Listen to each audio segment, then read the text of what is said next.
等等我打个电话给老王问问。老王回去和女儿过年了，那边信号不好吧？你信我，用热锅冷油就对了。你等等啊，我查个美食视频给你看。我平时看他们都说要热锅冷油，不过这么大的鱼放多少油合适？妈，我看这百科上说了，煎鱼得吸干表面的水啊，不然下去锅的爆油，这看着湿淋淋的。那是腌着的酒什么的，早晨老王说可以提前腌上，这样更好入味。不是后勤局有送了年夜菜来了吗？为什么还要自己做呀？你不懂，别的菜都能用别人做的，鱼的自己做，这叫年年有余。也没那么讲究吧，往年不都是酒店订的，今年爷爷在这边过年，后勤局那边有送年夜菜，凑合过的了。我看这鱼太大了，我觉得伯娘你煎不熟啊，不是说这个要留到第二天的，不然叫爸爸进来煎。拉倒吧，你爸也不会，你伯父也是，他只会做炖菜，平时都是老王他们做的，一年到头也就做这么次菜。你们盛家人就没长那做饭的细胞。其实我看到小东哥送过来年货里有一条很大的腊鱼，不然我们就用那个算了，稍微蒸一下就很香了。这鱼是老爷子钓的，换鱼一会儿老爷子能看出来。小东哥的鱼老爷子肯定不挑剔，话说回来，哪里有这么大的鱼让他钓？昨晚凌晨2、3点吧，去水库钓的，这天寒地冻3更半夜的去水库钓鱼，要我说还是算了吧。这么大，我觉得煎不熟，一不小心肯定就外边糊了，里头没熟。还要完整的鱼太难了，这锅好像也不够大啊。就用小东哥那条腊鱼吧，有那意思就行了。老爷子肯定想炫耀自己钓的这么大的鱼，你换鱼他表面不说，心里肯定有点失望。或者蒸着吃，我感觉蒸着靠谱点，味道都腌好了，蒸着无功无过，不会难吃到哪里去。蒸着放不到明天吧，明天就不好看了。宣小东忍俊不禁，走到门口敲了敲门，盛莎莎抬头看到他笑了，小东哥，小叔呢？又给他介绍，这是我妈，这是莎莎的妈妈。宣小东点头，阿姨好，吴鱼在房里休息，你们是要煎鱼吗？我来吧。厨房里4位女性眼睛瞬间亮了，太好了太好了，我们正愁呢。这是年夜饭最后压轴的，你来最好了。宣小东过去拿了围巾系好，过去看了下那条鱼，拿了刀来在上头均匀切了花刀，然后找了面粉出来调面糊，一边问有酒吗？最好是啤酒，最好冰镇过。盛喜喜道有，冰箱里有乐乐买的，我去拿。他很快找了2罐过来，宣小东开了1罐倒了啤酒进去，调了面糊，加2个鸡蛋，1小勺苏打粉，1点玉米淀粉和一些椒盐，调成了均匀的面糊，往鱼身上抹匀。盛莎莎好奇问，啤酒调面糊会不容易糊吗？宣小东道，糊不糊得看火候，啤酒调面糊来炸东西很好吃，可以用来炸南瓜花、炸蘑菇、炸藕片、炸虾、炸鱼片什么的，都味道很不错的。他伸手轻松提了那口巨大的铁锅来，放在灶台上开火，然后倒了小半锅油进去。盛莎莎看着他手臂举重若轻，眼睛都直了，小东哥你可真有力，明明看着也不是孔武有力的肌肉啊。盛二嫂笑道，这叫行家一出手便知有没有。程喜喜道，我以前听说过啤酒鱼，不过好像是先炸后炖的，啤酒糖分高，鱼好吃。宣小东笑了下，这个现在我先煎着定型，明天早晨回锅的时候就可以加点啤酒、西红柿、洋葱、酸菜之类的，炖一下味道也不错。热锅凉油，他将那挂好面糊的大鱼滑入锅内，开始煎鱼，手势熟练，众人看他技艺娴熟，顿时心头大定。开始收拾碗筷，有的切水果，有的倒饮料，有的端汤。宣小东缓缓转动着锅，耐心等着鱼熟，香味慢慢飘了出来，滋滋作响，外皮也渐渐变成了漂亮的金黄色。他将鱼翻身过来，煎另外一面，又继续耐心等鱼外皮变成金黄色。拿了镊子将鱼缠起来，放在碟子上。盛莎莎问：“好了吗？”宣晓东摇头：“等凉了还要复炸一次，别着急。”第二次复炸以后，鱼的表面面糊变成了金黄色，蓬松酥脆。整条大鱼色泽漂亮，香味动人，而且完好无缺。盛大嫂赞道：“这可真是年夜饭上最漂亮的一道菜了。这么大，火候掌握的可真是太难得了。小东很厉害。”宣晓东脸颊泛红：“还有什么菜要做吗？”盛二嫂连忙道：“没有了，没有了，你去叫吴宇起床吧，咱们可以开饭了。又叫喜喜，让磊磊和你爸爸去门口放鞭炮去。”宣晓东回了房间，看按摩仪停了，陈无虞闭着眼睛睡得正好。想了下，拉开窗帘，打开桌上的影音设备，选了首钢琴曲按了下。房里音响效果极好，潺潺的音乐声流动在房间内。不多时，果然陈无虞睁开了眼睛，在床上朦胧一会儿，回过神来，然后在枕头上转了头，对着一旁的宣晓东笑：“我睡了很久吗？”宣晓东道：“也没有，快1个小时这样吧，要吃年夜饭了。”他弯腰把陈无虞抱扶起来，替他梳了下有些凌乱的头发。盛无虞微微侧身，亲昵的在宣晓东肩上蹭了蹭：“我睡的时候你在做什么？”宣晓东道：“去厨房帮忙煎了一条鱼。”盛无虞笑了：“我知道了，我爸昨晚3更半夜在群里发了一条大鱼，说是在水库钓的。那么大鱼，老王又休假回去过年了，没人会整吧？”宣晓东抱着他坐上轮椅，替他整理衣物：“其实就是需要耐心，煎鱼是需要长时间的耐心的，尤其是这么大的鱼，不好煎透。”盛无虞笑了：“其实可以切块煎的，肯定是嫂嫂他们想着一定要有一条完整的鱼做年夜菜压轴的。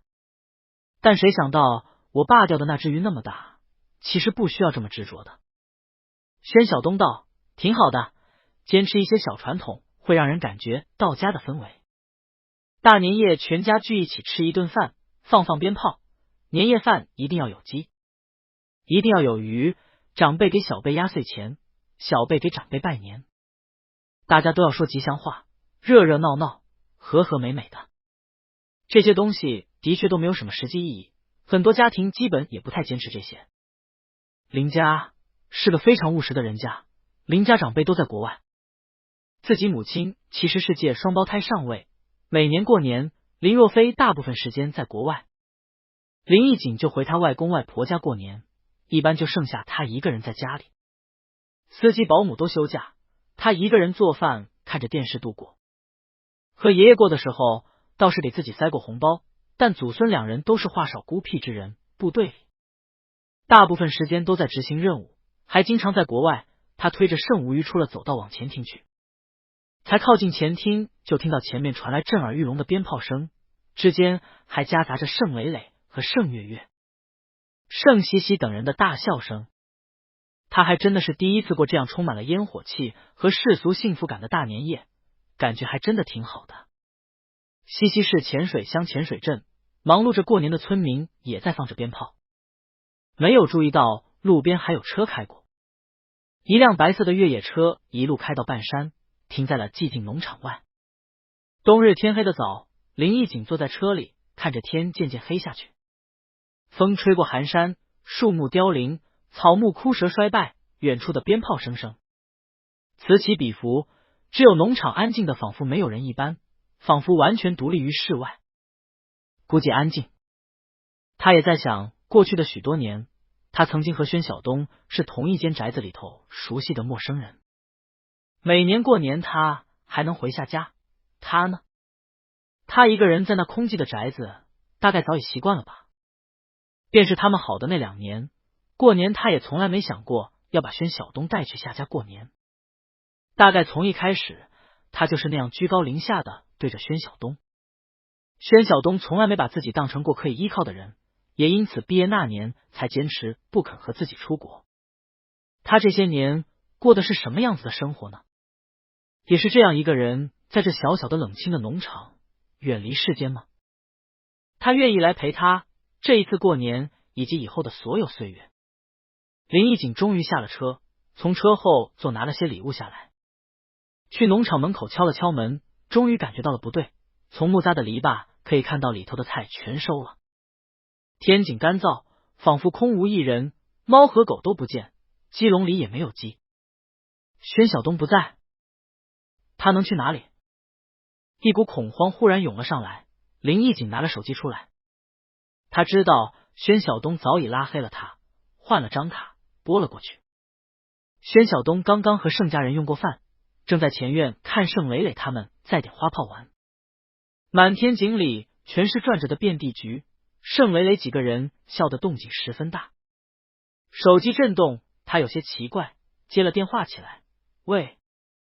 林义景直截了当的问，你不在农场过年吗？然后他听到了那边传来的鞭炮声和笑闹声。宣晓东并没有听出是谁，只是凭着本能回答，我不在农场。你是谁？林义景迟疑了一会儿，对面那里的世界是热闹的。宣晓东是在哪里过年呢？宣晓东感觉到对面反常的沉默，又看了下号码，显示是静海市的。他在静海市的朋友屈指可数，楚若拙已经给他发过短信了。这个陌生人，他已经反应过来对面是谁了。他问自己怎么不在农场过年？难道他现在在自己的农场？他挂断了电话，看到对面盛无虞刚把手里数支金线菊点燃，仿佛手里开了一束绚烂至极的花。他对着自己摆了摆花示意，璀璨轻柔的烟花烘托的他眼睛笑意盎然。他走了过去，没再理会那挂电话。林义景手里捏着手机，心乱如麻。在他的认知里，宣晓东家庭简单，人际关系简单，又一直一个人住在农庄里。他能去和谁过年？朋友吗？楚若拙？难道盛家？不像，就算他们愿意，他觉得宣晓东也不是那种会愿意会和一群陌生人一起过年的性格。那他去哪里了？一个人出去旅行？除夕夜还不会有活动啊，大部分人的除夕夜都是在家里。手机忽然响了，林义景接起手机，口音冷淡，喂。对面却是传来林一瑜的声音，大哥，爸爸刚才头疼晕倒，我们在医院了，医生让赶紧检查，说拍片子出来不太好，怀疑脑子里有东西。林义景一怔，哪家医院？我回去。他上了车，发动车子，深深看了眼暮色中冷清的农庄，不知为何忽然感觉到了疲惫，一种不祥的预感陡然生了出来。医院里，林若飞躺在床上，面色清白。陆小竹正在一侧抹着眼泪，林奕瑜和林奕奇坐在一旁。林奕奇小声安慰着陆小竹，心里也有些不安。难怪我这些天经常看见爸爸按着头，他一直不舒服吧？陆小竹脸色苍白，六神无主，他一直长吁短叹。被你大哥要改性气的，现在怎么办？林奕瑜一直沉默着，直到林义景敲了敲门，推门进来，林奕瑜才站了起来上前。林义景问，什么情况？林奕瑜道，晚上吃饭的时候就一直就没吃多少，后来一直一个人在书房。妈妈进去看到他倒在地上，吓了一跳，叫了救护车过来，做了个脑部 CT， 片子出来说情况不太好，可能还要做进一步的活检。林义景皱了皱眉，转院吧，我联系找专家来会诊。这里毕竟是救护车就近送过来的医院，很多检测设备不一定到位。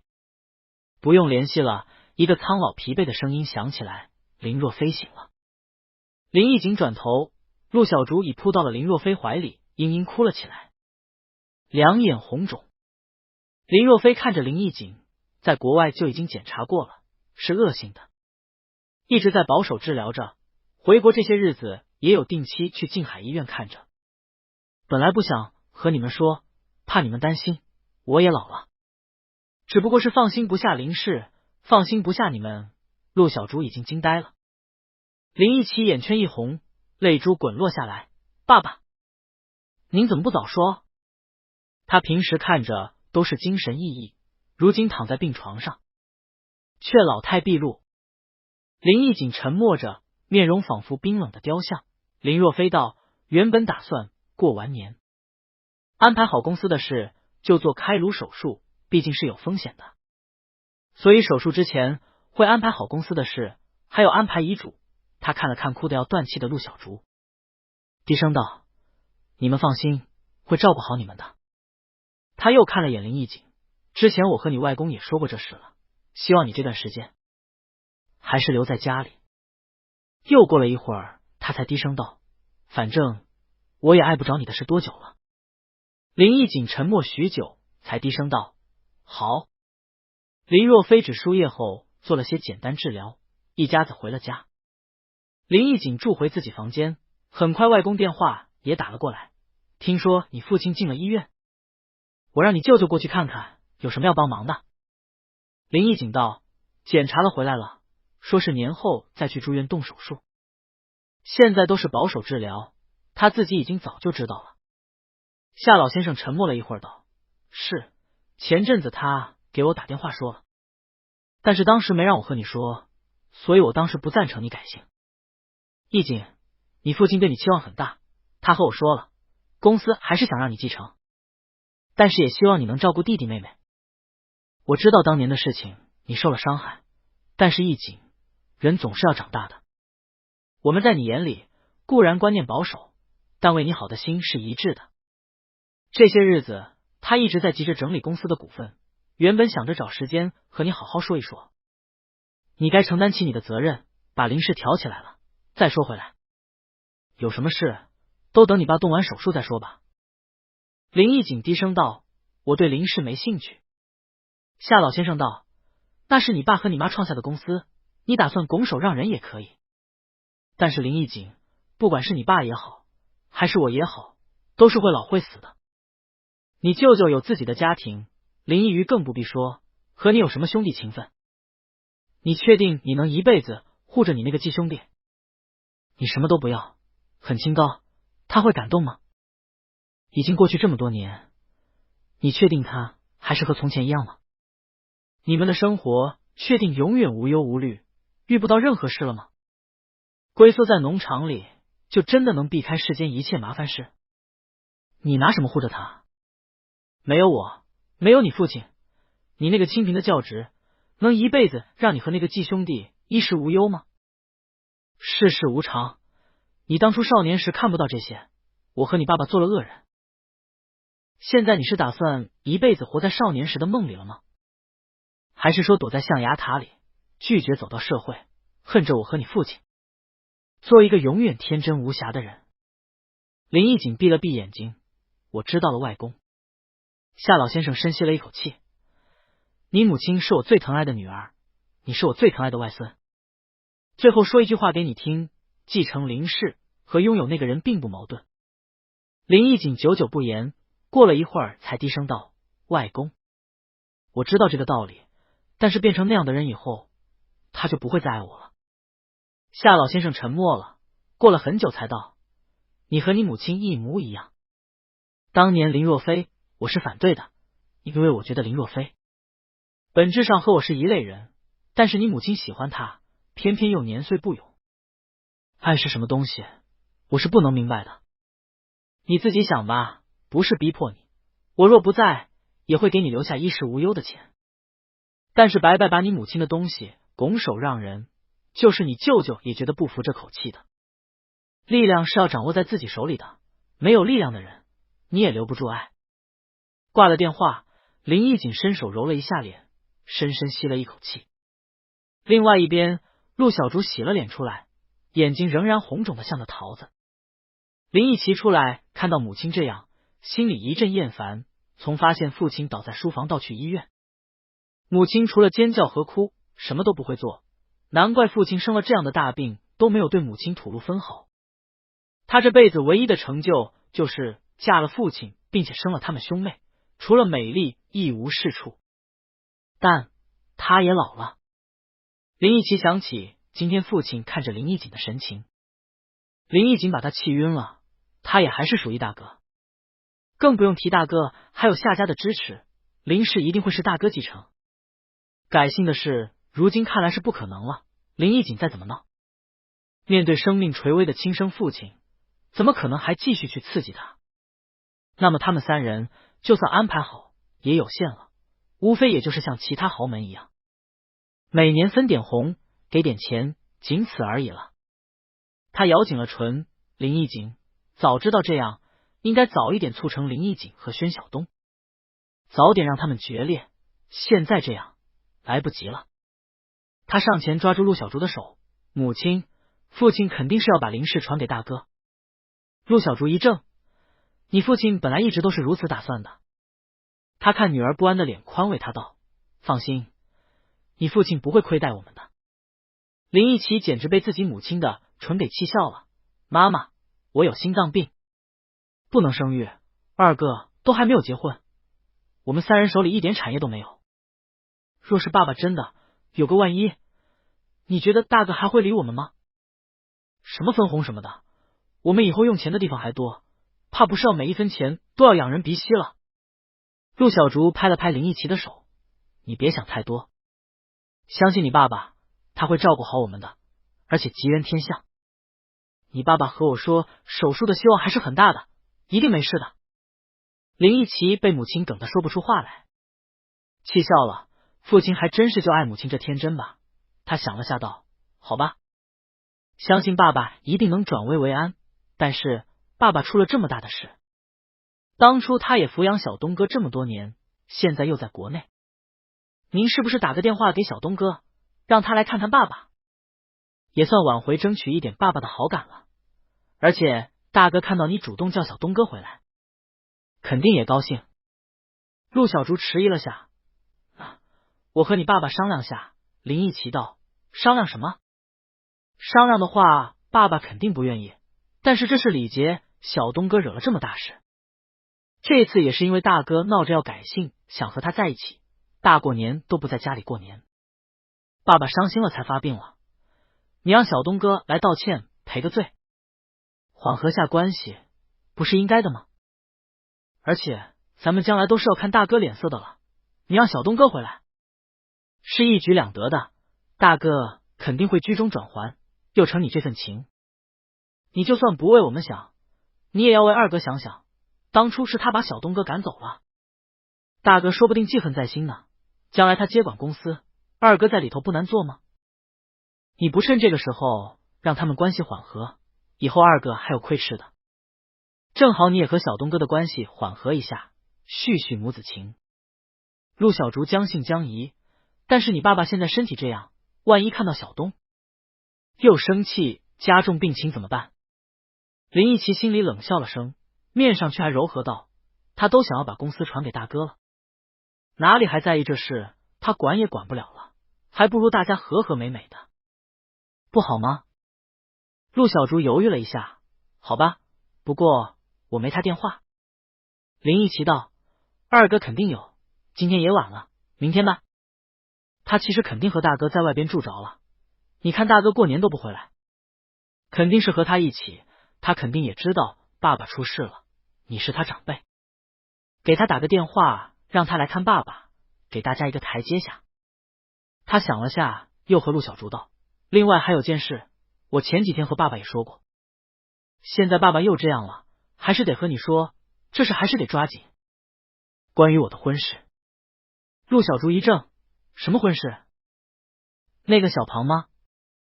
林义奇冷笑了声，什么小庞？妈妈，我现在还嫁小庞，来日家里依仗不在，我又不能生育，能有什么好下场？我必须得联姻去高门，这才对二哥对林家有助力。陆小竹吃了一惊，你的身体医生说了，最好不要冒险怀孕，联姻去高门做什么？林义奇冷笑，同样找个不能生育的不就行了？妈，这事你别想太多，只管帮我忙就行，我已和父亲说了，争取一下胜无余，你找机会和父亲再提一下这事。陆小竹脑筋已经混成浆糊，盛家那可是了不得的人家，这事就是你父亲也说不上话吧？林义奇恨铁不成钢，爸爸说不了，但是夏家可以啊。夏老爷子正好也从环京过来，他肯定能和盛家说上话。你要和父亲说，我嫁了盛家，将来对林家也有助力，最好能麻烦夏老爷子牵线。递个话，能不能成就看我们自己了。陆小竹犹犹豫豫，林义奇深吸了一口气，妈妈，我们没时间了，现在我还是林董事长的女儿，将来我是林董事长的异母妹妹，每个月吃分红，有心脏病，你觉得哪个名头更好找女婿？只能趁着这个时候，夏老爷子还要指望爸爸把公司给外孙，又是重病之时，不好推脱，只要他们能帮忙牵线就行了，又不是多难的事。陆小竹感觉今天已经接受太多的信息了，一时之间脑子只觉得浑浑噩噩，稀里糊涂，只能含糊着道：好吧，我明天去医院和你父亲说说看，不过是不是还是和你二哥商量商量？林义奇烦死了，妈，你这么大岁数了，能真正自己决定点事情不？陆小竹看女儿生气了，连忙道：好好好，我明天先打电话给小东，然后再去医院看你爸爸，找机会说话。大年初一，宣晓东迷迷糊糊醒过来，就看到盛无虞在枕边对着他笑，快起床，拜年拿了大红包，我们就回去了。宣晓东眼睛几乎睁不开，昨晚他们吃完年夜饭，放了花炮，又开了牌局，打着守岁到了1点才散场，各自回房。结果回了房间洗澡，盛无虞非要说新年新开始，又缠着来了一次，最后两人胡闹到了凌晨2、3点才睡了。宣晓东坐起来换了衣服，我去厨房帮帮忙吧。你们家请的厨师不在，2个嫂嫂看起来也不常做饭，我还是去帮帮忙。盛无虞笑了，2位嫂嫂。宣晓东忽然反应过来，自己不由自主随着盛无虞叫着盛大嫂、盛二嫂来，脸微红。下了床去洗脸漱口后，匆匆忙忙就走了。我去厨房了。盛无虞看他这般热心，微微一笑，知道自己这一关总算是过了，也起来自己慢慢穿好衣服，上了轮椅也去洗漱出来。却听到门被扣响，他扬声进来。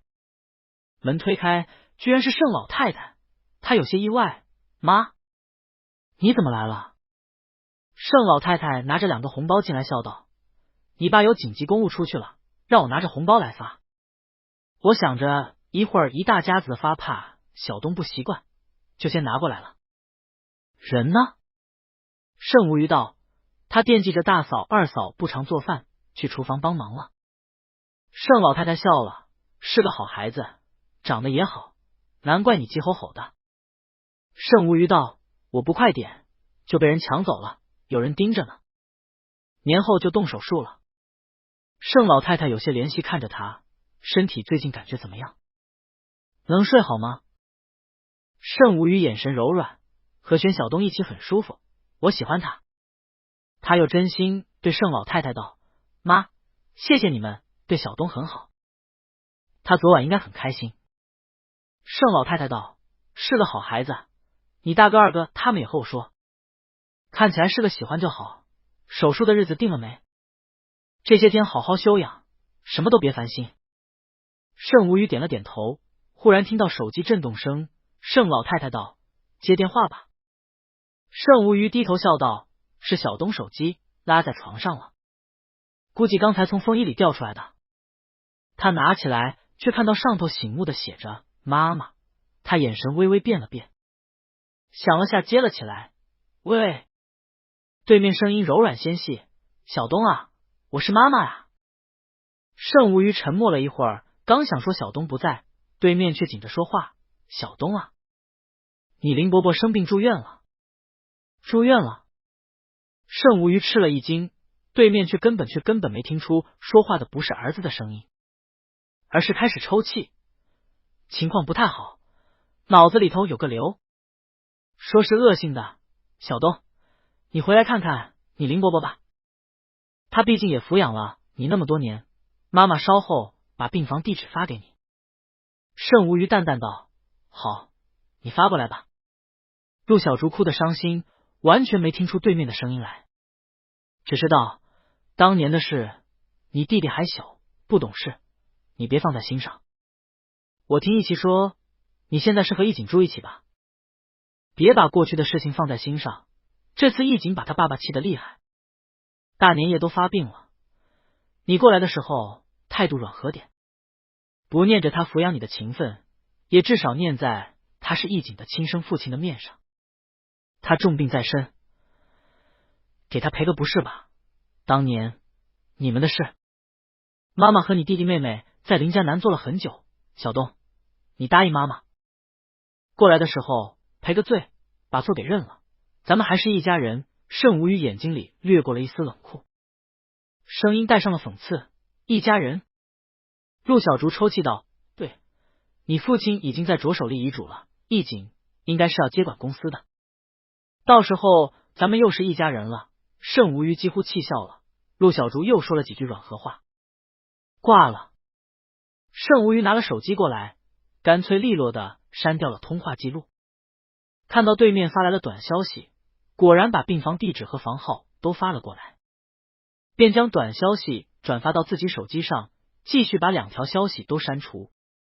盛老太太一直在一旁安静听着，看他这样做派，问道：“是小东的母亲在家那个？”盛无鱼冷笑了声，把宣小东之前的事简单说了下给盛老太太。他知道当自己说有了男朋友，今年要带回家过年的消息后，宣小东的所有消息一定早就被父亲母亲查了个清清楚楚，更不用说还有盛磊磊这个了解内情的，因此也只是简略说了几句。他还指望他去看林若飞？不可能。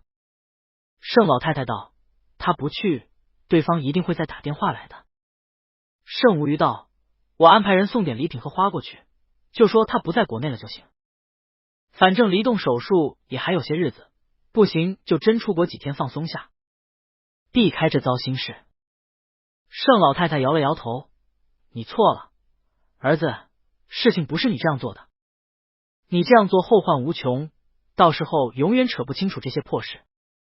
他改不掉他身上的血缘，我看他母亲，他那弟弟妹妹还能倒腾很多年，你得一劳永逸解决掉，从根子上。”盛无鱼虚心请教：“那妈你说怎么做好？”盛老太太微微一翘嘴唇：“你知道吗？几个孩子中，往往是最不受宠爱的孩子，成年后对父母越发尽心尽孝，好像是不停的要向父母证明我也很好，你爱我呀，我比他们更强，对你们更好更有用，你们后悔没？”盛无鱼道：“听说过。”盛老太太道：“这是童年阴影，不是那么容易弥补过去的遗憾。想要补偿这缺口，不是简单粗暴的玻璃反击、痛骂回去这么简单的，大部分人永远都没有办法弥补回来这种遗憾，为曾经幼小无助的自己争取回属于自己应该的爱。你看小东，他和他母亲想必已经很多年没有联系过了，他的手机里头却仍然存有他的电话。”盛无鱼心里一疼，盛老太太道：“所以要弥补这个遗憾，你得让他从前得不到的爱加倍补回来。你要想法子让他的继父、他的母亲后悔，让他们反过来认识到宣小东的重要，让那一家子人只能不停的来讨好宣小东。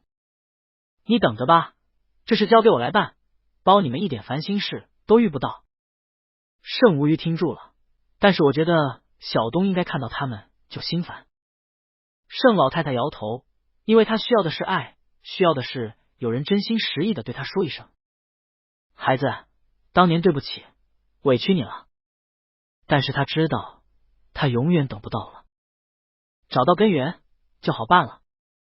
宣小东在厨房帮着弄了下早餐，将前夜剩的鱼回锅重新炖了，又做了几样清新爽口的腌脆萝卜、炒酸辣椒等小菜，又得了大嫂二嫂的一致好评。等大家一起出来吃早餐，又出来便看到盛无鱼也已经坐在前厅和盛大哥、二哥在说闲话。盛大哥盛有虚是做地质的，据说年轻时常年在外勘探。养子李凯据说是一起勘探的队员的孩子，因公事牺牲了，他才收养的。盛二哥盛以全在文化署任个闲职，文质彬彬，谈吐颇佳。三兄弟看着气质虽说各有不同，却谈吐举止都可看出极好的风度。早餐的时候知道盛浮云有紧急公务已走了，大家都非常习以为常的样子。看来盛浮云能回来和大家过年，反而才是稀罕事。一家子吃了早餐，拿了红包，果然各干各的，纷纷告辞回家。宣晓东开车带着盛无虞也回萤火科技，在车上一边笑道：“你大哥二哥在的都不是什么要害实权部位，怎么我听说你们盛家宣贺事大，人人忌惮呢？你母亲也是在国外经营公司，看起来都很谦和。”盛无虞笑了声：“你听谁说的？”他看了眼宣晓东，仿佛无意问道：“陆军署里吗？”宣晓东忽然沉默不语，过了一会儿才转移话题道：“之前看磊磊、张扬，还有楚若卓他们对你家也是很是推崇。”盛无虞道：“盛磊磊那次是过分了，在你这里的坏印象看来一时半会改不掉了。他平时也不是那样的，但他工作和罪犯打交道，所以那股邪气是有点，确实有点肆无忌惮。”他沉默了一会儿道：“权势这种东西，体现在的是控制力上。很多人在任某个重要职务之前，大部分都是默默无闻低调的，只会在即将接任之前会传递一些明显的信号，并不是没有功绩，只是很多事不会宣扬，很多付出和牺牲也不会公布。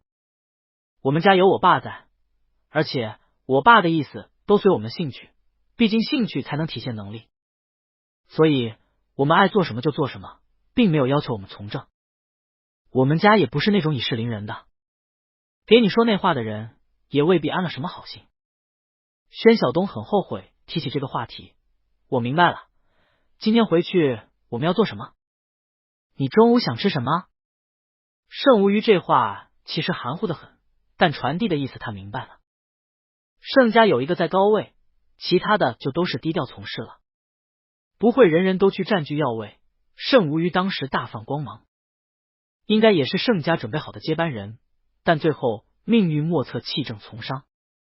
如今盛家大哥二哥看似无所作为，却未必一直沉寂。那些所谓的控制力，大概就表现在起起落落的控制上了。就像盛浮云遇到他的时候和他说的话：“盛家不需要高门媳妇。”那是对所有事情掌控的自信满满。盛家是高门，他们是没有以势凌人，但也无人敢轻易招惹。盛无虞一笑，没有追根究底，吃点清淡的素菜吧。不用太费心，明天开始我就要时常去医院检查，做准备了。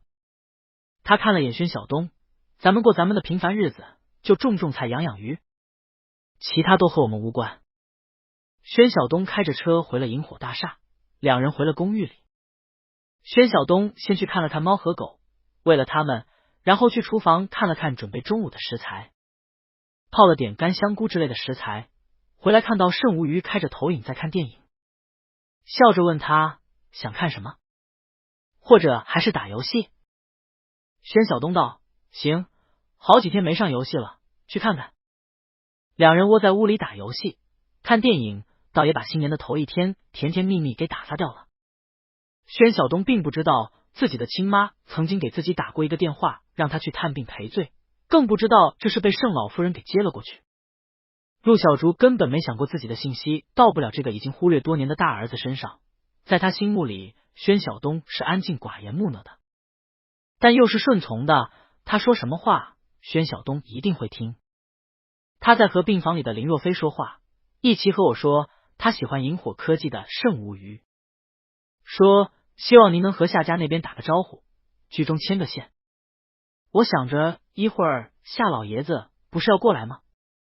就想问问您的意思。我查了下，那个盛董虽说年岁比一奇大一些，但是看着确实一表人才的，主要是难得一奇喜欢。林若飞深深看了他一眼，一奇也不过就是年会上看一眼，怎么就确定喜欢了？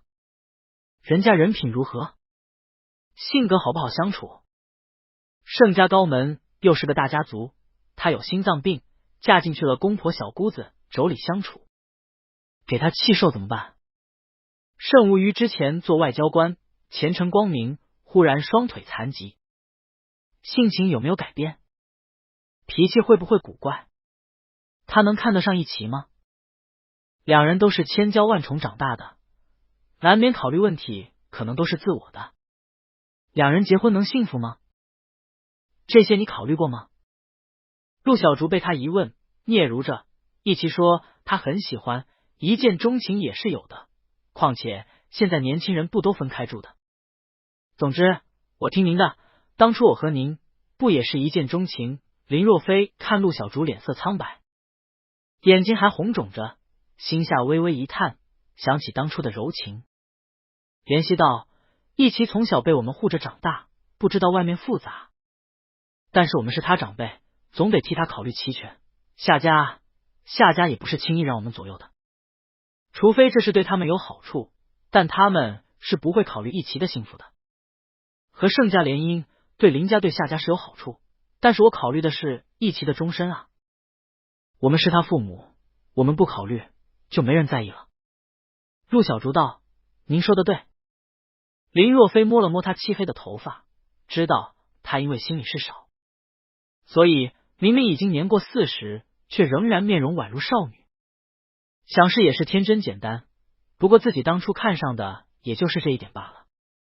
至少他不爱争，也没有什么坏心思，这样他把公司传给易景，也不担心会有什么兄弟阋墙的事。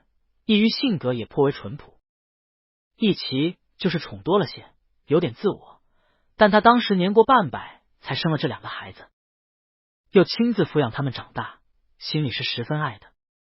两夫妻正说着话，病房门却轻轻敲了敲，陆小竹起来过去开门，看到林义景陪着夏老先生和林义景的舅舅夏清卫过来探望林若飞了，连忙起身让他们进来。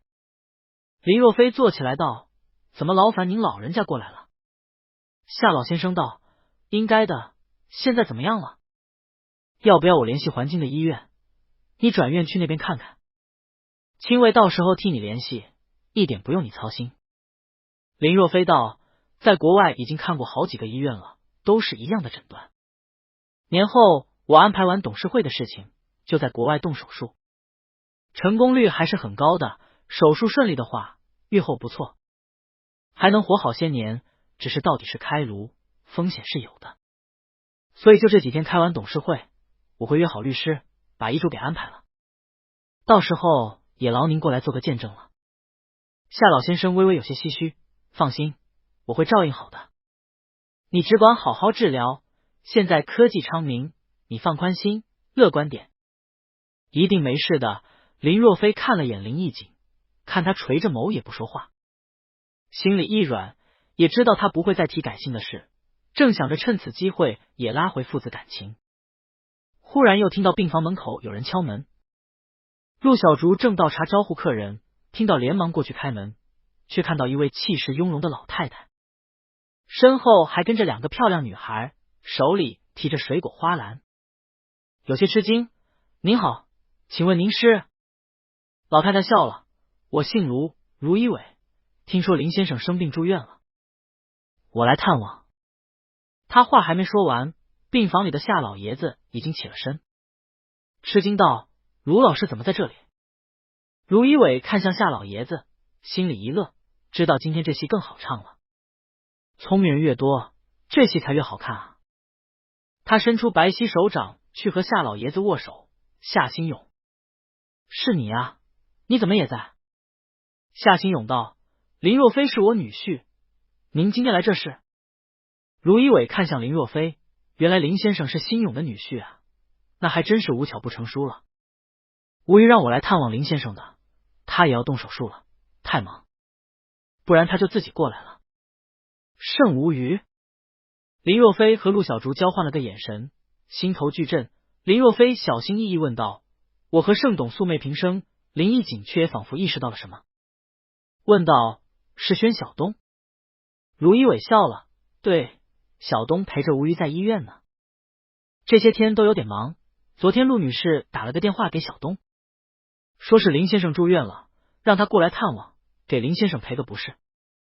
我想着虽然多年没联系，但继父生病确实该来探望。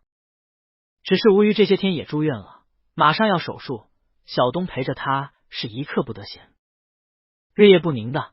我们做长辈的当然不能看着他为了吴瑜失礼，我这做母亲的就代表他们过来看望一下林先生。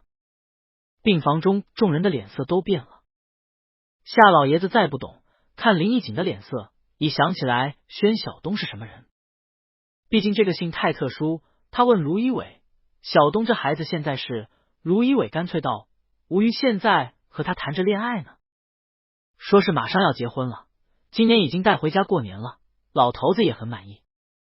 虽说小东和林家久不联系，但是毕竟是生母联系，我们作为吴瑜的长辈，也该过来看看，尽一尽礼节和心意。他笑着看向刚才开门的那个美妇人，这位就是小东的母亲吧？早晨你打电话过来，是吴瑜接的电话，您没听出来吧？我们吴瑜给我说了，赔罪是不必的，小东也没什么错，过去受了大委屈，他心疼着，但看看林先生也是应该的，所以我代表小东和吴瑜来看看林先生，把礼节给尽了，看看林先生这边有什么需要我们帮忙的没？需要联系专家和医院吗？我们一定尽力安排好了，等过一段时间吴瑜手术也完了，他们再来探望林先生。盛老太太走了以后，病房里难言的沉默。夏老先生刚刚和盛老太太交换了下名片，让夏清卫亲自送盛老太太出去以后，才回过神来，看了眼陆小竹，心里想着从前觉得林若飞娶个蠢人不错，现在看来蠢队友还是很麻烦的。他对林若飞道，卢一伟当初在国内做教授，门生不少，我从前也是一些工作和他有过接触，他这人脾气很直，又护短，他的学生怎么犯错他都是护着的，后来去了国外开公司，做的是文化产业，看着不起眼，其实签了好些名人，虽说不是娱乐明星，都是一些钢琴家、提琴家、小众乐队、作家、写手等等，但影响力是不小的。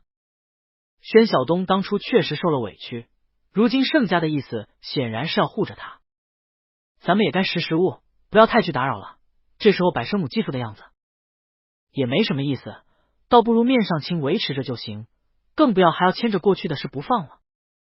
什么赔罪不赔罪的，过去了的事情都忘了比较好。陆小竹脸色烧得通红，嗫嚅道，我以为他看了眼林义景，却也被林义景脸上的死灰色吓了一跳，不敢再说，只是道，若非病得厉害，我意思是来看看也应该。林若飞心下一叹，却知道这多半是女儿的主意，这是害怕自己有意外，不得不先讨好一母大哥了。千娇万宠的女儿也到考虑后路的时候，这么一想倒也唏嘘，只可惜他的打算全都落空了。他对夏老先生道，我知道了，您放心，我们不会去打扰他，过去的事情该补偿的我也适当补偿。夏老先生点了点头，转眼看了眼已经神不守舍的林义景，知道关键还是在外孙身上，叹了口气，面上能和盛家保持的关系也好。如今看起来盛家为着宣晓东必是对林家不喜，但关系处理好了，血缘关系摆着，也是林家正儿八经的继子，兄弟姐妹一条心，将来守望相助，未必不是好事。林若飞点头，我知道了。夏老先生便起身告辞，看林义景送他出来，拉了林义景的手，低声宽慰。林若飞却看向陆小竹，你打电话给宣晓东让他来赔罪。陆小竹脸色紫胀，林若飞长叹了一口气，当年的事其实是我迁怒于他，并非他对不起我们，反而是我们没有尽了父母的义务，你不要为了我再去迁怒他，迟点你让一瑜和一齐来找我，我和他们好好说说。他深深看了陆小竹一眼，你以后也不用再去找宣晓东，有2个孩子好好孝敬你就好，若是他们真成了婚，宣晓东愿意认就认，你们重新开始以礼相待就行。不愿意也别上赶着，千万别去盛无鱼跟前冲什么岳母的谱，惹恼了人家，咱们能什么安静日子都过不了。具体利害关系和你说不清楚，你只记得我的话就行。当然，若是手术顺利，那我也还能照顾你；若是手术不顺利，以后你就听易景和易鱼的话就行。陆小竹脑子一团粥，只能记住让自己以后听儿子的，也就点了点头。正好下午了，林奕奇和易鱼也过来了。林奕奇是过来看看父亲，易鱼则是换班陪护，他便起了身，交代了几句便回去了，留下林若飞和两个孩子说话。林若飞看着一双儿女，长得精致漂亮又乖巧，心里是怜惜的。他看向林奕奇，今天盛无鱼的母亲过来探病了。林奕奇一怔，啊，这么快？林若飞简单直接，宣晓东和盛无鱼在一起了。你母亲打电话给宣晓东，让他来给我探病赔罪。结果让盛无鱼接到了电话，盛无鱼这是不高兴了，请了盛老太太过来打脸。林奕奇脸色一白，林若飞道：你母亲连对面不是自己儿子都没听出来，还让他来给我赔罪。林一鱼看了妹妹一眼，有些不赞同，然后对林若飞道：我给小东哥打个电话道歉。林若飞摇了摇头，不必了，不打扰就是最好的。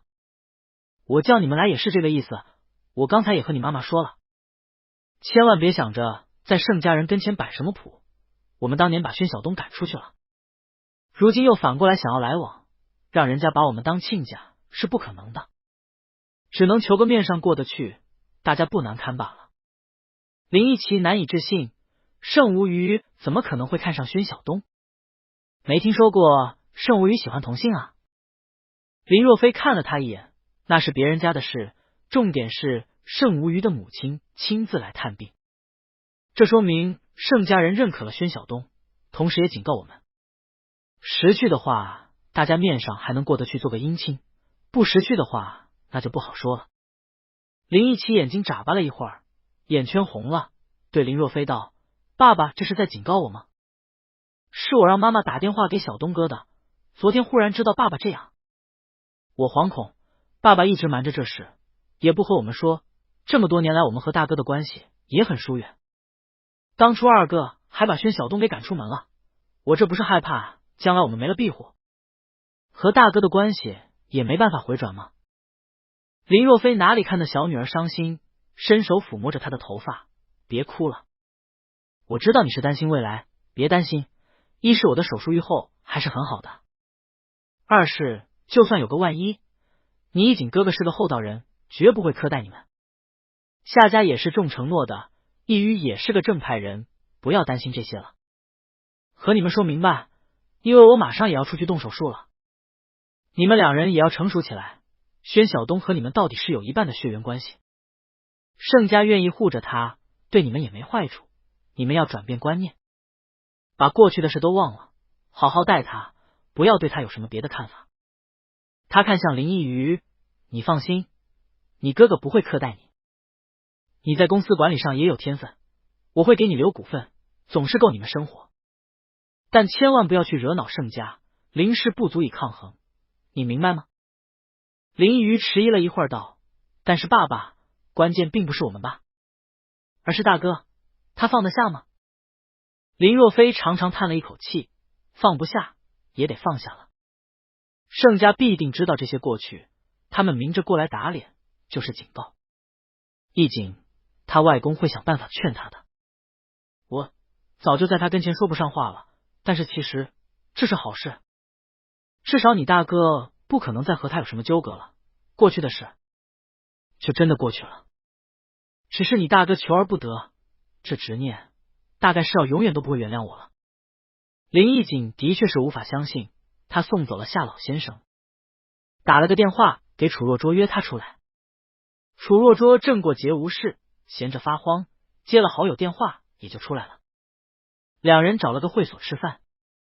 林奕景到了酒喝，楚若卓看他又是失意样子，心里七上八下，不知道如何和他说宣晓东的事，便问他过年在哪里过的，是不是又和家里人闹不痛快了？林义景道：宣晓东和盛无虞在一起了，你知道吗？楚若桌一怔，你知道了？林义景看他果然知道，冷笑了声，你知道了也不说，就看我一个人演独角戏，可笑是吗？我昨天还去了农场，结果一个人没有。楚若桌连忙道歉着给他倒酒，对不住，这事我实在不知道怎么开口，而且我确实也才知道，就比你早2天，我年29那天，盛蕾蕾打电话来说邀请我过去和小东玩1天，我过去了才发现他和盛无虞同居了。我比你还意外好吗？谁能想到盛无虞那么高高在上的人？他想了一会儿嘀咕道，但是就过日子来说，小东真是个很平和温暖的人啊，和人相处特别舒服。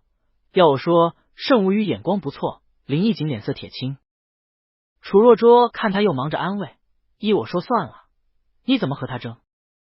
更何况你家里还反对，我看小东和盛无虞现在关系确实不错，你如果真的喜欢他，还是就让他过点平静日子吧。反正楚若桌偷偷看了眼林义景，反正本来你在国外，如果不是忽然发现他，你们俩人本来就都是各过各的日子，没有他你也能过得很好。林义景倒了一杯酒进去，满怀苦闷，我不甘心。楚若桌道：不甘心也没用啊，你真的争不过他，更何况那是宣晓东的选择，姿态好看点吧。林若飞的速度很快，宣晓东接到律师电话的时候是茫然的，他挂了电话，一旁盛无虞正躺在床上，伸手摸着他的腿，闲闲问他怎么了。宣晓东困惑看着盛无虞，是我继父的律师，说是继父这边定了遗嘱，明天会公证，请我有时间也过去签个字。盛无虞一笑，去，我陪你去。宣晓东看他仿佛知道什么，好端端的为什么要立遗嘱？为什么也要我过去？盛无虞道：前天吧，你手机拉床上了，我接了个电话，是你母亲打来的，说是林若飞生病住院了，应该是脑瘤，希望你去看看他，听他的口气，似乎以为你还和林义景在一起，气得你继父都发病了，所以意思让你去赔礼道歉。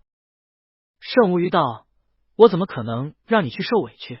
但是既然是你继父生病，于情于理是该去探望下，我就请我家老太太带我们走了下，去探望了你继父。老太太去看回来了，和我说气氛不错，交谈的很好。林若飞呢是脑瘤，但是还是可控制的，动手术后应该能控制住，只是开颅手术嘛，总是有风险的，因此要提前立遗嘱。你好歹也算是他继子了，估计遗嘱也会安排你的份额。宣晓东震惊而茫然，怎么麻烦您母亲了？还有这什么遗嘱？我不要。盛无虞笑了，随你，你可以去看看，想要就要，不想要就说明一下，放弃份额就好，或者想送给谁都行。宣晓东沉默了许久，看向盛无虞，谢谢。盛无虞笑了，谢什么？你别怪我隐瞒你就好。总之让你去请罪，那是不可能的，我不答应，我妈也不会答应。遗嘱这边，你如果不想见他们也可以，我替你请个律师过去处理了就好。放弃份额也行，转给旁人也行，实在不行接受了，将来捐了也行，都由你。宣晓东想了一会儿，终于下了决心，我去见一下他们吧，就算做个了断。盛无虞一笑，我陪你。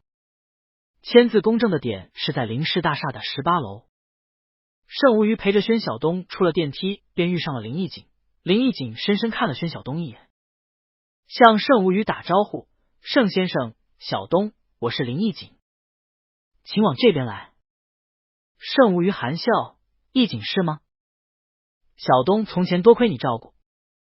林义景面上平静，不敢当，从前多有不对，一直想找机会和小东致歉，前些日子多亏盛先生照顾小东了，舍弟冒昧莽撞了，还请盛先生海涵。盛无虞自然不会退让，应该的。林义景看了眼一直不说话的宣晓东，心里又酸又涩。宣晓东变了太多，看向他的时候神色安然。和从前那种胆怯羞涩已大不相同，整个人气质温和平静，就像夜里盛开的昙花，清冷平和，一瞬风华，已被人攀折，无法再掌握在自己手中。没想到盛无虞会亲自陪他来，看他的眼神充满了居高临下的审视和警告，这是明晃晃的表示了庇护。先是盛老夫人亲自出马，这次再是原本说要动手术已住院的盛无虞亲自陪着来，这是绝不允许林家人再动宣晓东分毫了。宣晓东其实心里并不平静，但盛无虞和林义景言笑晏晏，很好缓解了他见到故人的尴尬。他并不擅长处理太过复杂的人际关系和感情。三人进入会议室的时候，里头的人全都抬眼看过来。林义奇最先展露的笑容：“小东哥，你来了。”他又看向了盛无虞：“盛先生吗？”“您好，我是林义奇。”盛无虞温和笑道：“你好。”又看向林义瑜：“那这位一定是义瑜了。”陆小竹在一旁站了起来，看着宣晓东，觉得有些陌生。正有些尴尬之时，好在林若飞进来了，身边带着律师和夏老爷子。看到他们来，也一点了点头。小东，他看到盛无虞的轮椅，虽然没见过，却也了然，伸了手去握手。盛先生，多谢你过来见证。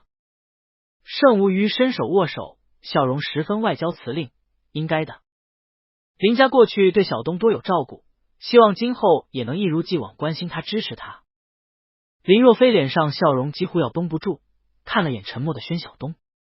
一旁夏老爷子也笑道：“若飞的诚意自然我们也都看到了，今天一家人坐下来明确了，将来父慈子孝，兄弟互助，是个新的开始。”盛无虞含笑看了夏老爷子一眼，众人坐下，林若飞先开了个开场白，说明了目前自己的情况和订立遗嘱的缘由，然后由律师开始解释遗嘱的各个相关者的条款，一一解释。盛无虞坐在宣晓东身侧，拿了个电子本出来，用电子笔在上头时不时记一记。宣晓东却没什么心情听，他能感觉到一直有人在打量着他和他身边的盛无虞。他很不习惯在视线下的感觉，但盛无虞显然非常习惯成为目光的焦点，一直从容微笑，在本子上写画画了一会儿，忽然将电子本递给宣晓东看。宣晓东一低头，看到盛无虞栩栩如生画着一群小动物围着圆桌开会，上面坐着的是一只狼和一只狐狸，指代的应该是林若飞和夏老爷子。一只猫头鹰正在挥舞着翅膀说话，应该是律师。旁边一只小白兔带着两只小猪专心听讲，应该是陆小竹和一双弟妹。右旁边一只小狗正转头发呆，应该是林义景。中间表示他们两人的是一只鱼和一只鸟。他低声问盛无虞：“谁是鱼，谁是鸟？”盛无虞悄悄语道：“你就是那只随时会飞走的鸟，我吗？是不会走路的美人鱼。”美人鱼？宣晓东完全忍不住笑出声来，顿时会场众人都看了过来。宣晓东有些窘迫，耳根微红，推了推盛无虞，带了些埋怨，脸上表情却生动非常。一时上面林若飞轻轻咳了声：“小东，你满意吗？如果觉得不够，还可以把我名下在白岛有一处别墅分给你，那边风景不错，也很适合盛先生一起去休养度假。”宣晓东根本没听，匆忙抬眼道：“谢谢林伯伯，就是我今天过来的意思，其实也是和您说清楚，东西我就不要了，您该给谁就给谁，能得蒙您抚养10年，我很感激，其他就不必了。”林若飞一怔，看了眼旁边盛无虞，也只是微笑，没有阻止之意。他心下觉得宣晓东有些轻率了，要知道他分给了宣晓东不算少的股份和房产，虽然比起萤火科技这不值一提，但这可是宣晓东自己的。萤火科技说到底不还是盛家的吗？宣晓东自己能拥有多少，那可都是他自己的，哪怕将来他和盛无虞不成，他也有立足之处。他又看了眼陆小竹，知道陆小竹应该不会想到这些的。算了，做好人做到底，他温和劝说小东道：“小东，这个给你，就是你自己的，将来不论你和谁结婚，这些都是你的个人财产，无论将来如何，都足够你安身立命的。”盛无虞笑意盈盈，却也没生气。宣小东道：“谢谢林伯伯，我有爷爷留给我的荒山了，自给自足足够的。”他双眸清澈，看向林若飞。林若飞一梗，林毅奇笑道：“小东哥有盛先生在呢，衣食无忧的。这些份额也是可以转赠的，其实小东哥可以转给妈妈的。”他却知道这时候不说，将来就未必有机会了。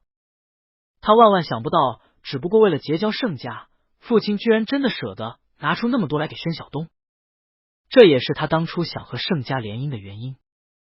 父亲之前明明对宣小东不屑一顾，现在却为了盛无虞态度大改，对宣小东如此讨好，看着盛无虞那神情，真的是他心里想着一时热一时冷。林一瑜在台下踢了他一脚，他却没留意，还瞪了林一瑜一眼。林若飞看了他一眼，神情淡了些，没说什么。宣小东却道：“林伯伯的东西，100年之后爱给谁就给谁，我不要。表态过了，我可以先回去了吧？林伯伯，您什么时候动手术？通知一声，我去看您。祝您手术顺利，健康100岁。”林一瑜趁大家听宣小东说话，压低声音，小声对林毅奇说话：“父亲还在，你说这些干嘛？”林毅奇一怔，意识过来，现在是遗嘱意向，并不是父亲真的不在了，要分家产了。现在就开始争家产，未免就是太戳父亲的心了，脸瞬间红透，眼睛盈盈，可怜兮兮看向林若飞。林若飞却没有看他，只是看着宣小东。林毅景也在看着宣小东，他一直不发一言，因为他一开始就知道宣小东一定不会要。宣小东已站了起来，盛无虞笑道：“对，林先生，接下来应该都是林家内部事务了，我们听着也不合适。今天也是陪小东过来表态一下，这么多人见证也够了。我也是近期有个手术，等手术后如果康复的好，就陪小东去看你。”林若飞忽然有些感慨万分，他站了起来道：“好，那就不送了。”他迟疑了一会儿，又对宣小东真心实意说了一句：“小东，林伯伯当初对不住你，你别放在心上。”宣小东道：“不用道歉，您当初不也通知了爷爷来带我走吗？如今我在你希望我在的位置上，挺好的。”他微微欠了欠身：“祝你们家庭幸福，身体健康。”他看都没有看陆小竹一眼，转身出去了。盛无虞也微微欠身致意，跟着宣小东一起走了出去。宣小东走了出来，脚步很快，仿佛逃离一般，一路下到停车场，打开门等盛无虞上车后，他迫不及待的上车发动车子。盛无虞上了车后，他立刻发动车子出去，离开这令人窒息的地方。盛无虞看他神色，问道：“不开心？”宣小东道：“我想过很多次哪一天妈妈会联系我，问问我这些年过得怎么样，过去的日子有没有受委屈。我去了部队，发了手机，我只存了妈妈的手机，却一次都没有打给她过。因为其实我知道她不在意我，她永远也不会看我，她也不会有我的手机号码，但我还是就存着。”他笑了声，可惜我一直没有等到，直到今天，给我说对不起的仍然是继父。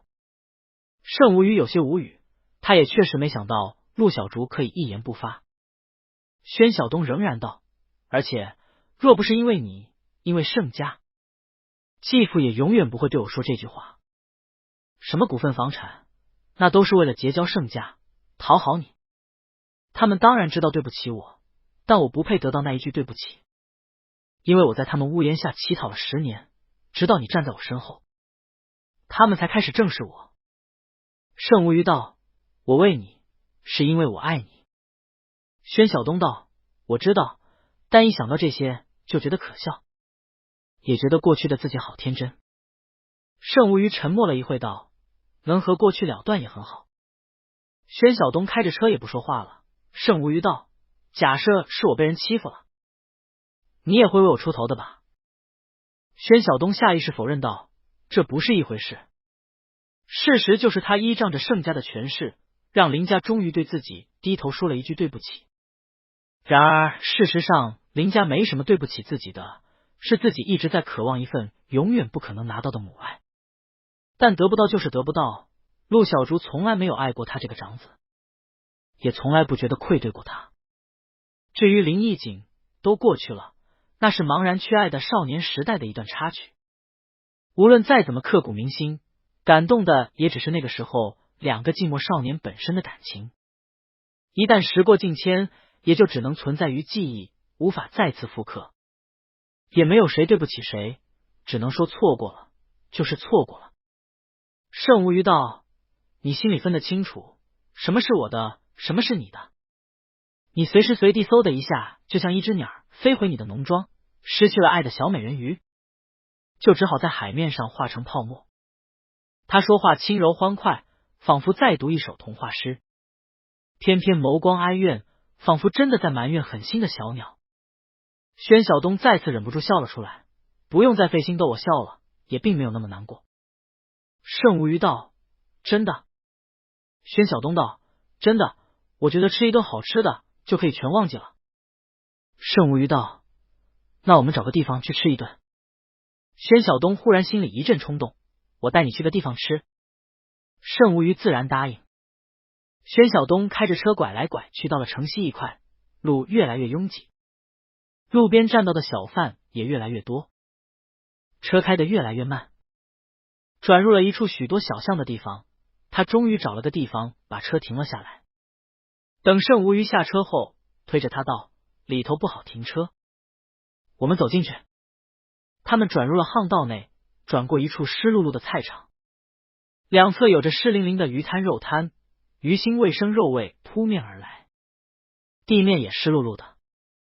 小贩们都正收拾着铺面的商品，但现在人还少，大部分都是老人在菜场，看到盛无鱼和宣晓东穿的衣装鲜亮，都忍不住多看两眼，但又很快不再关注，而是更关注那些菜是否新鲜足称。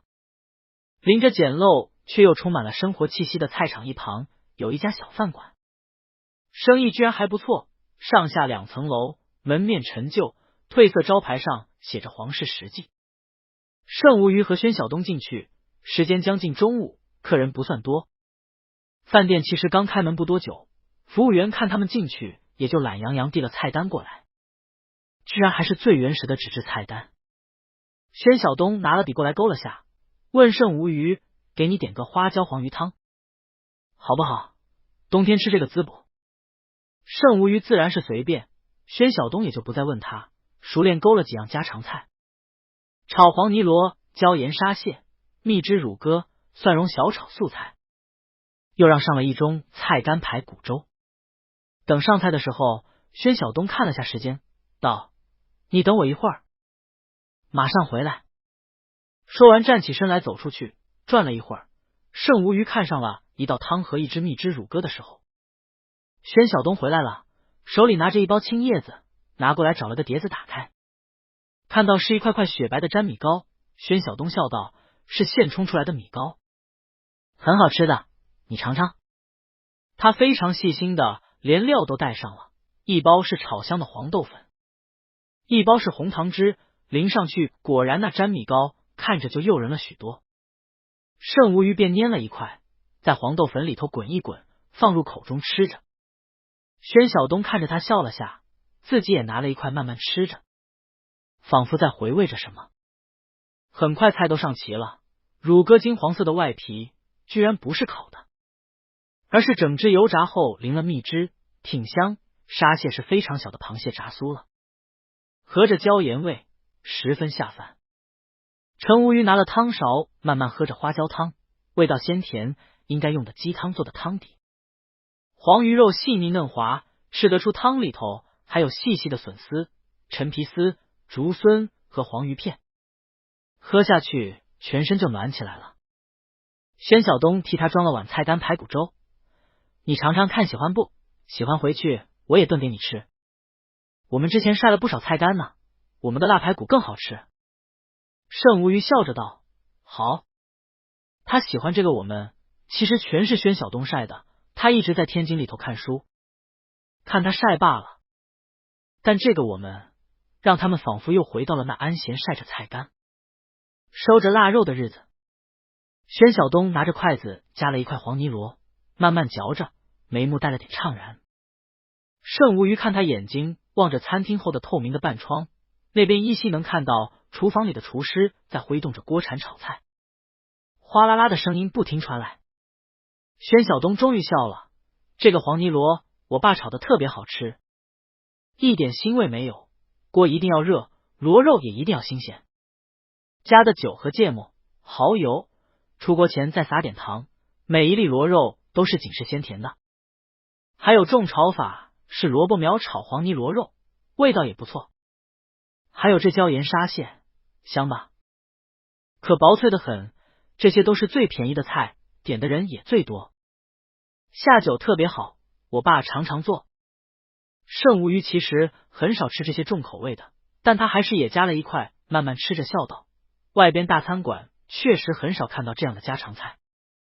宣晓东拿着筷子点了点门口最角落的位置，我放学回来就坐在那边等我爸掌勺下班，他会给我舀一勺饭加一勺菜，让我一个人吃完写作业。小时候我真的乖乖坐着等他，后来大一点就知道跑到外边和别的小朋友玩，在菜场玩到他们都收摊回去了，我才回来这里找个没人的角落坐着继续等他，等到打烊回家。盛无鱼点了点头，并不问最后那个厨师是因为什么原因早早去世，半途抛下了小小的小东，他只是静静听着，看宣晓东慢慢吃着那些家常菜，神情温和又平静，仿佛在和过去那个弱小的自己真正道别。从小饭馆回来，宣晓东好像没改变，一如既往的天天在屋里收拾整理，做家务，去散步，又却好像有一些改变。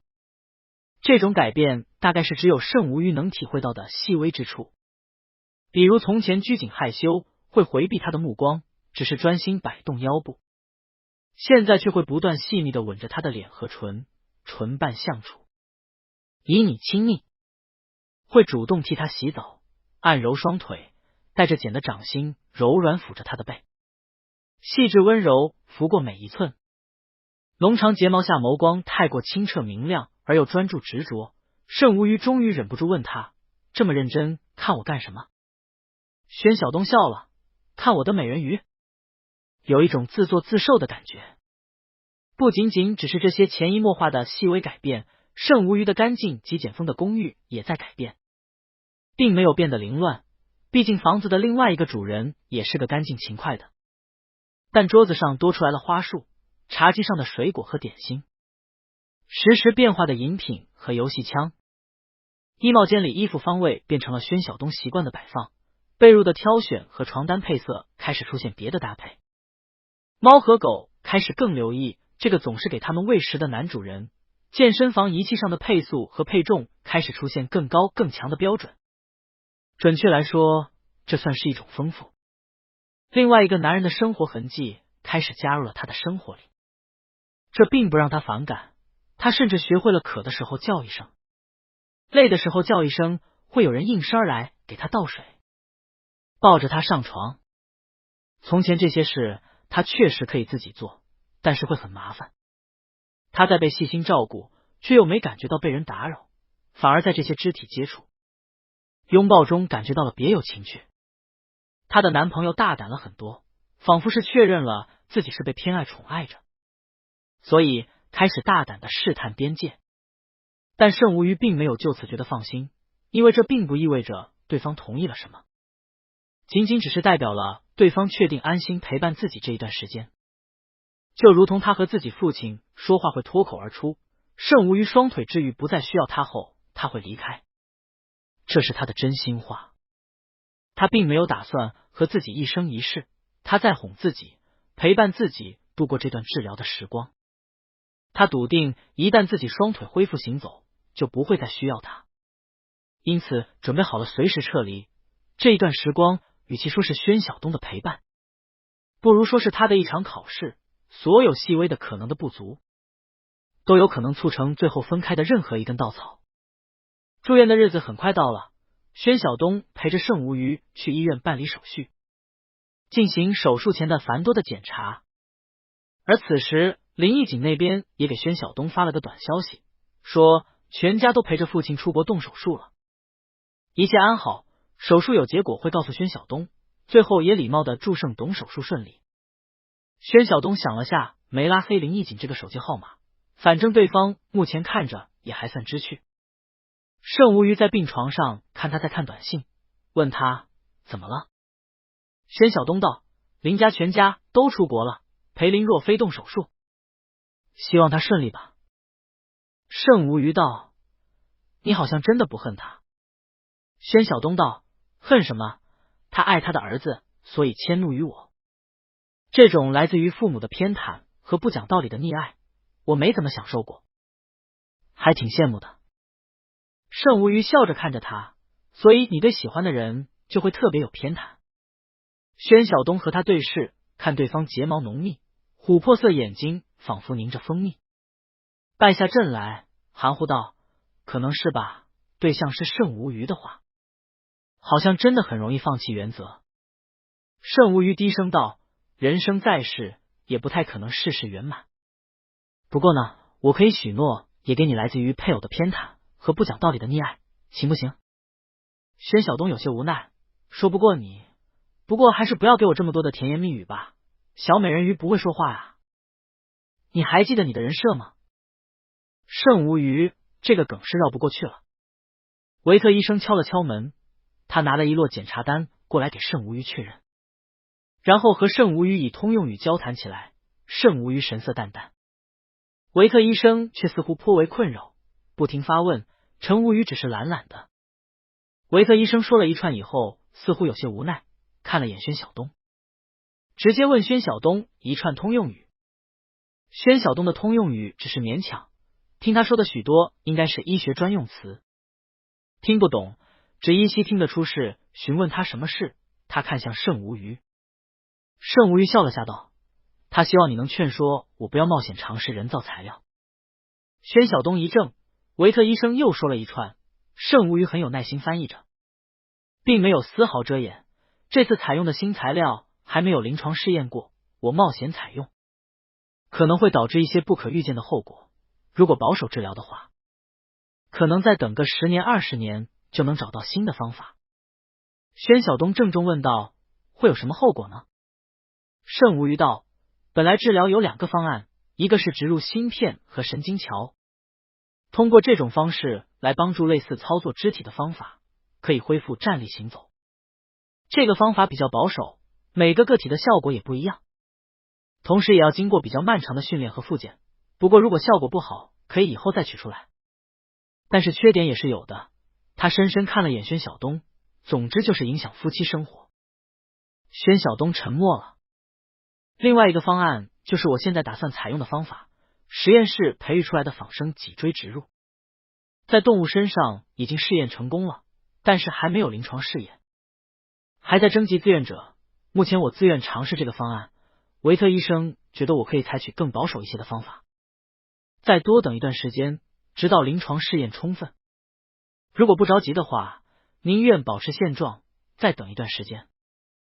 维特医生又和他说了一些话。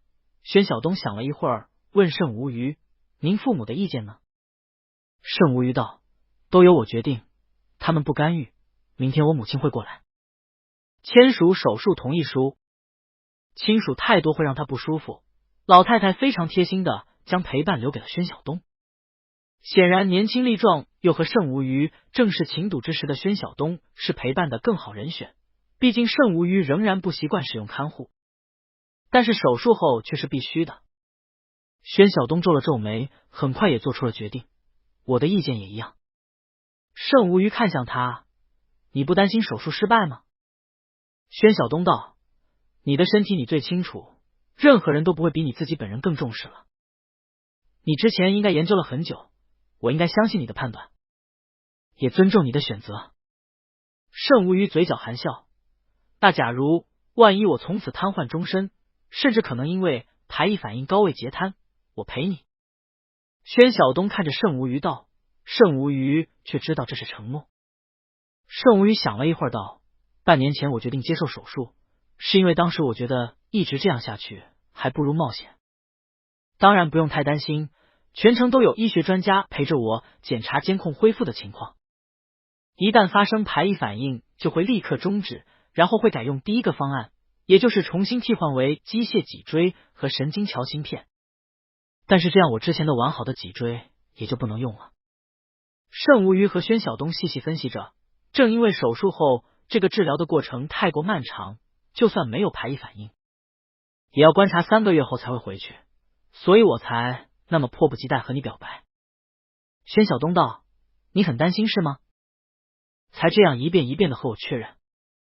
盛无鱼笑了，我是有点紧张，之前我做决定的时候很冷静理智，但现在有了你，我忽然开始怀疑自己了。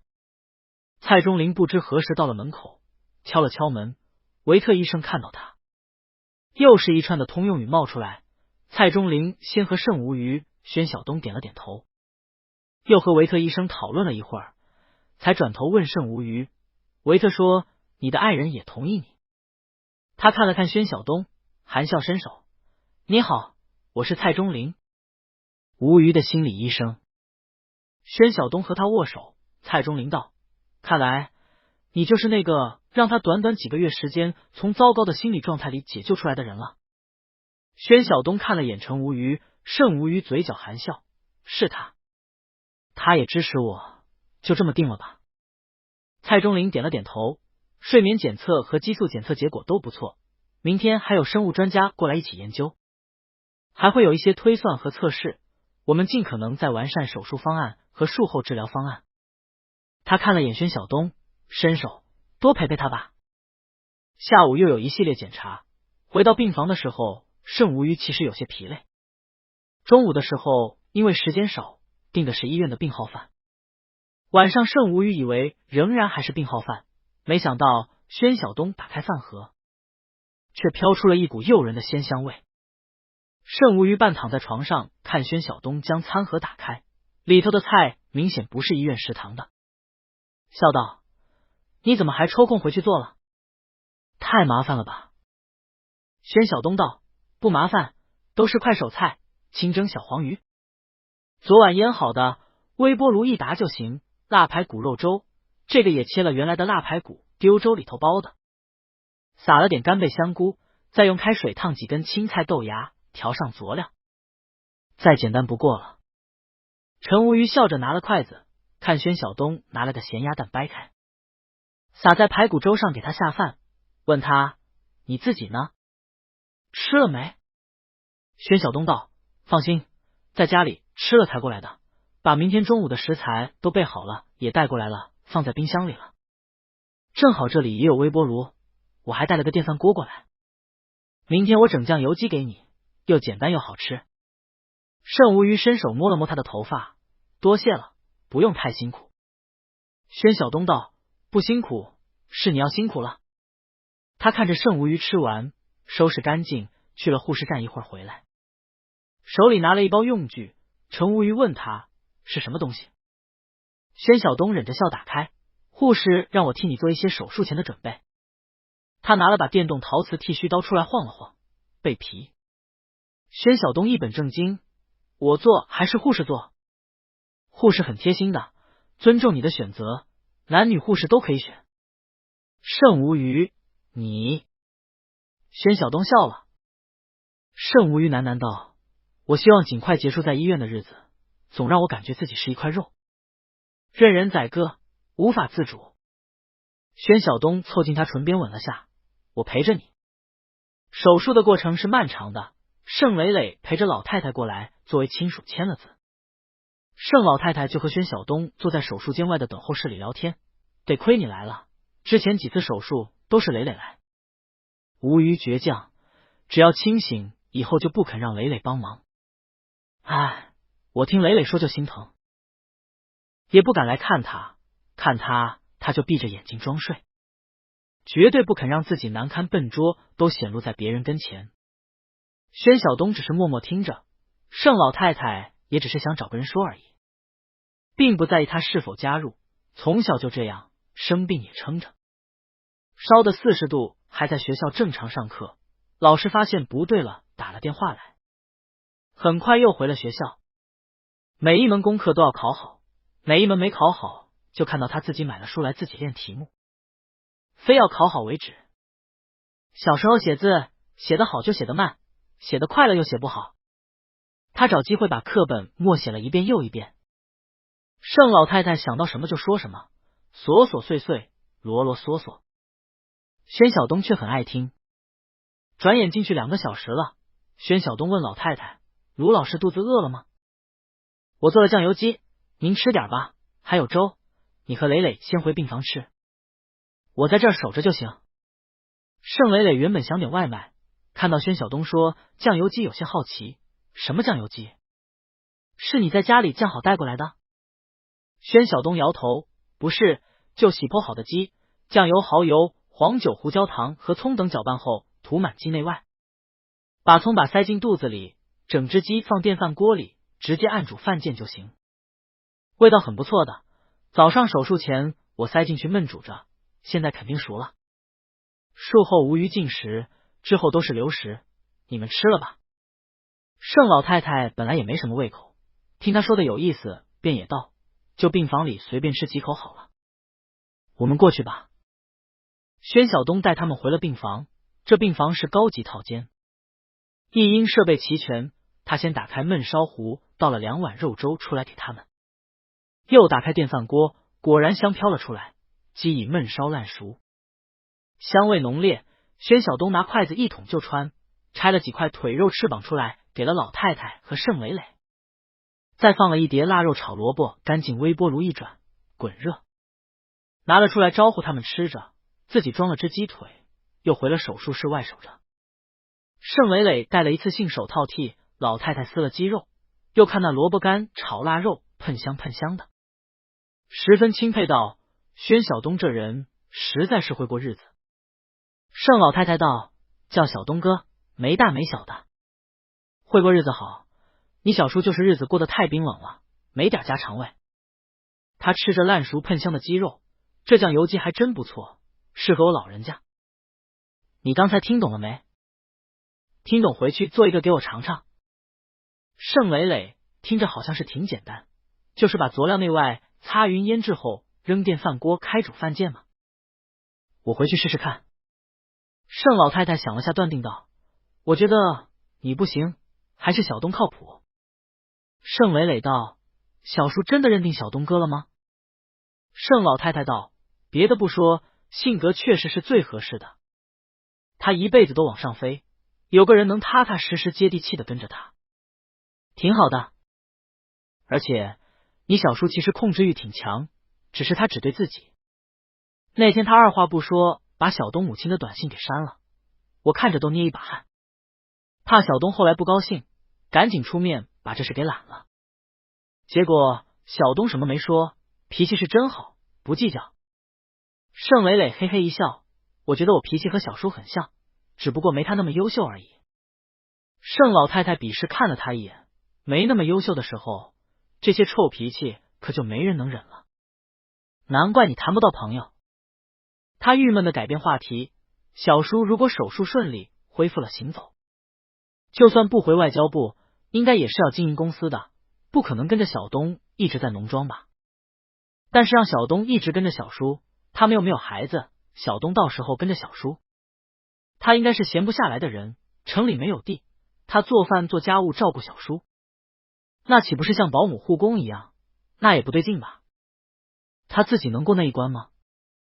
我觉得吧，他其实挺傲气的。”盛老太太道：“每个人生活方式不一样，你那满眼都是什么高低贵贱权势的世俗眼光，做家务做饭就是保姆，照顾你小叔就是护工。你拿钱去砸给人家宣晓东，让人家给你做饭照顾你看看，人家理你不？人家生活方式健康，收入自给自足，又和你小叔两情相悦，用你指指点点他们生活吗？你小叔自己会处理好的，就算以后不在一起也没关系的。”人生有一段相伴也很好了。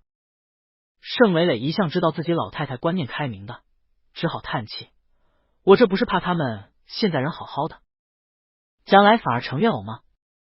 宣晓东这人做朋友是挺好的。盛老太太道，你放心，你小叔和宣晓东就算分手，也一定还是朋友，可以继续往来。盛伟磊想了一会儿道，可以往来，意思是也可以追求了。盛老太太转头拿筷子敲程伟磊的头，你找打吗？盛伟磊哈哈哈笑着摸了摸自己鼻子道，就是看到小东哥，忽然就觉得自己也很需要这么一个人啊，全心全意对待和无微不至的照顾，很难叫人不羡慕。盛老太太冷酷无情，你不就是懒吗？就你这样的，宣晓东看得上你才怪。他想了下，却忽然觉得盛伟磊说的是不可不防，于是问盛伟磊，楚前夕那个小孙子叫什么来着？你上次说他和小东关系不错。盛伟磊道，楚若拙，他最近环京近海两头忙着，好像进了楚氏了。盛老太太想了下道，过2天你小叔手术稳定了，你帮我约下小楚。盛伟磊有些意外，你不出国了？盛老太太道，再多陪你小叔一段时间，人一闲就生事，得找点事给你小东哥做，哪怕吃喝玩乐得填满他的时间。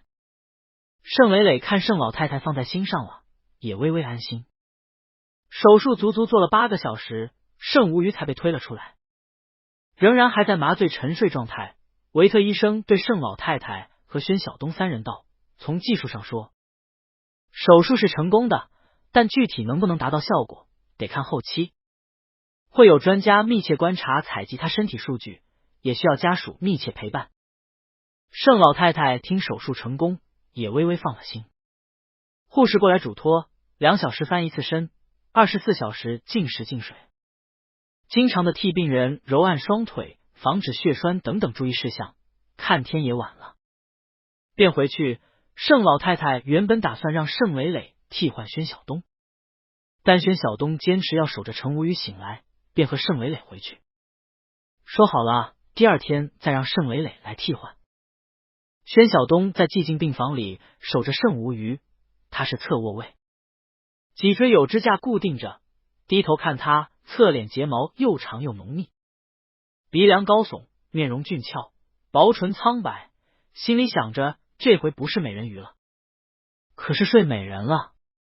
他伸手轻轻揉着程无虞的有些干的唇瓣，找了棉签沾水替他润湿，心中也是怜惜无限。这个样子让他想起他第一次替他用艾草洗头，浴室里水汽氤氲的时候，他闭起眼睛往后倒在浴缸里，和现在有点像，但水汽熏得他薄唇嫣红，脸色带了粉色。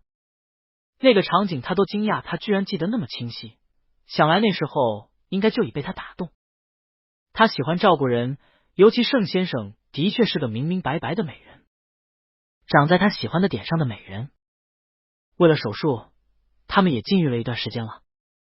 这里是私人病房，宣晓东这个时候就有些忍不住，荷尔蒙让他有着强烈的气机。他微微低下头，悄悄含着程无虞的嘴唇，然后研磨吮吸，湿润柔软的感觉让他满足。吻到一半的时候，盛无虞忽然睁开眼睛，宣晓东一时神情微微凝结，有些窘迫，但盛无虞显然还没怎么清醒，只是含糊嘟囔了句冷。琥珀色的眼眸里带了脆弱和忧郁，应该是麻醉让他觉得冷。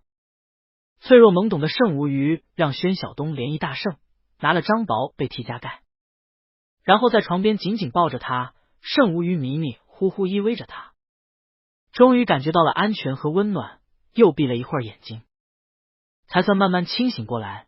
现在几点了？宣晓东道：9点多了，你还不能喝水和进食，感觉怎么样？盛无虞低声道：很酸很累，腰也开始慢慢疼起来了，应该是麻药退了。宣晓东道：我替你翻个身。盛无虞道：好。他身上连着很多奇奇怪怪的仪器和器械，双腿又不能动，身躯高大，翻身不是个简单事。事实上，这家医院特护病房里头也有专配的男看护。但宣晓东知道盛无虞的脾气，一阴贴身都打算自己来照顾不能动弹的盛无虞，其实让他有一种满足感。他承认在这方面他怕是有些隐秘的癖好的。宣晓东下了床，抱着他轻巧的帮他翻了个身，然后将各种仪器的线和输液管等等都小心理好，又替他从足尖到脚踝到大腿按摩了一遍，重新盖好被子。盛无虞道：“你也休息吧，累了吗？”宣晓东拿了毛巾替他擦着额头的汗，看到他碎发里浸湿了冷汗，便知道他应该是开始疼了，却只是强忍着。他用手指插入盛无虞的头发，慢慢抚摸，替他按摩着头皮和后脑。脖子上的肌肉，瘫痪病人的护理需要大量的按摩和推拿，他做起来是驾轻就熟的，但也因此他们两人就贴得非常近。盛无虞的鼻息微微打在他面颊。盛无虞忽然想起来刚才朦朦胧胧的感觉，你刚才在偷偷亲我？宣晓东道：“不行吗？睡美人。”盛无虞笑了：“又给我换人设了吗？”宣晓东道：“小美人鱼做了手术，要恢复行走了。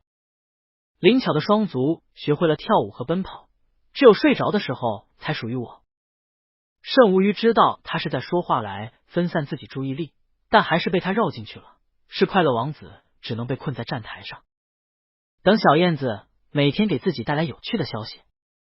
宣晓东低低笑着，盛无虞道：“等我好了，带你去看音乐剧。”宣晓东道：“好，刚才你母亲也这么说，说她在国内策划了一系列的文化演出和展览，到时候让我陪陪她。”盛无虞道：“挺好的，到时候能见到很多名流明星。”他今天守了很久吗？回去休息了吧，他年纪大了，还时常为我操心。宣晓东道：“磊磊陪他回去了，原本是要留他陪护的，我让他走了。你这样的手术做了很多次，每一次都这么难受吗？躺着不能动，翻身都需要别人的协助，难受只能自己忍着，而且没有结果。”他之前知道手术后应该很难熬，但是真正面对的时候，他是实实在在的心疼了。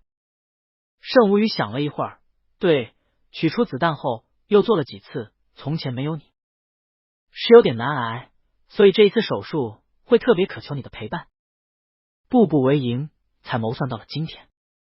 宣晓东是知道这一点的，确实自己身在低谷，渴望陪伴，但他不相信自己走出低谷后还需要他，但这一刻他渴望他。宣晓东伸手摸着他的头发，心里想着他真是坚强，轻轻吻了吻他的额头。医生说醒了就不能睡了，要让你保持清醒6个小时，确定没有麻醉后遗症。你和我说说话吧。他声音温柔，盛无虞和他身体相贴，也感觉到了温暖和安心。他其实身体非常难受，皮肤在发麻、酸、痛，呼吸并不算畅通，而且这样的难受他经历了许多次，但这一次有人用暖热的手臂拥着他，他觉得他可以忍过去。他低声道：“说什么呢？大概要住院1个月，没有什么反应的话就出院了。因为会安排医护人员同住，萤火科技那边的房间不足，不方便安排外人，所以另外安排了医院附近的独栋别墅住。过几天你找施继清拿钥匙，有什么东西该搬进去的都让施继清安排好。我专门吩咐留了后援出来，什么都没安排，只放了肥沃的土，等你去种。”宣晓东道：“种什么呢？只能种菜了，罗勒吧。你喜欢香草、薄荷、9重塔，都很容易活。”盛无虞道：“都随你。你想种花也行。”宣晓东问：“你有喜欢的花吗？”盛无虞道：“能开花的，花团锦簇的就好吧。没什么特别喜欢的。”宣晓东想了下，千头菊、羽山豆不错，长得快，花出得快，就是香味一般。深夜病房静悄悄的，两人你一句我一句，天马行空的聊着，都有些沉浸在这样有些温情脉脉的氛围里。术后的第一周最难熬，盛无虞所有的贴身护理全部是宣晓东亲手护理，盛磊磊偶尔来换班，也只是做一些陪同、守候和跑腿的活儿。盛无虞原本也觉得劳烦宣晓东，但宣晓东这人精力充沛，手脚利索，做起事来丝毫不让人感觉到困难。而他和他又是情侣，坦诚相处之时，自有一番情趣。因此，盛无虞恢复奇快，很快就已能坐回轮椅上了。眼见半个月过去，窗口长好，支架拆了，目前看着没有排异反应。盛无虞终于能洗澡了。宣晓东弄了些艾草精油来，在病房浴室里给程无虞浸浴，然后慢慢揉捏着他的脚趾、双足。盛无虞双足没有感觉，极容易得血栓，因此宣晓东时时谨慎，一有空便替他揉捏按摩。然而这一日按摩，盛无虞忽然轻轻咦了一声。宣晓东抬眼看他，程无虞脸上带了些茫然。我刚才左足好像有感觉了。你再按按。宣晓东将他单只足放在自己膝盖上，用手指细细密密慢慢揉按过去，一边看着程无虞的表情。按到第4指的时候，盛无虞道：这里有感觉了，帮我穿衣服。我们叫医生。宣晓东也大为振奋，立刻起了身，拿了浴巾来将程无虞全身擦干，抱到病床上，替他穿好衣物，亲自出去找了医生来。维特医生来得很快，他带着几个专家一起过来，面有振奋之色，又把盛无虞推去了治疗室，一一重新检查了一遍。送回来的时候，程无虞面上有些疲涩，看到宣晓东还是脸上带了笑容，好现象，说明新植入的神经开始和我的中枢神经融合了，起作用了。维特医生重新修改了治疗方案和理疗方案，用来刺激神经恢复和生长，药也会更换，算是很不错的进展。宣晓东上前去将他抱上床，笑眼弯弯，两人接了个吻。盛无虞低声道：乐观推测，再观察1个月，这样我们就可以回家治疗，不用一直在医院了。宣晓东立刻道：我明天就找施继清好好收拾房子。盛无虞伸手揉捏着他的手腕，明天我让盛磊磊来替你，接下来都是些正常的理疗，磊磊陪着就行。你累了这么久，明天一个是回去收拾下我休养住的别墅，另外你也在家好好休息一下，白天你就在家里收拾规整，晚上过来陪我就行。宣晓东道：好。盛无虞想了下又道：这段时间都是流食，你既然回去，可以慢慢做点讲究的菜给我尝尝了。宣晓东笑了：那你想吃什么？盛无虞道：一时也想不到，但是流食吃多了真的受不了，做点特别的吧。宣晓东对他自然是百依百顺的。好吧，等我想想。但是你现在还是得吃清淡的，又要清淡又要讲究，可把我考住了。盛无虞含笑看着他：难得住你吗？宣晓东笑着低头吻他：明天我做来，看看你爱吃不爱吃。宣晓东果然当晚想了又想，第二天一大早看盛磊磊过来了，便回了公寓，找了施继清，先去看了下要休养的别墅。那幢别墅离医院确实不远，便是步行也只20分钟的路程。若是有什么事，都可以立刻去医院，但又是自己的地方，自然休养起来要舒适便宜许多。施继清一边带着他上上下下走了一遍，一边介绍，这其实是卢老师从前的独栋别墅，后来盛董过来静海这边创业，卢老师就给了盛董住。也是因为离医院近，去医院理疗方便，也进行了很多便于生活的改装，所以很多设备都是现成的。住了2、3年吧，盛董后来创办了萤火科技，买下了那栋楼。为了工作方便，就在萤火科技顶楼留了一层出来作为公寓了。宣晓东仔细看了下，确实每个房间都保持得很好，一直有家政人员每周定期上门打扫和保养，房间和公共区域较多，自然也比公寓那边更周全。毕竟盛无虞这次是休养和复健，势必需要专业的医护人员留守着，而一旦有他们2人以外的人居住，负责做饭的厨师、采买的司机等等也就要安排了。房间收拾得很干净，只需要把公寓那边的东西搬过来就行。而前院后园因为没人住，只种了些耐冬和枇杷等果树。宣晓东看那些植物和路旁的行道树已经开始长出了点嫩芽，恍然发现他们入院已经快1个月了。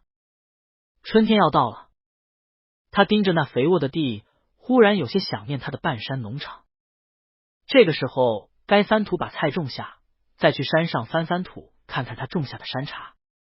他托施季青买了些千头菊等容易开花的盆栽过来，想着买菜的时候再去买点好养的菜种撒进去。等盛无虞出院住进来，应该刚好能吃上新鲜的菜。种什么好呢？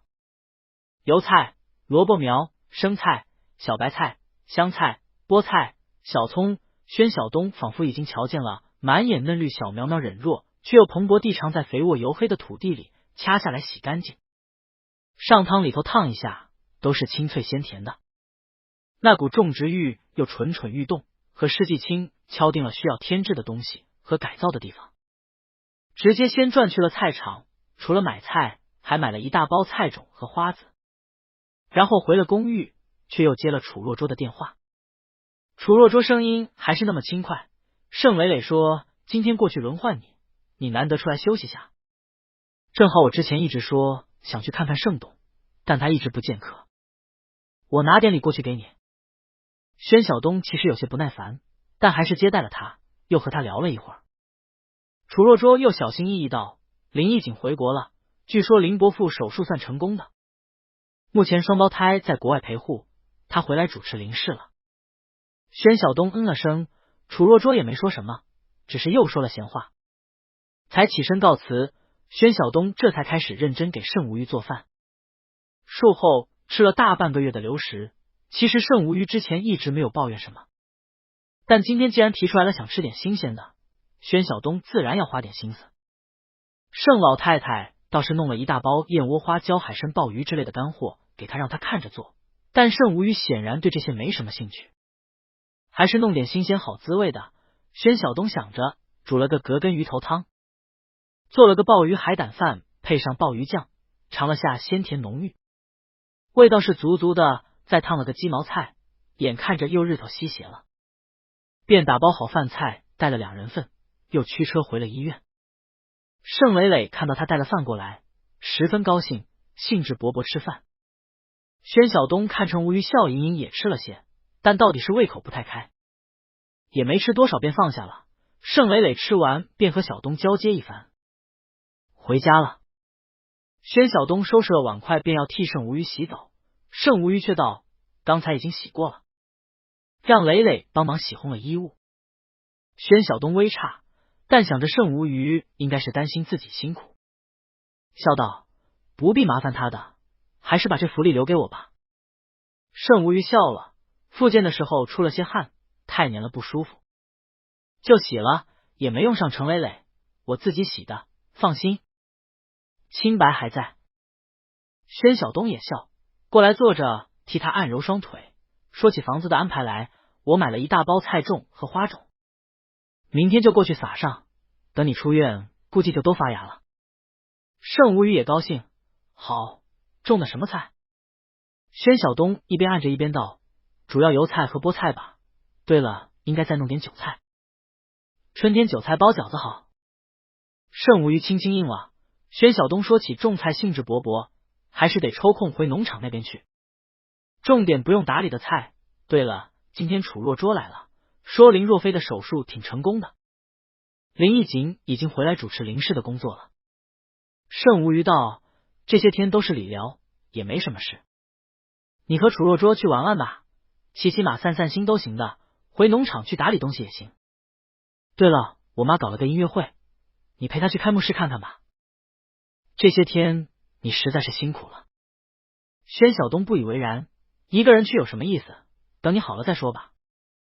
他又说了几句，看盛无虞没应声，抬眼去发现盛无虞已经睡着了，有些意外，但还是轻轻将他衣服整好，将被子盖上，拉上窗帘，调低空调。第二天一大早起床，盛无鱼喝了点牛奶和鸡蛋。看盛磊磊来了换班，又和宣晓东道：“我上次帮你定做的衣服到了，今天你有空正好去试穿一下。然后我上次吃的花椒鸡汤也不错，看看今天你再帮我做个，还有葱爆海参。”宣晓东道：“你昨天又不说。”“昨天说了，我就泡发开了，今天去还得现泡。”盛无鱼含笑：“我这不是早晨才想起来想吃吗？麻烦小东了。”宣晓东道：“昨天做的你也没吃多少。”他忽然想起了什么，看了眼盛磊磊，忽然问盛无鱼：“理疗很疼是不是？我看昨天你胃口也不好。”盛无鱼面色不改：“没有，是换了药，胃口不太好。”宣晓东却没有信：“我出去问维特医生。”盛无鱼只好叹气，是有一点疼和累。宣晓东不说话，目光只看着他。盛无鱼认错，很狼狈，不想让你心疼。宣晓东道：“我陪你。”盛无鱼没说话了。真正到了理疗室的时候，他才知道那很狼狈是什么意思。那是电疗，用电流刺激神经，盛无鱼根本就是被捆在机器上的。电流穿过肌肤神经，他浑身乱颤着，还是没有避免的发出了声音。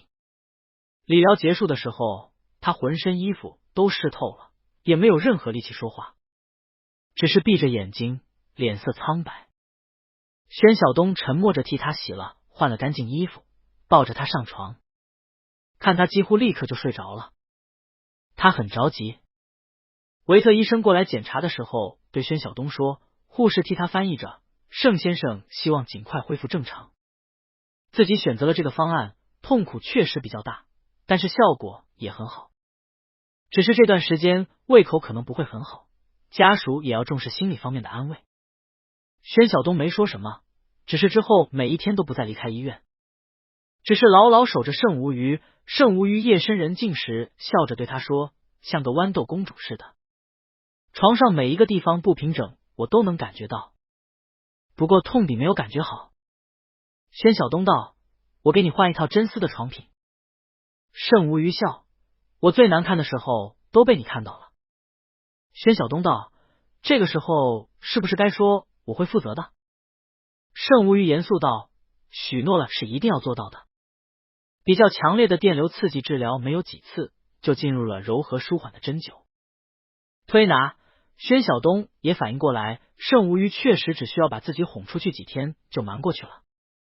确实姿态不美，面目狰狞，软弱狼狈，而且难以维持平日里绝佳的风度的外表，仿佛一个完美的坚果被敲碎了壳，露出了里头的心，但并没有减轻宣晓东心里的爱意。1个月过去后，盛无鱼终于能够在支架帮助下勉强走上几步路，虽然说仍然难以支撑自主行走，但已让所有人精神一振。维特医生带着些激动记录着各种数据，又激发出了无数想法，打算回去在实验室里进行进一步的实验，接下来的治疗也只剩下定期复查和理疗。于是盛无鱼终于决定出院。宣晓东和盛磊磊来接程无鱼出院。盛无鱼问宣晓东：“房子都收拾好了？”宣晓东道：“今天盛部长和卢老师都来了，都在明翠路那边一起庆贺你出院。”盛磊磊补充道：“全家人都来了。”盛无鱼有些吃惊：“老头子也来了？他不是很忙的？”盛磊磊道：“是啊，已经神隐很久了，昨天忽然回来的。老头子还是很重视你的。”盛无鱼漫不经心：“你信吗？他永远工作第一，多半是顺便的。”宣晓东收拾完所有行李，捡了件墨蓝色的针织衫给程无鱼套上，他里头已穿了银灰色的休闲宽松真丝衬衫，裤子穿着也是极为舒适宽松的休闲裤，然后端详了下盛无鱼，笑容可掬。盛无鱼笑道：“怎么样，满意吗？”宣晓东：“看你穿病号服久了，一下子还真有些不习惯。”盛无鱼一笑，双眸湛然，其实他瘦了许多，眼眶都微微有些深陷，但眉目深秀。宣晓东对他滤镜特别大，看他一笑竟又有些失神。盛伟磊看他们两人对视着，仿佛随时能接吻，只觉得自己浑身仿如万丈光芒的灯泡。春天，可恶的春天，他也想找女朋友了，或者男朋友。他轻轻咳嗽了声，我去办出院手续。迅速消失，出院手续非常快捷。等盛伟磊回来的时候，总觉得小叔的嘴唇红了许多，宣晓东的脸色也很可疑。一切手续办妥，盛伟磊开车，宣晓东和陈无虞坐在后头。盛无虞看着窗外柳树，常常垂下碧绿柳枝，已变得青翠，白色柳絮随风吹扬，也有些恍然。春天到了呀。盛伟磊道：对，小东哥弄了纯菜豆腐汤在家里，碧绿碧绿的，说你一定会喜欢。盛无虞道：就不能给我留个惊喜吗？就你长嘴。盛伟磊哈哈大笑：惊喜太多了，你等着吧。盛无虞看了眼宣晓东，宣晓东今天穿着深灰色的丝质衬衫，下边同色系深色长裤，天气还有些凉，他仍然是那毫不畏寒的体魄，穿的很少，但这一身看着和从前随意的感觉比起来，就显出了一种郑重气势。尤其是他的头发应该是刚刚修剪过，看得出来是发型师精心修剪出来的，耳边的碎发还非常细致的吹出了完美的弧度，乖顺的浮在白皙耳垂旁。应该是自己母亲的品味，他就喜欢这种少年气的短碎发，极好的烘托出了宣晓东线条优美的侧脸。他心里一动，想着平时着装随意的宣晓东在自己母亲的指挥下老老实实坐着，让发型师打理头发的样子，心里就一阵微微发热。他笑着问宣晓东：会很惊喜吗？宣晓东转头对他一笑，道：马上到了，你很快就知道答案了。前院铁门缓缓一开，车子开了进去，盛无虞看出车窗外，嘴角慢慢翘起来，眼睛里充满了愉悦。盛伟磊将车停在门口的主道上，宣晓东先下了车，扶着车门请他下车，笑着道：欢迎回家。大门口盛家人集合在拱花门下，人人衣冠楚楚，盛装以待，手里都捧着花，看到盛无虞下车，全都笑伸出手举起花筒，砰，无数的花瓣飘飘扬扬落下来，飘在春风里。而众人身后的门廊把手、门里、墙边装点着无数的桔梗花，有的清新如豆瓣绿，有的又粉紫交错，温馨鲜艳。无数花团锦簇，娇嫩柔软，如温柔春光。欢迎回家。陈无虞操纵着轮椅慢慢下来，接过程老太太递给他的一大捧豆绿色桔梗花，拥抱了下，嘴角含笑：不用这么浮夸吧。盛老太太道：小东的主意我们也觉得很棒。盛无虞转头看了宣晓东一眼，宣晓东手里不知何时拈了一只粉红色的洋桔梗过来，别在他胸前的针织衫扣眼上，生活确实需要点仪式感，所以我找是季青请的同一家礼品公司，他们给我说这个品种叫美人鱼。盛无虞无可奈何看了宣晓东一眼，在众人欢呼声中驱使着轮椅进了房里。高高的大厅果然也装点了无数的洋桔梗，放着流畅动听的音乐。圆桌上摆满了丰盛的菜肴，全家人团团坐下，笑着用了午餐。陈无虞果然看到了纯菜豆腐汤，宣晓东特意舀了一碗汤在他跟前，悄声道：你还是不能吃太油腻的，喝点这个。盛无虞点头道：好，晚上等你给我开小灶。宣晓东悄声道：其实我只做了这道菜，其他都是你家小辈们做的。盛莎莎笑道：我听到了，小东哥要给小叔叔开小灶，果然还藏着好吃的。盛无虞微抬下巴，再简单的菜式小东做来都很好吃，所以你也热不来。盛莎莎炫耀了炫耀了，太过分了哈。盛老太太道：小东啊，马上我在静海市和西溪市有一系列活动了，你陪陪我，他们都忙得很。宣晓东自然一口答应，好。盛老太太十分满意，看了眼盛无虞，不耽误你和无虞的时间。每周就一次，每次就半天，放心吧，明天我让人过来再给你做几套衣服。宣晓东笑容微僵，不必了吧，我很多衣服了。吴语也给我做了很多。量衣服试穿半天，又挑很久，款式很累的。盛老太太摇手，那些不当季，现在春天了。其他人都有，前几天我还给了喜喜和乐乐各一块手表。你呢就算了，吴语脾气古怪，不喜欢的买给他也不戴，送你万一他不喜欢就白买了。盛吴语道，手表我订了，快了。盛老太太道，知道你那完美主义的脾气。盛吴语道，你身边带那么多明星进进出出的，哪里差小东一个？盛老太太道，那当然不一样了。对了，小东有没有喜欢的明星？等我替你邀出来。宣晓东，没有，谢谢。他偷偷看了眼盛无虞，却和盛无虞双眸对上，心中一虚，转眸去夹菜。盛无虞笑道，我知道小东的偶像是谁。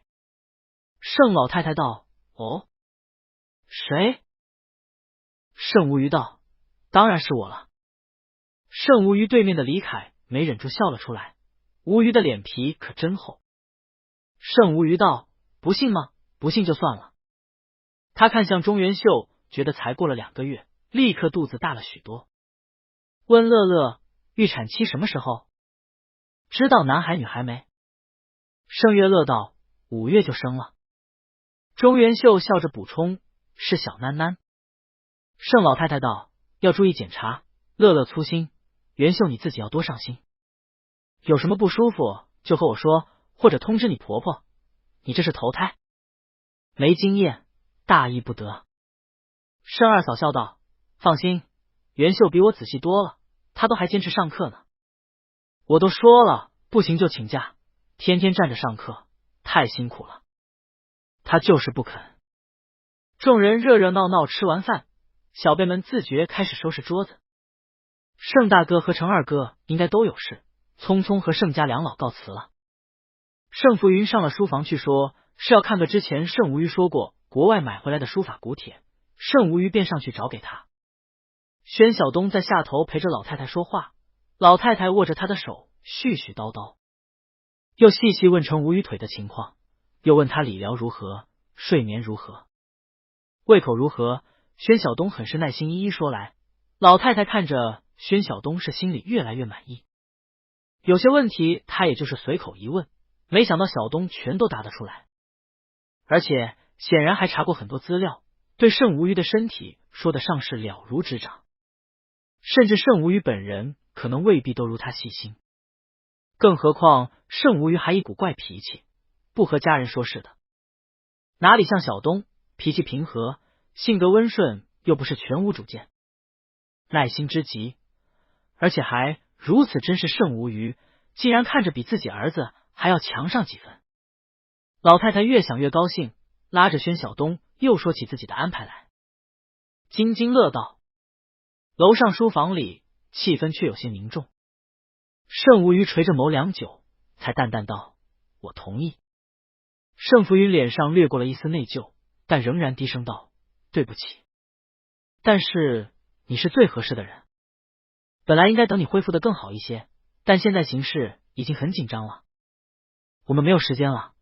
你去那边仍然可以继续好好休养，甚至医疗条件也不会差于国内。盛无虞道，我知道了。盛福云没说什么，过了一会儿道，风险比较大，毕竟你曾经是外交官，再怎么说是商业行为，也一定会引起各方瞩目。我会和施继清联系，聘请安保公司负责你的安全。盛无虞淡淡道，兰家王女追求过我，所以我认为我以已婚身份过去比较合适。盛福云犹豫了一会儿道，你想和小东结婚是吗？但是才结婚就分开，宣晓东是不是不太公平？盛无虞道，此次行动既然是商业行为，非公务活动，我要携配偶过去休养身体。盛福云吃了一惊，你要带小东过去？那太危险了。盛无虞不说话，过了一会儿涩然道，我会在不违反保密纪律的前提下和他说清楚这其中的危险，去不去，我充分尊重他的选择。盛浮云道：他会和你去的，那孩子爱你，但是这对他不公平。盛无虞看着程浮云，你也是这么想母亲的事吗？3个孩子，每次出生你都不在身边，你自以为是为了他好。盛浮云沉默了，过了一会才道：所以我看到宣晓东这孩子就很满意，他和你母亲一样，能够自己将生活过得很好，就算我们不在身边。盛无虞道：是我需要他，就算我自私吧，我也不觉得母亲很开心，他是有他的事业。儿孙满堂，富贵双全，人人看着都羡慕老太太，可他明明爱你，你知道他可以为了你风里雨里去。盛浮云不说话了，盛无虞也没有说话。盛浮云沉默了很久，低声道：好，我会说明你的情况，但是小东这孩子，我们打破了他平静的生活。盛无虞道：我充分尊重他的选择，如果他决定回农庄，也希望以后您能继续庇护他，我在异国也安心。盛浮云道：这是自然的，我当他是儿子。盛无虞笑了声：当你儿子是什么好事吗？从小到大我见过你几面呢？盛浮云有些怅然，但没有继续纠结这个问题。但是时间不多了，你只有不到半个月的时间，而且不宜高调，婚礼建议从简，我先安排安保。盛无虞淡淡道：我知道了。盛浮云没有多说，只是近前摸了摸盛无虞的头发。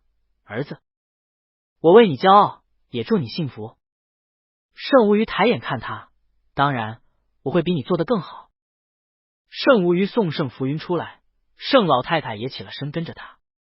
盛浮云正是满腹内疚的时候，看到他笑道：不陪无虞再多坐坐，我晚上又还有会。盛老太太道：我坐着小东都要陪我，倒让他们不自在。闹了这么一会，无虞应该也累了，我们大家都走了，让他们休息吧。盛磊磊笑道：市里新修了好大一个室内靶场，改天我和小东哥一起玩啊。又邀请一旁的李凯和盛乐乐，乐乐和凯哥一起去啊，我看了设备好齐全。盛无虞看向宣晓东，挺好的，就这2天可以去玩玩，我也陪你去看看，你那杆枪都还没有开过。宣晓东好奇，可以自带枪吗？盛磊磊道：有证就行的，正好明天周日，我们去玩一下吧。我知道小东哥枪法一流的。宣晓东确实有点异动。盛无虞道：可以去的，我和你一起去。宣晓东笑道：好。盛磊磊兴致勃勃，明天几点？宣晓东道：我早晨要趁早种点菜，你直接过来就好了。来我们这里吃早餐吧，主要看无虞的时间。盛浮云听着宣晓东这孩子还认真打算着未来，不免有些心酸。看了眼盛无虞，盛无虞看着宣晓东，眸光也满是柔情和纵容。第二天盛无虞早晨一大早起来就没看到宣晓东，起身从窗子看出去，果然看到宣晓东在后院挖地种菜，漂亮的土地已经被翻出了高于的油黑色内里，宣晓东在撒菜种。从窗口往下看，能看到他只穿着汗衫的宽阔结实的背肌性感之极。昨天看着还只是一块地，今天清晨就已经全翻过了。旁边的花坛也已围了起来，栽种上了好几丛千头菊和芍药。这才一大早做了这许多事，旁边的韭菜根也种下了，想来很快就会有柔嫩的春韭发出，自己应该是吃不上了。他默默看了好一会儿，宣晓东就敏锐的感觉到了目光，抬头一看，笑了起来了。我做了鲜蚝蒸蛋和小笼包在厨房里，还有豆浆和三文鱼，你自己先弄，我一会儿就种好了。盛无虞对他笑：你慢慢弄，我自己吃。他自己洗漱后下来吃饭，看到医护人员已到位，替他量了血压等等指标后，预约了饭后半个小时去理疗室理疗。然后看到前门盛磊磊开着车过来了，盛磊磊停了车，盛乐乐和李凯都下来了，三人说说笑笑的进来。看到盛无虞老老实实叫小叔，陈无虞点了点餐桌前，吃早餐，锅里有，自己装。小东在种菜，你们先吃吧。盛伟磊嘻嘻笑着，其实我们在林园吃了些，老太太和我们说了，小东哥做饭好吃没错，但是我们要把他当长辈，不可使唤他做事。盛无鱼淡淡的也没表示什么，一个人坐在那里默默的吃包子，冷眉冷眼。盛伟磊他们坐一会儿，喝了杯豆浆，全都坐立难安起来。盛伟磊心里想着怪事，其实小叔生病后一直是这样冷淡疏离的，但是自从和小东哥一起以后，他看上去都是和风细雨的，特别是昨天看着完全就是个正常人了，怎么今天又这样了？难道是昨天晚上他胡思乱想着，却见宣晓东从外面走了回来，手里还提着桶和锄头等用具，放在了厨房外面的天井里，洗干净手了才笑着进来问，够吃吗？不够我再蒸一笼。然后盛伟磊他们就看着陈无鱼面上仿佛冰雪融化，寒意顿退，笑道，他们在林园吃过了，你呢？吃了没？宣晓东道，我吃过了，一会儿理疗完了我们再出去，现在我先开游戏给磊磊他们打一会儿吧。盛伟磊如释重负，好，我们去游戏室那里等小叔。对了，昨天小叔说可以叫上楚若桌，我也叫上楚少了。宣晓东不以为意，好的。宣晓东过来看陈无鱼吃完了，收拾了下，便推着他去理疗室，熟练的先检测一些指标，然后看时间差不多了，医护人员都来了，便开始针灸理疗，结束后出来开了2台车去了靶场。盛伟磊之前定了一个场地，宣晓东拿了新猎枪出来试射，他眉目专注，长腿微开，站得又稳又飒。盛无鱼坐在后头慢慢喝着茶，一边看着他射靶子。楚若捉进来的时候，宣晓东正眼神锐利，腰背笔直，开枪射击每一环都是10环。楚若捉有些震惊，他坐在盛无鱼身边笑道，小东原来这么厉害，我之前也猜他不是普通的义务兵，但这样的枪法就算退役应该也会继续在陆军署任职吧，至少做个枪击教官没问题吧？步行军校应该也大把职务才对，怎么会回乡种地？我前几天认识了个静海军校的大校，都还和我说缺教官，要不要我联络一下，给小东去任个教官？哪怕是临聘的也不错，我觉得小东应该会喜欢吧。盛无鱼转头淡淡看了楚若捉一眼，没说话。楚若捉被他这一眼看得脊背一凉，笑了声，当然，无鱼你这边的关系比我强，关键还是看小东的意愿吧。那边盛伟磊大叫，又中了。他和宣晓东道，给我耍一把吧，你这枪看着太给力了。果然还是小叔厉害，能定制到。宣晓东将枪递给他，笑着看他射，伸手替他拖了下姿势。过去盛乐乐和李凯是一组，也让他指点。他教了一会儿，转头看到楚若捉来了，便就走回来坐下来，若捉不上去玩一玩。楚若捉道，挨腰疼，不玩了，刚和无鱼说呢。我前几天认识了个军校的领导，说现在教官也缺呢，你要不要去当教官？宣晓东道，不用了，军校管理严格，到时候不好照顾无鱼。他看了眼陈无鱼脸上温和微笑，心里微微叹气。这个老友林家的产业也不要，也不想借盛家的事弄个稳定的工作，和自己也一副朋友之交淡如水的样子。他到底知道不知道不趁年轻，趁现在盛无鱼还对他好的时候，多累积点资本，多发展下自己啊，成家势大，将来一旦有什么，他是要吃亏的呀。瞧瞧这口气，一心一意为盛无鱼考虑。盛无鱼对宣晓东道，不多教教他们。宣晓东道，盛伟磊是老手，程乐乐本来就是玩玩无所谓，李凯哥应该也是玩过枪的，不用我教。前面李凯听到他说话，转头看了宣晓东一眼，目光有些奇特，你怎么知道我玩过？宣晓东一怔，一看就知道啊，要说哪里我也说不上来，和盛乐乐不一样。李凯笑了下，很久以前试过打猎，你还是厉害。楚若舟道：中午我请，有一家饭店的松茸很不错，也适合吴虞吃。盛吴虞道：好。又和宣晓东道：难得出来次，你多玩痛快些。宣晓东道：挺好的，知道地方了以后想玩就过来就好，倒也不用非要今天玩够本，陪你说说话也蛮好。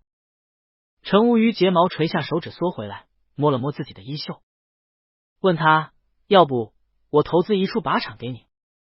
宣晓东摇头：不用，麻烦，想玩什么时候来玩都行。把爱好变成生意就痛苦了，时时要担心亏本，搞不好到时候看到枪就心烦。楚若舟哈哈笑了，和你当初卖红龙的口吻是一模一样，就因为怕麻烦，宁愿便宜点卖给事少的鱼贩子，也不肯卖给权贵们，真就不为五斗米折腰呢。宣晓东一笑：喜欢的东西顺便能赚点钱就不错，但是喜欢的东西会带来麻烦，那就喜欢不了了。楚若舟点头指着他笑：我算知道了，你才是最自我的呢。他转头看盛无虞，却见盛无虞看着外面，仿佛在出神，只以为他累了，便拿了手机出来：我先点菜吧。上品松茸最佳品质，先点上5斤，刺身、烧烤、松茸饭都安排上，然后清鸡汤底。无虞你想吃什么呢？小东呢？盛无虞道：松茸鸡汤就行，我吃的不多现在。宣晓东道：问磊磊他们吧，我什么都吃。楚若舟道：好。他微微抬高声音问盛磊磊：磊磊，你们爱吃什么？盛磊磊转头笑道：紫苏牛蛙有没有？昨晚特别想吃辣的，再来个生腌皮皮虾。却知道楚若舟这是含蓄的叫他们该走了，毕竟小叔双腿不良于行，他们可不能只顾着玩，还得照顾他，便又开了几枪。便也和乐乐他们收了枪，都出来去往楚若舟说过的餐厅去了。果然这家的松茸极好，这才春日，算不上当季，就已弄了许多上品松茸，脆嫩甜美，带着森林和花朵的气息。一行人吃的还算开心，吃到开心之时，楚若舟问宣晓东和盛无虞：林义景那边最近想开个酒会，知道你出院了，问问看你们会去不？去的话他让人送帖子。盛无虞神情淡了点：小东去我就陪他去。宣晓东怔了怔：不去了。他看了眼盛无虞，没说什么。晚上他替程无虞用精油一一揉捏过双腿后，两人躺在床上，极尽酣畅的来了一场。毕竟是住院多日，两人也算是许久不曾亲热，自然是分外甘美。两人都尽兴后，躺在床上半躺着，都有些余韵未了。懒洋洋拥着，宣晓东才问盛无虞：你今天不开心？盛无虞道：没有的事，只是太久没应酬有些累，药也不太适应。宣晓东关心道：那要和医生说换药不？盛无虞道：没事的，你明天是陪我妈去参加音乐剧开幕式吧？他伸手轻轻抚摸宣晓东的健美的肩背，真是荷尔蒙爆棚的美好身体。宣晓东被抚摸得很是舒服，懒洋洋闭上了眼睛，开始觉得有些眼皮沉重。你不舒服的话，我尽快回来。盛无虞道：没什么，你玩开心点，我挺好的。知道，你开心我就开心了。宣晓东道：睡意涌了上来。盛无虞道：小东，我不想给你带来麻烦的，不要嫌我。宣晓东道：你不是麻烦。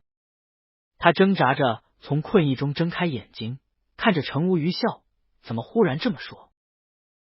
盛无虞忧郁道：你喜欢的东西，如果给你带来麻烦，你就不喜欢了。他想起了林义景。宣晓东道：你又不是东西。他伸手捞过盛无虞的手，将他修长手指放在唇边吻着：你是我的全部快乐，多麻烦都不介意。盛无虞迟疑了一会儿：还想来一次吗？两人身体贴得太紧，他现在信了，某个人就亲了下他的手指，也能热情起来。宣晓东有些无奈：不用理他，一会儿就好了，盛无虞伸手去揉按他的唇瓣，笑了，我帮你。他喜欢宣晓东这诚实的身体，总是直白又热情。他有时候甚至不理解他莫名其妙兴奋的点在哪里，但他的爱是那样的清楚、直接和纯粹。他想，至少让他再开开心心、心无挂碍的玩上1个星期。再说吧。第二天，盛老太太过来，笑眯眯给宣晓东挑了一回衣服，又搭配了配饰手表，带着宣晓东出去了大半天。下午，宣晓东回来，第一件事是换掉那严谨的西装，先去洗了澡，放松的在游戏室和盛无虞打了一下午的游戏。盛无虞问他习惯不，宣晓东道：也还好吧，虽然人多点。老太太对我很照顾，还收了不少名片回来。过了一会儿，他又感慨，这世道还是先敬罗衣后敬人啊。他还是之前那个他，但换了套衣服，无论走去哪里，得到的都是笑脸相迎。没有人介意他的态度，他仍然还是那个不善社交的他。但对面的人都变成了善解人意的，无人介意他态度和礼节有什么做不到位的。盛无虞笑了，上位者多年，他知道宣晓东会习惯的。说白了，社交恐惧还是因为需要应付的人际关系太多，站得越高，需要用心维护关系的人就越少。别人来结交，在意和逢迎的人就成了别人，而站在上位的那个始终会觉得轻松。第3天，宣晓东和盛无虞去了水库钓鱼，楚若拙带着去的。要说吃喝玩乐，他确实是一流的，3人搭乘快艇到水库深处钓了半天。在水库边的餐馆用了全鱼宴，宣晓东还下水去游了一回泳，玩的也算酣畅淋漓。但到了晚上，宣晓东终于忍不住了，问盛无虞：你心里有什么事？盛无虞面色平静：我能有什么事？宣晓东皱眉：自从那天你父亲走了以后，你就不开心？盛无虞有些吃惊于他的敏锐，宣晓东伸手抚过他的眉心：照顾你那么多天，你不开心，我一看就知道。你不开心，我玩的也不会开心。他很认真看着程无虞的眼睛，有事就说，是不是治疗有什么问题？我们一起面对。盛无虞看他神情严肃，知道吓到他了，毕竟目前这个情况，他会想到是不是自己手术治疗有问题是很正常的，也不能再让他担惊受怕。于是握着他的手道：不是治疗出问题。这几天他在心里打了许久的腹稿，他握了握他的手道：你跟我来书房。盛无虞从书柜里拿了个智能地球仪出来，放在桌面上，点了点，一个国家立体地图投射在了空气中，这是迦兰国。宣晓东道：能源大国。盛无虞道：这个国家军政合一，仍然是帝制。现任迦兰王生病，目前3位继承人正在争夺王储之位，只看迦兰王和军部最后的选择。迦兰王的2王子内丰曾在我国留学，在我在的外交学院留学，和我有结交。他深受我国文化熏陶，如果能够继承王位，对我们国家是好事。目前萤火科技有多项重要科技项目准备在迦兰国投资，这也是迦兰王的2王子通过我促成的合作，投资的金额很高。但因为那边现在形势紧张，项目面临很大的政策风险，一旦亲其他政权的王子上位，我们的先期投资会全部落空，只能尽快撤资，保全自身，避免最大的损失。宣晓东静静听着，盛无虞道：我需要过去迦兰国那边主持项目。宣晓东问他什么时候？盛无虞沉默了一会儿：10天后。宣晓东问：不能等身体多恢复好一些吗？其他人不行吗？盛无虞：形势紧张，其他人不行，毕竟和2王子交好的是我。宣晓东很快下了判断：我陪你过去。盛无虞道：这次项目有风险，传来的消息是3王子背后似乎有当地组织支持，我会请一流的安保公司派安保人员随行，但你去的话太危险了，你可以留在国内，等我回来。宣晓东道：我陪着你更安全，更何况你腿脚不便。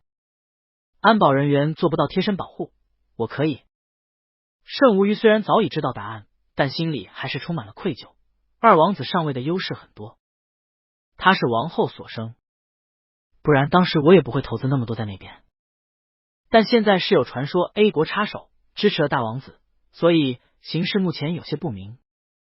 我过去看看形势，如果确实不好，可能也就会撤资。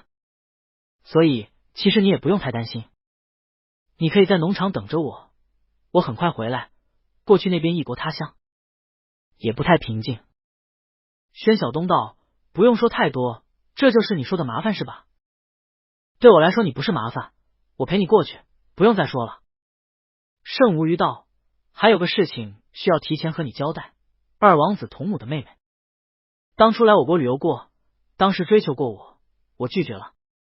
盛无虞看着他微笑，当然目前我双腿残疾，人家也不一定还把我放在眼里了，但我希望在过去之前能和你变成合法的配偶关系，这样等出去以后麻烦会少很多。宣晓东，好。盛无虞抬眼，时间紧张，婚礼可能暂时举办不了。宣晓东，不举办最好，婚礼是社交恐惧者最恐惧的场合。盛无虞看着他，婚礼是应该的，回来后我会补办。宣晓东伸出手和他十指交握，别担心，我陪你过去。盛无虞看着他清澈的眼睛，心里愧疚的厉害。他以为他会问更多，比如为什么一定要过去，及时撤资行不行，要去多久等等问题。他反复推敲哪些可以透露，哪些不可以。但无论哪方面来说，生命都比投资要重要的多。他这些借口都是如此不堪推敲，但对方只是简单的说我陪你，这是太过潦草的求婚了。他本来以为应该是在一个完美的时间点，有鲜花和香槟，有戒指和拥吻，在家人见证之下郑重提出求婚，给出余生的许诺和请托。然而他现在只能给对方带来不可知的风险和麻烦。他本来可以有一个平静的生活，在他自己的小小农庄之中自给自足，人生完满。他虽然家庭欠缺，却已成熟强大，他能有楚若拙等朋友，锦上添花。如果没有自己，他也有可能会和幡然悔悟的林义景在一起。经过半生失而复得，林义景应该会对他很好，他留在静海会过得很好，但他不会让。对于一个完美主义者来说，这样潦草的求婚实在有些难以容忍，但他觉得他一辈子都不会忘记此时此刻。他握紧宣晓东的手掌，垂眸掩去眼里的惆怅。所以我们现在应该挑戒指了吧？还有登记的日子，应该选哪一天比较合适？宣晓东道，你定吧。盛无虞笑了，伸手放在宣晓东背后，微微用力。宣晓东垂下头，两人接吻。一旦确定了未来，日子瞬间就变得忙碌起来，玩乐不再重要。他们忙着收拾行装，安排事务，与迦兰国对接医院。订婚戒，选了日期去登记的那天，盛家人还是聚在一起，吃了一餐饭，收了许多新婚礼品。还京，退役手续办完了之后，你们就是以普通安保人员的身份与盛无虞随行。此次行动全部为民间商业行动，署里会给你们提供必要的保障和配合，但你们还是要有心理准备，这些都只能在暗处。多方情报表明 A 国已经插手，一旦侵我国的迦兰王逝世，涉及我们的多项能源规划都要有很大变动。我们不会干涉别国内政，但也不能任其发展，引火科技是最合适的切入点。严瑞峰微微抬头看向上位的老者，我知道了，你放心。也不是第一次执行这种任务。上位的老者沉声道，这次任务回来，你就会转职。从暗转明，盛家的支持不可或缺，因此盛无虞的安全是第一要保障的。无论最后谁继承王位，都是安全第一。你的任务只是保障盛无虞安全撤回国内。严瑞峰面无表情道，无论他是什么人，只要是我国平民，我都是一视同仁，保护他的安全的。上位的老者知道他一向刚直不阿的脾气，微微叹了口气，我知道你不喜欢这些，你这么多年一直在国外执行任务，不知道国内的形势。你在特种部队总是执行一线任务也足够久了，年龄也不小了，身体体力不会永远在巅峰，总要由暗转明的。这次是一个很好的机会，圣无虞手术成功了，很有可能将来重回政界。就算不回，萤火科技的实力也不容小觑。有了盛家的支持，你以后的路会好走很多。之前他也曾经是你的救援对象，那次出了意外，他误中流弹，双腿残疾辞职了。这次才接受了大手术，身体尚未恢复，又义无反顾冒着危险出国主持项目合作。仅从风骨气节来说，他高风亮节，是个值得敬佩和尽心保护的人。严瑞峰道：是。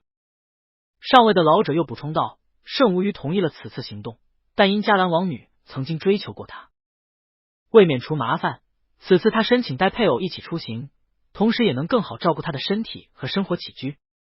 毕竟他身体刚刚接受过手术，双腿不便，因此你们的保护对象会多一个，因为是临时决定带上配偶。刚刚登记结婚，只知道配偶是男性，其他资料暂时我这里还不掌握。稍后你们报道，会有人把相应情报传给你。这次行动，你们全力配合圣无虞的行动，保护圣无虞及其配偶的安全。根据圣无虞的要求，提供相应行动的安全保护。如果有超出安全保护能力范围的需求，可以联系总部审批和增援，但紧急情形下，你们需要完全听从圣无虞的指令。严瑞峰眉梢一动不动，明白。老者长长叹了口气，圣无虞前外交官的身份太过瞩目，因此他的出行必然会引起国际各方势力的注意。你们这次责任重大，权限也高，可以及时申请相应的装备。另外，因为你们这支队伍全部都办理了退役手续，任务期间的所有薪水全部由萤火科技支付，也就是说，你们就是普通的安保人员了。需要切记身份，不要惹出事故，影响国际声誉。严瑞峰再次道：明白了。他的神情一直是严肃冷静的，仿佛没有什么能够难倒他。老者忽然上前拍了拍他的肩膀：我相信你一定能圆满完成任务，我希望你也能珍重身体。作为一个父亲，希望你能平安归来。严瑞峰神情终于微微软化：我会平安回来的，您放心。也和妈妈说放心。严瑞峰走了出来，副队长程元迎上来笑道：车子安排好了。还有什么事吗？今天可以飞去静海，然后今晚就能去盛家报道了。严瑞峰点了点头：出发吧。严瑞峰带着队员抵静海的时候已是下午。根据要求，他们从今日起就要对圣无虞进行24小时的严密保护。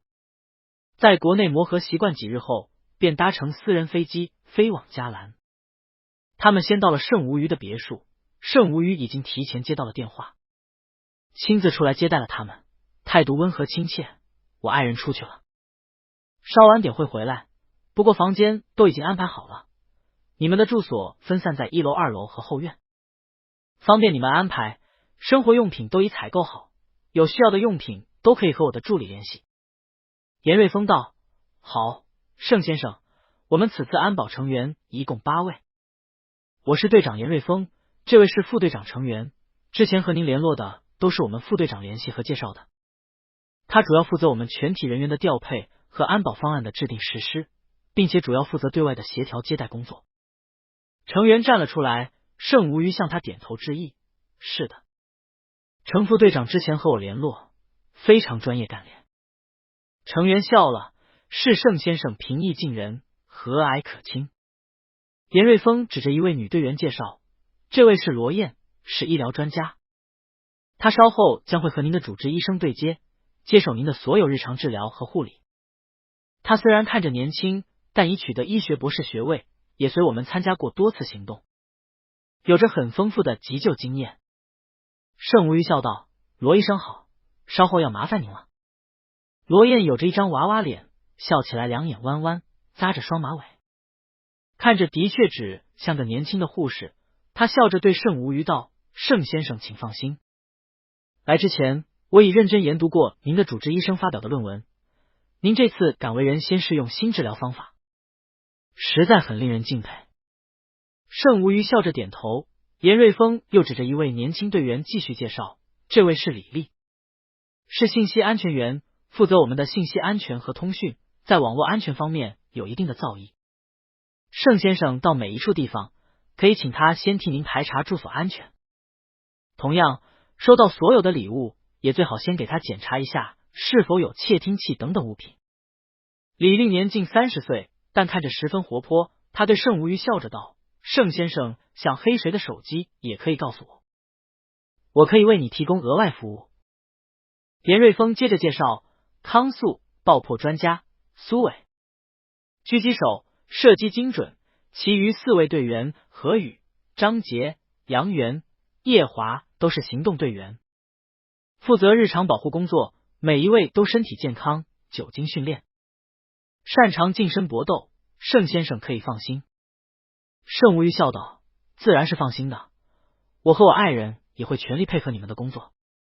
我看时间也快到傍晚了，已提前让厨师准备了晚饭，我们晚点吃饭，可以再聊。”程元道：“是，我们先在别墅里上下走一圈，确定保卫方案，晚饭后会和您确认具体安防的方案以及近期的行程。”程无虞点头：“可以。”大门外传来车子的声音，他微微抬头往大厅的落地窗外看一眼，笑了：“我爱人回来了，正好你们也先别散，我给你们介绍一下。”他驱动轮椅迎了出去，严瑞峰和程元带着队员也跟着走了出来。看到铁门打开，一辆银白色加长豪车从外缓缓驶进来。严瑞峰听到后头李丽小声对罗燕说话：“嚯，这车得上千万。”他转过头看了他们一眼，罗燕吐了吐舌头，戳了下李丽：“大家站直了。”车子停好，盛无虞已驱动轮椅上前迎接，他们站在原地没动，只看着车子里一个年轻男子打开车门下了来。男子身上穿着黑色西服，分外挺拔，胸口还配着花，似乎刚刚出席了什么重要场合。他从车内副驾拿了一大把花出来，递给了盛无虞，然后低着头非常自然的和盛无虞接了个吻。队员们小声在后边轻笑起来，好帅，跟偶像剧似的。然而程元的脸色已猝然变了，他转头去看严瑞峰，老大。严瑞峰脸色平静，一双眼睛却冷肃凌厉，他直视着那个长腿宽肩挺拔异常的年轻男子，和盛无虞亲吻后，盛无虞笑着说了什么，指了指他们这个方向。面容俊秀的男子转头看向了他们，然后脸色也微微变了。盛无虞没注意这些，只以为他害羞。他将那捧大的有些过分的淡紫色鲜花束放在自己膝上，笑着驱动轮椅往严瑞峰这边过来，一边道：“来，小东，我给你介绍我们的安保队员，接下来我们要依仗他们保护。日夜相处很久的。”宣晓东看着身材异常高大，给人一种压迫感的严瑞峰，反手将车门关好，跟上了盛无虞。听盛无虞介绍：“这是我的爱人宣晓东，这位是安保队长严瑞峰。”宣晓东和严瑞峰目光相撞，两人神色都很冷静。宣晓东伸出手：“你好，严队长，以后请多多关照。”严瑞峰伸手回握：“你好，宣先生，幸会。”他一句幸会说的意味深长，手也不由加上了几分力气。但宣晓东看着他神色平静，甚至还露出了个得体的笑容，缓缓松开了手。这是副队长程元。程元笑意带了些嘲讽，也伸手和宣晓东握手，两人双手一触即分。这是医疗专家罗燕，他接下来将会负责我日常的医护。罗医生，我爱人会负责我日常大部分的护理工作，你有什么需要的和他交代就行。罗燕挤出了个笑容，伸手和宣晓东握手，声音却微微发抖：“你好，宣先生，你可以叫我小燕，宣晓东看着他一笑，好的小燕，以后多多关照。接下来的李丽瞪着眼睛看着宣晓东，握手的时候也没怎么客气。但宣晓东一直面容平静，和每一位队员都握过手。盛无宇转头对严瑞峰笑道：“我没有介绍错吧？接下来就请严队多多关照了。”严瑞峰道：“盛先生记忆力惊人，我只介绍过一次，您竟然全都介绍对了。”盛无宇含笑：“这是外交基本功了。”他转头对宣晓东道：“严队他们也是才到的，还会整个屋子检查一遍，安排各处的安防，然后对接我们接下来的行程。这几天老太太还会找你出去吧？你有什么行程也和他们对好就行。”宣晓东道：“好。”盛无瑜看了下腕表，那就6点餐厅开餐，我先回房间休息一会儿。他向严瑞峰点头致意。严瑞峰道：“盛先生、宣先生请便，我们进行勘察，安排防卫。”盛无瑜又笑道：“有什么需要可以和小东说，他来安排。”宣晓东向严瑞峰点了下头，推着盛无瑜上了2楼，进了房间内。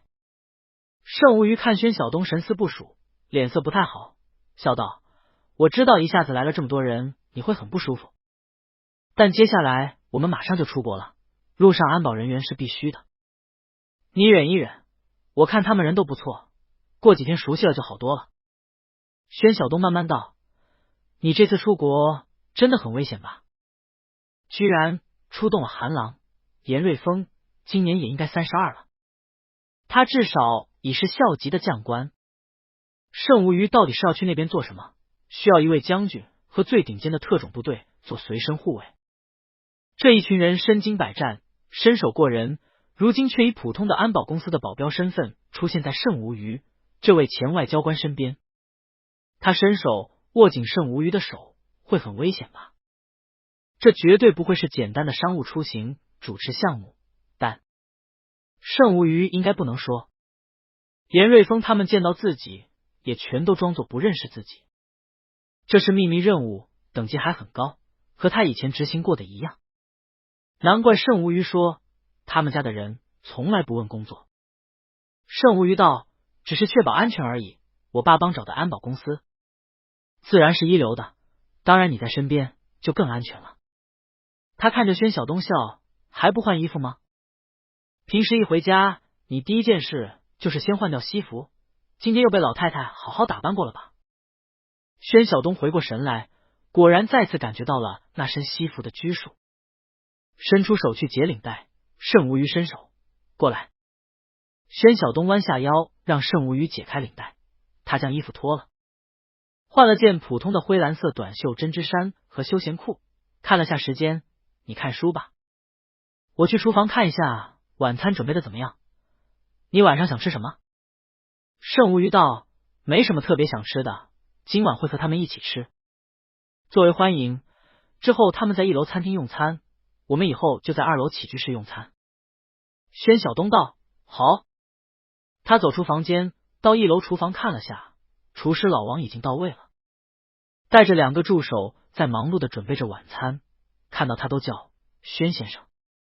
他们才来了几天，知道宣晓东烹饪手艺绝佳，盛先生的饭菜一般都是他亲自做的。宣晓东看了下老王准备的餐点，点了点1道紫苏牛蛙，道：“这个不用上了。”严瑞峰不吃蛙类蛇类，老王也不问原因，连忙道：“好，那这道我们自己吃。”宣晓东点了点头，又检查了下盛无瑜晚餐晚上吃的竹荪鸡汤，看味道合适了，便走了出来。才出厨房，便迎面撞上了严瑞峰，他应该刚从花园走过来。严瑞峰看着他，平静问道：“这就是你当年的答案吗？”宣晓东怔了怔，严瑞峰提醒他：“行动前我说，行动后等你答复我。等我出院回去队里，迎接我的是你已退役的消息，所以这就是你的答案了。豪门显贵，衣冠楚楚，名表华服，豪车豪宅，我确实给不了你这样的生活。”他语声带了一丝自嘲。宣晓东看了他一眼，什么都没说，只是越过他往楼梯口走去，程元不知从哪里冒了出来。看到宣晓东，忍不住讽刺了句：“原来是做豪门的媳妇儿去了，难怪当初退役的这么干脆。”不告而别，呵呵。宣晓东冷冷看了他一眼。程元道：“你不该对队长道歉吗？”宣晓东淡淡道：“我没有对不起任何人，程副队长，别忘了你是在任务中。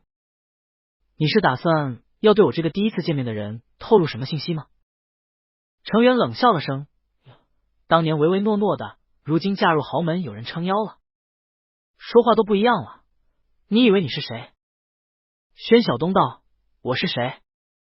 我是你们的保护对象，我是你们的雇主，我随时可以解雇你。保镖先生，对了，你可是文职，手无缚鸡之力，我看应该叫保安。”程元怒了：“宣晓东，我忍你很久了。”宣晓东眉毛一扬：“我也是。”他直视着程元，一字一句道：“程副队长，我也忍你很久了。”两人怒视着彼此，针锋相对。严瑞峰上前低斥：“够了，别闹了。”程元含笑道：“你不会以为你可以左右什么吧？你以为你是谁？”盛无虞待我们都客客气气的。宣晓东淡淡道：“专业点，程副队长。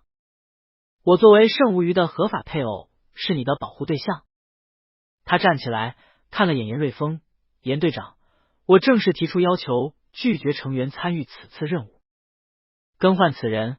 如果你作为队长不受理，我会向你们上一级提出要求。”程元笑了：“你也是参加过行动的，整个行动方案全部经过了审批，所有随行人员的出国手续和身份证明全部都办理完了。你可以试试提出这样的无理要求，看有人回应你吗？不会是真觉得像个女人一样嫁入豪门，就可以恃宠而骄、无理取闹了吧？”宣晓东转身离开了。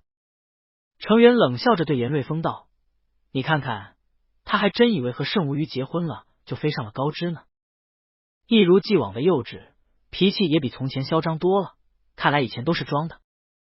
那么仓促的结婚，显然不过是个护工和挡箭牌罢了。他还真以为盛无虞看上他什么？”严瑞峰看了他一眼，神情严厉：“不要侮辱过去的队友，不要让我再听到第二次。”程元语塞：“对不起。”严瑞峰又道：“保护对象确实可以提出更换安保人员，你确实不专业了。还是想想，如果盛无虞真的提出来要更换，我们怎么应对吧，做好诚恳道歉的准备。”程元笑了：“不过是气话，你也信？他在你跟前强撑呢，盛无虞会理他才怪。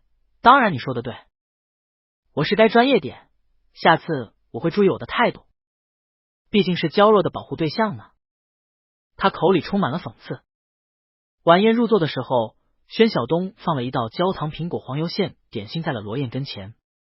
罗燕一看那焦糖苹果，眼圈又微微发红，看着宣晓东笑：“谢谢宣先生。”宣晓东看着他一笑，指挥着厨师助理将菜上齐，给每个人都斟满酒杯，坐回了盛无虞身旁。旁边李丽横了眼罗燕，巧声道：“就你心软。”罗燕巧声道：“当年肯定有误会，队长都说了，全部当第一次面的保护对象看待，不许有任何情绪，否则严惩。你小心点，别让人家盛先生看出端倪。”李丽道：“你才小心点。”盛无虞举杯：“我不能饮酒，知道大家任务中也不能饮酒。上的是气泡水果饮料，接下来的日子多依仗列位了。有什么做的不周到的地方，大家随意。”宣晓东也随着他举杯，看成无虞的语气客气谦虚，知道盛无虞心中必然也明白这些人的身份不能以一般保镖视之。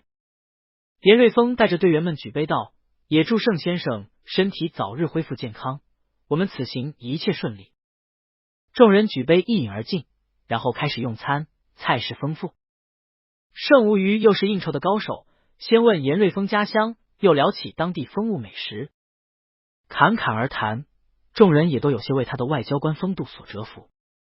一时宴上相谈甚欢。罗燕在下面又悄悄和李丽道：“盛先生真的好有魅力，和小东哥也很配啊。”李丽道：“队长对你这么好，你不帮队长了呀？罗燕低声嘀咕道，人家结婚了呀，你看戒指都戴上了。小东哥对我也很好啊，咱们队换了这么多人，才剩下我们几个老的了，何必还要带着情绪，咱们还要一起执行任务好久呢。而且这次有小东哥一起走，感觉好安全啊。李丽道，程副队说这个婚是临时结的，说不准盛家就是为了保护自家人，知道小东枪技惊人，才找了小东来贴身保护的，不然身份差距也太大了，应该只是为了出国方便搞的形式婚姻。罗燕有些不屑，哪有，你没看到小东哥刚回来下车的时候和盛先生热吻吗？还送花哎，小东哥什么时候这么浪漫了？要是行婚的话能这么亲热？还有你看，盛先生虽然一直在和我们说话，但每次小东哥给他夹菜什么的，他都转头对他笑，全都吃掉了，感情这么好，你懂啥？副队那是嫉妒了。李丽有些无语，嫉妒啥？小东都不在队里了，都不是一路人了。罗燕道，副队明摆着喜欢严队，严队今天明摆着心神不定呢。唉，严队好可怜。李丽道，你又开始不必要的感情丰富了，队长前途无量，这次退役后等任务结束，肯定转任高官，到时候自然会遇上更好的人的。小东确实没什么错，但是当时咱们队长病重，高队小劳都没了，他不告而别，说走就走，确实太不兄弟了。罗燕道，我还是觉得他有苦衷，现在看来肯定和队长有关。我记得有年我回去探亲，去看了下小劳的家人，他们说有个姓宣的战友也来看过，还给了他们一笔钱。李丽脸色也微转，希望是吧？不过你说的对，有他陪伴盛先生，我们这次的任务难度大大下降啊。两人正说着，忽然看到宣晓东离席去接了个电话，过了一会儿回来低声和盛无虞说话，妈妈说他遇到了熟人，不好意思走，让我去接他，才有借口离席。磊磊在工作，乐乐要照顾小钟，我去最合适，我很快回来。盛无虞道，好，路上小心。宣晓东向一旁的严瑞峰点头致意，各位慢用，我临时有点事出去一下。失陪了。宣晓东说完就出门了。严瑞峰看他出去，落地窗能看到他发动了那台千万豪车，璀璨车灯照亮了雕花铁门，缓缓滑了出去。晚餐很快便结束了，严瑞峰、程元和盛无虞到了书房，和他确认行动方案和出发的细节。程元看盛无虞果然丝毫没有提换人的事，看来宣晓东果然也就是嘴上说说，心下不屑一笑。确认完行动细节以后，盛无虞和气道，那就麻烦两位队长安排一切了，我和我爱人一定全力配合两位队长的行动。盛无虞态度温文谦和，丝毫没有一点盛气凌人之势。程元之前他电话联络过数次，今日再见都觉得此人果然真不愧是前外交官，风度谈吐都是上上佳，令人如沐春风。他自觉程无虞脾气甚好，想到与其晚上等宣晓东回来吹枕边风，倒不如他先埋个伏笔，也省得盛先生到时候偏听偏信。想到如此，程元便笑着道，对了，今年晚饭前我和宣先生有一些误会口角，宣先生当时便和我们队长提出来要求解雇我，严队长也批评了我当时太不专业，原本是要再向宣先生正式道歉一次，但不巧他出去了，只好先和盛先生也说一声对不起，有机会替我和宣先生道个歉。只是我们这次行动是绝密，所有人员都已经安排好了，相关手续和证件，一切行动方案都有严密的安排，我又是方案的主要制定者，所以换人不太可能，今后我会更注意宣先生的情绪的。严瑞峰转头看他，眼神有些不赞同，程元却只避开严瑞峰的目光，只看向盛无虞。他觉得宣晓东之后去到迦兰国，说不定还会借着盛无虞的手整治他们，不配合行动，那到时候还是有些麻烦，不如提前先在盛无虞这里被个案埋个伏笔，让盛无虞知道宣晓东情绪用事，到时候也好行事。反正宣晓东肯定不会和盛无虞说他们口角的内容的，他一定不会想让盛无虞知道他和他们认识。盛无虞果然讶然抬头，小东提出换人。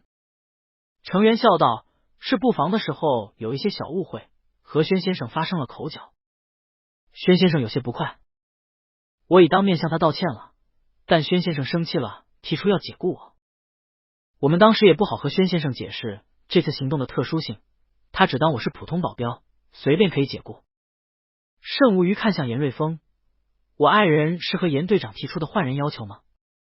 严瑞峰道：是。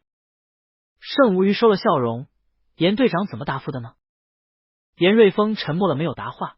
程元看盛无虞的神情，心里打了个突，连忙笑道：这次行动是经过陆军署审批，所有参加人员都有严格的政审和考核，临时更换人员不太现实，我会再次和宣先生当面诚恳道歉，请他消气，好配合我们的行动。盛无虞又诧异看了他一眼：我再确认一下本次行动内容，这次行动你们是配合我的行动，保护我和我配偶的安全，根据我的要求提供相应行动的安全保护，紧急情形下你们需要完全听从我的指令，没有错吧？严瑞峰看向盛无虞：是的。盛无虞道：不存在我的配偶需要配合你们的行动吧？程元含笑道：您误会了盛先生，我的意思是在安全保护方面，我们需要被保护对象的配合。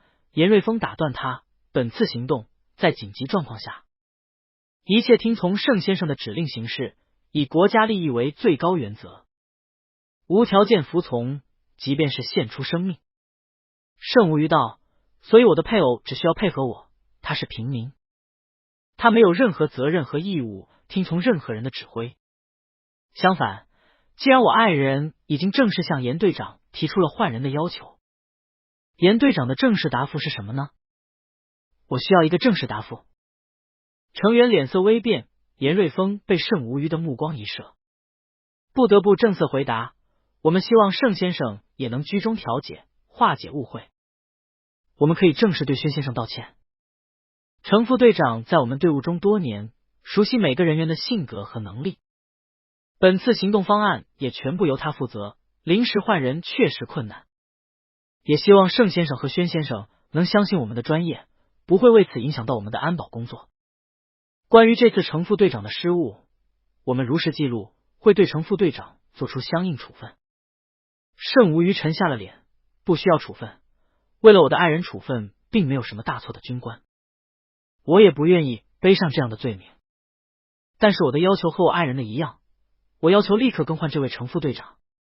至于你们的工作如何交接我不管，明天起我不允许这位程副队长出现在随行人员中，同时也不同意这位队长以任何形式参与这项行动。程元震惊道：盛先生，我以为您还是要以任务为第一，不要做出这样情绪化的决定。这个时候去哪里更换比我更合适的人员？如果宣先生确实对我不满，我可以之后的任何行动都不在他眼前出现。他有些愤愤，也带了些情绪。盛无虞淡淡道：不是情绪化，这是基于理性分析。程副队长负责所有的方案活动安排和细化，我们接下来要在迦兰国共同生活很长一段时间，面临许多的艰巨任务和风险。这个任务风险有多大，你们心里都是清楚的。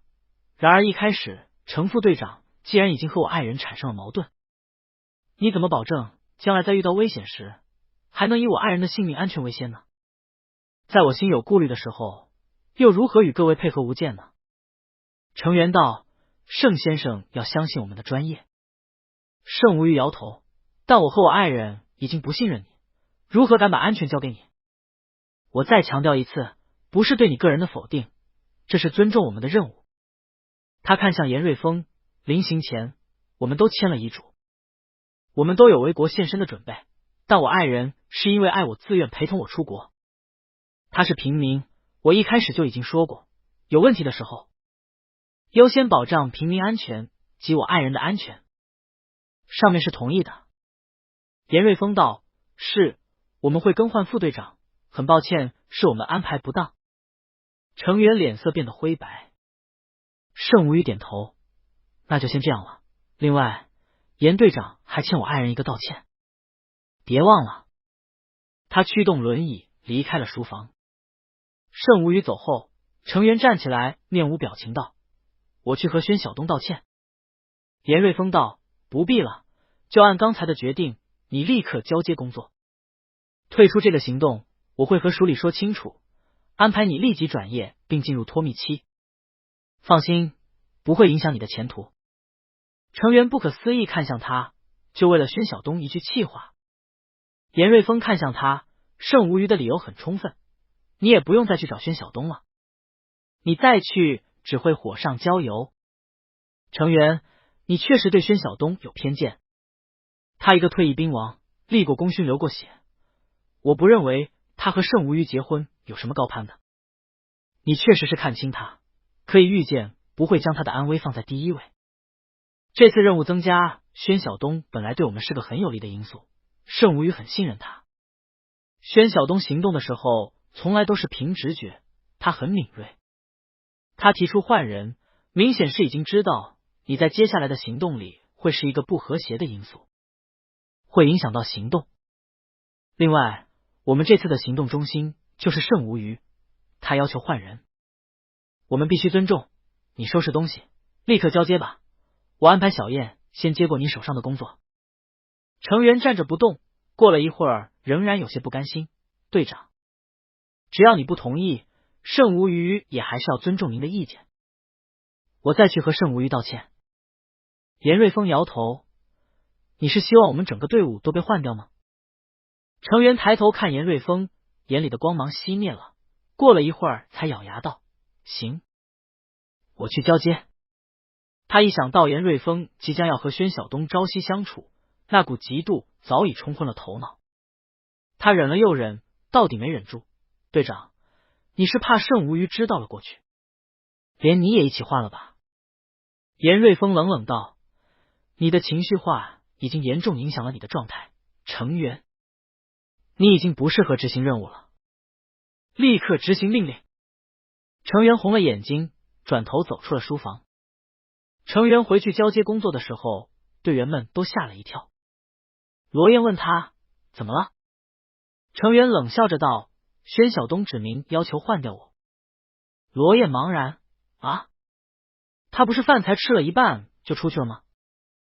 成员心更塞了，要不是他自己去盛无虞跟前说那么一嘴，只怕宣晓东根本没那胆子去和盛无虞跟前说话，盛无虞根本就是杀鸡给猴看，拿自己来立威吧。他狠狠心里想着，他现在偏袒宣晓东，将来宣晓东和严瑞峰万一旧情重燃，怕不是头上有些绿。他充满恶意的想着，多少阴暗的想法翻滚上来，充满了仇恨。严瑞峰走了进来，看着他交接工作，淡淡道：今晚交接完，明天早晨你就离开，我已经和上级报告了。成员什么话都不再说，只是将手上的方案等等都交接清楚，也不和严瑞峰说话，直接冲回自己房间。严瑞峰看了眼其他的队员，道：大家引以为戒，不要情绪用事，不要违反纪律。宣晓东去把老太太送回了陵园公馆，回到家里的时候，别墅已经基本安静下来。宣晓东回了房间，看盛无虞正在灯下拿着张前兰的报纸在看。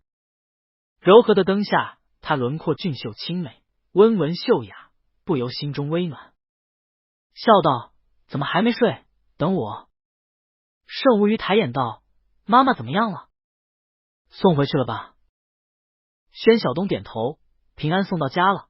老太太说早就想走了，又碍于面子。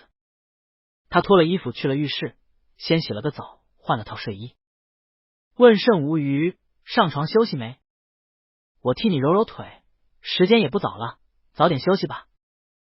盛无虞推着轮椅过来，宣晓东抱着他上床，然后开始上下其手，替他脱衣服，拉了被子过来替他盖好。盛无虞和他依偎着，伸手慢慢摸着他的头发，今天你和那个程副队长口角了。宣小东气笑了，怎么还恶人先告状了？盛无虞道，也没听你说，我已经通知他们换人了。严队长已经答应我，明天他就离开。宣小东道，那就好，那样傲慢的人，到时候出去国外还不知道挖多少坑，到时候竟给他填坑去了，哪有那么多时间精力？换掉就好。盛无虞笑了，怎么这么深有感触的样子？以前被人坑过。宣小东道，你可不知道，有那么一类人，光会 BBB 指挥人，自己其实屁都不是，就因为有个好出身，每天会写那么点狗屁材料，就能天天外行指挥内行，最烦这种人。盛无虞忍着笑，看来是真气坏了，我也是想着你脾气一向好，能说出要解雇他换掉他的话来，肯定对方很过分。我们时间不多，没时间在这上头和人纠缠，就让他们换人了。宣小东道，小事，就是嘴臭居高临下的评判人，还自以为自己很直率，以为全天下都要供着他忍着他呢。我看他就是个写报告捡功劳的人，没有他也不差什么。反正你手下会写的能人那么多，到时候让你让师姐姐安排个文采好的，替他们润色润色呗。依我说，随便个高中毕业的都能比他强，少了他行动还顺利些，至少不用保护他呢。盛无虞实在是第一次看到宣小东这么生动的骂一个人，他脾气温厚，平时就算动气也不会怎么刻薄，现在数落起来那是一套一套的。他实在是好奇对方到底说了什么了，他到底说了什么，把你气成这样。宣小东道，不值一提，你别想太多，睡吧。第二天清晨，果然成员就叫了个车离开了。严瑞峰也起了个大早，一是送走成员，二是自己也跑了几圈热身，然后看到宣小东在后园浇水种菜，便走了过去，一边看他浇水一边道，成员已回去了，我代他向你道歉。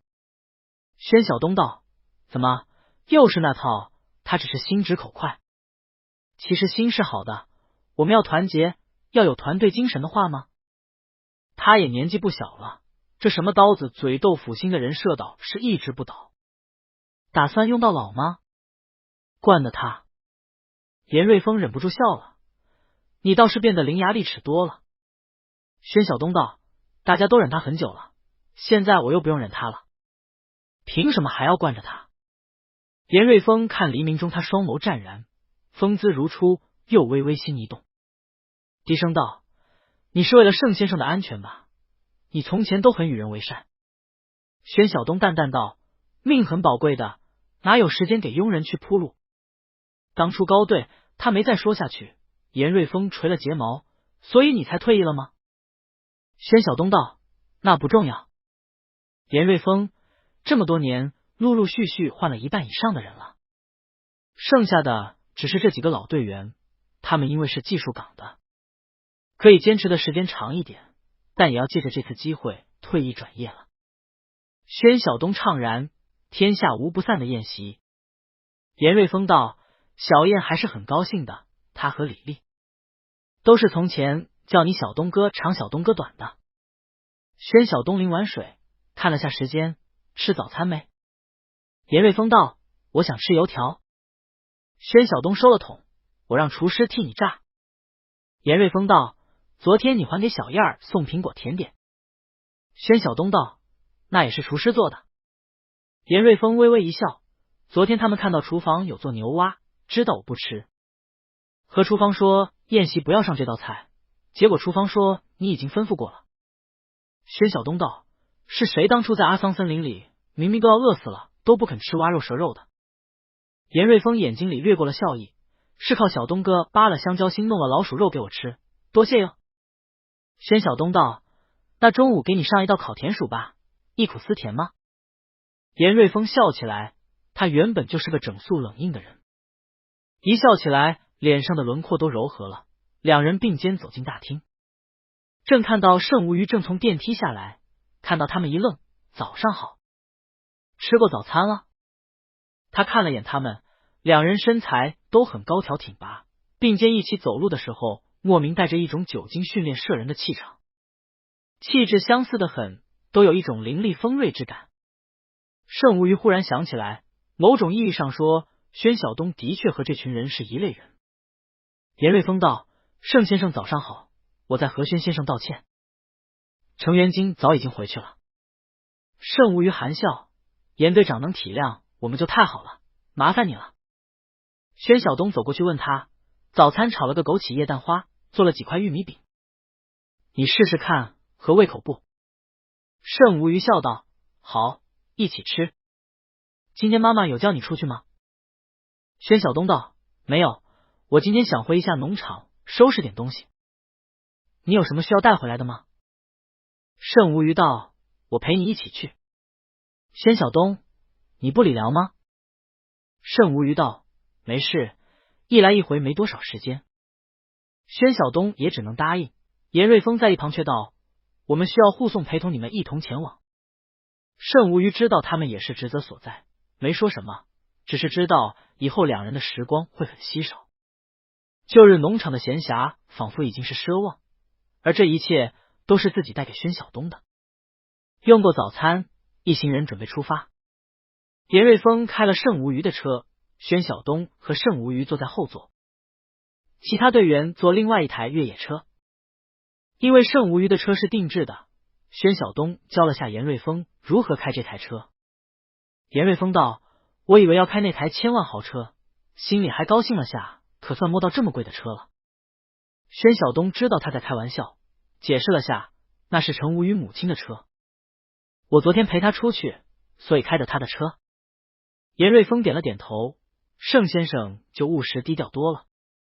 宣晓东看他会了，开了车门下去，看小燕和医护人员已替盛无虞结束了早晨的理疗。理疗后是盛无虞其实有点疲累，但他坚持要陪宣晓东走，因此宣晓东也没说什么，只是将后座宽大的座椅铺了褥子，将轮椅放在副驾驶，然后把盛无虞抱着上了车，让他平躺着，头枕在自己膝盖上，拉了褥子过来替他盖好。你先睡一会儿，到了我叫你。盛无虞其实并没有那么疲惫，但他很享受宣晓东的照顾，靠在宣晓东腿上道：“我休息一会儿。”他彬彬有礼，还对驾驶座的严瑞峰客气了句：“有劳严队长了。”严瑞峰发动了车子，道：“应该的。”车子开动了，严瑞峰一边开着车，一边时不时听到盛无虞和宣晓东说话：“我安排人替你打理农场，这样你回来，农场你之前种下的树也不会荒。”宣晓东道：“好。”盛无虞又说：“国外那边我也安排了很宽敞的别墅，有很宽敞的园地，你也可以去那边种的。”宣晓东忍不住笑，意思是我也就是换个地方种地是吗？那我可得好好打算一下，把菜种什么的带过去。盛无虞道：“不好出海关的，你还是去那边了再买吧。”宣晓东想了下道：“也对，去看看嘉兰那边有什么新奇的作物，我们也去认识一下。”他一边想着，一边伸手将盛无虞手指拿在手里玩着。盛无虞也任由他时不时揉揉自己的手指，一边道：“那边算是热带国家，水果是很多的，作物也很特别。我书柜里头有一本嘉兰博物志，回去和你一起看。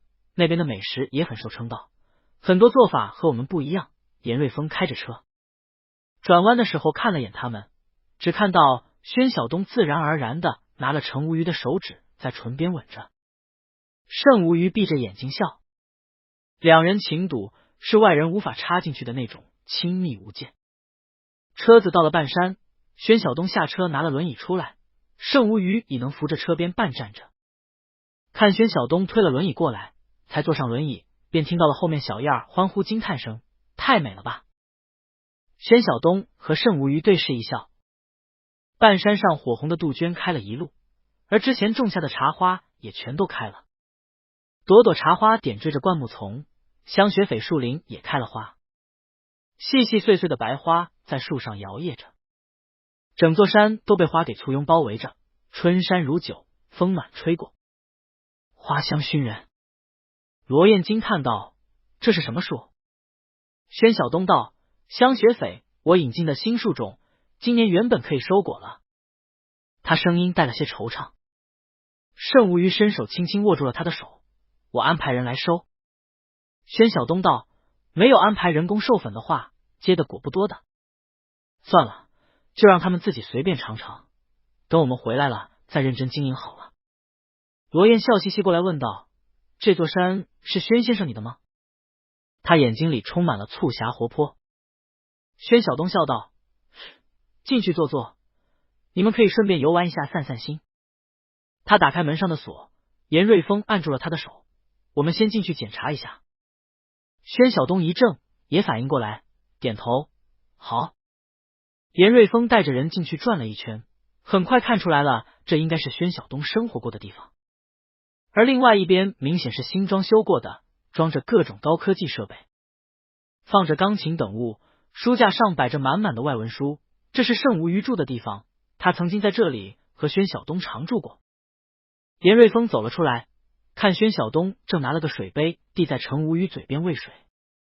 盛无虞喝了口水，笑着问他，这又是什么奇奇怪怪的饮品？宣晓东道：紫苏水，农场菜园子还种了很多，一会儿我挖回家去。盛无虞道：算了，过几天就走了，让他在山上好好长吧。宣晓东道：又不是什么值钱东西，盛董怎么这么怜花惜草的？盛无虞道：我怜惜的是种花种草的人。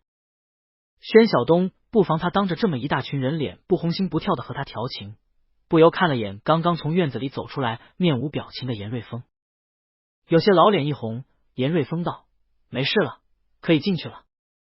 宣晓东便推着程无虞进去，看到菜园子里之前大部分菜都收了，只剩下一些越冬耐寒的萝卜、韭菜，还有各色蓬勃的香草，如薄荷、九重塔、罗勒、紫苏等等。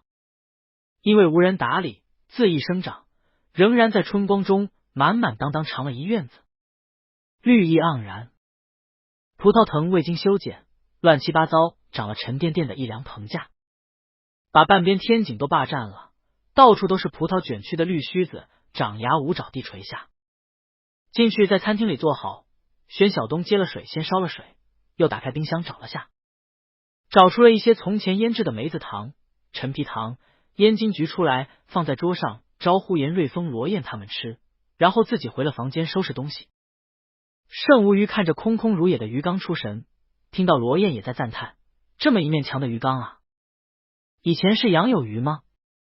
程无虞微微笑着，养的很多漂亮的鱼，燕鱼、龙鱼，各种金鱼，都很美，产卵的时候最美。罗燕有些神往，我还没有见过鱼产卵是什么样子的呢。盛无虞道：等出国了，我们在别墅再养起来。罗燕笑道：盛先生真有生活情趣。盛无虞道：罗医生这赞错人了，我可没有什么生活情趣，都是小东养的。我第一次看到他半夜起来看鱼产卵，也是大吃一惊。养鱼、养花、种菜、种树，又会做饭，又会打猎，他的确是我见过的最懂得生活的人了。罗燕抿着嘴笑，盛先生和宣先生真是恩爱，夸起人来坦坦荡荡，一点不打折扣。盛无虞笑了，我们登记结婚都还没够一个星期，蜜月期难掩情怀，毕竟我当初追他可不容易，罗医生见谅了。罗燕好奇道：盛先生追求的宣先生？盛无虞道：很奇怪吗？罗燕道：当然了，您一表人才，风度翩翩，追求谁那还不是手到擒来吗？盛无虞道：罗医生这是没谈过恋爱，谁先动心？不是看身份地位家世的，爱神射箭可不讲道理。罗燕笑起来，盛先生俨然是爱情专家了。盛无虞转眼看向他，琥珀色的眼睛里仿佛带着甜蜜的爱。就是珍宝，我不屑把处境跟帝王对调。罗燕笑得前仰后合，盛先生，谁能抵挡得住您的魅力呢？我看宣先生也不愿意做帝王。盛无虞摇着头，你不知道，他才不稀罕什么帝王，他只想做一个农夫，可和我在一起，他不得不放弃他的山，他的农庄，陪我远渡重洋。我是很感激他的，也希望今后的日子里，你们保护好他。我总不能让他失去了那么多，连生命安全都得不到保障。罗燕有些感动，严瑞峰却知道盛无虞这绕了一大圈，其实是要在他们跟前强调宣晓东的重要，以免他们在保护之时疏忽了他。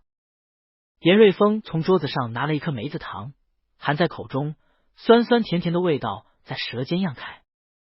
听到罗燕还在有兴趣的询问盛无虞，盛先生是怎么会认识到宣先生的？怎么会来这里住的？按说您这么忙，应该不会来认识到西溪市这么偏僻的一个小荒山吧？盛无虞道：通过朋友认识的，他们替我买鱼转运过来散散心。看到这农庄，觉得很有意思，正好当时心里出了点问题，需要休养和放松，就租了小东的房子住下了。像你说的一样，他是个很有生活情趣的人，和他住一起的每一天，他都给我带来了放松和愉快，惊喜和乐趣。我觉得能和他一起共度余生，将会是很愉快的想法，所以就下定决心追求他了。罗燕完全被这样浪漫的故事给感染了，盛先生实在是浪漫和不拘一格。盛无虞含笑着，却听到外面有人在院子里喊：小东哥！宣晓东从房间里应声出去，通过厨房的玻璃看出去，能看到一个乡村少年骑着三轮车过来，将三轮车上沉甸甸的菜篮子递给宣晓东。宣晓东拿了钱给那少年，打发他走了后，提着菜篮子进来。盛无虞问他：怎么还让人送菜进来？宣晓东道：总要吃过了才回去，不然这荒山野岭哪里弄吃的去？他拿了菜篮出来，捡出来一条活鱼，一整块猪肉和一块羊肉，又挑了些姜葱之类的放着。严瑞峰道：菜让他们洗，你指点一下就好。罗燕早就笑着上去接过去，我来。李丽和几个年轻人也上前，我来洗菜，我切肉，我杀鱼。宣晓东一笑，也没推辞，他却是知道小燕那蹩脚的技术，将切肉交给了他，毕竟解剖这个他擅长。严瑞峰看他熟练的在厨房捣了米，搓洗后放入电饭锅，按下煮饭键，然后麻利将羊肉切成块，扔进高压锅，直截了当的炖汤。又去了菜地一会儿，抓了一把香草回来，开始煎鱼。说是大家帮忙，但是他手脚麻利得，最后大部分事情都还是他做了。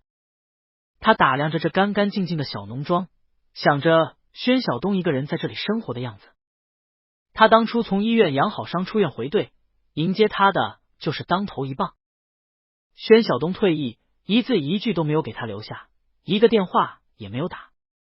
这就是他的答案。他心灰意冷，又到底有着一份自傲，也没有再纠缠。他看着盛无虞微笑着看宣晓东干活的样子，不可抑制的想，如果当初自己坚持一下，也退役跟着宣晓东到这农庄，现在和宣晓东结婚的是不是就是自己了？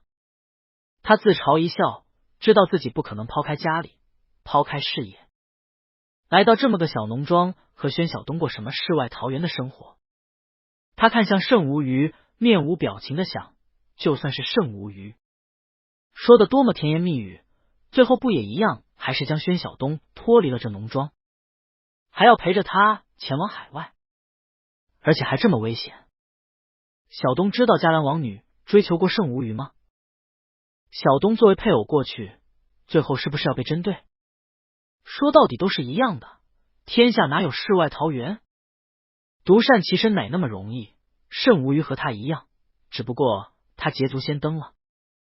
他咬的梅子咯咯咯响，心里想着，若是能早一点找到他，未必会让盛无虞抢了这个先。他本来以为宣晓东不喜欢男人，结果他既然可以接受程无虞，为什么当初要不告而别？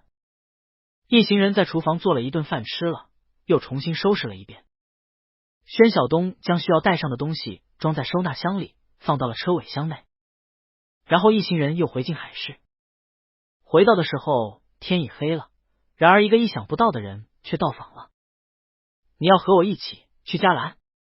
盛无虞有些意外，看向了面前的李凯。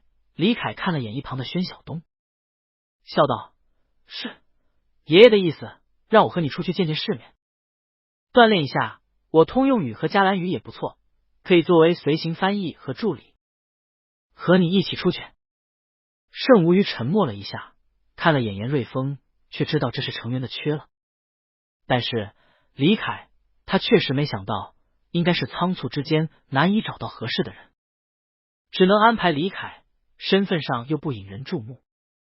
这个平平常常的大哥的养子，按部就班读了地质大学，毕业后做着普普通通的地质工作，好像总在相亲，但最后一个都没成。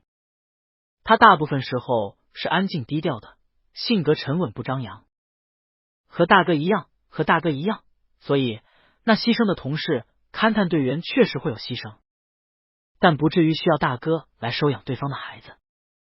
前几天宣晓东随口说的，李凯并不是第一次用枪。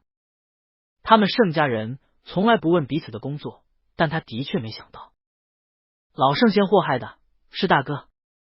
他情绪有点低沉，点了点头：“行吧，你收拾好办好手续就行，有什么事情和施继清联系。”李凯一笑：“好。”紫苏叶泡洗干净，挂面糊，然后放进热油炸，不停的淋上热油，很快就鼓胀起来，得到一个金黄色饱满叶子形状的点心。外壳酥脆，内里是紫苏特有被温度激发出来的香味。宣晓东在厨房里耐心的一张一张紫苏叶炸着，他到底还是从农庄扒了一大把的紫苏叶带回了静海。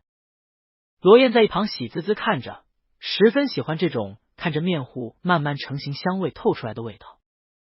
清润的清晨空气中，严瑞峰站在后院空旷的菜地前打电话，四面不管什么地方来人都能一览无遗，及时收线。为什么不通过我提出的方案？成员临时换人，一时确实找不到合适的人，为什么不能启用宣晓东？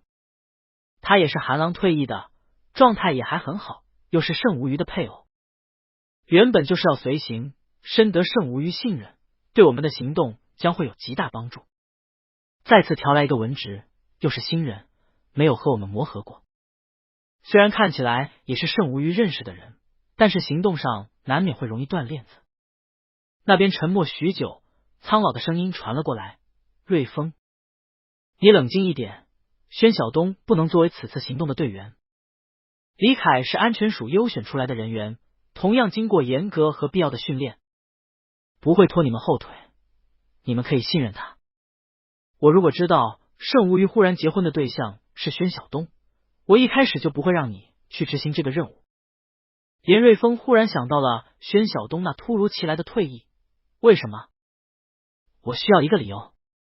瑞峰，你们执行的最后一个任务是援救盛无虞，任务难度很大，最后韩郎死了2人，你重伤昏迷，而救援对象盛无虞误中流弹，双腿瘫痪。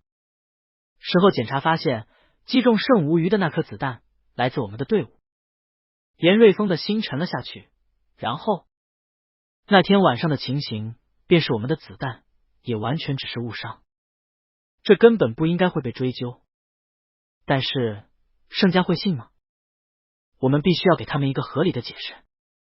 严瑞峰冷冷道：“盛无虞不是那样的人，忽然从天子骄子变成双腿残疾，你确定他不会迁怒吗？”严瑞峰道：“所以到底是谁射出的子弹？每一颗子弹都有编号。高哥，但推出一个死人，只怕盛家会以为那只是替罪羊。我们在推卸责任，同时宣晓东为了维护他的名誉，也害怕他家人被盛家报复，他没有家人，自愿站出来承担责任，主动退役，此事就此抹过。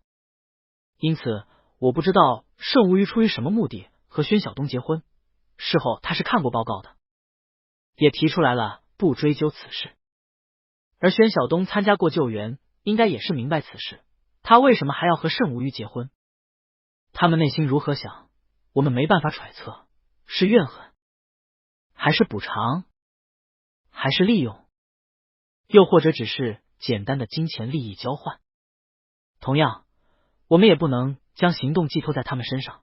我和你说明白，只是让你清楚，目前盛无虞到底如何想是不知道的。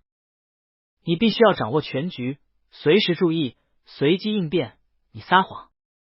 严瑞峰平静地打断了他，他的心仿佛沉入寒潭，又冷又僵。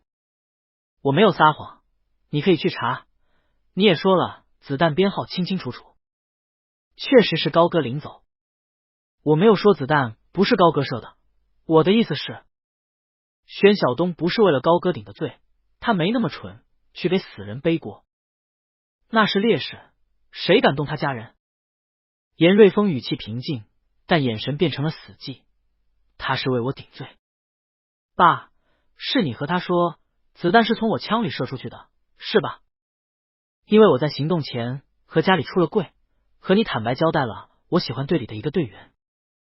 你表面宽容开明，实际上却在我重伤昏迷之时，巧妙借着这个机会将宣晓东打发走，一举两得。诚然是为了给盛家交代，其实真实的目的只是把他给赶走，是不是？对面久久沉默着，过了一会苦笑了一声。严瑞峰，我只是想告诉你，我也是一个自私的父亲，在你和宣晓东之前，在你的前程和宣晓东的前程之前，我当然选择自己的儿子，一切都是他的自愿。你也可以说我卑鄙的利用了他对你的感情，但是我希望你记住，我只是一个凡人，是一个自私的父亲。严瑞峰满嘴苦涩，他明明对我不错，我们的感情当时与日俱增，我一直没办法相信他就这样一句话不说的离开了。原来他以为是我为我顶的罪。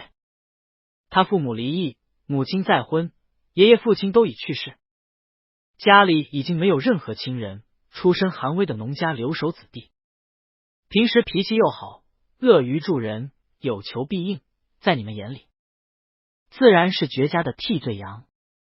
你平时再开明，真正在我真的推出了自己的爱人时，你才发现无法接受这样一个出身寒微的人来成为我的配偶，是不是？你施展手段欺骗他子弹是从我枪里射出去的，盛家势大，一定会影响我的前程，他在这方面什么都不懂。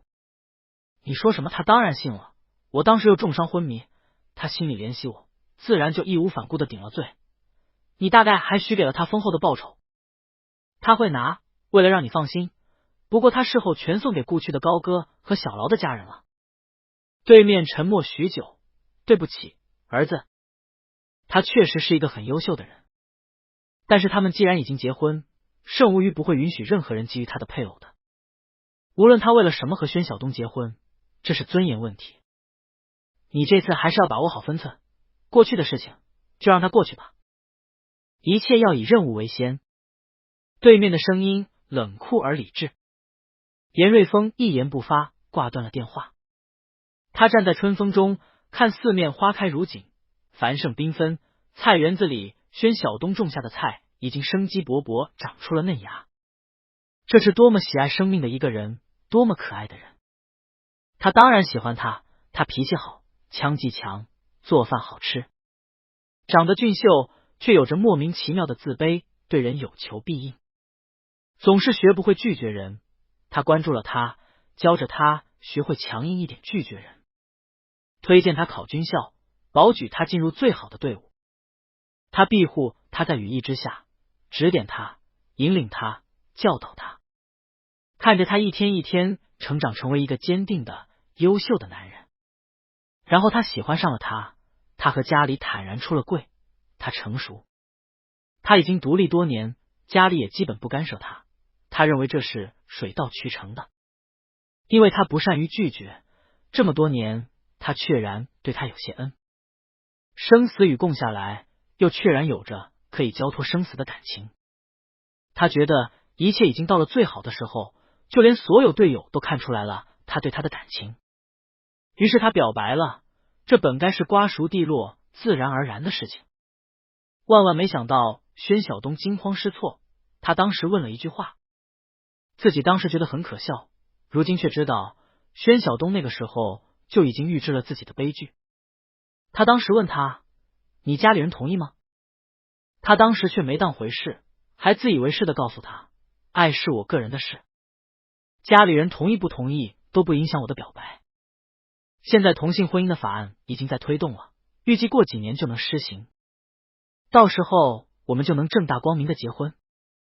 我们都成年了，登记完全可以自主。”宣晓东当时脸变得白到几乎透明，很久以后涩然道：“家人的祝福很重要，我很喜欢当兵，这事以后再说吧。”现在想起来，他应该早已知道自己很可能要离开的结局，但自己却感觉到了不满，觉得宣晓东怎么会没有当场答应呢？他当时强硬的逼迫他：“以后是什么时候？这次行动后。就这么说定了，这次行动后你给我答案。”他喉咙哽住，他义无反顾为自己顶罪的时候，是怎么想的呢？他离开了，是回了农场吗？这么多年，他心里怎么想的呢？他在见到自己的时候是坦荡的，所以他说他没有对不起谁，但自己却对他恶言相向。严瑞峰握着手机走进了宽敞的厨房，看到宣晓东在叫罗燕做紫苏酱，切碎了炒小米椒，加上蒜米、蚝油、虾米就行了，也可以加点酸梅。早晨炒一大碗，一整天都能下饭，拌面也好，顶好顶美味的东西。零食还可以用来炖鱼，凉拌做紫苏黄瓜也是特别好吃的。罗燕兴致勃勃：“整起整起，咱们今天就吃紫苏酱。”他抬眼看到严瑞峰：“队长你来的正好，来，给你尝尝这炸紫苏叶，超级好吃的。”严瑞峰捻起一片酥脆的紫苏叶，放入口中，慢慢嚼着，露出了一个笑容：“很好吃。”他盯着宣晓东垂着的长长睫毛，胸怀激荡，满腔感情四处冲撞着，无可抒发，也已经过了回应的最佳时机。这个人愿意为自己顶罪，放弃大好前途，默默无言的离开，这样深沉又激烈、奋不顾身的爱，他在知道的时候却已经失去。罗燕抬眼看严瑞峰的眼神，心里不由一突，吞了吞唾液，转头若无其事笑着问宣晓东：“这些点心不送上去给盛先生尝一尝吗？”宣晓东道：“他们公司的施秘书来了，好几个人在里头商量项目情况呢，估计要挺久的，一会儿一起安排午餐就好了。”罗燕道：“小东哥，你不参与他们公司的项目吗？”宣晓东道：“我没兴趣。”罗燕嘿嘿笑着：“你可算是公司的另外一个老板了吧？不参与重大决策怎么行？况且马上去嘉兰了，你总该了解了解项目吧？”宣晓东摇头：“他要转公司股份给我，我没要。”罗燕吃了一惊：“为什么不要？萤火科技的股份可是非常值钱的。”宣晓东道：“不需要。”罗燕恨其不争道：“您可真是的，不为以后打算吗？”宣晓东好笑：“以后是什么？一天也就3餐，能用多少钱？养老吗？我又没有孩子，要这些东西来干嘛？”罗燕道：“你不要孩子，盛先生却不一定吧？”宣晓东慢条斯理问他：“盛先生的孩子，盛先生自己的东西给他也正常，我自己能养活自己，拿这些麻烦东西做什么？到时候动不动开个什么会都叫你去，可不得烦死。”罗燕竟然好像也被他说服，说的好像也是，但是你就没有特别想买的东西啊？特别需要钱的时候啊，人总会生病，总会老的。宣晓东道：“到时候再说。”他一抬头看到严瑞峰看着他神情复杂，和前几日那种保持平静的豁然态度不同，不由心里也有些奇怪，拿了手边炸好放凉的点心，刚想说话，严瑞峰却很突兀的问他：“你和盛先生在一起都没有长远打算的吗？走到哪天算哪天？”盛无鱼那些深情款款带给宣晓东的却只有危险吗？仓促的婚礼，没有长远打算的未来和规划，甚至连要不要孩子这样重大的问题上似乎都没有达成一致意见，这也叫结婚？宣晓东心中警钟大起，面上平静道：“两个人的事不用和别人交代吧。”他拿起来那碟点心，我上楼。又叫厨师助理：“奶茶咖啡都做好了吗？”一起拿上去，还有茶点。楼上的会议室里，投影仪上放着项目厂房图。施继清和几个公司中层正在汇报。宣晓东进去，盛无虞抬头看到，便道：“休息一下吧，吃点点心。”施继清以闻香抬头，振奋道：“太好了，宣先生做的，我们可太有福气了。”宣晓东一笑：“师姐也出国吗？孩子怎么办？”施继清道：“只能委屈下我老公先带几天，我陪盛董出去把项目捋清楚，就回国了。”宣晓东点头，看盛无虞闭着眼睛养神，便过去推他的轮椅道：“出去透透气吧，外边太阳不错。”盛无虞睁眼看他笑了下：“好。”宣晓东推着他出来，在下边花园里问他：“你要下来自己走几步吗？”盛无虞最近已经能在支架帮助下走几步了，听着也没反对，便扶着宣晓东的手起来，在花园里慢慢走着。他全身几乎所有的重量都压在宣晓东身上，才走了一步，汗珠子就已经滚落了下来，胸口也急剧起伏着。宣晓东有力的臂膀扶着他，耐心的跟着他走。10几分钟过去，他们也不过只走了几步而已。盛无虞终于有些顶不住了，几乎是倚在宣晓东怀里，喘息着道：“我想小美人鱼需要一个吻，才能有力量。每一步都仿佛踏在刀尖上，他现在的确像小美人鱼了。”宣晓东一笑，拥着他低头吻了下去。春日别墅景色优美，柳树披拂，两人在后园里分外亲密，接了一个长吻。宣晓东才直接抱起盛无虞回了轮椅上：“休息吧，晚上再来。”他余光忽然角落有人，猛然抬眼，看到不知何时严瑞峰已静静站在一侧，默默看着他们，神情冷峻严肃，五官仿佛沉浸在阴影中。注意到他的目光，他神情变得温和了些，对他微微点头致意。虽然知道这是他安保职责所在，但宣晓东还是感觉到了一丝怪异。出国的日子很快就到了，离开那天，盛老太太带着盛莎莎、盛磊磊过来送了机。盛老太太有些黯然，和宣晓东拥抱的时候，终于红了眼圈。好好照顾无虞。宣晓东拍着老太太的肩膀，有些心酸，知道他一定多半也猜出来，这不是普通的商务活动。盛家势大，自然是因为牺牲付出多，否则哪有无缘无故就拥有的权利。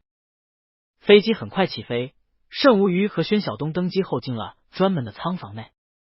外面严瑞峰等人原本把守在不同位置职位，但因为是私人飞机，等飞机起飞后，相对就安全下来，除了固定值守的位置安排好。严瑞峰和罗燕、李丽这样的技术人员坐在后舱，相对放松多了。罗燕摸了摸那纯真皮的舒适座椅和奢华至极的内饰，啧啧道：“私人飞机啊，这辈子值了。”严瑞峰看了他一眼，李丽道：“老板都说了吗？这次如果任务顺利，也算是给咱们这么多年辛苦的酬劳了。退役前享受一把富人的生活。”严瑞峰淡淡道：“这次任务并不容易，不要只想着这些。”罗燕叹了口气，却看到施继清走了过来，连忙笑着道：“施姐姐。”施继清笑道：“盛董和宣先生已经在卧室休息了，你们怎么样？习惯吗？有什么不熟悉的地方可以问我。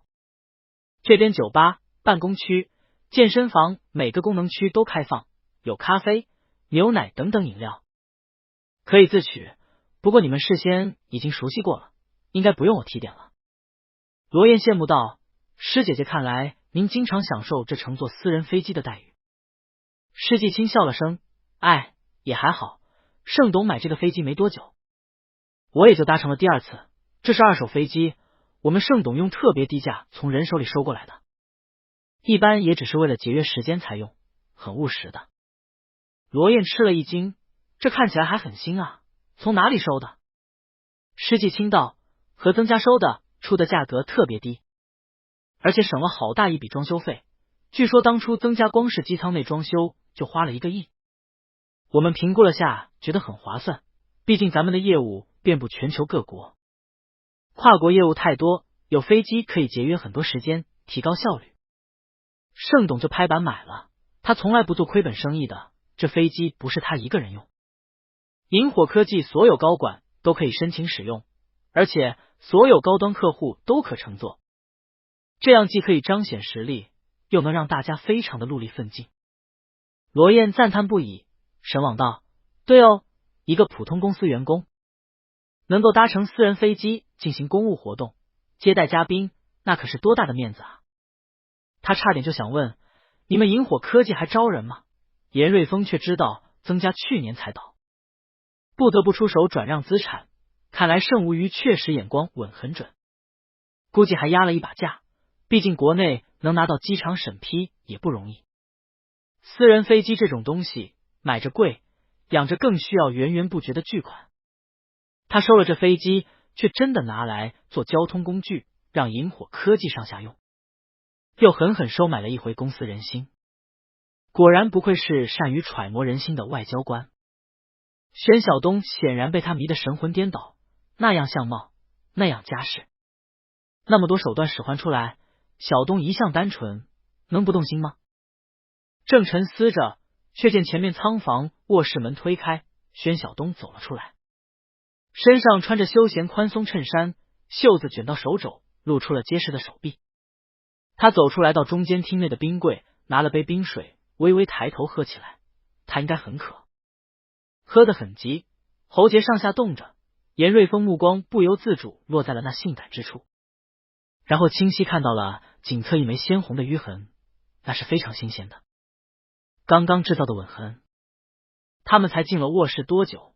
严瑞峰咬了咬后槽牙，刚想上前，却见李凯从前面走过来拿水，笑着和宣晓东说话。宣晓东就坐在了公共区沙发上，和李凯聊起天来。哪知道李凯一聊起天来就没完了。过了一会儿，卧室门打开，盛无虞在里头，不知道说了什么。宣晓东又从冰柜里倒了杯冰牛奶，和李凯点了点头，进去了。之后两人就一直窝在卧室里没出来过，连晚餐都是在里头吃的。直到飞机抵达了嘉兰机场，盛无虞才西装笔挺，容光焕发的出现，就连宣晓东也换了身正装，推着轮椅下了机。才下飞机，就有一个高大修长的男子大步迎上前，微微弯下腰和盛无虞拥抱，欢迎你过来，我的老朋友，我的老同学。来人浅栗色卷发，灰蓝色眼睛，五官轮廓鲜明，却说着一口十分标准的轩辕语。他直起身来看向宣晓东，伸出手来要握手，眼神含笑，这位就是宣先生吗？欢迎欢迎，我是内丰，欢迎来嘉兰。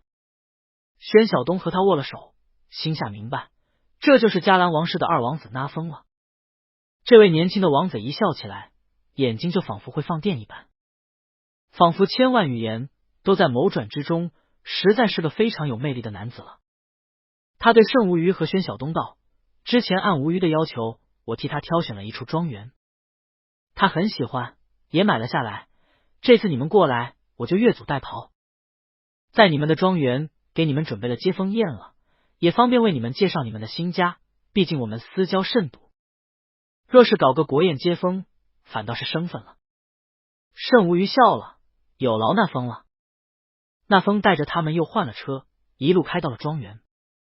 路上笑着介绍道，无虞说他的爱人喜好种植，因此央我置买一处能方便种植的产业，有山有水就更好。我挑了许久，无虞特别挑剔，否决了好多，最后才选了这一处庄园。这处庄园可有一定的历史了，但设施都保持得相当完好，又曾经被人接受进行过修缮，现在内设都很齐全。确定购买后，无虞又让人进来加装了许多设备，然后我们也聘请了专业的庄园管家，具体的庄园规划要等新主人到位了。毕竟无虞一再和我强调，宣先生是个非常优秀的种植专家呢。宣晓东有些羞赧，一般罢了，只是比较有兴趣。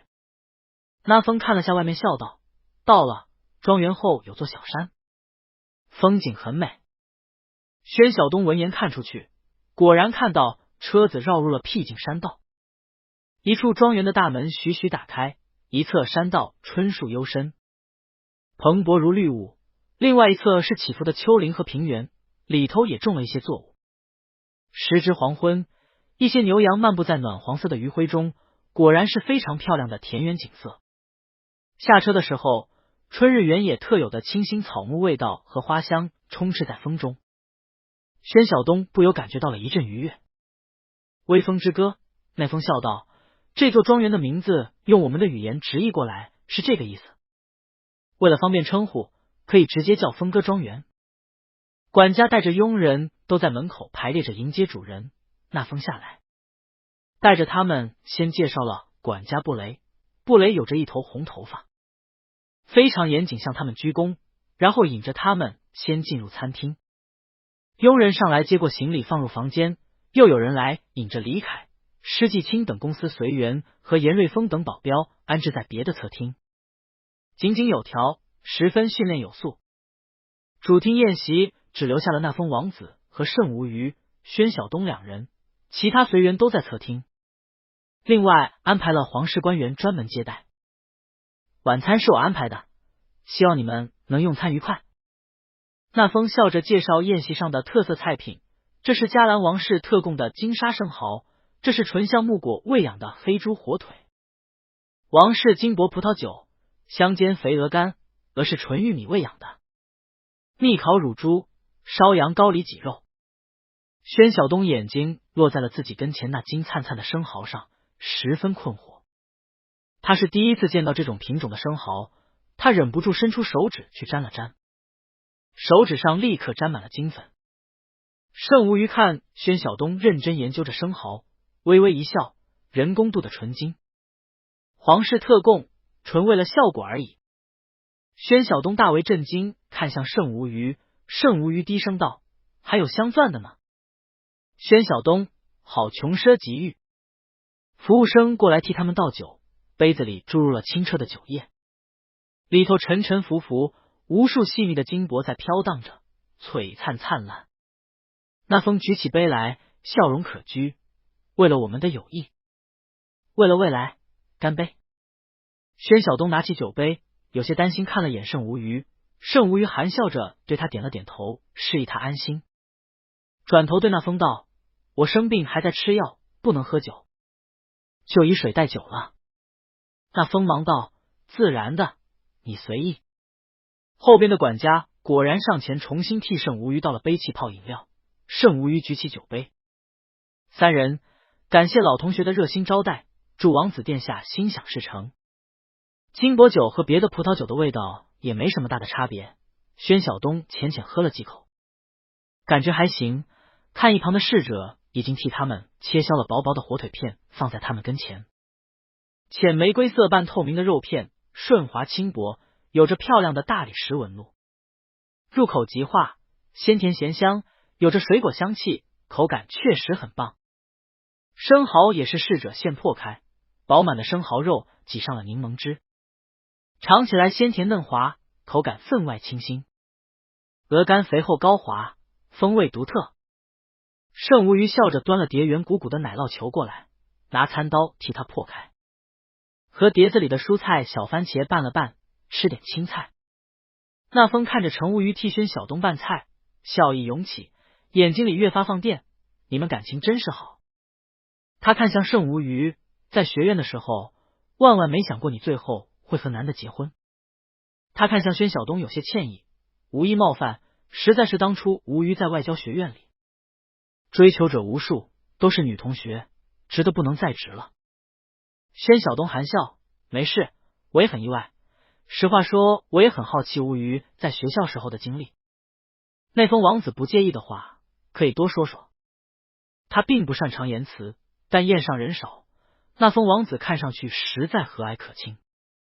轩辕话说的流利，沟通没有困难，又有程无虞陪在一侧，让他比较放松，注意力都在每一样美食上了，味道、颜色、风味和国内完全不同的制法都完全吸引了他的注意力。新的风歌庄园，新的生活，这是圣无虞给他准备的。实话说，他确实开始喜欢这里了。落日余晖透过宽敞的落地窗投射在餐厅内，古朴华美的餐厅装饰烘托出了极佳的就餐氛围。那风说了一些圣无虞在学院时代时候的趣事，比如每门科目都考第一，每次竞赛只要参加竞赛都拿1等奖，所有表白全部统一拒绝，态度特别好又特别一视同仁，无数女生碎了心。圣无虞则问起那风近况，那风叹气，还是那样，母亲死后3弟的母亲以及无数情妇等着上位，一旦被封为王后，继承权就唾手可得，只能说幸好舅舅在军部实权在握。但你知道的，我和舅舅不和已久，我们互相看不惯，他又不得不支持我，我觉得他大概恨不得那娇才是他儿子。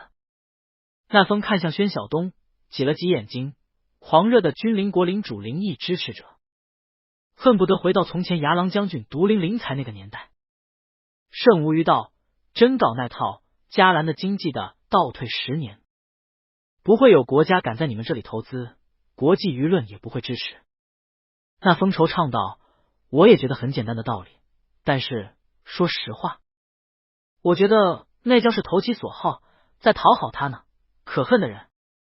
不过议会不会支持他们的，除非和从前一样发生世界大战，不然不可能的，舅舅迟早也会认识到现实的吧。宣晓东在脑海里过了一下来之前圣无虞给他补过的迦兰国的如今情况。迦兰国现任国王为菲利塔十世，有3个儿子和1个女儿，3位儿子均享有王储继承权，但二王子那风为第1顺位继承人，因为大王子那娇为私生皇子，18岁以前一直未得皇室承认，直到菲利塔十世继承王位后才承认了他的皇室身份，但也给王后让了步，他的继承权赐予二王子那风。3王子那言同样为情人所生，但情人菊莎夫人却是明面上的，住在皇宫外，十世给他弄了套别墅住着，从出生起3王子就住进了皇宫里。菊莎夫人每周探望1次，王后去世后，菊莎夫人就成了王后候选人。可惜菲利塔十世似乎忽然感觉到了没有王后的自由，迟迟不肯定下。仍然情人无数，但也不妨碍菊莎夫人如今十分炙手可热。王女那真，皇宫的女佣所生，女佣生完就难产死了，由王后抚养那真王女长大。那真王女没有获得继承权，虽说迦兰国也出过女王，但菲利塔十世却没有松口给予她继承权。也就是说，4个孩子分别由4个女人所生，这位菲利塔十世实在是个风流国王。然而这位风流国王去年就传说得了重病，生命垂危，但未经官方媒体证实。然而这王储之争还是进入了白热化的阶段。圣无虞道，国王身体还好吗？那风摇了摇头，连我也不知道，国王已经不见我们许久。晚宴并没有占用太多时间，毕竟那风作为2王子还是很忙的，更何况国王似乎病重，几位王子一般也不出席饮宴庆祝等活动了。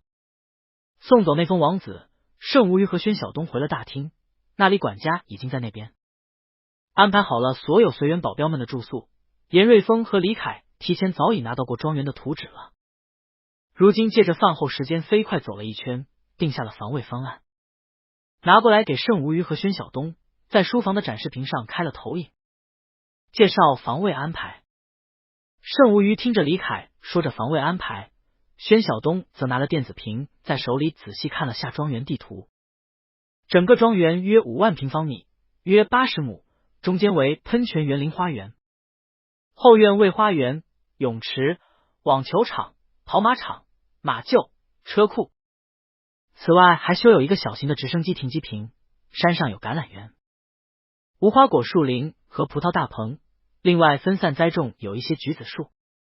庄园共有3组建筑群，一组为主别墅，为主人居住，2层小楼，4个卧室，1楼厨房、会客区、安保人员卧室，2楼卧室、书房、图书室、健身房，地下室为酒窖、影院，顶楼修了阳光房、观景台，顶楼露天宴会厅以及露天浴室。第二组建筑为管家别墅，上下2层的排房，为管家和服务人员、司机等居住。在最外层靠近大门。第3组建筑为库房，而盛无虞在买下了以后，在这里额外增建了保镖住所和户外训练场地。宣晓东好奇地点开户外训练场地，投影仪上瞬间展开了一个宽敞的训练操场，各类运动设备、障碍跑、攀援墙、射击场等等场地一应俱全。宣晓东瞬间眼睛就亮了，一旁程无虞和严瑞峰都同时注意到了他。程无虞笑了，怎么样？喜欢吗？宣晓东道，很不错，考虑得很周全。盛无虞道，当时设备修建期间专门发给了严队长他们，让他们提意见，根据他们意见改造修建的。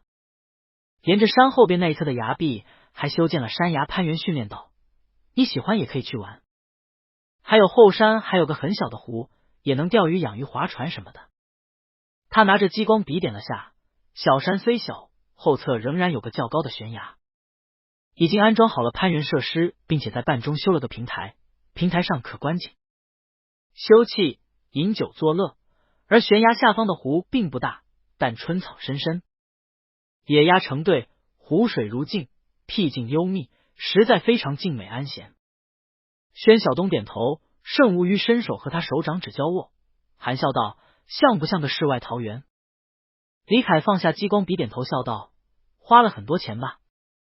盛无虞道，并没有，嘉兰国这边的庄园一般还是靠海的和靠北边适合种植葡萄制作葡萄酒的庄园比较昂贵，这边还是太热，葡萄不好种，经济作物也不够突出，整个庄园又不靠海，不是很受青睐，地方又在嘉兰首都城郊，价格有些鸡肋，上一任卖家急着出手，因此拿下来的价格还算便宜。看中的就是位置方便，去首都对接项目容易，还有个停机坪。其次就是种植用地多，如果在海边就没这么多适合种植的地块了。经济作物收成不好，是前任庄园主不善经营，正好让我们小东大展拳脚。李凯身体微微往沙发倒去，以拳抵着嘴笑，盛无虞警告的对他投去一瞥，但他可一点没怕他，只是对着宣晓东笑，小叔其实和爷爷一样，因为从前任公职低调节俭务实为上，对外基本都很简朴，但只有一点例外，就是对自己在乎的人，那可是千金博一笑的。奶奶在国外，小叔赚了钱，第一件事就是给他买了奶奶最喜欢的豪车。现在呢，这个千金买笑的对象就变成你了。盛无虞道，我很务实的，我们在嘉兰这么多人，要住很久，还要兼顾安全、训练场地和日常生活的要求，自然是买一处庄园最合适了。价格你也可以看看，确实是最优惠便宜的了。如果只是为了享受，大部分人都是买的海边的度假休闲。他含笑看着宣晓东，琥珀色眼睛又开始仿佛流淌着蜜糖一般。宣晓东却忽然想起了什么，迟疑着道，你要出去主持项目吧？这样的话我陪你出去，这边庄园还是就交给管家打理吧。他是真正伺候过一座荒山的，每天日出做日落而息，一棵果树，一畦菜地，翻地、施肥、种植、除虫等等，需要大量时间精力，更何况是这么一座庄园。峰哥庄园是盛无虞为了他购置的，但他没忘记。盛无虞此次来，明显是带着任务来的，若是自己沉溺于庄园的种植劳作，疏忽了盛无虞怎么行？他必然会有大量的商务行程，他必须陪同。盛无虞看他警惕目光，忍不住笑了，握紧他的手，除非必要行程，大部分时候我会在庄园里和你一起，当然这也是出于安全的考虑。出行基本不会采用公共交通，一般直接搭乘直升飞机。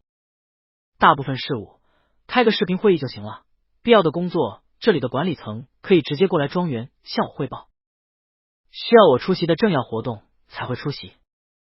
我来嘉兰国更重要的是表示重视，并不是需要我具体做什么事的。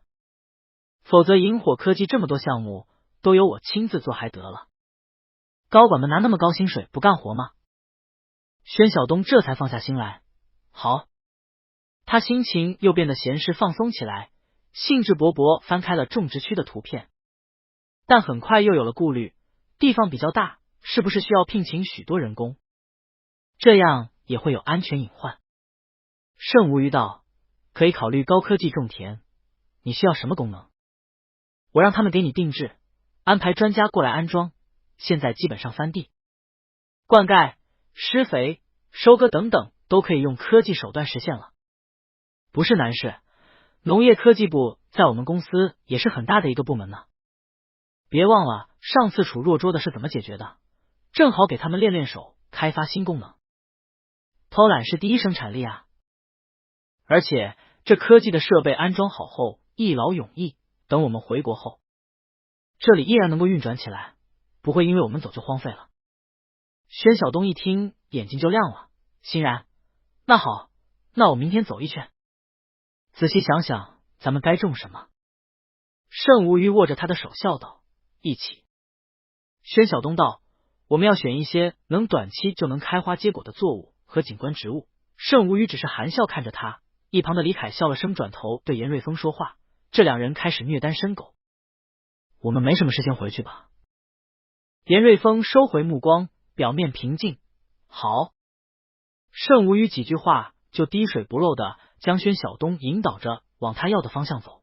这位是擅长人心的外交高手，他和宣晓东有的是曾经同生共死的过去，但也只是过去了。他站起来和李凯一起和慎无虞告辞，慎无虞操作着轮椅和宣晓东一起送了他们出来。看他们下楼去，宣晓东问慎无虞风尘仆仆，还是先洗个澡吧。慎无虞轻笑着，楼顶有个露天浴室，很大，可以看星星，吹着小风，喝着小酒，我们一起洗。严瑞峰走下去，拳头握紧，压制着心里阵阵刺痛，他知道那是嫉妒。别墅的屋顶铺了纯实木地板，并且用木头砌了个半露天的浴池，一半是碧蓝色天空颜色的玻璃顶，和水光荡漾互相呼应，两个人仿佛站在水中一般，清凉无比。宣晓东走出池边，赤足踏在实木地板上，弯腰打开水龙头放水，感觉到春日大自然带着花香的凉风吹过自己肌肤，一种奇异的感觉升了起来。毕竟这别墅只有2层而已，就算每一层的层高都很高，周围也没有更高的建筑物，他仍然感觉到了一种会被人看到的感觉。如果是狙击枪的话，他不由自主看向了庄园后的山上，想起之前讨论的方位方案，山上已经围起来，并且做了相应的高科技的红外线防护和音波防护，万无一失。总体来说，这座庄园确实是比较好安排防卫的。他转头看陈无虞也脱好衣物了，过去扶着他慢慢走过来，抱他进入了浴池内，替他扣好安全带，然后自己也坐了进去。本来挺宽大的浴池，两人一坐进去，长腿相贴，似乎感觉就拥挤起来。慎无虞微微抬起头往后靠着，闭着眼睛享受着温热的水的浸泡，而下边几个出水口咕噜噜的有着按摩波浪不断涌上来，按摩着全身肌肤。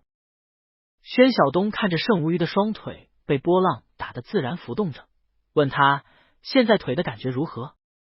陈无虞闭着眼睛道，还好，就是仿佛隔着一层什么东西一样，有点类似于打了麻药，木木的，但也不能说没有感觉。宣晓东问他，有冰豆浆、柚子蜂蜜水，还有酸奶、苹果汁、樱梅汁、橘子汁，你喝哪种？陈无虞睁开眼睛好笑道，酸奶和果汁都可以理解，冰豆浆和柚子蜂蜜水哪里来的？宣晓东道，晚饭后泡了豆子，本来想给你早上的。你肠胃不好，牛奶现在也不大喝，豆浆营养好点。柚子果肉蜂蜜酱之前做好的带过来的，刚才拿冰水冲了一杯。你如果不喝的话，我喝。慎无虞看着他，我想和你一起喝。宣晓东一怔，忽然反应过来，拿过还沁着水珠的玻璃杯，含了一口，然后靠过去和盛无鱼接了个吻。这是一个柚子味酸酸甜甜的吻，水里的气泡咕噜噜咕噜噜冒着，打在肌肤上微微发痒，温热的水波荡漾，洒的是柑橘木香味的净玉精油香气，随着水汽蒸腾。而天上是异国春日的夜空，春风吹过，忽然有冰凉纤细的小雨落下来，渐渐细密起来。两人拥吻了好一会儿，鼻尖几乎抵着鼻尖，在水里对视了一会儿，忽然就笑了。宣晓东低声道：“下雨了。”盛无鱼浑身暖洋洋的，被宣晓东圈在怀里，靠在浴池壁上，惬意的不得了。有一年我在大学里泡过温泉，也很不错。什么时候选个暴雨天气来上边洗澡，一定也很爽。宣晓东想了下道：“我在河里游泳，遇到过暴雨。”盛无鱼道：“感觉怎么样？”宣晓东道：“并不是很美妙，雨点沉重又密集，打下来几乎呼吸不过来，尤其是很可能随时会有泥石流从上游冲下来。我当时游上岸才1分钟不到，上游浑浊的泥石流就冲了下来，差点就死在河里了。当时严瑞峰在岸上声色俱厉，大声叫他立刻上岸，他并没有意识到危机，但还是服从命令，努力游上了岸。茫茫暴雨中，严瑞峰拉着他拔腿就往高处走，才离开那里一会儿，凶猛的泥黄色洪水携着风雷之势冲了下来，迅速淹没了之前还是河岸的地方。盛无鱼诧异，是哪里的河流这么凶猛？宣晓东道：“阿桑森林。”盛无鱼道：“那可是原始森林，你怎么会去那里？野外生存训练，还是执行任务？”宣晓东有些怀念。训练。盛无鱼点头。那你下雨天下河干什么？宣晓东顽皮笑了。捉鱼到一半才下的雨，野外生存。没东西吃啊，我水性好，下去给队友捉鱼呢。记得我给你捉过的山洞鱼不？我捉鱼可是一把好手的。严瑞峰明明是最严厉的队长，训练所有项目都是尽善尽美，偏偏有一条，无论怎么勉强吃蛇肉或者挖肉进去，很快就会全部吐出来，哪怕他瞒着他剁成完全的碎肉团子，煮成肉汤，他还是能准确的分辨出里头有蛇肉或者蛙肉，然后全部吐出来。他也并不矫情，但是身体并不配合他那钢铁的意志。偏偏森林里最好找的肉也就是这2样，至于原始森林里头的野兽，他们是不敢轻易招惹的，一不小心自己就变成猎物了。所以他干脆就吃素，还是小东想了办法弄了老鼠和鱼肉，才算保持了体力。盛无鱼笑了，第一次去农庄，你给我做鱼羊汤，应该是很费心了，但是我当时刚刚经过治疗，其实什么都吃不下。你那天挺失望的吧？宣晓东：是啊，楚若桌就很明显对味道很敏感，我猜你当时应该是吃了什么药，影响了你的味蕾和肠胃。其实这种情况，如果做一些重口味的给你，你会说好吃，但是那对身体不好。雨点越来越密了，淅淅沥沥打在水面上。宣晓东伸出手掌接了点雨丝，喃喃道：春雨贵如油，得赶紧播种了，明天早点起来。陈无鱼手臂用力拥紧他，我也觉得春宵一刻值千金，是该播种了。说完含笑又吻他。盛无鱼一向含蓄委婉，风度翩翩，忽然如此灵光一闪，直白热烈。宣晓东居然愣了下，没反应过来，两人又气喘吁吁接了个吻。春夜微凉，但他们两人都有点热。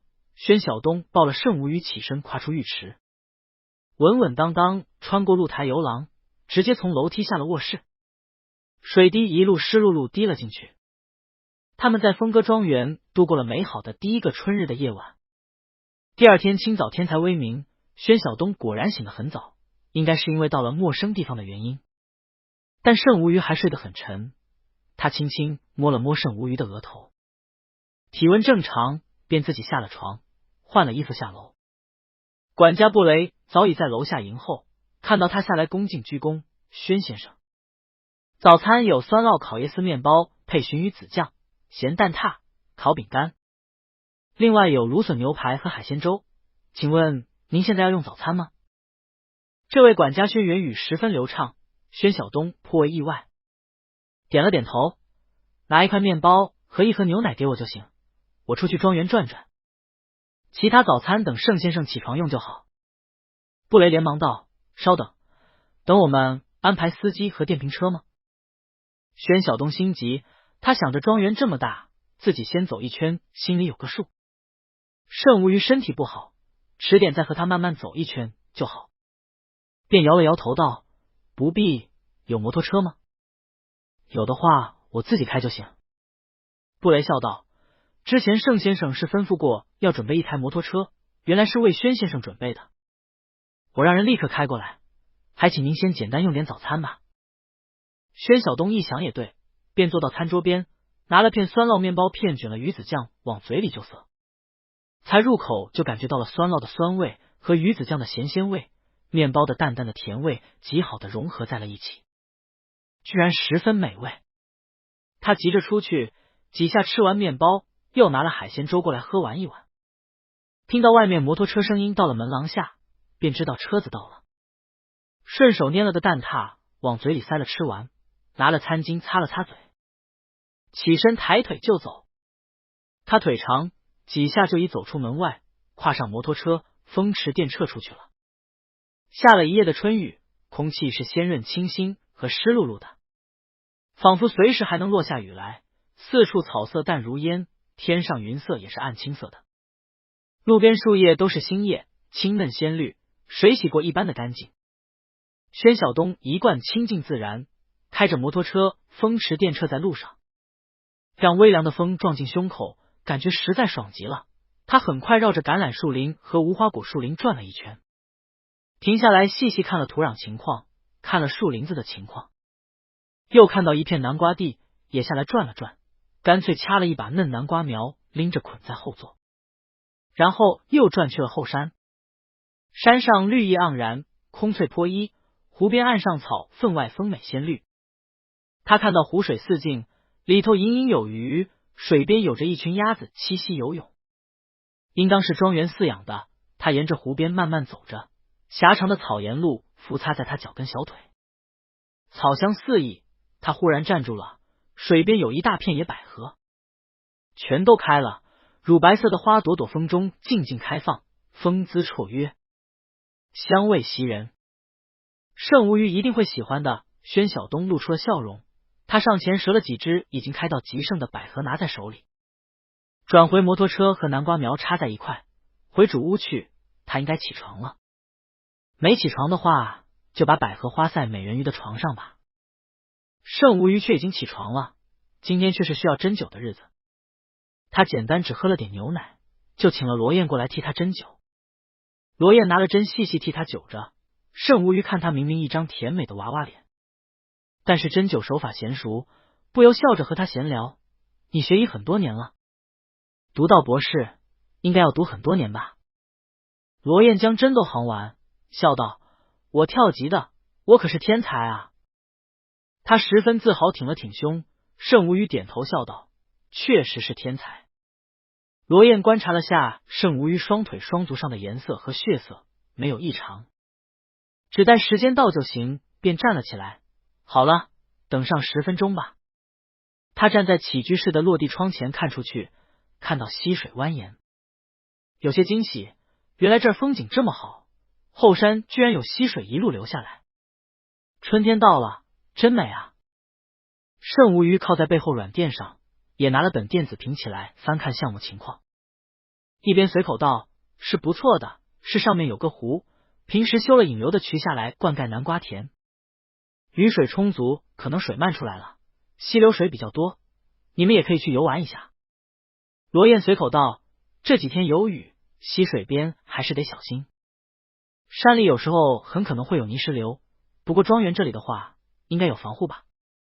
盛无鱼本来拿着电子笔在上头批注，忽然顿了顿，看了眼罗燕，小姑娘正眼睛亮晶晶看着外边的风景。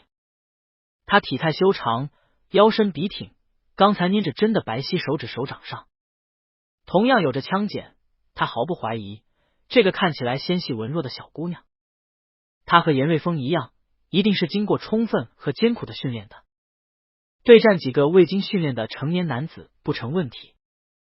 他语声仿佛带了些兴趣问道：“我倒不知道这样关键的野外生存知识，想来罗医生是见过了。”罗燕笑道：“是啊，我们从前在阿桑森林亲眼见过一次，可吓人了，几分钟就淹没了我们之前站着的河边。幸好当时队长反应快，让我们及时撤离了。”盛无鱼捏紧了笔，语气却分外平静自然。队长就是严队长吗？罗燕道：“对啊，我跟着队长很多年了。”宣晓东回到主别墅的时候，罗燕刚刚针灸完走下来，看到他笑了：“一大早哪里去了？这么浪漫，花真美。”宣晓东笑着问他：“吃过早餐没？”罗燕道：“吃过了，伙食超级好，刚刚替盛先生针灸完。你快上去送花吧。”他对着宣晓东挤眉弄眼，然后笑嘻嘻走了。宣晓东拿着一把百合进了起居室，看到盛无鱼躺在躺椅上，闭着眼睛，应该是在养神，手边的电子屏和笔随便搁在一旁，便拿着那束花的花瓣轻轻触碰盛无鱼的脸，湿漉漉还带着语气冰凉的花瓣碰在盛无鱼脸上，盛无鱼立刻就睁开了眼睛，转头看到是纤纤树枝刚刚折下来的新鲜野百合花。宣晓东放在盛无鱼怀里，笑盈盈：“睡美人，醒了没？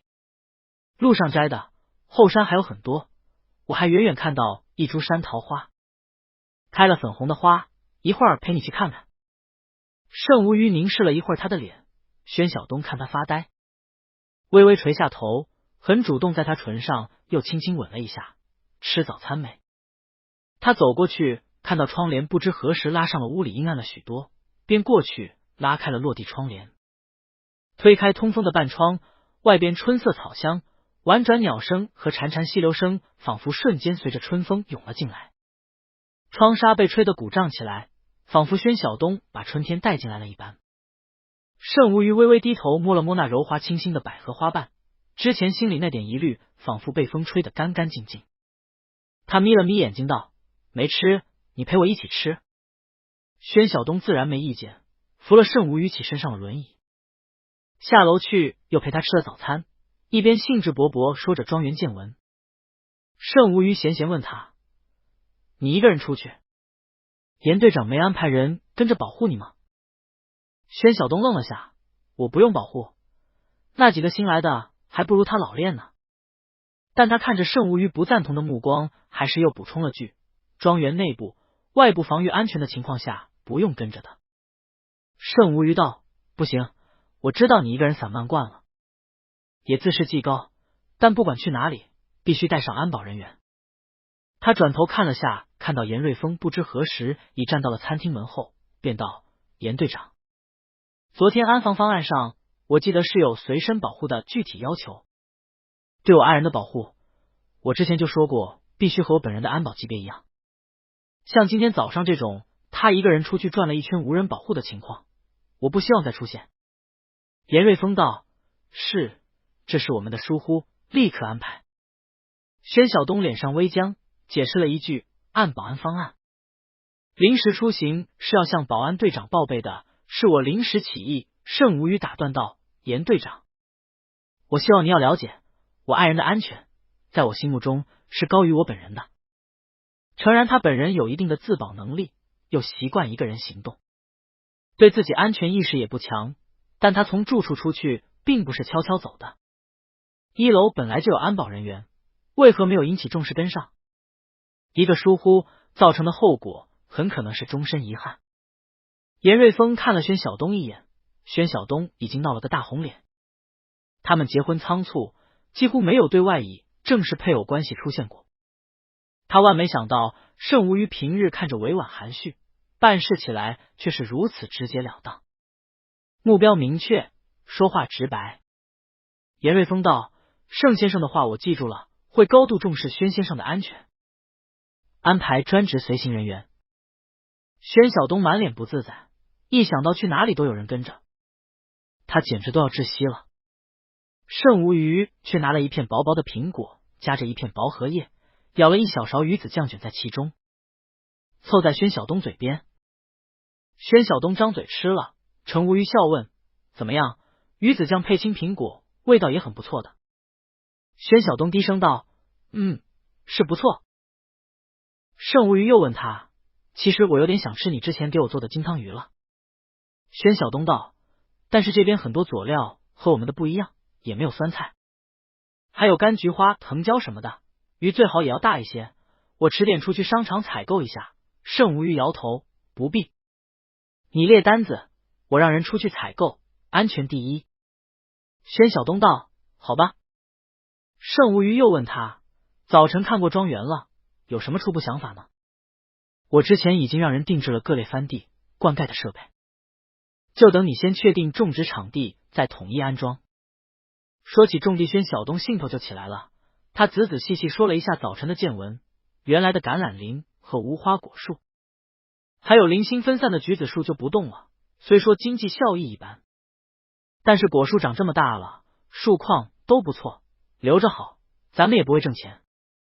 葡萄大棚可以改良一下，增加智能温控设备，改良一下喷淋设备，还有品种我感觉应该还有更好的，等我仔细查一查。我想的是把闲置的地块和之前的南瓜地、棉花地改了，重新翻土以后规划。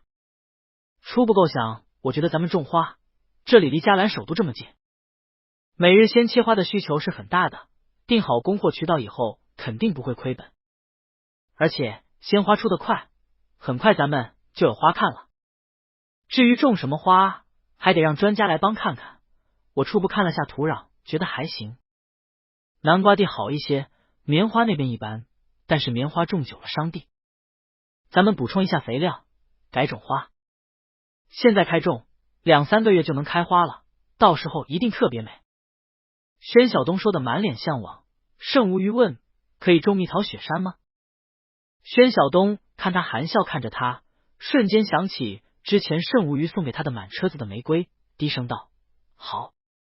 种一亩，甚无鱼继续：桔梗花也安排上吧。宣晓东：好。甚无鱼吃完最后一片面包，那咱们就出去看看吧。他看向严瑞峰：麻烦严队长安排安保了。严瑞峰面无表情：收到。宣晓东起身推轮椅出来，布雷已经安排了观光车。宣晓东推着甚无鱼上了观光车，严瑞峰坐在了后排。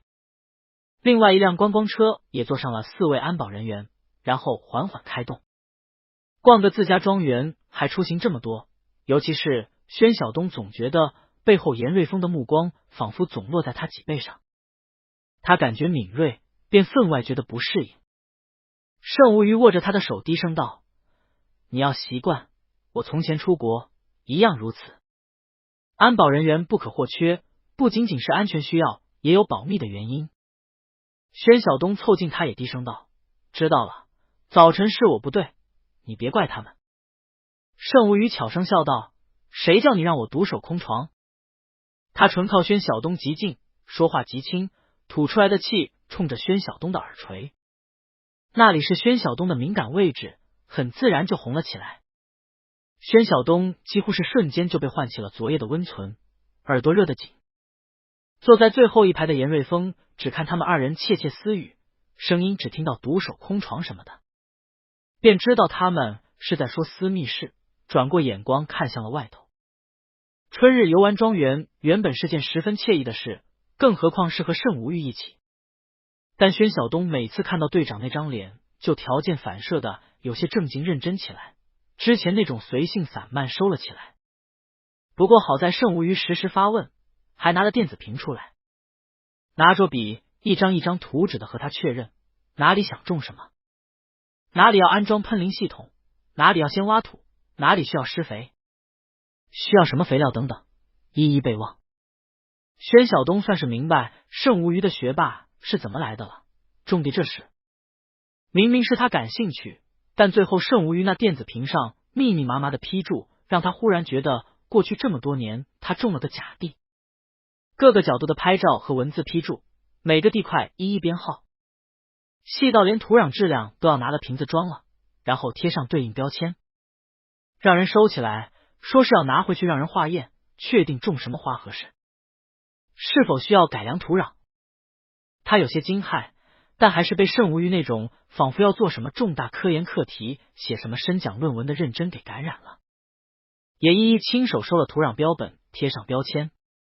真做起来发现还是很有乐趣的，松软黑色的泥土带着独特的芬芳，四处春草萌生，时不时看到蚯蚓滚出土堆，幼嫩的蚱蜢越过草丛弹射出去，蜜蜂和蝴蝶也在四处飞舞。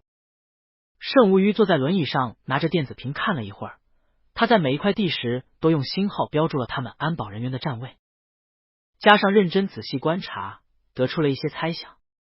宣晓东在刻意避着严瑞峰，他的站位总是会巧妙地站在严瑞峰目光看不见的地方，但经过长久训练，仍然让他们形成了一些默契，又或者是严瑞峰刻意的安排。比如那个叫苏伟的狙击手，应该是接替宣晓东位置的，他的站位总是会和宣晓东在不同的方位。何宇和狙击手苏伟成两人小组，爆破专家康素和叶华成两人小组。这是明显的擅长近战搏击的会和擅长远程技术的配对，看得出来应该是长期结对，因此默契比较多。宣晓东离开自己比较远的时候，严瑞峰会默默站到自己附近，而当自己把宣晓东叫回来的时候，严瑞峰又会站到一个便于观察全局的地方。他们换了几块地，上了后山看了山桃花，去了湖边看了野百合，不管换到哪里都如此。和宣晓东故意避开严瑞峰的视角不同，严瑞峰并非要避开宣晓东，而显然是在配合，自己毫无疑问是保护的重心人物。当宣晓东在自己身边时，严瑞峰默认宣晓东一个人就能负责自己的安全，因此他会离开，恢复他总指挥的团队角色。而当宣晓东离开自己时，他就会迅速补上宣晓东的缺，重点保护自己。也就是说，哪怕自己再三强调，严瑞峰仍然是非常自然的将宣晓东放在了保护力量里头的一个强有力的补充。他不认为宣晓东需要保护，相反他十分相信他的能力，充分信任他，知道他能够胜任保护的工作。严瑞峰腰间配着手枪和匕首，却背着一把狙击枪，他这样级别的指挥官携带狙击枪没必要，那么很明显了，这是为宣晓东带的。他垂下睫毛，默默握紧了电子屏，其实很明显了，不是吗？宣晓东脾气这么好的人，便是当初盛磊磊如此设计待他，他也只是温和有礼的反击。他其实是个非常有修养、非常温柔的人，怎么会和初见第一次的成员口角，甚至盛怒到一定要坚持换人呢？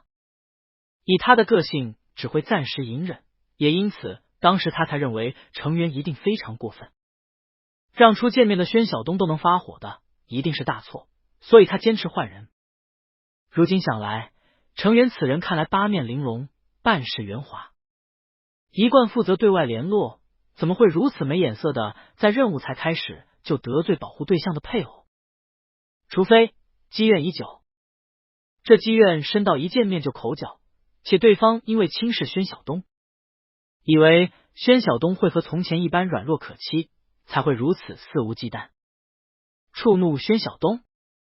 而他们没想到宣晓东早已不是当初的宣晓东，于是就吵起来了。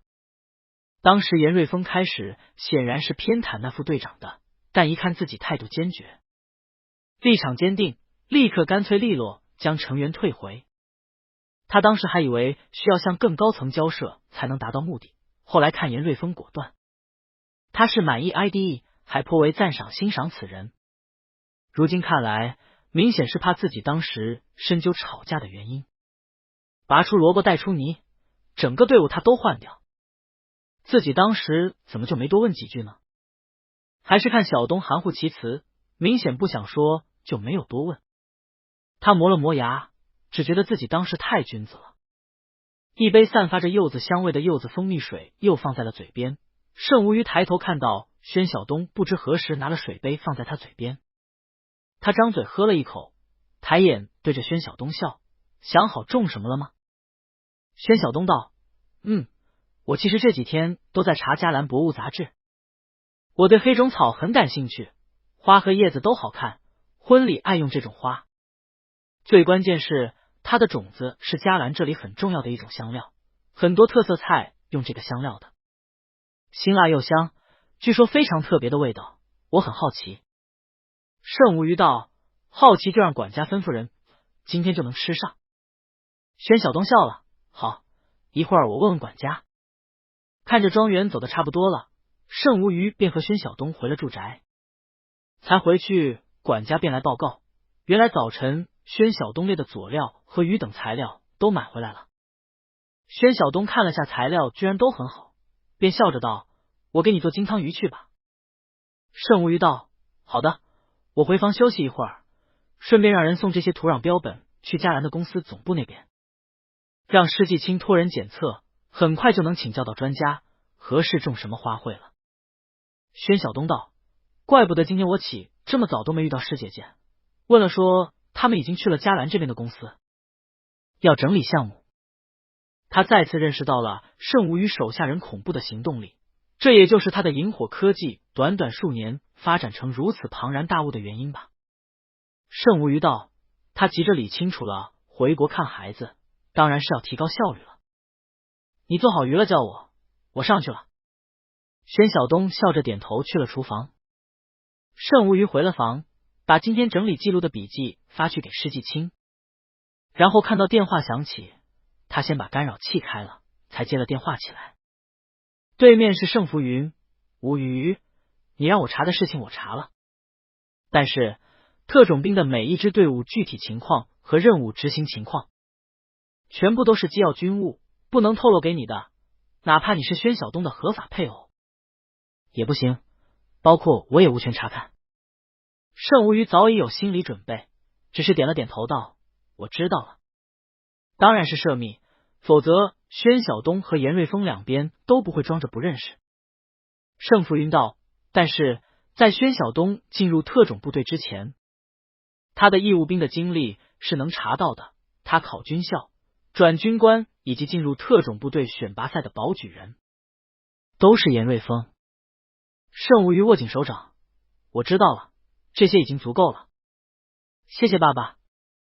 是那个会半夜听到他饿得翻身，会带他出去吃蛋炒饭的队长，是那个和他经历过阿桑森林野外生存训练的队长，是那个教导他不要试图讨好所有人，做自己的队长。他保举他考军校，保举他升军官，保举他进入特种部队，恩深似海。他最后怎么就没保住他在队伍里，而是让他惨淡退役？这么多年他们没有联系过吗？宣晓东当时是为谁顶的最退的役？如果是严瑞峰呢？他的心像是有一只苍耳在随着心跳滚着，秘密的刺痛涌了上来。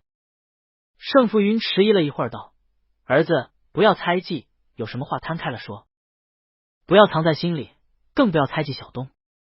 他是个坦诚正义的好孩子，不怕危险，不远千里随你到异国，你不要为了小事伤害他。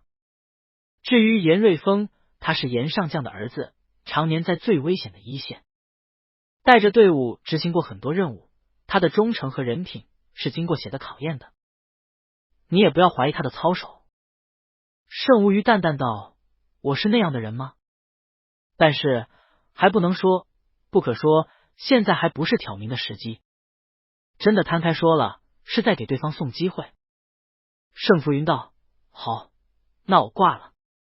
他查到原来护送盛无虞过去的严瑞峰居然和宣晓东有着这么深的渊源的时候，也吓了一跳。儿子好端端忽然让自己查，必然是发生了什么事。但无论如何，他相信小东那孩子，也相信自己儿子能成熟的处理一切。虽然不可否认，他是有一点担心的，毕竟儿子从小到大都是完美主义者，学习、工作、事业都不需要家人操心，唯独这恋爱。可是第一遭，爱情会蒙蔽理智的双眼啊！但这也是儿子和宣晓东两人的私事，他尊重他们。盛无虞推着轮椅出了房门，靠着中庭的栏杆往下看，看到宽敞的厨房里，宣晓东正在片着鱼片。旁边罗燕问他：“我看到有新鲜藤椒，能做个藤椒鱼片吗？”虽然这边的餐点和特色菜都很名贵，还是就想念这妈妈辣辣鲜香嫩滑一嘴啊。宣晓东笑着道：“行，就是无鱼养病，不能吃麻辣等太重口味的。我做完金汤菊花鱼，就给你们做个藤椒鱼片。”罗燕垂涎欲滴，欢呼鼓掌。严瑞峰正靠在厨房一角，和之前那一直笔直站如松的姿态比起来放松很多。他抱着手臂，默默看着宣晓东和罗燕说话，忽然似有所觉，陡然抬眼看向盛无虞这个方向，锐利的视线与盛无虞的目光正正相撞。盛无虞目光不让不偏，只是淡然看着他。严瑞峰微微一怔，向他点了下头，然后退出了厨房。薄薄的桂鱼片成薄片，和姜葱盐、胡椒粉、鸡蛋清拌匀马味，之后分开做成2道菜。姜葱酸菜少量花椒，用猪油爆炒后加上高汤、菊花、南瓜，加上片剩下的鱼头、鱼骨、鱼尾，先煮出金黄色酸汤，捞出所有汤渣，只留下金汤，将腌制好的鱼片拌干粉入酸汤煮熟。新鲜藤椒放上几大串，热油淋上，藤椒的灵魂就激出来了。给程无鱼吃的只最后放了些藤椒，借点麻味，金汤只用南瓜颜色来调。而罗燕他们吃的则在汤底额外加了大量的青尖椒圈、黄豆芽和金针菇，炒鱼骨的时候加了黄灯笼辣椒酱，味道又更鲜辣许多。宣晓东和罗燕在厨房专心做菜，严瑞峰却已走上楼来问盛无虞：“盛先生是有事要交代吗？”盛无虞微微一笑：“没事，就是看小东做菜罢了。他做菜好看的。小燕医生看来斯文，口味倒是重。”严瑞峰道：“是，他家乡口味重。”盛无虞问：“严先生呢？哪里人？”严瑞峰倒没避讳，老家很久没去了，从小在环京长大的，口味也是北方口味。盛无虞道：“若是有什么吃不惯的，可以叫管家单做给你们。”严瑞峰道：“我对吃的不讲究，多谢盛先生关心。”他看了眼罗燕，又补充道：“宣先生待人和气。小燕医生就顺着劳烦他多做一道菜，平日并不会麻烦宣先生。”盛无虞笑道：“我没有你们烦小东的意思，他在庄子上会无聊，又不是个闲得下来的人，你们能和他谈得来挺好的。”他绝口不提宣晓东也当过兵的事，只是笑意盈盈，问些别的话。却见前厅门郎李凯陪着施季青回来了，才进门，施季青就笑了，这熟悉的味道。宣先生在做什么好吃的？宣晓东和罗燕端了2大汤鱼出来。藤椒鱼，既然你们来了，我让管家多加几道菜，一起吃午饭吧。他转头找管家交代了几句，一抬头看到盛无虞和严瑞峰站在上头，都看向他。小东笑着问盛无虞：“都做好了，我端上去陪你一起吃。”盛无虞道：“不必，我下去一起吃热闹点。”管家非常利索，很快又添了满满一餐桌的菜。大家坐在餐桌边，施季青拿了勺子喝了一口鱼汤，十分夸张赞叹：“太好吃了。”盛无虞看宣晓东早早端了一碗在他旁边，也尝了一口。鱼肉滑嫩，汤汁酸中带着鲜，馥郁香鲜，新鲜藤椒的清新麻香给汤增加了极佳的风味。宣晓东看着他问：“怎么样？”盛无虞点了点头：“好。”宣晓东又问他：“晚上想吃什么呢？”盛无虞想了一会儿道：“刚才听严队长说他是北方口味，不如晚上做点北方菜看看。”宣晓东看了眼严瑞峰，严瑞峰看过来：“不必麻烦的，多谢盛先生了。”盛无虞笑道：“是我也想尝尝。”宣晓东道：“那就包个饺子吧，我今天看到庄园里有荠菜。”施季青击掌叫好：“挺好的，就荠菜，还可以多调几个馅，白菜也好，鱼肉也好。”宣晓东道：“松子鲟鱼吧，我看到厨房有鲟鱼，再做点牛肉番茄馅的，到时候大家爱吃啥吃啥。他又问盛无鱼，你想吃什么馅的？盛无鱼道，就荠菜饺子，挺好的。宣晓东点头，心里想着一会儿出去多把点新鲜的回来。施季青却道，中午回来是因为上午那真王女来找过我，说想见您，给了个帖子。盛无鱼道，就说我刚到嘉兰，水土不服，身体不适，多谢王女邀请。李凯扑哧笑了，他好像知道你一定会拒绝他，说等您身体好了再说。又说了句话，盛董如果支持他，他的回报会比那封王子给您的回报更多。盛无鱼微抬眉毛，他不是没有拿到继承权吗？李凯道，如果你支持他，当然不一样。我打听了下，这位王女可非常风流呢，有不少情夫，而且据说还都是身居高位，有不少军中高级青年将领。盛无鱼皱了皱眉，不理他。午饭用过，施季青去书房给盛无鱼简单说了下项目如今的情况。总体来说，目前前期投入比较大，如果撤资确实对我们影响比较大，不过也不是完全会损失。部分项目成果能带回国内，做了一些预案给您看看。我们也做了一些政策评估，对可能出现的政策风险做了一些预测。如果趁现在这个时候能够完善一些条款的话，也不容易在政局变动时出问题。盛无鱼拿了项目书过来，一边翻一边问道，今天李凯给你们做的翻译？施季青道，是的，黎先生比公司的翻译强多了呀。黎先生原来嘉兰语这么好的，通用语也很强，那真王女和他聊了好一会儿。盛无鱼笑了笑，心知李凯过来恐怕另有任务，不管就是了。看到宣晓东拿了杯红茶放在他手边，又递了一杯给施季青，抬头问他没去摘荠菜。宣晓东道，让管家安排人去摘了，多做点。刚才听李凯说一会儿师姐和李凯还要去公司，还要在公司住一段时间，给他们带点走。施季青感动，不必麻烦的，这边公司的食堂福利也还是很好的，请的咱们国家的厨师，别的不说，饺子还是能吃上的。宣晓东一笑，你们慢慢聊，我下去调馅，饺子好吃就靠馅了。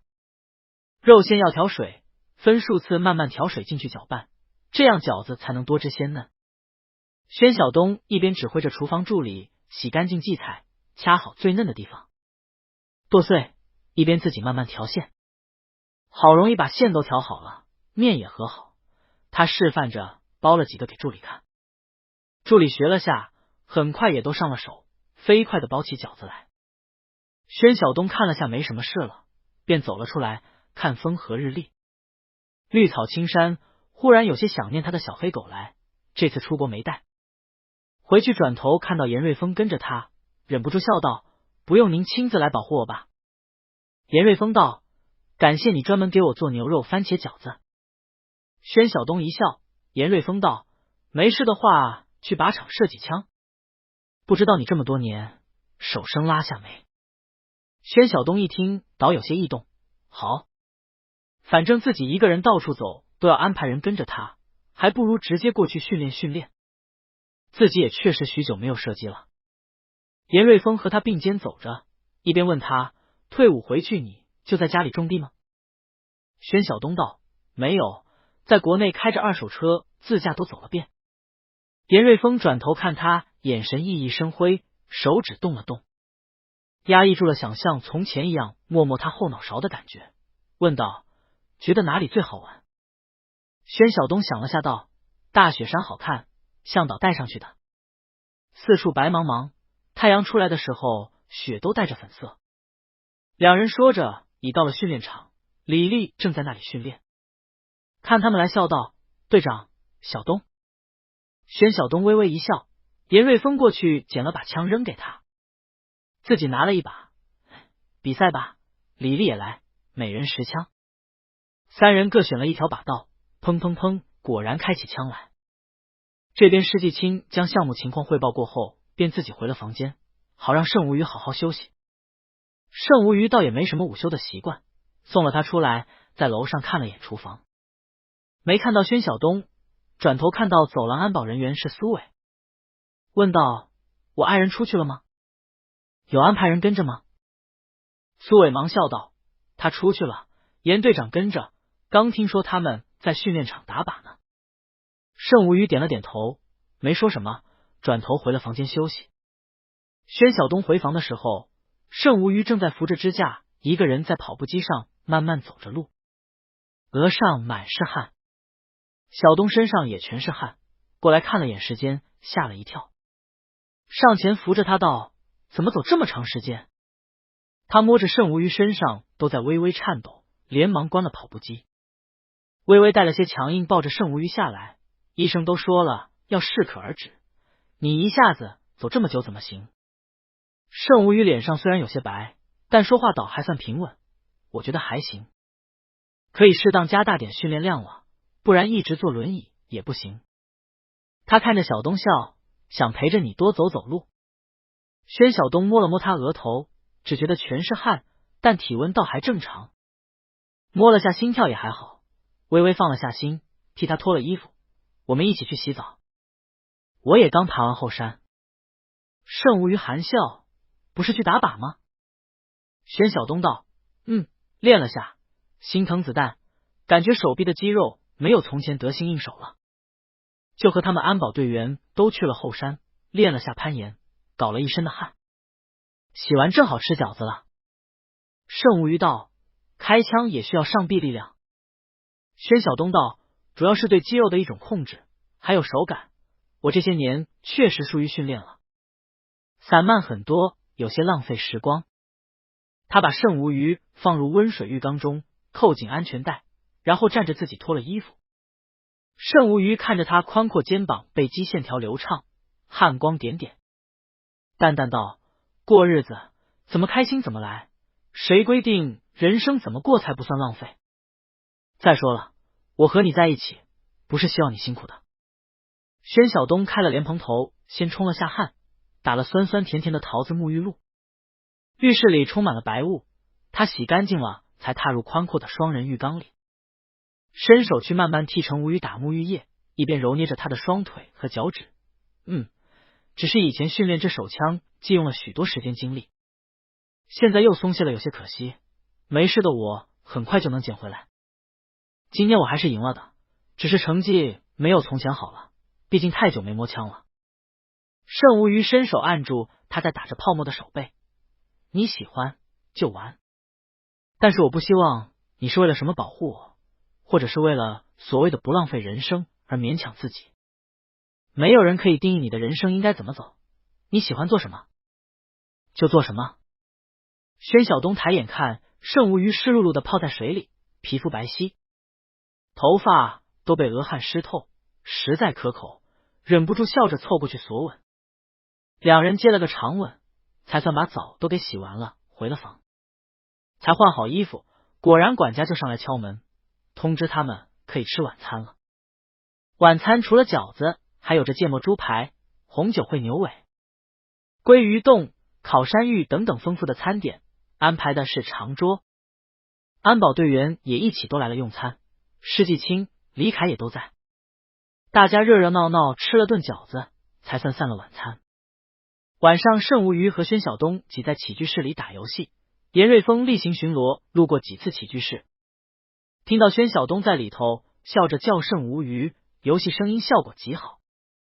只听到各种枪炮声音，分外激烈，应该是在团战。春雨贵如油，春种的时间是非常宝贵的。盛无鱼动作飞快，很快当地公司找的农业专家已经到了庄园，里里外外看了一遍，很快给出了种植方案。南瓜地和棉花地上的衰败的作物被清理掉碎成绿肥，又深深翻入了土地内。翻土耕地机将土地翻了数遍，将土地准备好，而喷淋设备也迅速的安装好了，优质的花种、花苗也送到。自然是有盛无鱼点名要的蜜桃雪山和美人鱼桔梗花，至于到底这里的气候合适不合适栽种，那就是专家要考虑的问题了。飞种草也到位，另外还有薰衣草、郁金香等嘉兰常见的经济花种。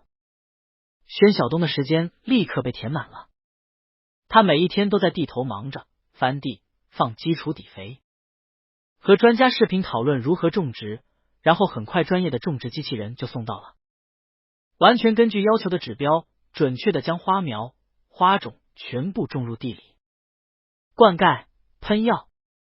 葡萄大棚重新进行了改造，换了几种特殊的葡萄品种。太忙了，宣晓东还在后山湖边开辟了一角菜地，种了一些做菜用的常用佐料，比如小葱、大蒜、香菜、罗勒、紫苏以及嘉兰这边常见的香草，然后往湖里投了1万尾鱼苗。盛无鱼大部分时候陪着他，上午有时候和公司开视频会议，有时候和嘉兰这边的高管在庄园的会议室里开会，如果没事陪着他看地。下午自己在健身房复健、理疗、看书、弹琴，晚上两人往往腻在一起打打游戏、看看书什么的。大半个月过去了，庄园里头的花花草草都种满了，有些齐刷刷冒头，长出了幼嫩花芽，有本来是花苗的，就以葳蕤茂盛的叶片中开始抽出了花苞。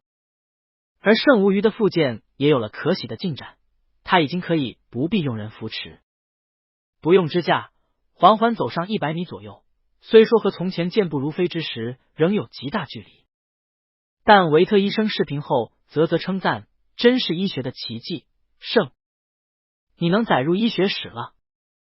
盛无鱼微笑着不语，各项检测数据传过去后，他关掉了视频电话，看在一旁守着的宣晓东，宣晓东却心疼道，他们哪里知道你付出了多少，这些日子你真的是太拼了，天天简直是像自虐一般发着狠，每天的复健内容都比之前方案的翻倍。盛无鱼道，浮生偷得这一段时间的闲，自然是要赶紧恢复了，我估计我们平静的生活就没多少天了。宣晓东不说话，反正兵来将挡，水来土掩，他只管守着盛无鱼就好。他问盛无鱼，我看到厨房在整烤羊腿，做法和我们那边不一样，里头放了大量的大蒜和鱼肉一起烤，7成熟的时候抹蒜和迷迭香的酱汁烤，做法很奇特，但确实味道不错。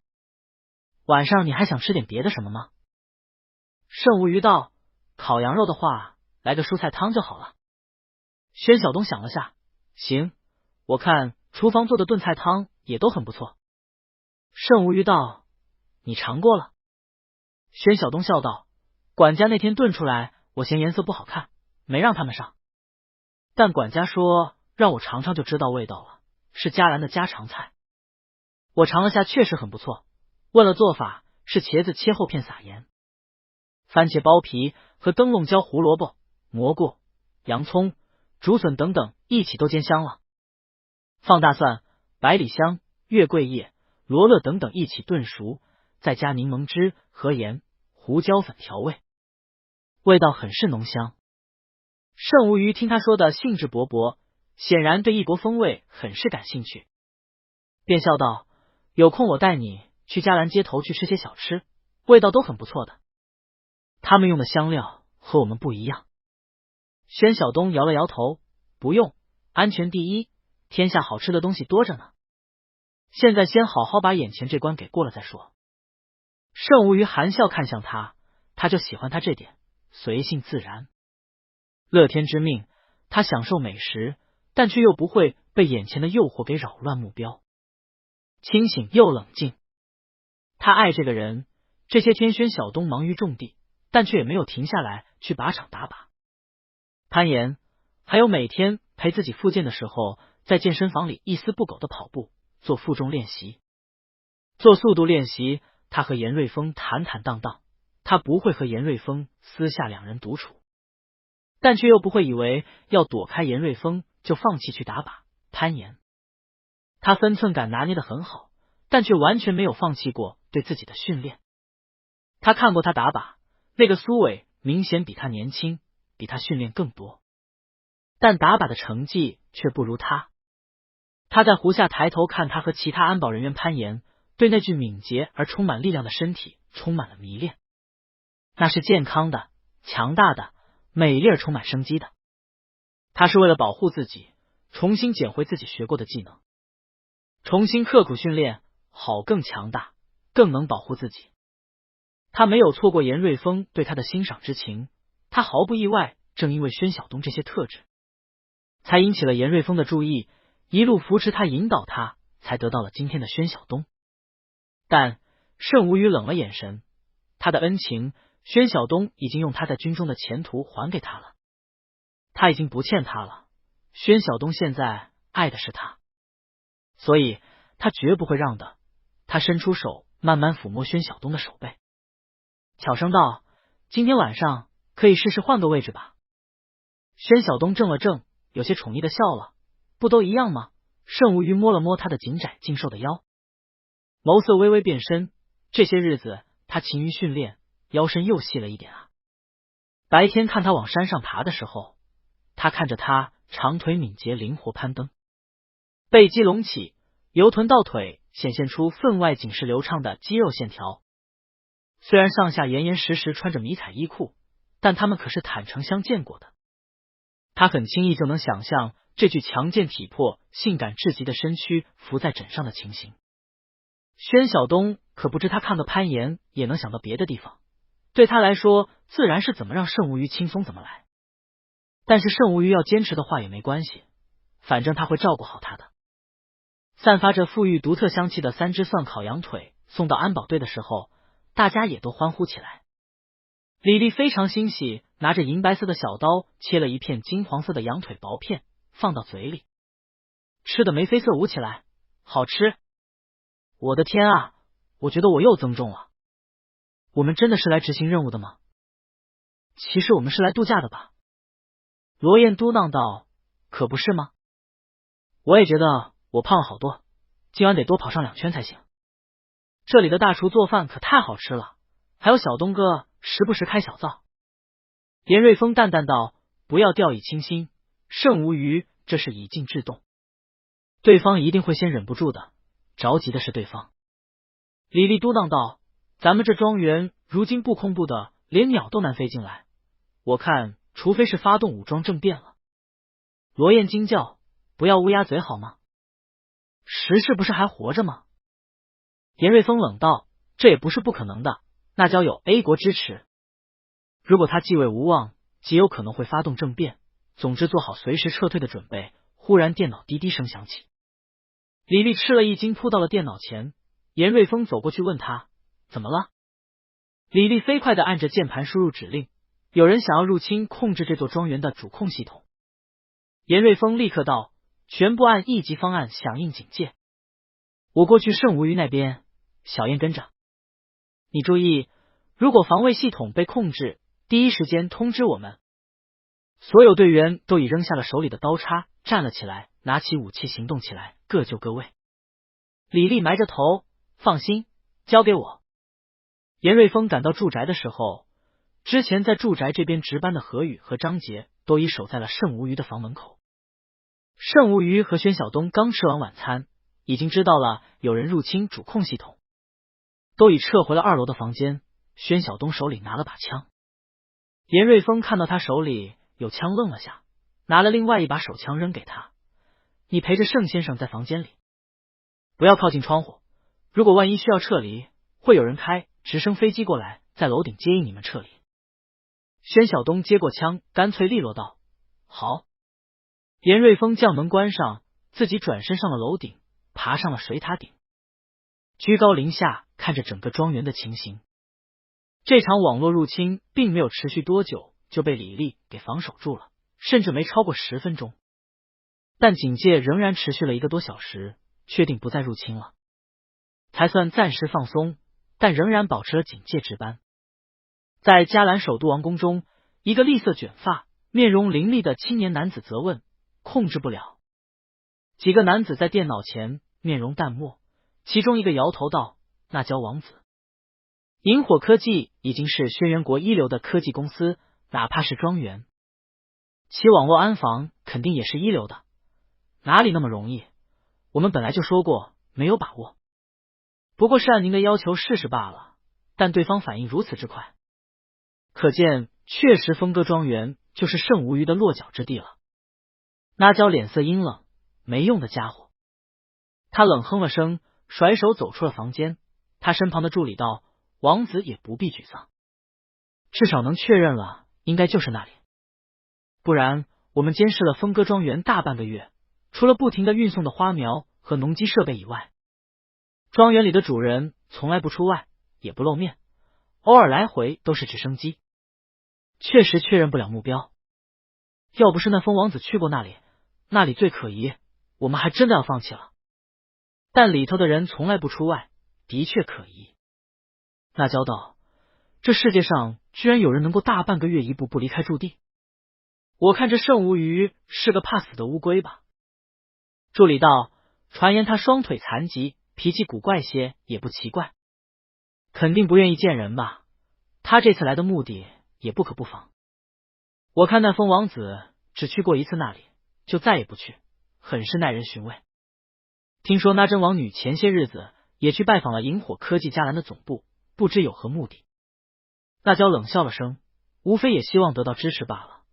我听说他从前追求过盛无虞，如今盛无虞双腿残疾，他也不闲，还不是看上了萤火科技背后的力量。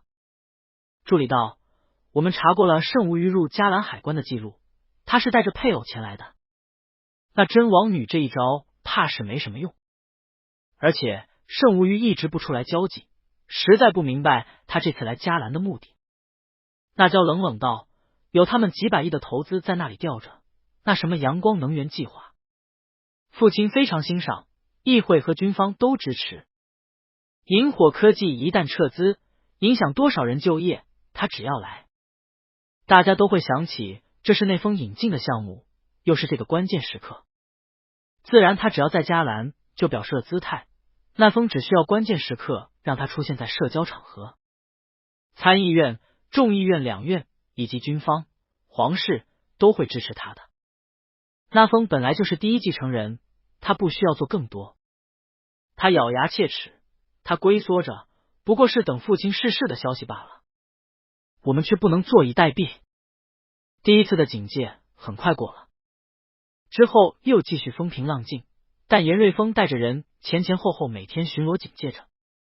盛无虞倒是有些无所谓，对方急了，我们总在庄园里，他们无计可施，我们继续稳住，等他们出招。他有些气闷，网络入侵这事一出，宣晓东显然就完全进入了保护者的角色，加上安保们密不透风的保护，这几天连亲吻都少了。花田里薰衣草和郁金香都已安安稳稳的生长起来。盛无虞和宣晓东慢慢走过橄榄树林，林下树林里四角都有人把守着。盛无虞走了一会儿，便坐在了道旁的长椅上，听林间鸟声叮咛，树木清新。宣晓东坐在他旁边，慢慢道：“晚上想吃什么？”盛无虞想了下道：“这个时候倒有些想吃猪油拌饭。”宣晓东笑了：“也不是不行，我一会儿去厨房帮你做一碗。滴几滴酱油，做这个饭必须得是蒸的才好吃，米也得有讲究。猪油酱油也都有讲究，酱油讲究头抽，俺也没注意，管家上次采办的是不是？”盛无虞笑了下：“还可以打一个温泉蛋进去，慢慢搅拌开。”宣晓东无奈：“那接下来是不是松露、鱼子酱、蟹黄也该配上了？豪华版猪油拌饭。”盛无虞认真道：“有鱼子酱就不用蟹黄了，细细的小葱可以撒一点，或者薄荷。”两人相视而笑，仿佛都觉得这样认真探讨一碗猪油拌饭的感觉有些幼稚。盛无虞喃喃道：“咱们像老夫老妻似的，提前进入退休生涯。”宣晓东道：“能这样一辈子也蛮好，不过我看你是个离不开腥风血雨的角色。”宣晓东转头看他眉目是那种锋利的美貌，这些日子养的舒心了。春光中越发眉毛是眉毛，眼睛是眼睛，色夺春花。他实心实意道：“这就是美色误国呀。”盛无虞忍俊不禁：“你错了，美人在骨不在皮，你才是个美人。”两人互相调戏了一轮，盛无虞又有些心猿意马，但他也知道这林间白日又是安保队员们跟着，宣晓东绝对不会和自己胡闹的，只好意犹未尽的说话。等这次事情结束，我们回去，我重新给你补办一个婚礼。宣晓东忽然伸手按着盛无虞的唇，脸色有些无奈。不要说这些，他都要有心理阴影了。盛无虞看他这样笑了，你要对我有信心。宣晓东道，好，但是那些确实不重要。盛无虞起身又勉力走了几步路，才回到了轮椅上。回主屋去，却忽然灵光一闪，问宣晓东，所以其实你是吃醋了吧？什么腥风血雨美人误国？你是不是知道那真王女想要追求我？吃醋了？宣晓东矢口否认，没有的事。盛无虞道，真的？你吃醋我会高兴的，说明你对我有占有欲。宣晓东道，没有，你不要胡说。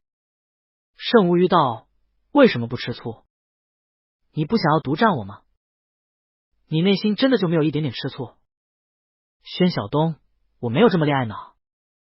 盛无虞道，爱就是想要独占的，排外的，你只享受当下。你不想未来，你不想要独占谁，你就是想走到哪里算哪里，是不是？我倒希望你在我跟前能更多的恋爱脑一些。宣晓东身形微微一顿，然后若无其事道，你还想吃猪油拌饭吗？他看到严瑞峰已经走过来了，推着盛无虞就往回走。盛无虞知道他的心结，也不说话了，知道不能逼他太紧。回到主屋，看到李凯和施季青已经过来，他们眼神奇怪。嘉兰皇宫送来了邀请帖，邀请您参加3天后的王宫酒会。盛无虞道，那娇还是那真？那封和我约好了，暂时按捺不动的。李凯道，你一定想不到，是菲利塔什是本人给你发的邀请函。同时邀请了丈夫宣晓东先生。盛无虞拿过精美沾着金箔的邀请函，看来他本人还没有病重不起，又或者是其他人借他的机会邀请。不管怎么说，还是得去，做好准备吧。不过遇到危险的可能性不大。细致的皇宫地图摆在了长桌上，严瑞峰、李凯等人都围着看。王宫酒会我还在大使馆的时候参加过几次，帝王厅的侧厅会见，然后穿过画廊抵达宴会厅开始宴会。一般是这个线路，宴会厅一般不会超过晚上9点就会结束了。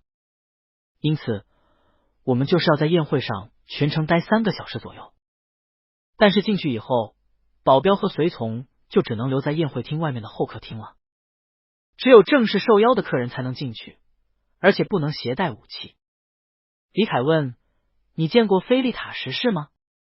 盛无虞道，当然见过，太阳能源和海水淡化项目就是得到了他的赞许。而且作为互助交换，嘉兰对我国的天然气供应是非常优惠的。他头脑非常清醒睿智，算是个聪明合格的政客吧。如果他还活着，我觉得他不会让 A 国在嘉兰找到合适的代言人的。宣晓东好奇地问，那他又为什么不担心内丰成为我国的代言人呢？盛无虞看了宣晓东一眼，好问题。他看了眼李凯，我觉得李凯能告诉你答案，毕竟他精通国外的文化。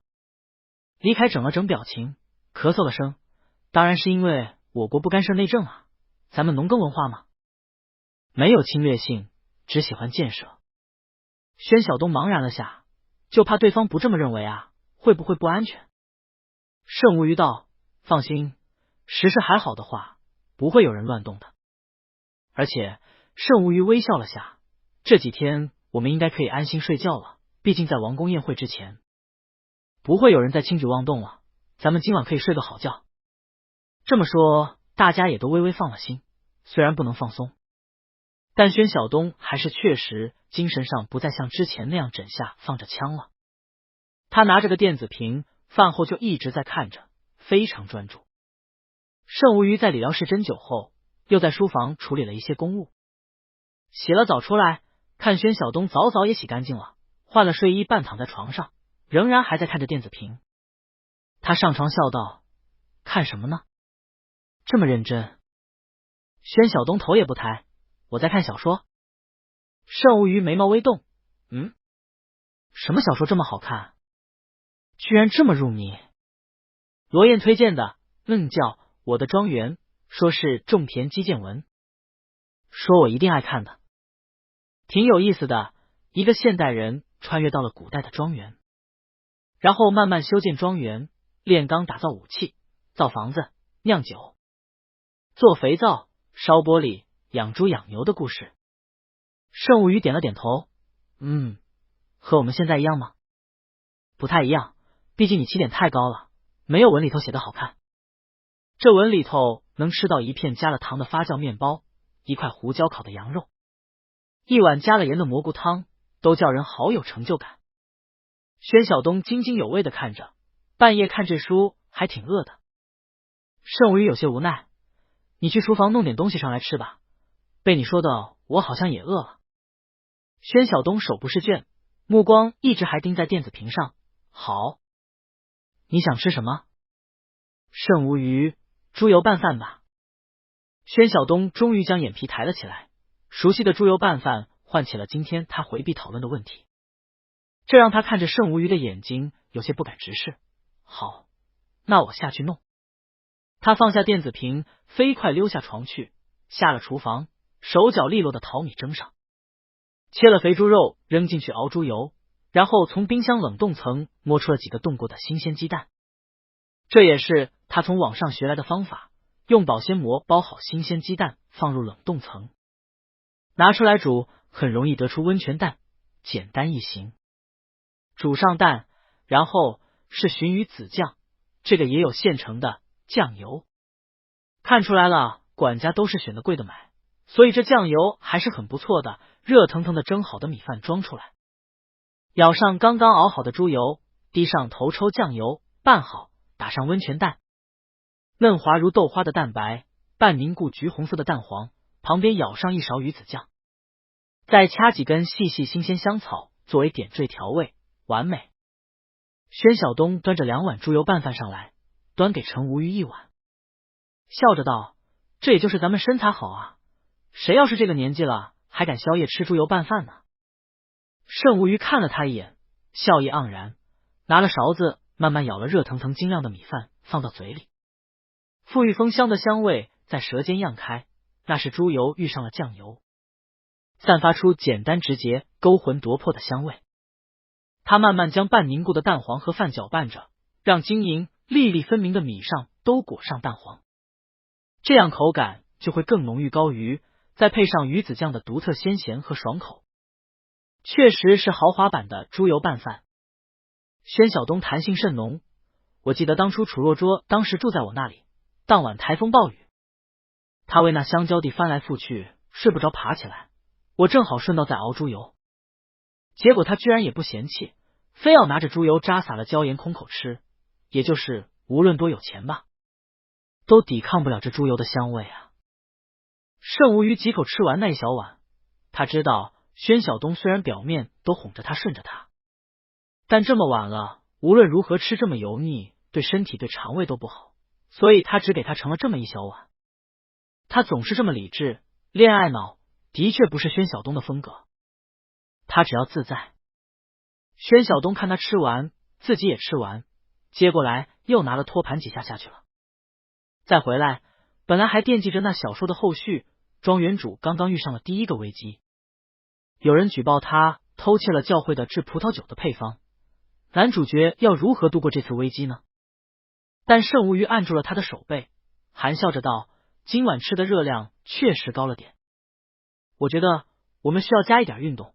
前天说的新姿势，他的真丝睡衣微微敞着，露出白皙的锁骨，含笑看着宣晓东的样子，意思非常直白。宣晓东当然是选择运动了。至于那庄园主的危机，明天再看吧。转眼王宫酒会的日子到了，盛无鱼和宣晓东过去是乘坐汽车去王宫参加宴会的。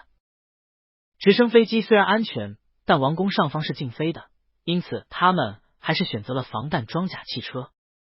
严瑞峰开车，其他队员另外一台车留了李丽和康素、罗燕3人在庄园里看家防卫并保持联络。一路上宣晓东仍然沉迷于安苏的庄园中，他已经看到300多章了。主角已经成功将自己的庄园领土扩大为一个番薯王国，训练了无数的兵士，发明了火枪和土炮，他看得津津有味。圣无虞伸手替他理领，待他也没有注意，还微微抬了下巴，方便他行动。圣无虞看他如此倒好，如果是从前，这个时候怕是已经开始担忧一会儿要面对的隆重社交场合了。但小东这几天全身心都沉迷在了这部所谓的种田基建小说上了，甚至还照着小说里头做了些菜，比如还指挥着人弄了个壁炉式烤箱，雄心壮志说要烤乳猪。挺好，看来他从前和这个小燕医生关系还不错，有朋友挺好的。圣无虞酸溜溜的想着。迦兰王宫到了，玄晓东意犹未尽的放下电子屏，推着圣无虞下车，然后眼前一亮，一个宽阔的广场和一组豪华壮丽的建筑在眼前展开。古典优雅的外墙上，一组一组的充满艺术感的石雕，展现着另外一种文化之美，雄伟的狮子，可爱的天使，秀美的女神，以及充满了力量的美男子，给予人非常直观的宏伟壮观的感受。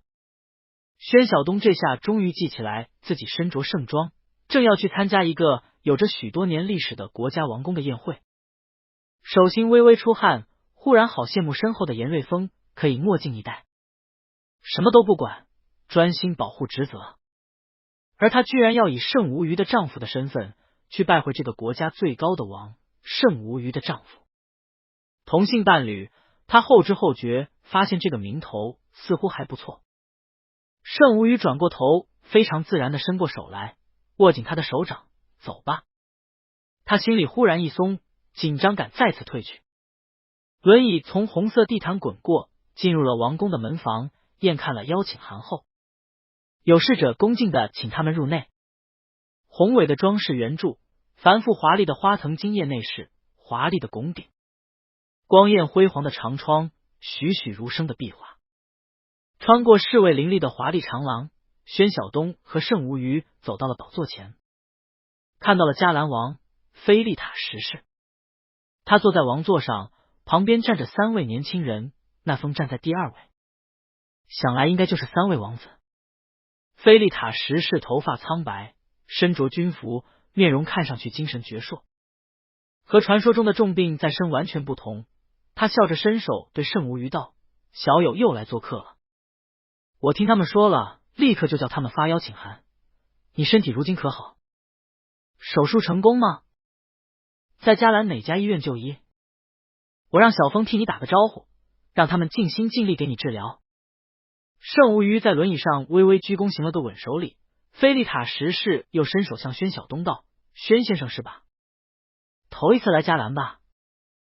希望你能有个愉快的假日。”宣晓东也按之前学过的礼仪行了稳手礼，然后老实退到圣无虞身旁。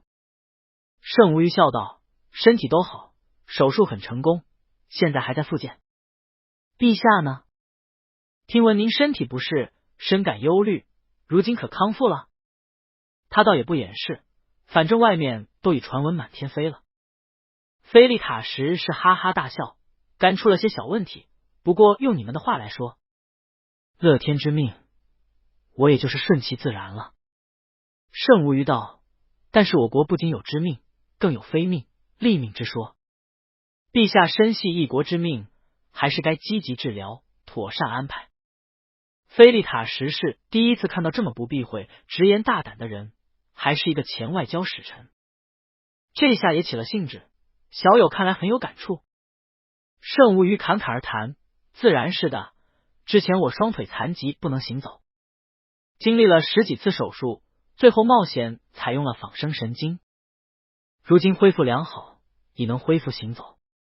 其中的艰苦和难过，难与外人言表，但我爱人始终守候左右，给我极大支持。”他看向宣晓东，笑容满满。菲利塔十世大为惊奇：“如今你已可以恢复行走了？”圣无虞道：“不错，已经恢复知觉和行走功能，只是仍然不能久立。陛下如有兴趣，我可走几步给陛下看看。”原定接见各个贵宾时间只有短短的10分钟，但菲利塔十世有兴趣，礼仪官也不敢提醒。菲利塔十世兴致勃勃，劳你走几步看看。宣晓东上前伸了手臂，盛无鱼扶着他站了起来，然后收回手，稳稳站立，然后在无人扶持的情况下，竟然真的稳稳来回走了一圈，然后坐回轮椅。菲利塔十世十分惊叹，真是天赐神迹。他又详细问起盛无鱼的治疗方案，又询问了主治医生，了解了其中的冒险之处后，赞叹道：“你也算是大胆，风险太大了。”盛无鱼看了宣晓东一眼，含笑：“为爱冒险，甘之若饴。”菲利塔十世也看了宣晓东一眼，十分赞赏道：“宣先生一表人才。”两人用贵国的话说，真是佳偶天成，神仙眷侣。盛无鱼伸手握着宣晓东的手，宣晓东一直维持着微笑，觉得脸上都要僵硬了。菲利塔十世这才十分遗憾道：“原本还想多和你说说话，不过酒会也要开始了，一会儿酒会就由内封主持。愿你和你的伴侣在迦兰国玩的开心，有什么需求只管和那封说。”盛无鱼含笑，也祝陛下健康长寿，好运常伴。原本只是一句普通的祝福语，但菲利塔十世感慨道：“希望能拥有你的好运。”盛无鱼带着宣晓东分别行礼，在礼仪官的引导下退下，然后穿过长而华美的画廊，到了华丽的宴会厅。无数璀璨的枝形水晶吊灯垂在餐桌上，已经有许多客人在舞池中翩翩起舞。盛无鱼和宣晓东一进去，立刻引起了不少人的瞩目。迦兰的外交使臣最先走了过来，和盛无鱼攀谈说话。宣晓东感觉自己的脸已完全僵硬了，幸好他只是作为一帧背景，在关键时刻握手，女士来时吻手，然后笑着点头就好。很快三位王子进来，那封王子举杯主持，另外两位王子在一侧含笑，风度翩翩，却不知内心如何想了。宣晓东想着之前看过的三位王子的资料，那娇王子酷爱拳击和冲浪运动，曾经亲自参加过拳击比赛并取得胜利，目前在军部任职。那封王子则更喜欢戏剧和音乐，为人亲和，机智幽默，热情随和，乐于助人，多次主持举办慈善晚会。作为第一继承人，时常代表王室主持许多事务，尤其是迦兰王生病后，许多正式场合都是那封王子出面。那言王子年岁尚幼，才15岁，看上去是个清秀俊美的美少年，目前还在读高中，但因为有着遗传自母亲的美貌，又是王室小王子，社会关注度很高，时常会被新闻报道，很受国民尤其是少女们的喜爱。他的母亲菊莎夫人野心勃勃，自然不甘心就此罢休。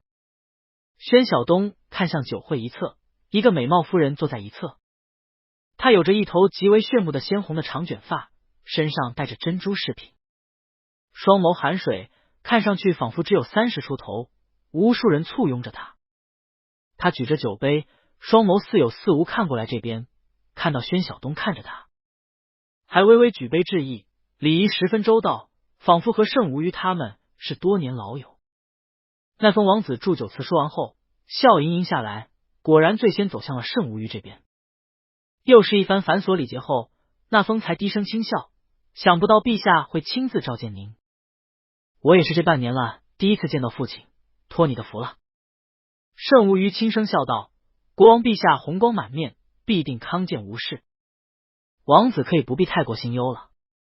那封王子微微摇头，接见完贵宾，他立刻就又回宫休息了。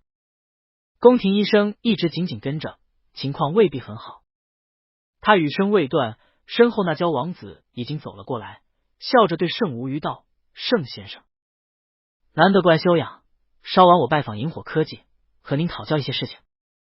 盛无鱼道：王子殿下谦逊了，是我身体不适，此次来迦兰主要是休养，因此公司事务倒没怎么过问。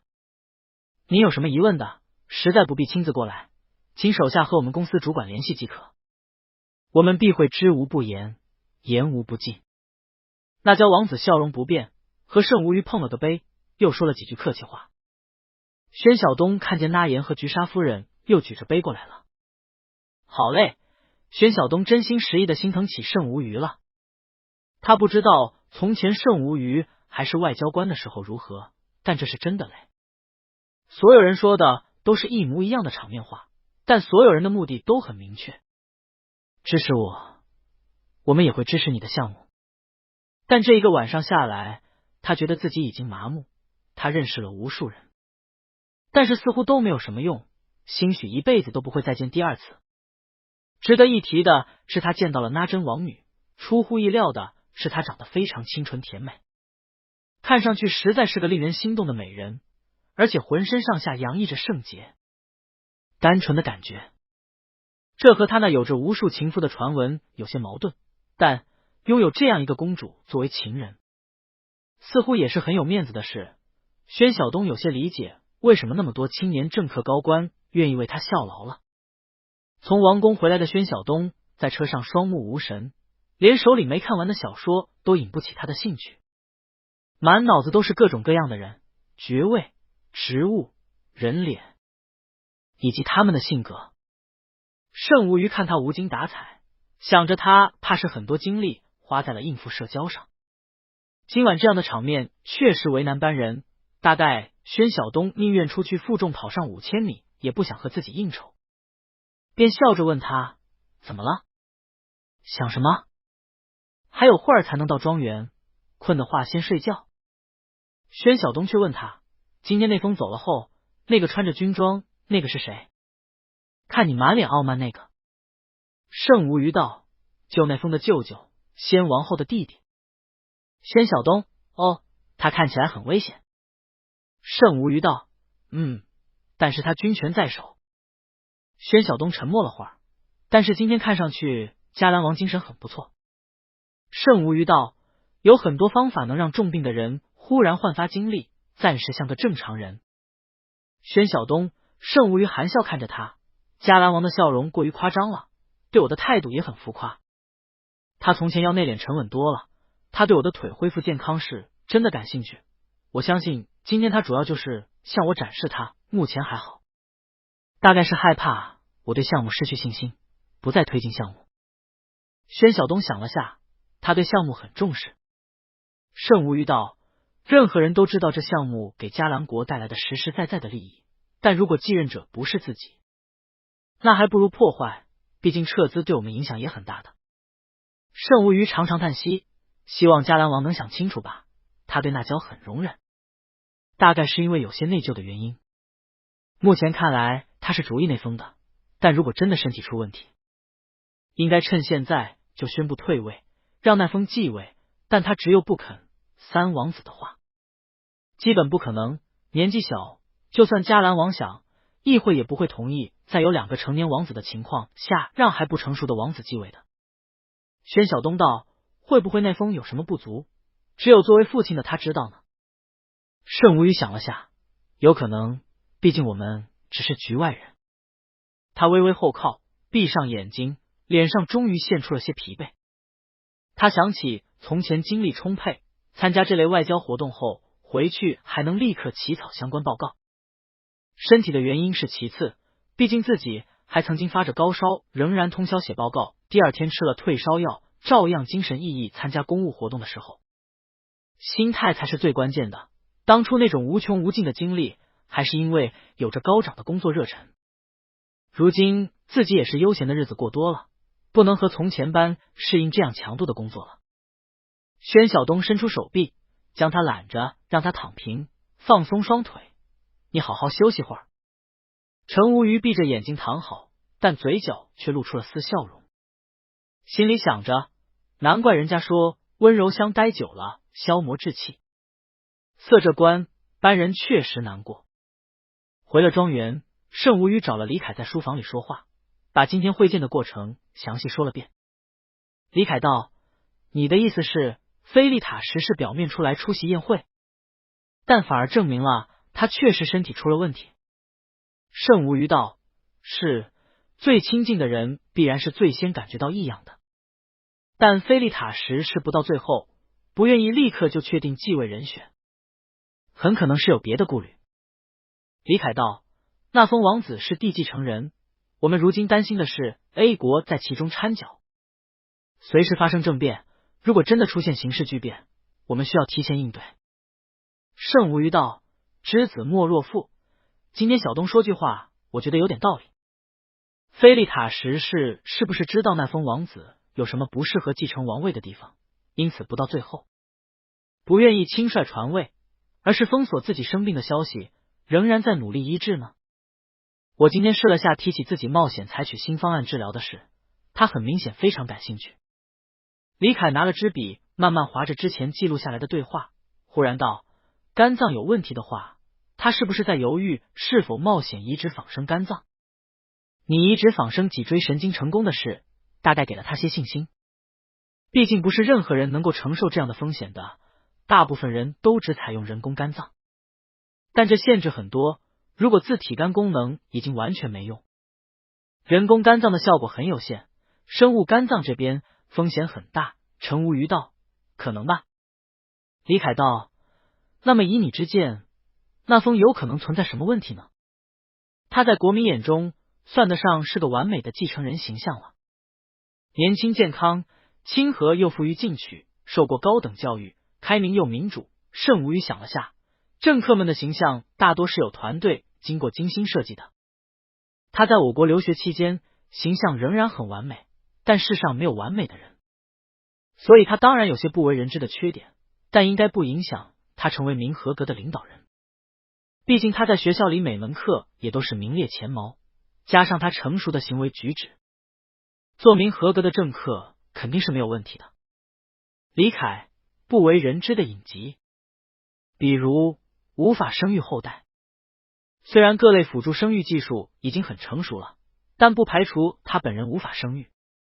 陈无虞皱了皱眉，这应该不是问题，就算不能有直系后代，应该也可以在皇室择选继承人，不需要非要生育。现在社会对这方面的观念已经非常开明了。李凯道：那就是道德问题。圣无虞想了下，不排除，毕竟人的生太长了，都是会变的。李凯笑了声，盛大外交官从小就明敏通达，看人特别透彻，居然也有说不确定的。圣无虞戏谑道：我和你相交这么多年，不也没真正认识你吗？李凯脸上正尴尬，轻轻咳嗽了声，转移话题。所以呢？我们下步如何打算？圣无虞道：以静制动，我看迦兰国王也不是个省油的灯，几个王子未必玩得过他。李凯笑了声，书房外面传来了轻轻敲门的声音。李凯微扬眉毛，起身去开门，看到宣晓东端着只金黄色的烤乳猪，笑着问他们：新壁炉是出来的烤乳猪，要尝尝吗？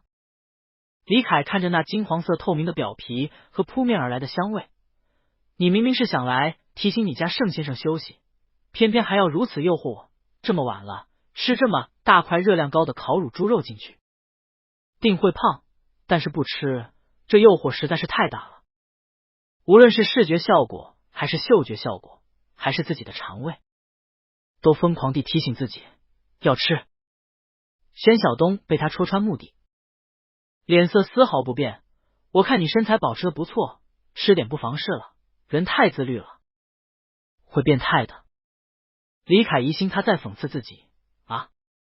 宣晓东却继续描述，刷了好多层麦芽糖，你看这表皮都是琥珀色，脆的，吹气了烤的，因为中间有气体，所以肚子里填充的东西就不会过老，里头填充了苹果、蒜泥、各种香草，还有些海虾。李凯干脆的投降，你说的对，适当放纵有益于身心健康，我们来吃烤乳猪吧。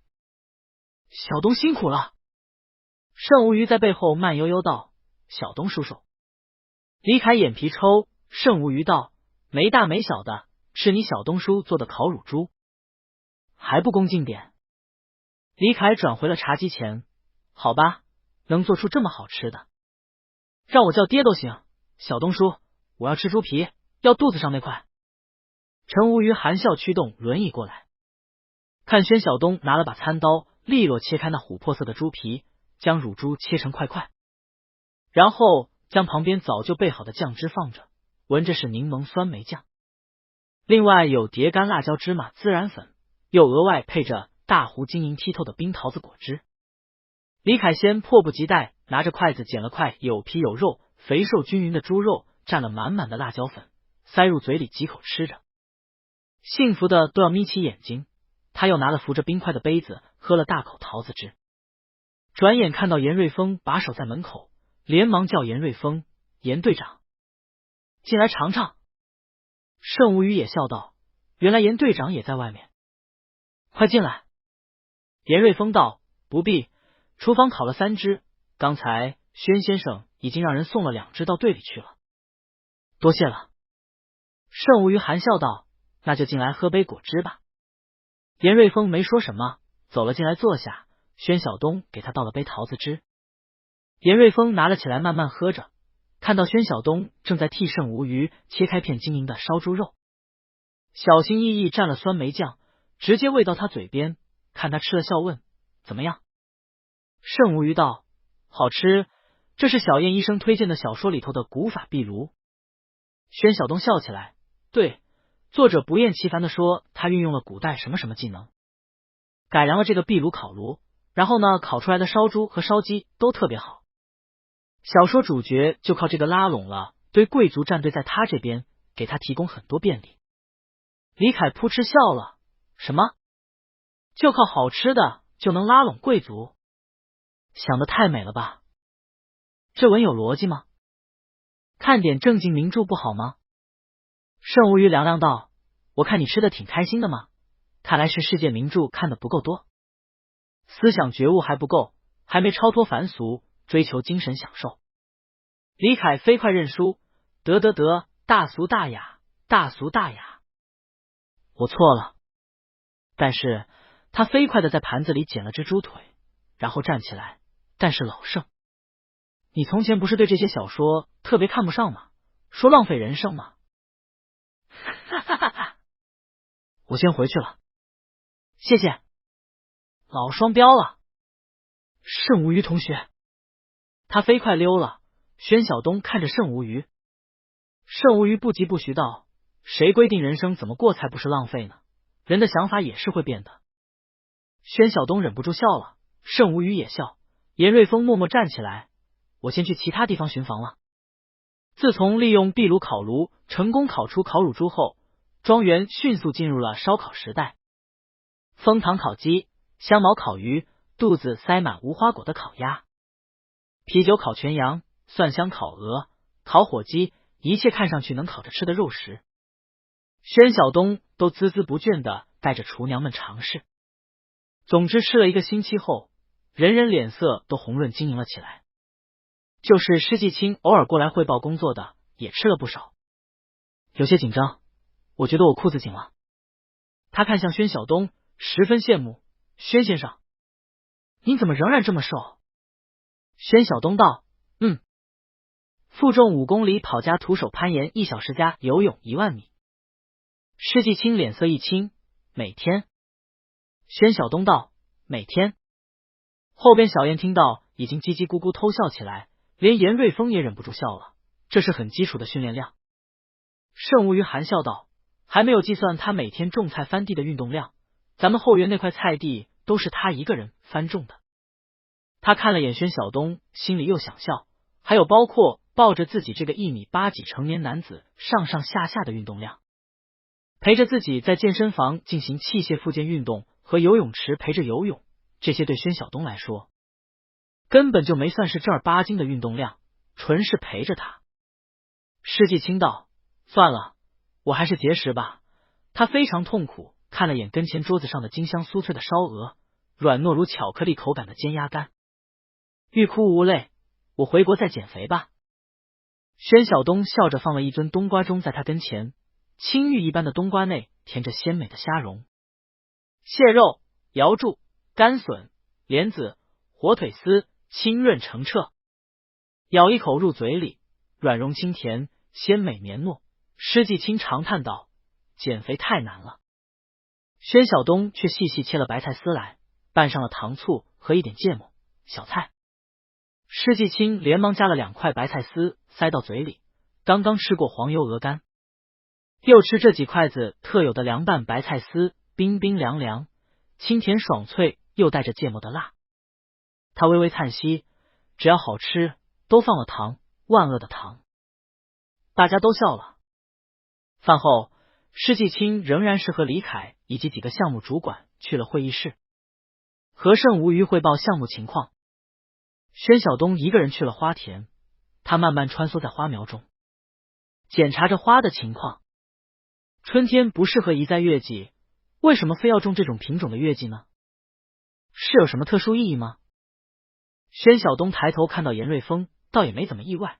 这段时间他已经习惯了，去哪里都有队员跟着，偶尔严瑞峰也会跟着自己。他道：蜜桃雪山就是陈无虞表白的时候用的是这种花吧？我之前也以为这是玫瑰，后来才了解，这其实是特意培育出来的香槟色的玫瑰花型的月季。市面上卖的玫瑰大部分都是月季。严瑞峰点了点头，不错，很有纪念意义。但是等嘉良国的事了，这些花岂不是又没有人照料了？宣晓东指了指旁边的喷淋器，不会，都装上了自动喷淋的机器了，可以通过终端全程远程操作设定，而且到时候庄园也会有人一起照顾着。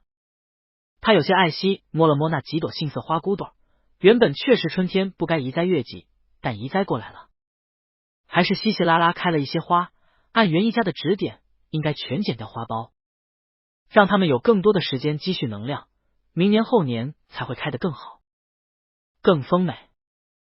不过盛无虞说，移栽过来原本就水土不服，但这些花都还是拼尽全力的开了花，这么不容易，何必剪了去呢？留着赏花吧，我们又不是为了明年要卖花盈利的，就让他们都开了，好好的养着呢。严瑞峰道：这么怜惜，那又何必移栽呢？原本好好修剪，明年能开出更大更多的花，却因为自己想看花，便限制了他的发展。宣晓东一愣，却不想和严瑞峰做无谓的争论，只好笑了笑。可是这花他想今年开，明年再开的，就不是这一朵了。严瑞峰道：盛无虞花这么大价钱圈养这些花，却没有好好计划过你和他的未来吗？你自己呢？你现在精力充沛，身体健康，你照顾他，将来有一日他恢复了行走，不再需要你的照顾和陪伴了呢。你在这样悠闲的日子里，完全放弃了自我的提升，这些日子的训练也只是为了保护他，那么有朝一日他不再需要你保护了呢？宣晓东沉下脸来，但仍然按捺着脾气。队长，你知道燕鱼产卵一次能孵出多少只小鱼吗？严瑞峰一怔，什么？我为什么要知道燕鱼产多少卵？宣晓东继续问他，你知道春天的韭菜和夏天的韭菜有什么区别吗？你知道七星瓢虫是植食性还是肉食性吗？你知道玫瑰和月季的果实有什么分别吗？你知道鱼汤怎么煎成乳白色吗？他踏前一步，眼睛里带了笑容。你知道叶芝的《天国的嫁衣》翻译的最好的版本是那一版吗？严瑞峰语塞，都什么乱七八糟，春天的韭菜是怎么跳到叶芝的诗的？宣晓东道：对你没有用的知识，你就觉得不是提升了是吗？队长，你狭隘了哈。宣晓东捏了一只刚刚修剪下来的花，花开4碗大，花瓣柔滑如丝绸，它在严瑞峰眼前晃了下，美吗？这花对你无用，但它仍然是美的，它也不需要你的赞许它才美，它美是因为它本来就是美的。宣晓东站起来，面容戏谑，我不是因为对谁有用才存在的，我花了很多年才认识到了这一个道理，从无尽的讨好旁人里挣脱出来。队长，我很感激你当年教会了我，教导了我，但现在看来，你其实也不懂。宣晓东不是为谁存在的，不必在别人的需要里证明自己存在的意义。所以不存在盛无虞不需要我了，我就会很悲惨，黯淡离开，失去了前程，财富、爱情等等你们眼里珍贵无比的东西，所以我就很凄惨，必定老无所终，必定浪费了天赋，消磨了时间。宣晓东带了些怅然，我一个人也过得很好的，当然现在我和盛无虞在一起很开心，因为我确实因为他见到了不一样的风景，看到了不一样的知识，更重要的是他从来都尊重我的世界。他看着严瑞峰队长当年也带我开阔了眼界，学到了很多东西，执行了很多任务，在韩狼的日子里我很快乐，我也很感激。但是离开韩狼我过得挺好的，我自己去看到了更广阔的天地，回到了祖辈留下的荒山，尝试耕耘和播种，每一天我都很充实，所以你也不必为此而觉得遗憾痛心。是你们用你们的价值观居高临下的评判我的生活，认为我失去了前程、尊严、荣耀等等外在的东西，自以为是的认为这是没有价值、没有意义的生活，这是一种傲慢，也是一种不必要。我并不需要别人的人生指导了，我完全明白我现在在做什么。宣晓东看了看严瑞峰，他没什么反应，但他一贯严峻，喜怒不形于色，因此他微微点头，转身走出了花田。他又去各处花园寻了一遍，回到主别墅，发现施季青已走了。盛无虞一个人正在泳池游泳，楼顶游泳池池水碧清，盛无虞上半身还套着游泳圈，正在闭着眼仰躺着，努力用双腿拍击水流，透明的水流中他修长的身躯白得发亮。宣晓东在池边蹲下，脸上有些不赞许，怎么不叫我？这么危险。盛无虞睁开眼睛，微微含笑，我在楼上看到你和严队长在花田里说话，想着你很快就回来了，就没叫你。宣晓东有些不自在，我下来。他转身去了房间内换泳裤，盛无虞盯着他的背影，眸色转身。那么远，的确听不到他们说什么，但他身边偏偏有个李凯，会读唇语。李凯问他想不想知道他们在说什么，他说不想。李凯看了一会儿却笑了，我真羡慕你，无虞，你怎么就这么幸运呢？李凯羡慕的看了他好几眼才走了，他到底还是没忍住。去掉了监控来看，花田、大棚、果林里全都安装了监控，精度还相当高，方便远程操作，他很容易就听完了全场。现在他的心里也不知道是何滋味，他既喜欢这样独立的通透的宣晓东，又惆怅他不依恋自己，不依赖自己。过去的独一无二的经历诞生了现在这样独一无二的独立清醒的宣晓东。宣晓东走后，他清清楚楚看到严瑞峰脸上露出的表情，那是爱到深处，那是求而不得，那是知道已经无法掌控和拥有一个人的遗憾。他太了解了。水声轻响，宣晓东在岸上做了几个热身动作，便下了水，游到他身边，先检查了一遍他的四肢情况，然后才有些放心道，下次必须要有人在一旁护持，你才可以下水。他微微一笑，知道了，你先游几圈把身子热开，不然也不好。宣晓东点了点头，翻身在泳池里飞快游起来，仿佛一只矫健的白鲨，又仿佛是在碧空中拍击长空的老鹰，美，生机勃勃，充满野性，因其无法掌控，越发叫人向往。蓝天白云，碧波银沙，无数的观光客都在海岸上游玩着，忙忙碌碌，熙来攘往。5月的阳光已经微微有些晒人，宣晓东和盛无虞两人都穿着明丽鲜艳的大花短袖衬衣和宽松的海滩短裤，脚上穿着沙滩鞋，戴上墨镜，手牵着手在沙滩上慢慢走着。碧蓝的海浪带着白沫涌上沙滩，然后又退下，将沙滩抹平。他们两人身材高大，虽然墨镜都遮住了脸，但并肩行，薄薄花衬衣挡不住的漂亮腹肌和长而直的腿仍然吸引了不少女郎的目光。他们不远处，一对情侣坐在沙滩伞下，男子仿佛工薪族，还在这明丽的假日沙滩上忙着加班，面前放着笔记本电脑，打开着对着屏幕奋力敲着。一旁的女子则扎着双马尾，穿着泳衣，娇小甜美，手里拿着果汁正饮着。这一对正是假扮情侣的罗燕和李丽。而另外稍远一些地方的是李凯和严瑞峰，也穿着休闲，坐在附近酒店前的观景台处，居高临下，整个海滩尽在眼底。还有4名队员都分散开混在沙滩上的游客里。李凯一边吸着冰冻椰子汁，一边对严瑞峰道：“虽然是难得的假期，但是麻烦你们了。”严瑞峰戴着墨镜，面无表情：“没事，应该的。毕竟我们都拿着高薪。哦，对了，忘了你没有。”李凯道：“好想知道你哪里看不惯我。”严瑞峰道：“是你看不惯我。”李凯震惊：“你居然看出来了？”严瑞峰冷冷道：“我们这一行没有直觉差的。”李凯好奇道：“为什么？你们挑选的时候还要测直觉？怎么测？还是有什么训练的办法？不如教教我，我们互通有无。”严瑞峰道：“直觉差的都死了。”严瑞峰反问他：“虽然素昧平生，但之前合作还行，这几天你到底为什么忽然看我不顺眼起来？”李凯点了点头：“干我们这一行的，观察力没有差的，和你们同理，观察力差的都死了。”严瑞峰：“所以？”李凯有些无奈：“你觊觎我小叔叔的伴侣，你说呢？你以为你眼光藏得很好？”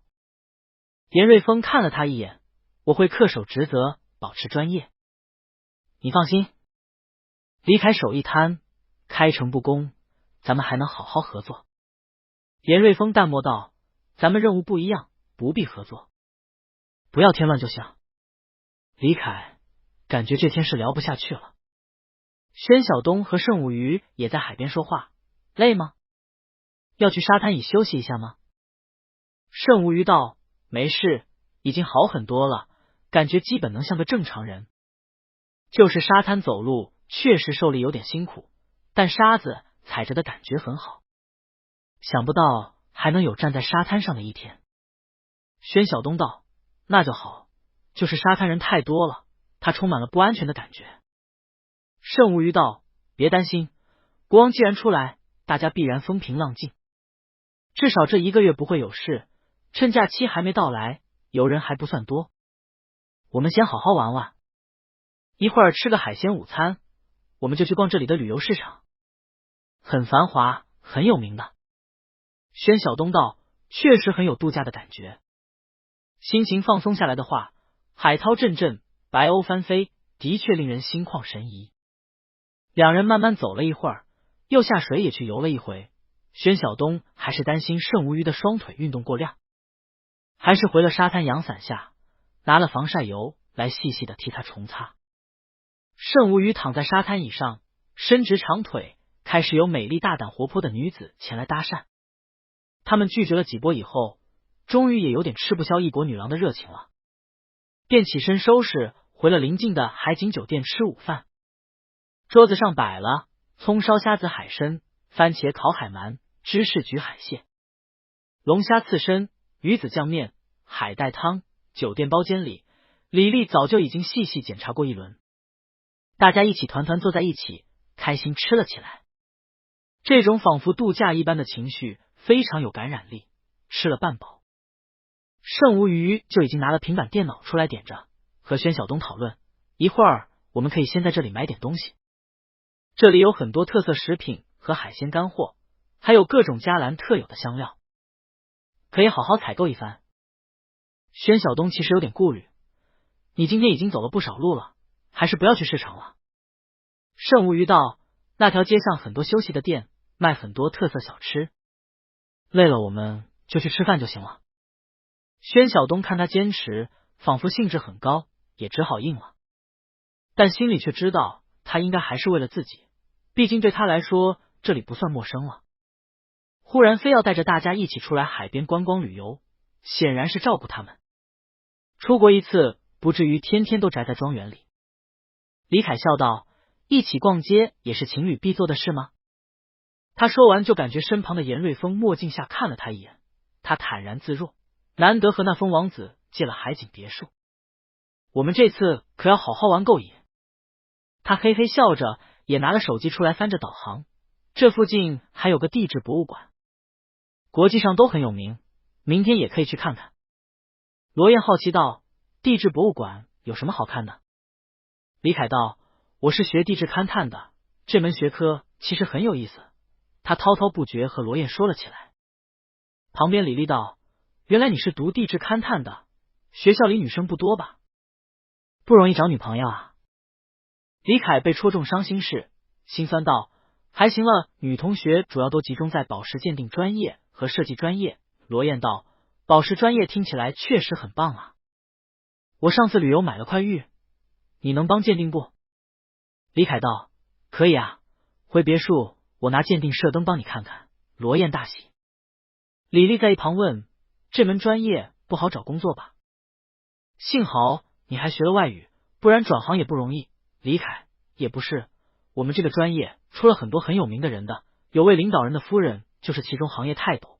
为什么感觉自己好像被针对了？他无辜看了眼严瑞峰，严瑞峰板着脸，还是面无表情，肚子却忍着笑。李丽追求小燕已多年了，现下他油嘴滑舌去和小燕攀谈，又是如此家世煊赫，李丽能不如临大敌吗？一行人吃饱了，又从酒店出来，直接步行前往这边有名的罗萨拉市场，又继续分成两一组，以盛无虞和宣晓东为中心，若即若离的守护着。市场上果然十分热闹，川流不息的大多是外国游客，店铺外表都漆成了明丽轻快的颜色，别具风情。盛无虞和宣晓东看到合适的店就走进去看，不多时就买了不少海螺肉干、鱼干、鱼露、海菜、海苔等等平日很少看到的食材，酱料、香料，还买了些装饰品，又给盛家的上上下下都买了些礼物。宣晓东买了个旅行箱，将东西都扔进去装着，看到街边有不少卖小吃的，其中一种热馅饼看上去有些意思，用的是茄子片、羊肉、鲜肉等层层切碎叠层，中间加上洋葱和番茄，豆蔻蛋皮调入干酪和特有的酱汁，闻着特别香。他们买了一块，两人分着尝了尝，浓稠香软，羊肉一点味道都没有，做得很不错。又有一种烤天鹅，别出心裁，外边是只大天鹅，内里却套了只野松鸡，野松鸡内又套鹌鹑，鹌鹑内套麻雀，每一层填充肉馅和香料，层层烤熟，当街切开，每一层都是腿套腿，身套身，所有骨头都已被拆掉，技艺精湛，让所有游客都不由驻足观看。宣晓东也忍不住站着看了一会儿。盛无虞笑道，买一只吗？沙漠那边的烤骆驼也是类似套路，骆驼里头套羊，羊里头套兔子，兔子套鸡，鸡套鱼，一直套到一个蛋。这个烤禽类我在书上见过，最多套17种鸟类。宣晓东摇头，算了，其实就是图个新鲜，吃起来应该味道不会很特别。盛无虞笑着想说点什么，忽然电话响了，他接了起来，那封殿下。宣晓东看他接电话，便在一旁饮料摊子买了2杯鲜榨果汁，拿给他，拉着他坐下。盛无虞朝他笑了笑，和那封说了几句话，然后挂了电话，拿着果汁喝了口。我们不是借的那封王子的海边别墅吗？他说正好要到这附近有个政务活动，晚上过来吃个饭。他想了下道，正好我们也可以了解下近期国王是不是有什么动态。宣晓东点了点头，好。盛无虞道，拉真王女也同行。宣晓东，那要做些准备吗？要不要先在今天的酒店订晚餐，送去别墅？盛无虞道，可以。宣晓东道，还有什么要安排的吗？比如要吃醋？盛无虞忍不住笑了，好了，我知道你一点不吃醋，只不过我只要有异心，你肯定转头就走而已，争取挣扎都不会有。宣晓东微微一笑，你喜欢这种情趣的话，我可以适当醋一醋的。盛无鱼笑了声，你吃醋怎么吃？宣晓东慢慢道，这个就要等晚上慢慢计较了。盛无鱼含笑，我很期待。回到海景别墅的时候，小燕和李凯都好奇的凑过来看宣晓东买回来的战利品。宣晓东也一样一样整理出来看，陈年黑醋，用葡萄酿制成的香醋，酿制过程和葡萄酒一样，而且还要在特制的橡木桶放上很多年。这个是30年的顶级黑醋，买了1瓶，这段时间先尝尝。好的话回去可以送人，店主说只需要滴几滴，就是绝佳风味了，配什么都好吃。小燕吃惊道，这么讲究？看着就是普通醋啊，我们今天怎么没看到有这么贵这么讲究的醋？宣晓东一笑，你们又不会去小店里头慢慢找。他又拿了一尊灌金黄色浓郁晶莹的玻璃罐子出来，这是红葱鹅油，上好的肥鹅榨的清油，再放入大量红葱炸香过滤的油，我在店里闻过味道，非常浓郁，这个拌面很好吃，明早我就拌给你们尝尝。凉拌也不错，比黄油清淡，但是又比橄榄油要香。宣晓东又捡了几瓶酱出来，蛋黄酱、虾酱、大蒜酱，还有熏肠。这个是墨鱼肠，看着挺特别，另外还有一些果干，李子干、无花果干、杏干、腌橄榄，他专门挑了那瓶腌橄榄出来，这个好，肉特别厚，你看的头也特别大，我们在店里尝了的，味道很好，咸咸脆口，回甘绵长。李凯道，我见过用来配酒的。他们3人叽叽咕咕说着话，在客厅里就将今天买的东西都清点了一遍。罗燕甚至拿了手机来一一拍了，打算准备也照样都去买上，带回国送家人送朋友，俨然真的是来度假旅游一般。然后打包收拾好，宣晓东才回了别墅房间。海景别墅自然是靠着海，从卧室看出去，碧蓝海面占满了整面玻璃窗，实在是最尊贵的享受。盛无鱼躺在沙发上，调下了后背半躺着，手里还拿着电子屏和电子笔，应该是之前还在批阅项目资料，但已经闭着眼睡着了。浓密的睫毛垂着，分外恬静。明明还是累了，他的双腿根本还不足以支持这么久的行走，就是为了陪自己罢了。宣晓东轻巧走过去，将电子屏、电子笔拿开放在旁边几上，将窗帘拉上，拿了张薄毯盖在他身上，所幸沙发足够宽大舒适，就让他多休息一会儿，一会儿那疯王子还要来呢。盛无鱼是被风雨声吵醒的，窗外雷雨大作，之前风平浪静的蓝色大海，如今已经变成了深蓝黑色，在飓风席卷中汹涌咆哮。他睁开眼便看到宣晓东站在窗边看着风雨中的海，一道闪电劈下，在深蓝天空中劈开枝状白光，盛无鱼手肘撑着半起，问宣晓东什么时候了？我睡了很久吗？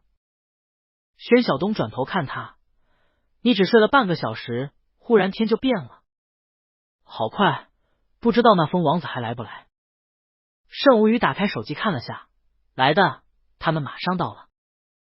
晚餐怎么样了？宣晓东道，没问题，这里的管家安排好了，我在之前酒店也订了几道特色菜送到了。盛无鱼笑着问，有什么菜？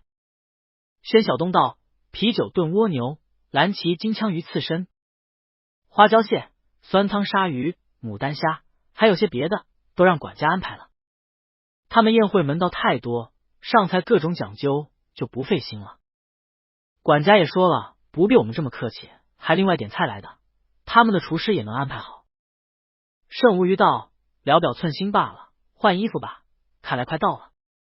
他起身慢慢起来，宣晓东一边过去扶他，一边问，要不要给你准备个手杖？盛无鱼笑了，不用，好怪。两人换了正式的礼服，下了楼梯，果然看到风雨中一对豪华车开进了别墅。那疯王子还是那样风趣亲和，风雨无阻，还是来打扰你们度假了。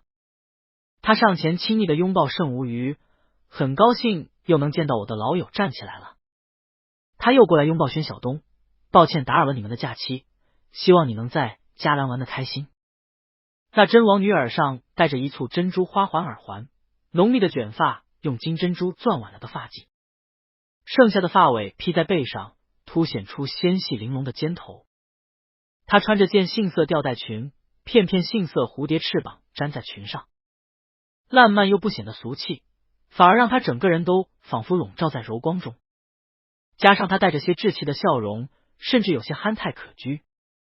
盛无虞上前要给她行吻手礼，她却笑着道：“不用客气，握手就行。”她娇俏看着宣晓东，毕竟您现在和宣先生结婚了，我是需要避嫌的了。宣晓东微笑着上前握手，公主真风趣，请入座吧。四人入座，管家指挥着上菜。那风对盛无虞道：“父王知道您的奇迹后，似乎下了什么决心，近期接受了一起大手术，请了好几位著名的国际专家。”盛无虞道：“陛下睿智果断，必有天佑之福。”那风道：“听说替你主治过的维特医生也已来了我国，如今王宫里有着一个专门的医疗组，在为父王治疗。”盛无虞含笑：“维特医生主要精通神经科，不过他在仿生学也很有造诣。”那风道：“希望他能健康百岁。”那真笑着也举杯：“那就为了国王的健康。”那风含笑看他一眼，果然也举杯，兄妹两人感情甚好的样子。主菜一道道上来，那真道：“听说宣先生擅长美食之道，不知道来我们嘉兰可也品尝了我们的美食吗？最喜欢什么菜呢？”宣晓东道：“都很好，上次那封王子招待的火腿最让人印象深刻。后来我们尝试了多种吃法，比如松茸火腿饭，味道也很棒。”那风笑道：“那的确是真羞，不过我最喜欢的是在轩辕留学时候吃过的生呛蟹。”话题自然而然引到了美食上。晚餐后又小叙了一会儿，那风和那真就起身告辞了，仿佛真的只是顺路过来小聚一般。那真走之前握着宣晓东的手，仍然笑得十分柔软动人。宣先生真是非常英俊，愿你和盛先生百年好合，迟些我给贤伉俪补上一份新婚贺礼。大雨滂沱，盛无虞和宣晓东肩并肩看着车队冒雨离开。宣晓东道：“都怪怪的。”盛无虞道：“国王和王储的关系总是很微妙的。”他转头看到李凯现在不起眼的门廊处眯着眼看着大雨，慢慢道：“天气不好，再玩一天我们就回庄园吧。”送走了那风和那真，宣晓东和盛无虞回了房间，洗过澡后上了床，看外面风雷交加，海面波涛汹涌。两人躺在床上，也只是依偎着各做各的事，没说什么话。宣晓东拿着电子屏正在看一本新的小说，他原本觉得盛无虞白天累了，只想着他应该很快睡着，没想到盛无虞只是半躺着，半天也没闭眼睛，只是看着窗外的电闪雷鸣沉思着。他终于忍不住放下电子屏问他：“你不累吗？”盛无虞转头：“什么？”宣晓东道：“你今天走了这么久，很累吧？我替你按摩一下。”盛无虞笑了下，转头闭眼：“习惯了，影响你休息了吗？”宣晓东道：“没有，是不是你以前工作也是这样？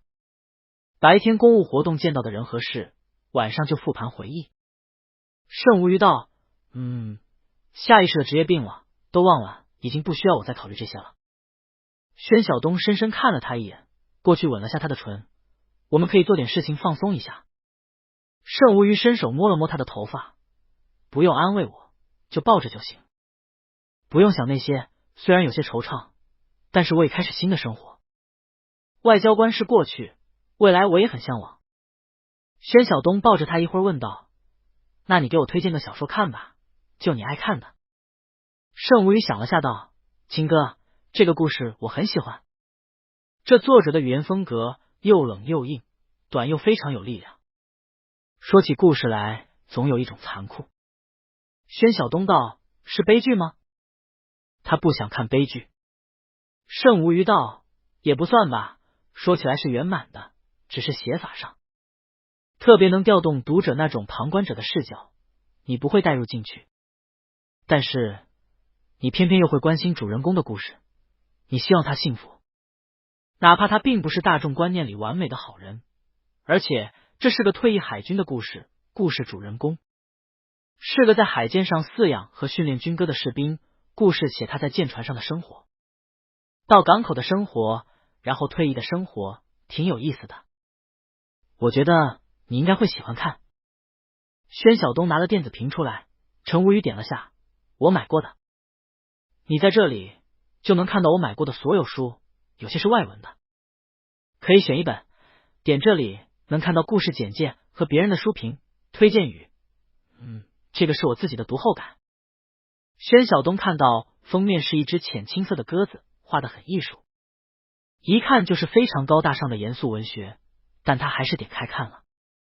本来以为很难读懂，但最后确实如慎无虞所言，这个作者喜欢用短句，简短明快的语言风格，非常易读。故事里头海军的训练和每个港口的异域风情很快吸引了他，尤其是不少章节确实有慎无虞自己写的读后感。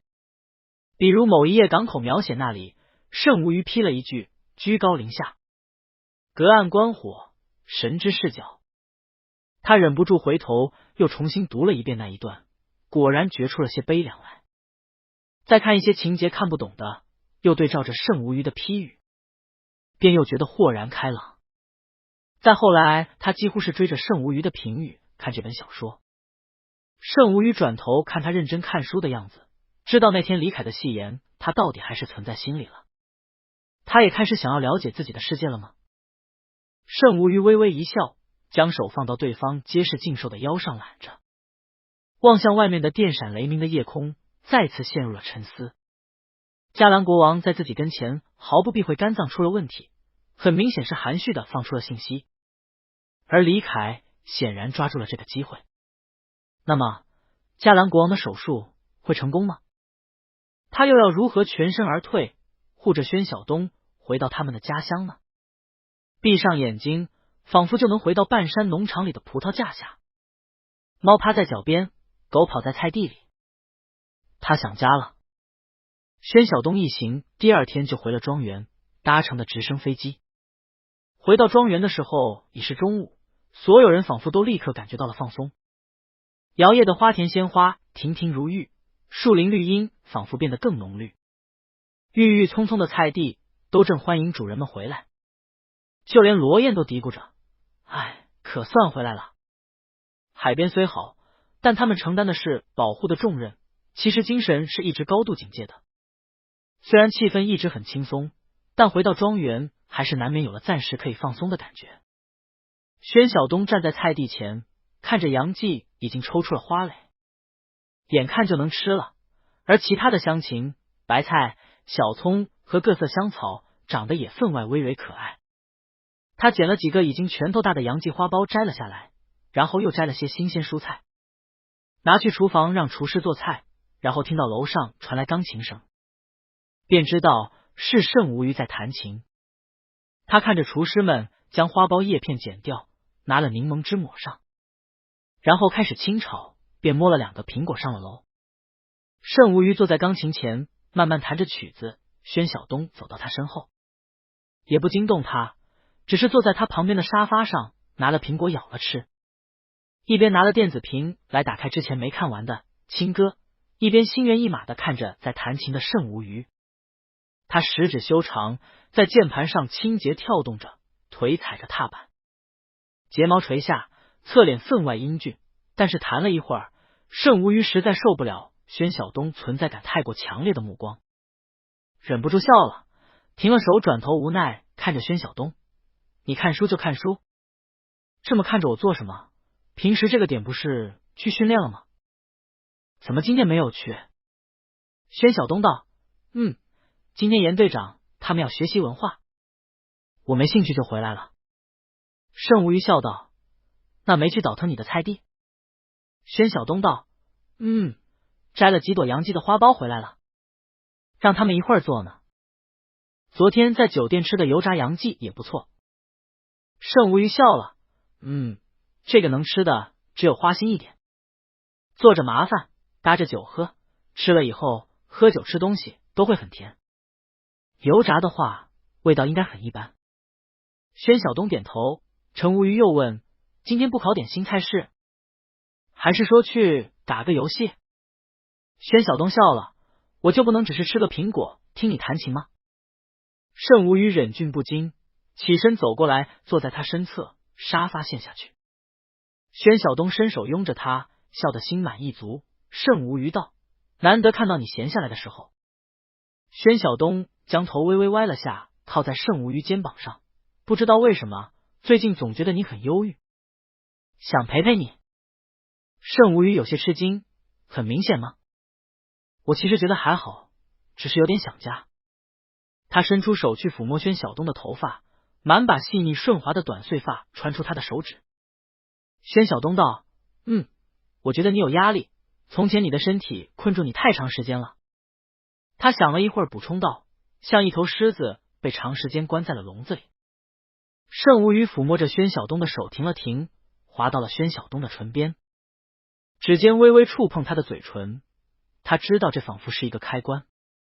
宣晓东喜欢亲他的手指，喜欢握在手里把玩揉捏，喜欢十指交握。宣晓东果然伸手握住了他的手，习惯性的揉捏了一会儿，才脸颊微微发热，低声道：盛无鱼，我有话想和你说。盛无鱼腿贴近他的身体，不是有什么事想做吗？下午茶时分也是很不错的时间。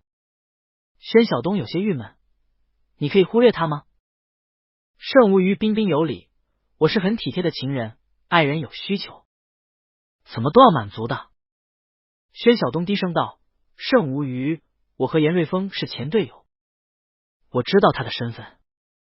盛无鱼原本以为这是一个甜美的午后，他的最温柔体贴的爱人打算和他做点灵魂治愈，抚慰他有些低落的情绪，但他却很想先来一场身体上的交流。情投意合的拥抱和亲吻总是比别的什么都更有效抚慰精神，但是他没有想到他的爱人居然选择在这么一个悠闲平静的午后，猝不及防的捅破了窗纸。他的笑容有些一时收不回去，宣晓东看他的目光已经敏锐觉察，你知道了。盛无鱼沉默了一会儿，宣晓东却道：这有纪律，严瑞峰肯定不会主动和你说认识我，是你去查了。盛无鱼不能不辩解，是阿桑那条河。宣晓东瞬间反应过来，他们也提到过。队长不会说那是小燕？他迅速推断出来，罗燕时时来给盛无鱼治疗针灸双腿，难免聊天蛛丝马迹，只要被盛无鱼捕获，那被推断查出一切都只是时间问题。是他自己不慎了。他垂下睫毛，脸上微微有些发白。严队长，他从前和我表白过，但是后来盛无鱼伸手握住了他的手掌。不必说了，小东，我不在意那些过去。他感觉到宣晓东的手有些发冷，心里越发心惊。你们的档案我是查不到的，只是知道他是你读军校的推荐人，是你的教官，也是推举你进特种部队的保举人。宣晓东沉默了一会，勉强笑道：我其实是想说，我知道你来嘉兰，带着这些人应该是另有任务，你不必介怀我，该做什么就做什么。我是喜欢悠闲自在没错，但是你不一样，你不必为了我勉强。他看着盛无鱼的眼睛，忽然词穷，不知如何说下去。你是雄狮，就该回到你的领地去，不必为了我做一个平凡人，而我也会因此愧疚。盛无鱼按着他忽然吻了过来，这一个亲吻颇为强硬。宣晓东有些意外，但身体比思想更先给出了回应。他们吻了很长时间才分开来。初夏的阳光照进落地窗，盛无鱼伸手狠狠揉搓着他的嘴唇，有些发狠道：不要又想离开。宣晓东茫然：我没有。盛无鱼道：没有为你勉强。宣晓东被他压在沙发背上，十分被动。我的意思是，你不用非要表面做出。陈无鱼又垂下头，再次将他要说的话堵了回去。宣晓东这次被吻得气喘吁吁，两眼茫然。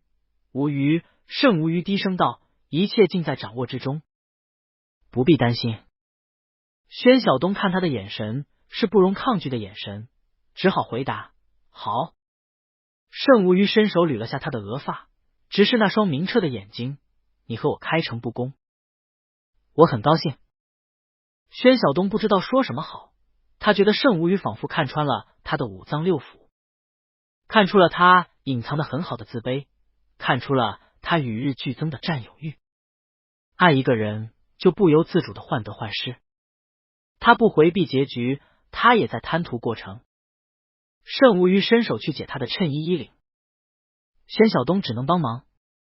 这个时候言语是无力的，他们似乎都需要一场深入的交流，认识彼此压力，发泄情绪，释放压力。晚餐时候他们没有下去吃，只吩咐了厨房留好菜就行。两人只是懒洋洋躺在床上相拥着说话。任务不是我的确只是纯商业行动，我前外交官的身份不过是吸引注意力而已，我猜真正的任务是李凯。宣晓东低声道：“你是诱饵。”甚无虞笑了：“我是诚意。”宣晓东明白了。甚无虞道：“哪一任王储继任都意味着政策风险，不如保持不变。因此加兰国王对我释放出肝脏有问题的信息后，李凯应该采取了一些行动，回传了一些信息。大概通过什么手段让加兰国王选择了手术。加兰国王只要能继续健康个10年，我们就能多10年的时间。但这样我们这下又会让其他王位继承人感觉到了不满，包括那风，毕竟他是王储，第一继承人。”宣晓东低低道：“那天他过来吃饭，似乎还是很融洽。”甚无虞道：“试探以及诚意，他当然不会就这么撕破脸。再说加兰国王那边的手术还未可知，只要是手术都有风险。他仍然是第一继承人。”宣晓东脑子已经打成了结，那其实我们也还是什么都不能做。甚无虞道：“是的，我们什么都不能做，我们要看那些王储们会怎么做。但是我觉得时间太长了，我害怕你无法忍受这样的日子。你还要应付我和严瑞峰，这对你来说是麻烦，你是个怕麻烦的人。你留在我身边，是因为我双腿无法行走，是因为我身陷危险。但一旦你确认我安全了，确认我健康了，你可能就会觉得留在我身边麻烦太多了。”宣晓东低声道：“我会陪着你的。”他选择捅破这层窗户纸，就是没办法看着甚无虞继续这样郁郁寡欢，又还要在他面前粉饰太平的样子。甚无虞道：“你如果一开始就和我坦白，我会把他们整个队伍都换了。”宣晓东道：“他们已经是最好的队伍，从安全角度说是最优选择，而且严队长他是个好人，他保护你，我是放心的。”甚无虞不说话了，只是手揽着宣晓东的腰，闭着眼睛，仿佛睡着。宣晓东忽然问他：“你饿了吗？”甚无虞仍然闭着眼睛道：“不饿。”宣晓东道：“我觉得有样东西很合适，现在给你尝尝。”甚无虞终于睁开眼睛问他：“什么？阳剂吗？”宣晓东道：“才买回来的那30年的陈年黑醋。”甚无虞一翻身，把他压得深陷入枕头。知道我吃醋，你还说他好话？宣晓东忍笑：“我现在回想起来，才觉得你这醋酿的可有些时日了，酸味儿好足。”宣晓东最后起来弄的是宵夜，他打开冰箱，找了下冰鲜层，找了只鸡腿出来，干锅直接煎出油来，扔了块猪皮，火腿片净，虾仁去放水煮了汤，就着鸡汤下了2碗面，捞出来找了刚买的红葱鹅油拌了，喷香。但宣晓东想起刚才甚无虞说想家了，便打开冰箱，找到了从国内带出来的一瓶鸡枞红油腐乳，挑了2块分别放在面碗上，转头看到程无虞已下了楼来，看着他笑。宣晓东从橱柜架上拿了醋瓶放在他跟前，2滴就行。甚无虞居然真的拿了起来那醋瓶，倒了2滴在面上，拿了筷子起来拌了拌，吃了一口，点头回味了下，不错。小醋怡情，很是美味。宣晓东忍着笑，自己却是吃起面来。吃吧，我饿的都前心贴后心了。盛无鱼自己一向食量小，但经过一番运动，也确实有些饿了。而宣晓东更是一贯食量大、运动量大的，自然饿得更厉害。但是适才两人都是箭在弩上，什么都顾不上了。两人相对坐，各自吃面。宣晓东一连吃了一大碗，才算勉强没那么饿了。这也次啊，有闲心和盛无鱼说话。之前不说，是拿不准你知道不知道严队长的身份。我们这行执行任务的时候，在外面最忌被人叫破身份。盛无鱼道：我明白。他也是同样的原因，他只能含蓄的告诉他的伴侣，此行有危险。他给了他一个潦草的婚礼，又给了一个含糊而带满风险的蜜月。最后他的爱人却给了他一个意外的答案。宣晓东道：后来我看你对严队长他们一直很客气，不是对一般保镖的态度。还有李凯，我把程元济队走，就是因为我和他不和已久。此次行动，我怕因为我的原因波及到你，所以把他弄走。没想到补上的是李凯，我早看出来他用过枪。再想想你大哥的身份，好像有点明白了。盛无鱼道：看破不说破，不要问。宣晓东道：我知道了。盛无鱼道：所以你到底和程元什么旧怨？宣晓东道：本来也没什么，他有背景，直接空降下来做文职，整天指手画脚。有次因为他大家任务差点失败，我中了一枪，我当时倒没什么，他却以为我会记恨于他，干脆先下手为强，每次都安排我的任务，都很难受。盛无鱼有些生气：严队长呢？是你左手臂那个枪伤吗？还是腿上那个？他都忘了对方对自己的身体如此熟悉了，一时居然有些说不下去。盛无鱼却还在追问：你腹部有个伤，那个看着不像枪伤。是灼伤。宣晓东道：严队长如实上报，他吃过处分的。但是很多事情都是你觉得穿了小鞋，说出来好像又小题大做，不说就是我自己难受。后来退役后没见过他了，那天见到他，他大概以为我还是从前什么都忍的脾气，口出不逊。我看到他们出现就知道你此行必然很危险，哪里敢再留他这样一个不稳定因素在。盛无鱼皱着眉头：你该早和我说。宣晓东看了他一眼：不重要。盛无鱼伸手去抚摸他的手臂，薄薄的睡一下，那里的枪伤他记得。他迷恋他的身躯，一方面原因就是这些伤痕都仿佛是他的勋章。一个平静克制的人，偏偏充满了力量。宣晓东却被他摸得有些毛，修长的手指点在他手臂上，像弹钢琴，但于他来说却像是小小的火花。他今晚觉得有点虚，他伸手按住他的手指，有些无奈道：已经很久的事了，早就长好了，这些都是家常便饭。有次队长还差点没了命，在重症监护病房待了好多天。盛无鱼淡淡道：就是援救我的那一次吧。其实之前还有过，但宣晓东警惕的不再继续说。但盛无鱼仍然酸了起来：要不他怎么会放你退役？他果断道：吃饱了，我上去游个泳。月光下，泳池的水摇曳着辉光。宣晓东换了泳裤，站在泳池边做热身运动，拉伸身体肌肉。他身躯挺拔结实的肌肉极漂亮，结实修长，之前说过的那些伤疤若隐若现。盛无鱼拿了杯酸梅汁，坐在泳池边，看他跃入水中，开始游泳。矫健身躯在水里劈浪而行，只觉得生活特别好。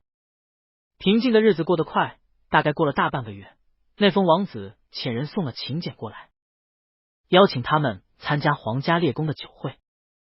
盛无鱼拿着请柬翻来覆去看了看，笑着对宣晓东道：大概是迦兰国王身体恢复的不错，不然他也不该举行酒会。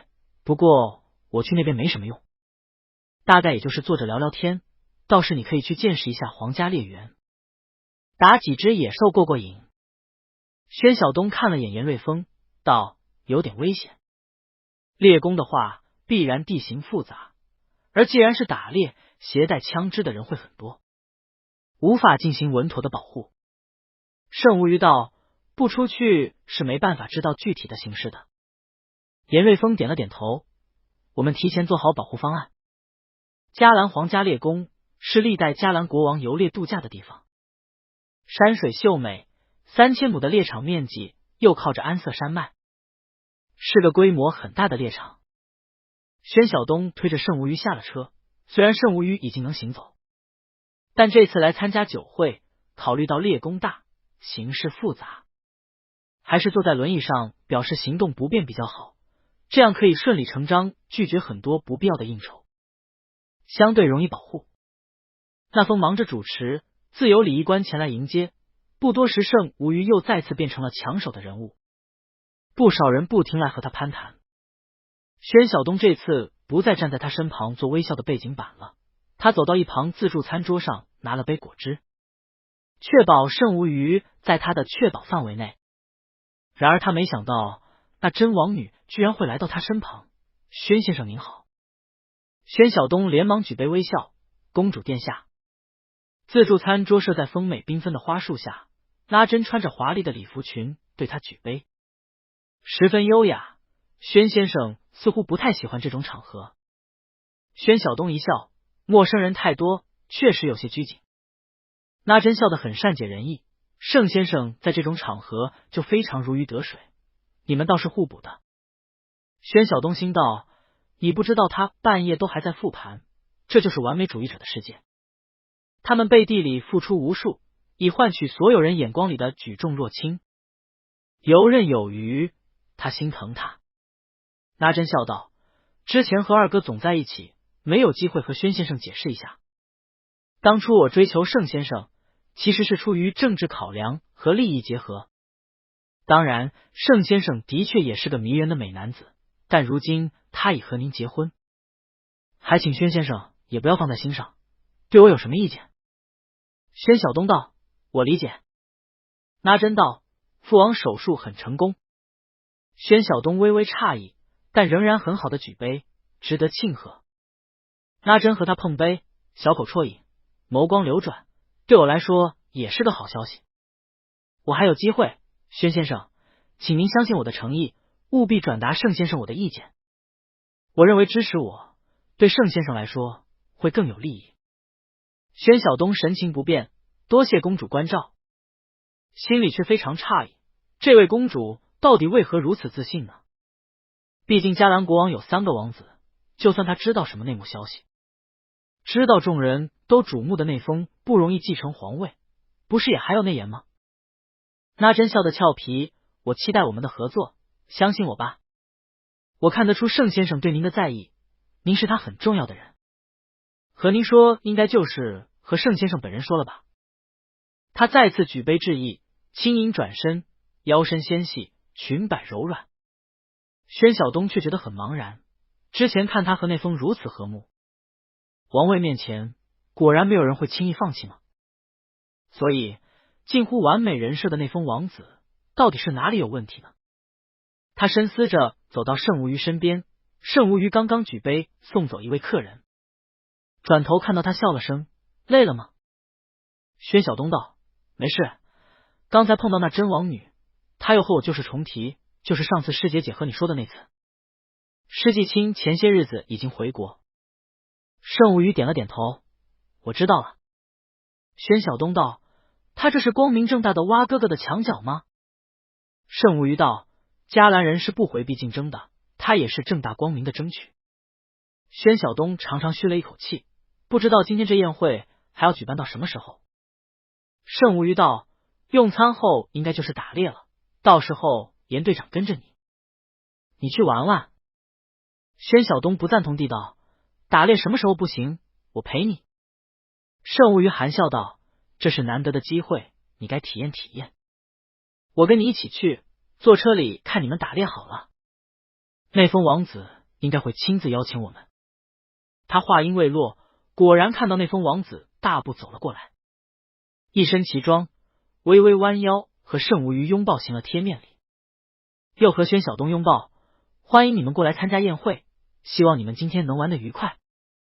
他笑着邀请宣晓东，一会儿我们的猎队进山，请宣先生务必和我们一同打猎。放心，我们的安保很是齐全，一定能让宣先生玩得愉快。他又转头对盛无鱼道：父王今日也来了。盛无鱼吃了一惊，真的？那风笑道：没有对外宣扬，只是来散散心。他心情很好，身体恢复的不错，正在猎宫里休息，只是偶尔召见几个贵宾。他让我来邀请您进去和他聊聊天。猎宫里头已经安排好房间了，我们下午进去猎场内打猎。我和宣先生给你猎之路带回庄园吧。盛无鱼笑道：能得陛下邀请是我的莫大荣幸，安排的很周到。那风道：你们可以先去猎宫的房间稍作准备，稍后会有侍者来引领你们。转头对宣晓东笑道：宣先生可以先去换衣服，然后选车。如果没有带合适的猎枪的，也可以让狩猎向导替你们挑选一支。我们这里的狩猎场设备齐全，猎队向导经验丰富，又有很多训练有素的猎狗，会很有意思的。盛无鱼道：好，我们有自备的车辆，就用我们自己的车就行。那风点头笑道：行，我见过你的车，安全性能还是很好的。预祝宣先生满载猎物而归。这个时候松鸡也很美味。盛无鱼点了点头，那风又和他们碰了碰杯，离开了。猎宫房间安排很精洁，盛无鱼和宣晓东住的是一间套间，外间可安排随身保镖住下。李丽和康杰进来后就一直在四处检查着有没有窃听器和其他不安全的设备，其他队员里外保护着。严瑞峰站在门口，可以一目了然屋里的情况。房里盛无鱼一边拿了猎装给宣晓东换上，严队长跟着你。严瑞峰看了盛无鱼一眼没说话。宣晓东拒绝：不，严队长跟着你，我带何宇、苏伟两人足够了。严队的主要任务是指挥，他跟着我无法判断全局，他必须跟着你。盛无鱼有些无奈，见国王的时候严队也只能守在外间。宣晓东道：燕子是随行医生，跟着你名正言顺，他可以及时内外联络，打猎不会过夜，我傍晚就回。只要跟着大部队，问题不大，我又不是任何人的目标。你别担心。盛无鱼哑然，保护这方面他确实不如宣晓东专业，而宣晓东说的也是事实，他的确才是保护的重点。他仍然还想挣扎，和国王在一起很安全。宣晓东摇头：不，我不同意。如果你坚持，那我就说你身体近期不适，我需要陪同，放弃打猎。被对方抓住软肋的感觉真难，他只好放松心情。你知道，我是希望你能好好玩玩。宣晓东一笑：打猎有什么好玩的？他看了眼一旁的严瑞峰，枪我早就玩腻了，而且原定的保护方案就是严队长跟着您的，事情到这个时候不能轻易更改安保方案，打乱了大家的步伐不好。盛无鱼笑着摇头：是谁天天那么爱玩游戏的？但他也没有继续坚持，只是笑着道：下次我带你去北冰国，那里有直升机冬猎的项目，打狼打山猫，比较新鲜。宣晓东反手脱下衬衣，露出了结实精壮的身躯，拿起盛无鱼递给他的猎装，抖开往身上穿，随你。在门口的严瑞峰已自觉转过了头，移开了视线。他在一旁不知为何总觉得这两人之间和之前不同了。之前是仿佛影视剧一般的和美甜蜜，完美但不像真的，此刻却不一样。宣晓东之前是好脾气的，在大众眼里，他们这段婚姻，宣晓东是处于弱势被动的一方。但前些日子宣晓东和他挑明后，他一直在留心观察他们的相处。盛无鱼仿佛姿态更低一些，他之前以为是做作，如今看来却仿佛是对这段感情不自信。加上今日宣晓东难得的强硬和盛无鱼的退让，他忽然有一种感觉，在这段感情里，来去自如的宣晓东反而占据了主动权。宣晓东换好了猎装，他肩宽窄腰，茶绿色的猎装线条豪迈，几个口袋磊落简洁，穿在他身上利落洒脱，和之前那西服革履的气质迥然。盛无虞低下头替他整理马丁靴，保持通讯，看到什么不对立刻回来。我们的车安有防弹玻璃，没什么事，不要远离车。你手表里头有定位器和卫星通讯，紧急情况可以通讯。玄晓东低头看他半跪着，他明明双腿不良于行，蹲下这种动作对他来说还太辛苦。他伸手将盛无虞拉上来，和他一起坐在沙发上，低头吻了吻他轮廓清晰的面颊。不用担心，我很强。盛无虞伸手握住他卷起袖子的小臂，这段时间他勤于训练，肌肉线条越发清晰深刻。他含笑，好。猎场天气晴朗，盛无虞看着苏伟、何宇穿着迷彩服，拿着枪跟着宣晓东上了车，开往集合地，然后看到猎宫里的侍卫走了过来，为他引导。迦兰国王果然在行宫里头，一个女子陪在他身侧，衣装华美，却不是菊莎夫人。迦兰国王看到他上前行礼就笑了，我刚进行了个大手术，原本在内宫休养，听那风说王宫许久没有举办什么酒会了，要来猎宫举办打猎，便也跟过来放松放松，这里有温泉，也很适合疗养的。我听说你来了，便叫你进来陪陪我，是不是打扰到你和宣先生的兴致了？盛无虞知道迦兰国王其实是体贴他腿脚不便，又算得上是荣宠，当然也只微笑着道，多谢陛下体贴。迦兰国王微笑着，我要感谢你给我的信心，雄狮老了，面对年轻狮子们的挑战，他需要足够的勇气。盛无虞道，战胜疾病、灭世死亡的勇气，是年轻的狮子所不具有的。见过生死，方知生命。迦兰国王听了这句话，心里舒服，笑逐颜开。不错，经过此次，我觉得我很有感悟。用你们的话来说，这叫生死劫吧。历劫后，只觉得人生分外美好。只问迦兰国王，陛下术后感觉如何？迦兰国王挥手让人上茶和点心，说起一些术后的感触来，又问起萤火科技的项目前景来。说了大概10几分钟，迦兰国王脸上也开始现出了疲倦之色。他原本就是刚动完手术，旁边那位夫人上前替他盖了盖膝盖上的毯子。迦兰国王面上柔软和蔼的和盛无虞结束了话题，不过走之前和盛无虞笑着道，病中软弱，陪伴在身旁的人就显得分外珍贵。想必宣先生和你的情谊也是如此产生的吧？盛无虞礼貌看了眼旁边那夫人，那位夫人也礼貌点头回礼，落落大方。盛无虞心里知道，这位风流国王病中看来又遇到真爱了，但宣晓东对他的意义是不容和他人比较的。他和迦兰国王礼貌告别后出来，严瑞峰接了他，问他还出去酒会吗？盛无虞道，不了，应酬确实累，我被小东传染了不想社交的毛病，回房休息一会儿吧，也给你们省点心。严瑞峰道，应该的。盛无虞一笑，回了房间，在观景阳台上给宣晓东打电话。宣晓东很快接了起来，无虞还好吗？盛无虞笑了，没再瞄准吗？打了几只了？宣晓东道，打了只野牛，猎物很多，应该是人工豢养的，没什么意思，不过苏伟他们打得很开心。向导说迦兰人举国都爱好狩猎，公民14岁就能考取狩猎证书了。盛无虞的笑声低低从电话里传过来，让人心底酥软。他忍不住问，你呢？见完国王了？盛无虞道，看起来确实气色不错，有个八卦，就是国王似乎又有了新的红颜知己。宣晓东道，他不是刚手术吗？真是老当益壮。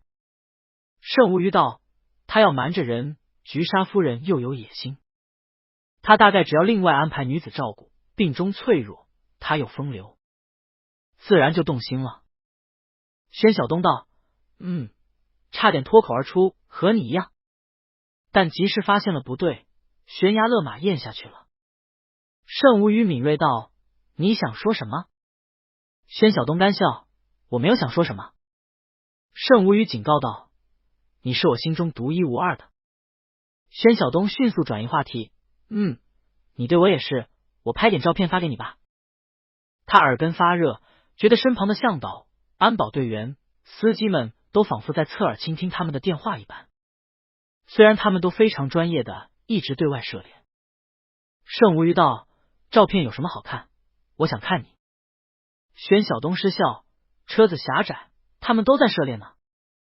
背景传来了枪声，宣晓东笑了，何宇击中了一只野猪，只击中了腿，对方跑了。盛无鱼低低笑着，听上去很精彩。你有嫌我影响你打猎了？宣晓东道，没有这意思，你懂得，我宁愿陪着你。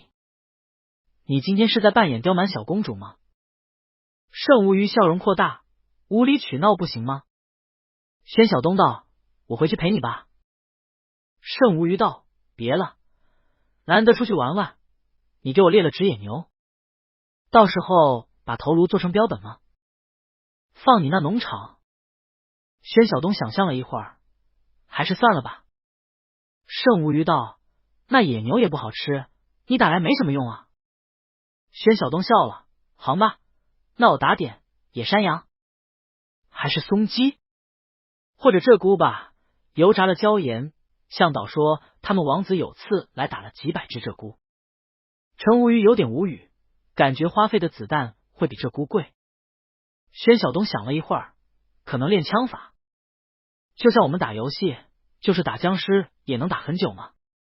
盛无鱼深以为然，你说的也有道理，两人你一言我一语，说的都是什么没营养的废话，但偏偏都舍不得挂电话，仿佛花了这么大精力了，来到这豪华的皇家猎宫，只是为了打电话而已。宣晓东看着疾驰的越野车正追着一头野山羊跑，一边漫不经心道，这边却是景色很美。我看到一片林子，不知道是什么树，树叶子很优美，有直升机。今天居然有直升机打猎项目吗？忽然他住了嘴，远处传来了一声清晰的爆炸声。盛无鱼原本还听着，此时警觉到什么声音？宣晓东听着不对，像爆炸声。他看了眼天上，那好像是军中直升机。盛无鱼坐起来，脸上严肃，你们立刻找个林子躲避起来，不要去查看。宣晓东道，我知道的，你也小心，我怀疑猎弓有变。忽然一阵撕拉撕拉，信号被干扰了。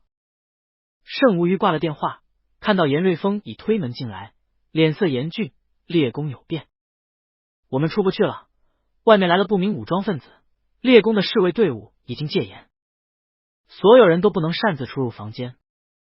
盛无鱼脸色冷了下来，握紧了手中的手机。严瑞峰道，我刚才联系了苏伟，他们那边听到了爆炸声，已经就地找障碍物躲避。你放心，他们都有经验。盛无鱼道，普通电话已经联系不上了，应该放了信号干扰器。你们那边有别的联系方法吗？严瑞峰没直接回答，李丽在想办法联络，我们可以通过卫星定位。那就是联系不上了。盛无鱼心沉了下去。傍晚的时候下起雨来，猎宫内静悄悄的，没有人出入，但无数荷枪实弹的侍卫林立。阴云笼罩在猎宫头顶，猎宫里住着的大多是贵宾带来的不参与狩猎的女眷，此刻也只能龟缩在房间里，不敢出入。有士兵带着服务员一户一户房间的送吃食，然后再次冷硬强调不许随意进出房间。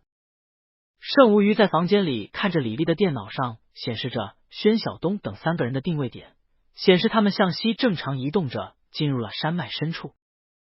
开始速度很快，后来变慢，显示着他们放弃了车辆，进入了大山内。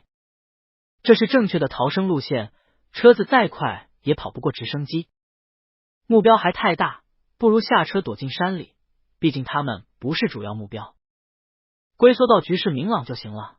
好消息是打猎为了防止意外，他们携带了不少压缩干粮和急救药品，现在是夏初，雨水充沛，山里不会缺水，手里也有武器。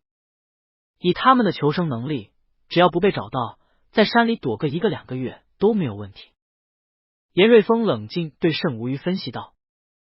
盛无虞闭了闭眼睛，冷静道：先想尽办法获取信息吧。外面情况如何？能和李凯联系上吗？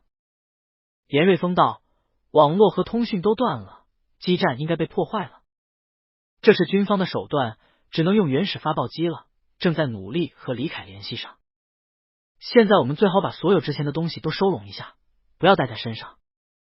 另外，换一身普通耐用的、便于随时行动的衣服和鞋子。盛无虞没意见，他自己打开行李箱，找了一套猎装。严瑞峰道：需要帮忙吗？盛无虞摇头：不必。他腿脚虽然仍然不便，但从前瘫痪之时也大多自理。只是这大半年来，他似乎已习惯了宣晓东的陪伴和体贴。他面上十分冷静地换好衣物，然后听到李丽轻声道：联系上了。严瑞峰走过去，告诉他我们目前方位情况。目标1号猎宫内暂时安全，目标2号猎场内，坐标 13.48， 暂时看着安全。不知名武装分子袭击，具体情况不明。盛无虞默默听着，忽然加入：如有可能，优先救援目标2号。严瑞峰看了他一眼，盛无虞道：我们和国王在一起，目标太大，反而是他们在山里，如果能够调动人手或者直升机的话，相对较为容易救援。严瑞峰没有反对，李丽便同样也敲了过去。很快对面也有回应，李丽逐字转译：大王子叛乱，都城暂无恙，3王子被扣押。居然是大王子！盛无虞和严瑞峰对视了一眼，既意外又觉得似乎符合他的性格。国王病重手术，这个时候猝不及防发动政变，让时事顺理成章传位或者囚禁，病逝都有可能。问题就是同样也有军权支持的那封，此刻却身在猎场之中，音讯全无，是被大王子的军队同样截杀围堵，还是刻意避开？情势扑朔迷离。这时门口却轻轻敲门，几个侍卫军站在门口，面容严峻：盛先生，国王有请，还有您这位医生随员，也请一并前往。严瑞峰上前一步，语声强势：形势不明，我们需要随从保护我们的雇主。几个侍卫对视一眼，居然没有反对，默认了。严瑞峰挥手，几个队员本就全副武装做好准备，此刻果然簇拥着程无虞的轮椅，前往宫殿深处行去。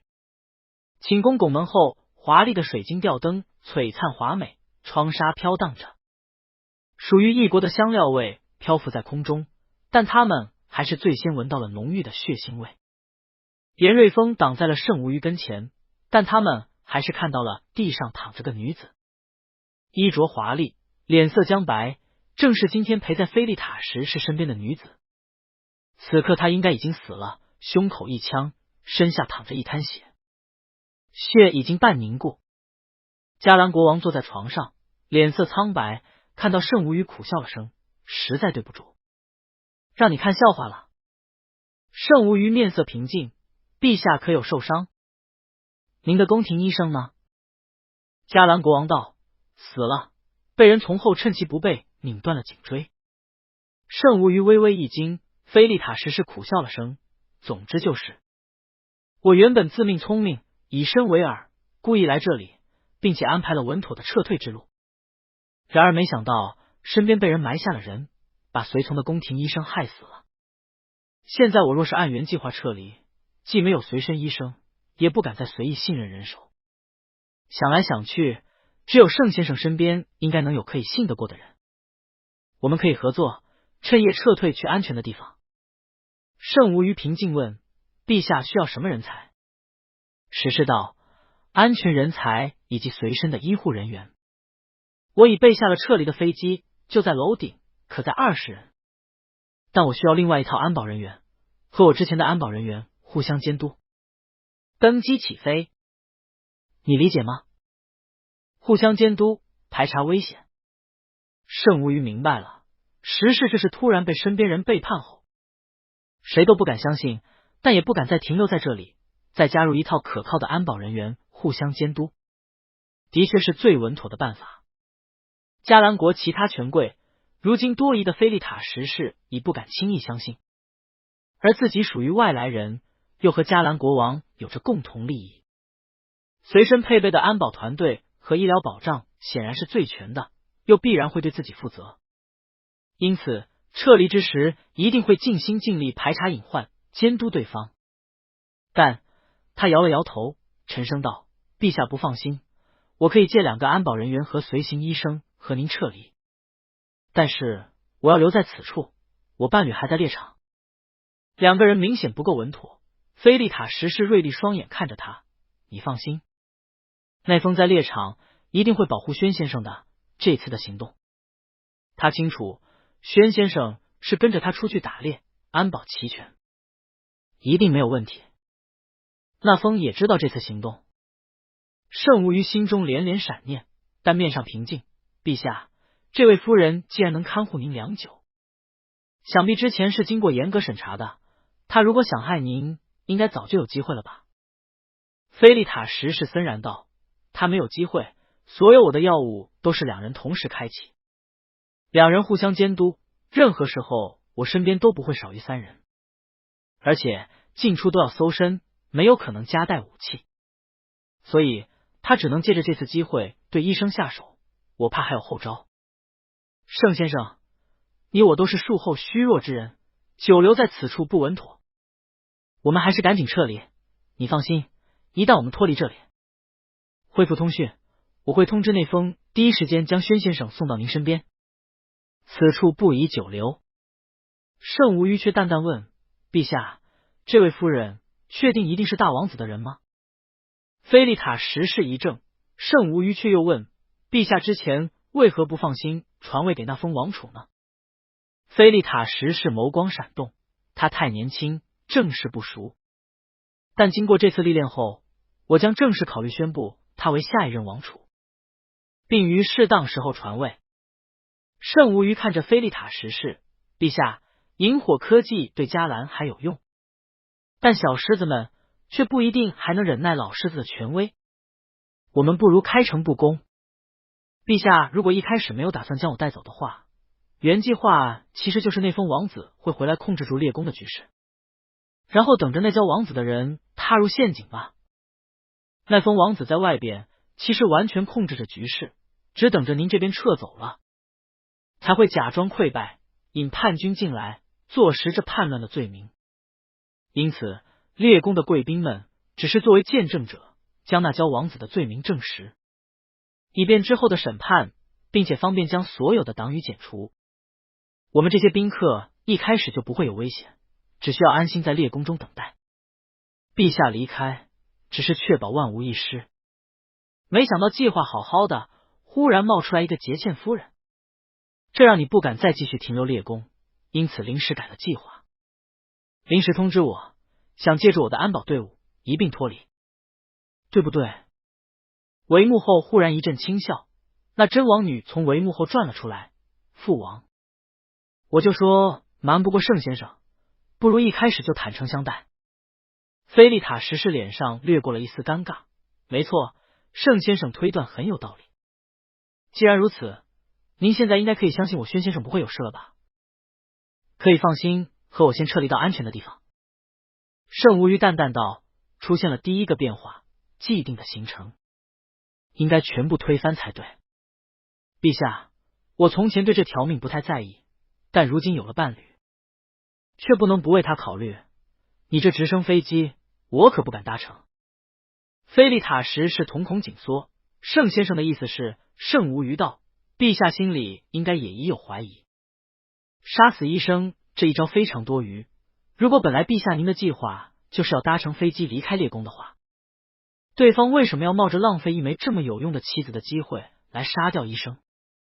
这个人深深了解陛下，知道陛下这个时候一定会怀疑，怀疑以后您会让人检查飞机，我没猜错的话，飞机应该让人动了手脚，让你取消离开猎宫的计划。这一切都是为了阻止你离开猎宫。我可以先让我们的安全专家和爆破专家先陪你的人一同先去排查一下您的飞机，也有可能什么问题都查不出来，但飞机是个很精密的机械，仓促之间一般人不敢乘坐，所以对方的目的就是阻止您离开猎宫。那真轻声道，我刚才也劝说父王不要登基，但父王仍然想要冒险，我才建议请盛先生的人手过来协助，如今看来这是个正确的抉择。菲利塔什是沉默了，过了一会儿道，好，先排查吧。严瑞峰转头示意，李丽和康素出列，跟着其他侍卫军走上了楼，去检查直升飞机。盛无虞微微转头对罗燕道，也请罗医生给陛下检查一下身体，看看有什么需要注意的。罗燕点头，上前去，有护士战战兢兢过来，果然都是2人一队，上来配合罗燕为加兰国王检查血压等指标。菲利塔实施道，对方既然处心积虑要留下我，我才更应该走。你说的这点，我刚才也想到了。他神情平静，面容却带了些疲惫。严瑞峰冷冷道，既定航路的话，1颗导弹就行了，直升机就是个活靶子。菲利塔实是颓然，那真道，我也是这个意思。在空中的话，我们避无可避，不像在地面尚有余地。时间1分1秒过去，李丽和康素和其他侍卫军下来，对着严瑞峰摇了摇头。一名侍卫军官上前禀报道，陛下，并无异常。菲利塔什是面色平静，吩咐道，准备一下，不登机，但做出我们登机的假象，安排无人驾驶模式，按既定航路回去。侍卫军官一愣，无人驾驶？这款机型载人为主，无人驾驶的话，航路上如果遇到什么异常，很难做出规避。菲利塔什是淡淡道，无妨，只是做个验证而已。没人在上面，原本的航路是去最近的军事基地，路上也都是农田和荒林，真出什么事坠毁，也不会造成损害，总比机组人员在上头。万一跳伞不及，那真轻声道，陛下仁爱。侍卫军官沉默了一会儿，面上显出了狂热忠诚之色，立定领命道，是。转身下去了。盛无虞道，既然安排空飞机回去，有了那个掩护，是否我们也同时撤离猎宫？既然对方要留你，这里就反而太危险了。菲利塔什是道，不会大张旗鼓，如你所说，这些权贵宾客们都将是见证。我知道他为什么要杀医生了，多半是什么药物要给我服下。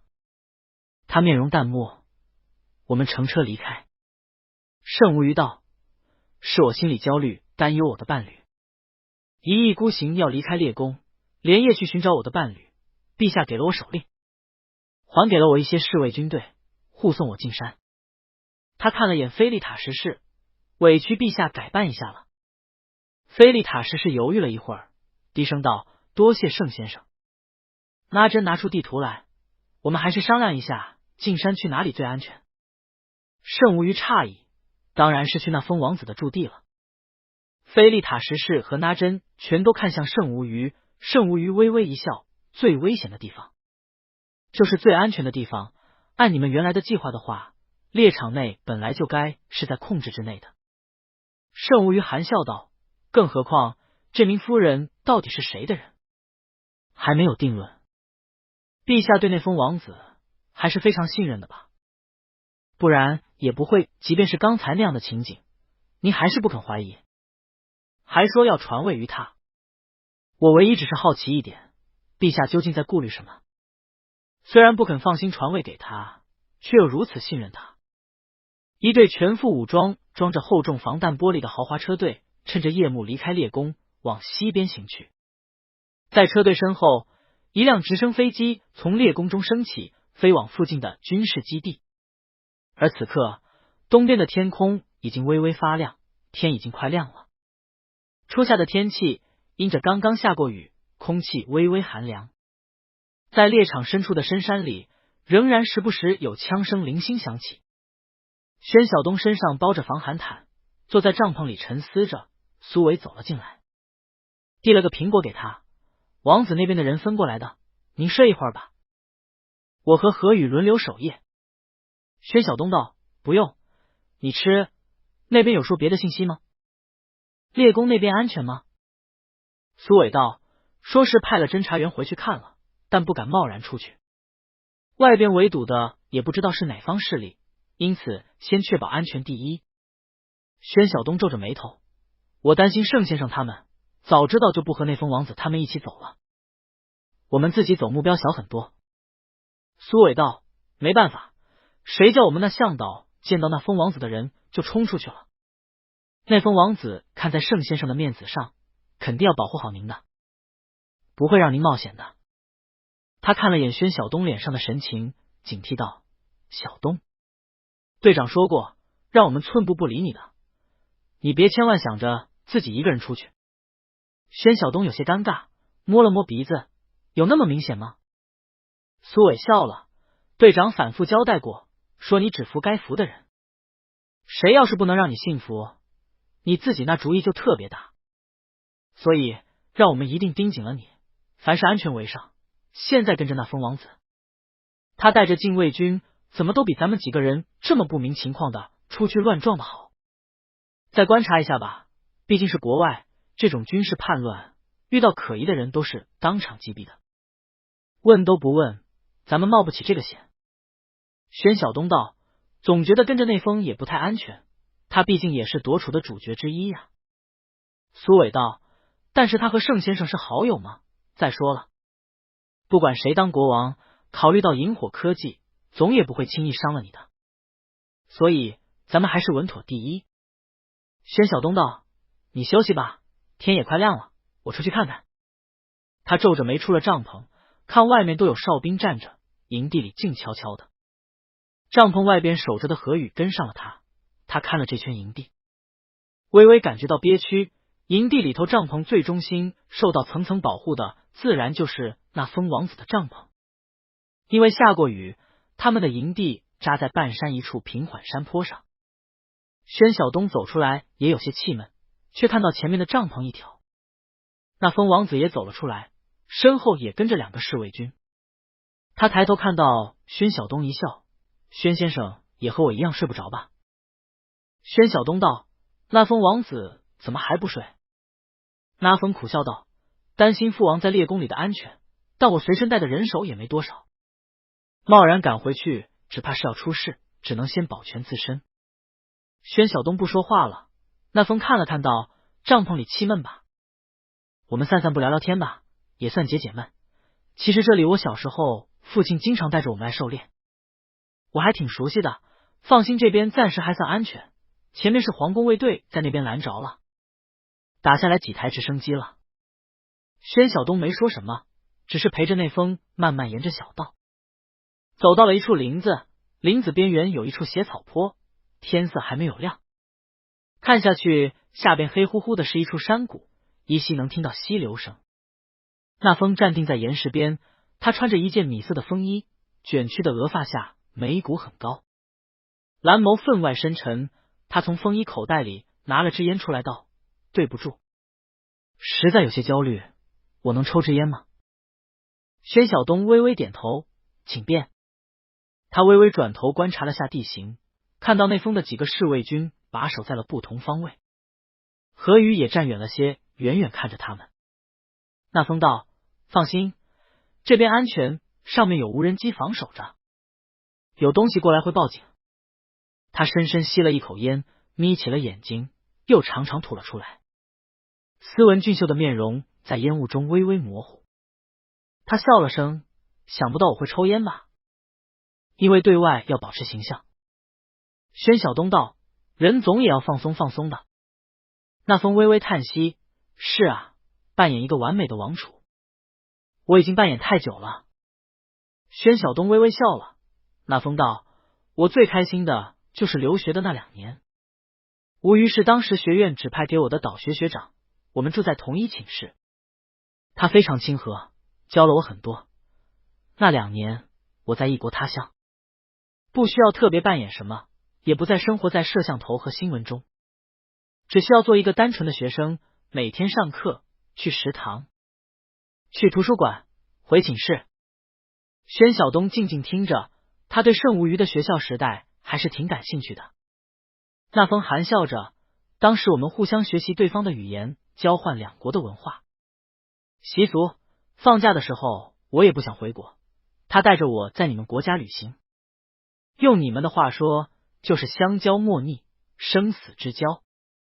宣晓东好奇看了眼那风，说实在话，看盛无虞和那风的相处，似乎说不上生死之交这样的高度吧，不过可能外国人嘛，说话夸张点。那风笑道，那时候你们国家还没有通过同性婚姻法，嘉兰倒是早就承认了同性婚姻法案，但我身为王储的候选人，也不能在这有争议的方面有什么瑕疵。宣晓东转头看那风，那风的脸在月色中微微带了些黯然，仿佛一个忧郁的美男子，但我从来没有想到，最后盛无虞居然选择了一个男人作为伴侣。那风蓝色的眼眸盯着宣晓东，每个深夜梦醒，我都在想，我如果早知道盛无虞喜欢男人，会怎么选择？宣晓东脸色微微变了，我二哥他喜欢你，你没感觉到吗？那真坐在盛无虞身旁，看着窗外，眉间轻蹙。为了方便保护，嘉兰国王和保护他的人坐了一台车，那真则和盛无虞坐了另外一台车。上车后不久，那真便语出惊人。盛无虞眉心微微一跳，怎么说？我们只是好朋友。那真短促笑了声，这也不怪你，我估计你当时完全心没在感情上，甚至也没有意识到自己的取向。我听说当时追求你的女生甚众，你都拒绝了，但在大家眼里，你当然是喜欢女的。而二哥，他擅长表演一个完美的王储，自然也掩盖得很好。当年我去轩辕旅行，到了你们学院，当晚和你们吃饭，就看出了不对。我假意对你一见钟情，热烈向你表白，当时二哥还年轻，在这方面还遮掩不住，他表面越是仿佛对我很好，就越证明了他心底的感情。后来很快就把我打发回国了。回国后，他一反从前片叶不沾身的常态，私下养了个男情人，非常秘密，但还是被菊莎夫人发现了，把偷拍到的照片弄到了父王跟前。父王当时没说什么，反而还怪菊莎夫人多事。那风当时也很快和那小情人分手，打发出国了，处理得很干净利落，外面一点风声没有。父王当时还夸他处理得好。父王原本就风流成性，哪里在意这些，直到有一年，你陪着你们的外交署长出访嘉兰，父王看到了你。那真看向了盛无虞，盛无虞满脸冰冷。那真轻笑了声，和当年那照片上的小情人相貌神韵几乎一模一样。父王再一了解，知道那风留学时和你的渊源，立刻找了那风，要求他尽快定一位未婚妻，早日成婚。但那风如今并没有未婚妻，也没有成婚。盛无虞心里已经隐隐预感到了什么。那一次出访非常顺利和寻常，和从前的出访没有任何不同。那风王子还专门亲自出席陪使团吃了饭，大家都知道他们曾经是同学，宴上非常和睦融洽，私下也并没有任何接触，毕竟有外交纪律在。那真笑道，明明可以先答应下来的，但那风一口拒绝了，并且明确表态只想和你成婚。那真看着盛无虞的脸色，当然这并不就是父王迟迟不敢传位的原因，毕竟父王自己就是个处处留情的人，他也只不过以为那风是一时情迷。等慢慢时间过去了，你家境和别人不一样，还在外交署工作，你们那边当时也不支持同性婚姻，无论如何他都不可能和你有未来。盛无虞嘴唇抿得死紧，那真道，但时隔好些年，你甚至还去了别的国家担任使馆成员，那风和你几乎没有来往，连电话和信都很少，但是那风就是迟迟不决定未婚妻人选。当时王后还在，替他挑了一个又一个名门淑女。他拒绝了所有，他身边干净的像最虔诚的僧侣。那真看着圣无虞笑了，他是在为你守贞，哪怕你一点都不知道。圣无虞淡淡道，恐怕这些都是殿下您推测的吧。内封殿下这么多年对我一直是君子之交，他如果和你挑明，你们朋友都做不成了。那真笑，他那时候还年轻，对爱情还充满了不切实际的想象。他压抑太久，无可倾诉，于是最后终于没忍住，和我这个唯一懂一点的人诉说。他知道你对你的事业充满了热忱，绝对不可能答应他。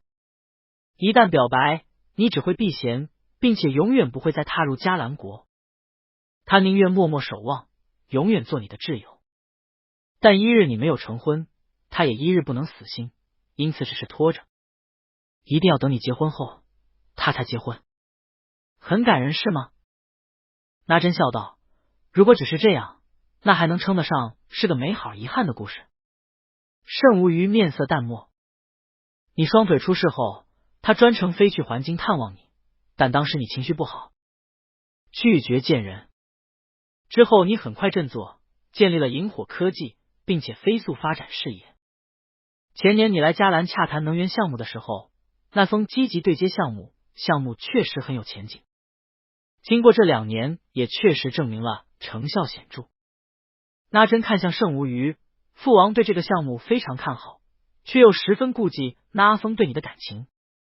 但他一直尺度把握得很好，彬彬有礼，热情不失风度，但却一点没有越矩。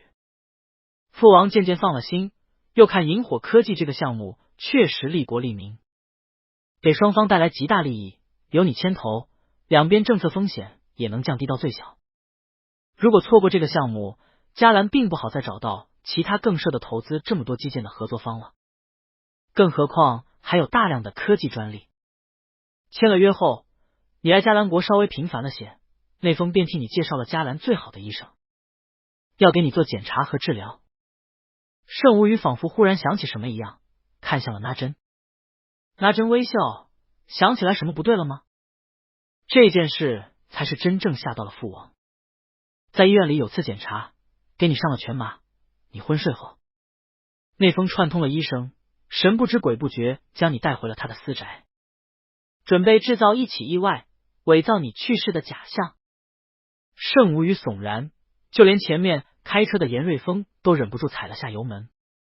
那真道，他的庄园里修建了非常牢固的地下室，还非常周到的修建了阳光房等等，非常适合一位病人休养。与此同时，他还在东海岸购置了一处岛屿，小岛上的建筑设施非常牢固，完全如同一座牢固的监狱，而且只有一座桥通向港口。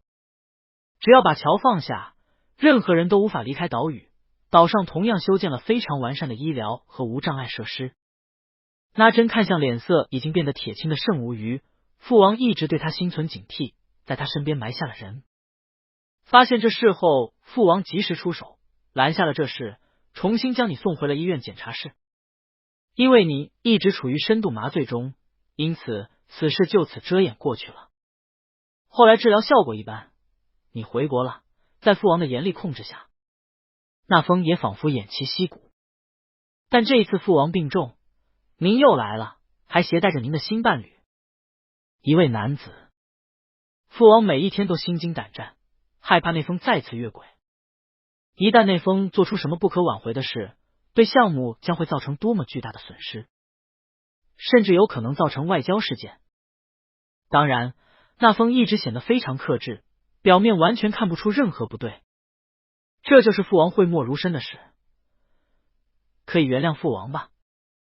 圣无虞深吸了一口气，冷冷对严瑞峰道：“加快速度，尽快赶过去。如果一切都如那真所说的话，宣晓东有危险。但那真为什么在这个节骨眼上说这事？这话能有几分是真的？那风真的能掩饰10几年的爱意，一丝不漏？还有最关键的一点，迦兰王如果早就知道内封对自己有意思，为什么还要让内封带着自己的伴侣出去？内封到底是不是暗算迦兰王的黑手？严瑞峰脸色严峻，脚一踩，汽车轰鸣，如子弹一般加速弹射出去。盛无虞如果千挑万选和一位名门淑女成婚，一直走在他想要的事业道路上，我还能默默远远看着，自认为没有缘分，但也不打扰他。但他人生忽然仿佛来了个急转弯，弃政从商，最后忽然冒出来一个男性伴侣，还只是因为病中脆弱。到农场休养，觉得农场主温柔体贴，做饭好吃，就这么轻率的结婚了。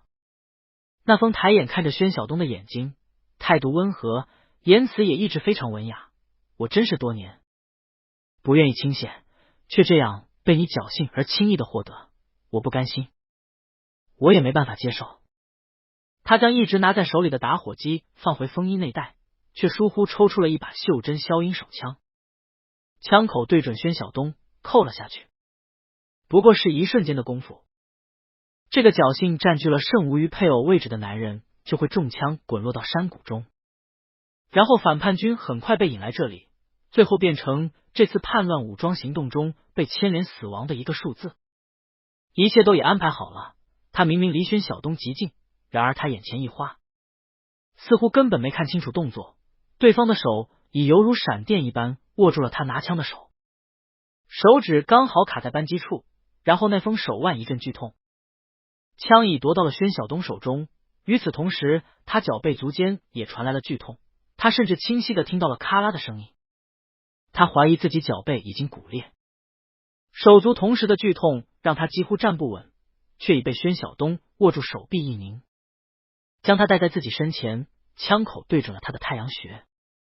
宣晓东在他背后笑了声：“殿下，你摸了口袋里好几次枪了，太明显了，给你个建议，下次这种情况就不必您亲自动手了，派专业的人来就好了。”在他之前，两个侍卫军本来拿着枪对准了何宇，此时也都看着他，一时不知如何是好。而他们头顶高空的无人机似乎发现了什么，发着红光，却忽然唰的一下被击中，冒着烟从高空直直落下山谷。两个侍卫军背后，苏伟拿着他的狙击枪冒了出来，同样对准了内风。他之前在帐篷里原本是要轮班休息，但看宣晓东出去，他是受过严瑞峰严训的，也就拿了枪和随身不离的背包跟在了后面，远远守着，倒是抓了个正着。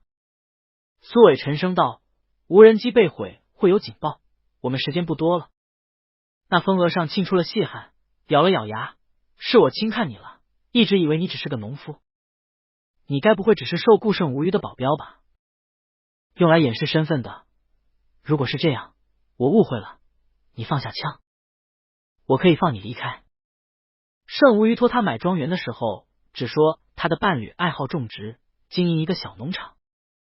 他是在休养期间爱上这个小农场主的，在他看来就是个盛无虞病中脆弱中的寄托者，一个侥幸者而已。正好长得过得去，又会做上几道菜，温柔体贴罢了。来迦兰后，看着只是个空有相貌，整天只惦记着吃的废物草包，聊天的时候从来不提自己所学，没有正经职业，也看得出来根本没怎么参加社交，全靠盛无虞体贴包涵。他自认为刚才那一枪那么快，普通人根本都应该避无可避。这样显然经过严格训练的身手，如果只是用来掩饰身份、增加安全系数的贴身保镖的话，就说得过去了。宣晓东笑了下：“王子，请您的人放下枪，举起双手，把枪踢到山谷下。”何宇过来。那风咬牙用迦兰语说了几句，两个护卫队员面面相觑了一会儿，果然放下了枪。何宇主动上前，将那两把枪一脚全部踢下了山谷。王子殿下，你还是想好怎么和盛先生解释吧。我们先走了。他向何宇和苏伟做了个手势，又指了下山谷。两人心领神会，迅速跑到边缘，直接往山坡下跃下，几下就已消失在了灌木丛深处。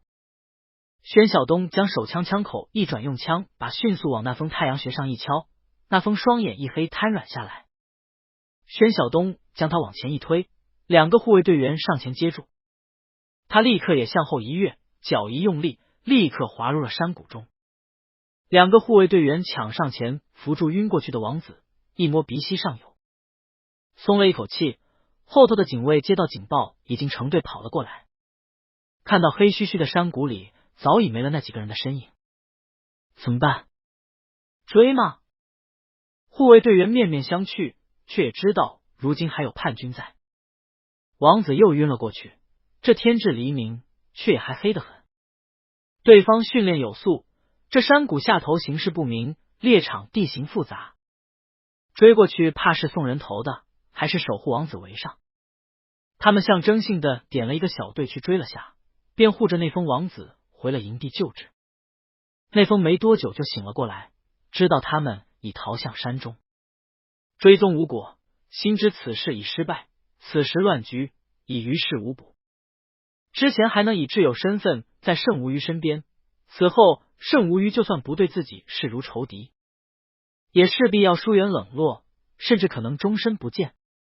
一想到此，他心如刀绞，却见外边副官来报，卡洛斯将军身边的亲信副官卡尔赶到了，满脸喜色对他道：卡洛斯将军目前已经控制住了局势，击退了叛军，把守了王宫，请您尽快赶过去，我已调来了直升飞机，请您尽快登机起飞赶回。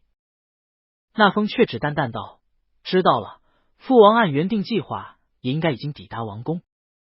卡尔副官低声道：殿下，未曾见到国王按期抵达王宫。卡洛斯将军希望尽快和您会合，以便尽快掌握形势。那封一怔，站了起来：我们即刻去猎宫看看。卡尔副官急了，上前劝阻道：猎宫如今情势不明，过去会有危险。卡洛斯将军已安排了其他将军前往猎宫，请您尽快飞往王宫，和卡洛斯将军会合。参议院的议长也在那里了，他的意见已经非常明白，国王没有按原定计划返回王宫，只怕就是猎宫有变。无论如何，卡洛斯将军先有王储在手，再联络议长，能够第一时间做出最优反应，比如立刻拥护第一顺位的王储登位。那封却没说什么，直起身道：安排车辆和卫队，先去猎宫看看。他一起身，感觉到了足背一阵剧痛，想起宣晓东刚才那干脆利落的一击，心情越发抑郁难消，强忍疼痛走了出来，登车出了营地。才出营地没多久，先头部队便回报遇上了王宫的专属车队。菲利塔什是身边的侍卫长有事禀报那封殿下。那封王子在卫队的护送下下车，看到父王专用的豪车打开，王宫侍卫长里干下来，悲痛欲绝对他禀报：殿下，国王陛下昨夜搭乘的直升飞机才起飞没多久，便忽然爆炸坠毁了。那封吃了一惊，双眼发红，浑身发着抖丝声道：胡说！父王的座机岂会如此轻易坠落？安保何在？坠落的搜救过没？里干侍卫长红着眼圈强忍悲痛道：猎宫人手不足，形势未明，我等正想过来寻找王子殿下，搜救陛下。那封二话不说，我们立刻赶过去，想办法通知最近的医院，全部派急救专家过来待命，再通知附近的基地，安排人手地毯式搜寻。卡尔副官却上前：王子殿下，如今证据混乱，还请您尽快回王宫，和卡洛斯将军会合，主持大局。搜救这边安排侍卫长全力搜救就好了。那风本来就是万念俱灰之时，红着眼睛瞪眼怒吼：那是我的父亲，是我的父亲！一时泪珠滚落，泪落如雨。你们懂什么？那是我父亲！卡尔副官脸上一阵尴尬，众人沉默。那风原本就已伤心欲绝，此刻再也忍不住，当着众人面痛哭起来。明明都安排好了，怎么会这样？为什么死的不是我？谁稀罕当国王？我只要他想要的人都不在身边，这个国王当来有什么意思？荒原上一片寂静，只听到那风呜呜的痛哭声。车内透过窗玻璃看到一切的菲利塔什是表情变得温和，不知何时已经和他同乘一车的圣无鱼道：那封殿下一片赤诚，而且看起来确实非常意外。国王陛下，放心了吧。菲利塔什是长长舒了一口气，这孩子一贯重情，他看了圣无虞一眼，圣先生这办法很好，不然我们父子猜忌，还不知道会如何。圣无虞微微一笑，陛下，请下车吧。菲利塔什是收起微笑，推开车门走了下去。那风原本还哭得伤心，猝然看到菲利塔什是又惊又喜，父亲。菲利塔什是上前和他拥抱，我的儿子，原谅我的欺瞒，我已经不知应该相信谁，只能测试一下你的忠心。那风脸上还遗留着泪水，心念数转，已明白列公必然发生了什么事，让父亲疑心起自己来，语声哽咽，父亲健康长寿，我便安心，别的什么都不必说。他话音才落，看到车上圣无虞推开车门也下了车，声音忽然一顿，眼睛几乎不敢看着陈无虞冷静的双眸。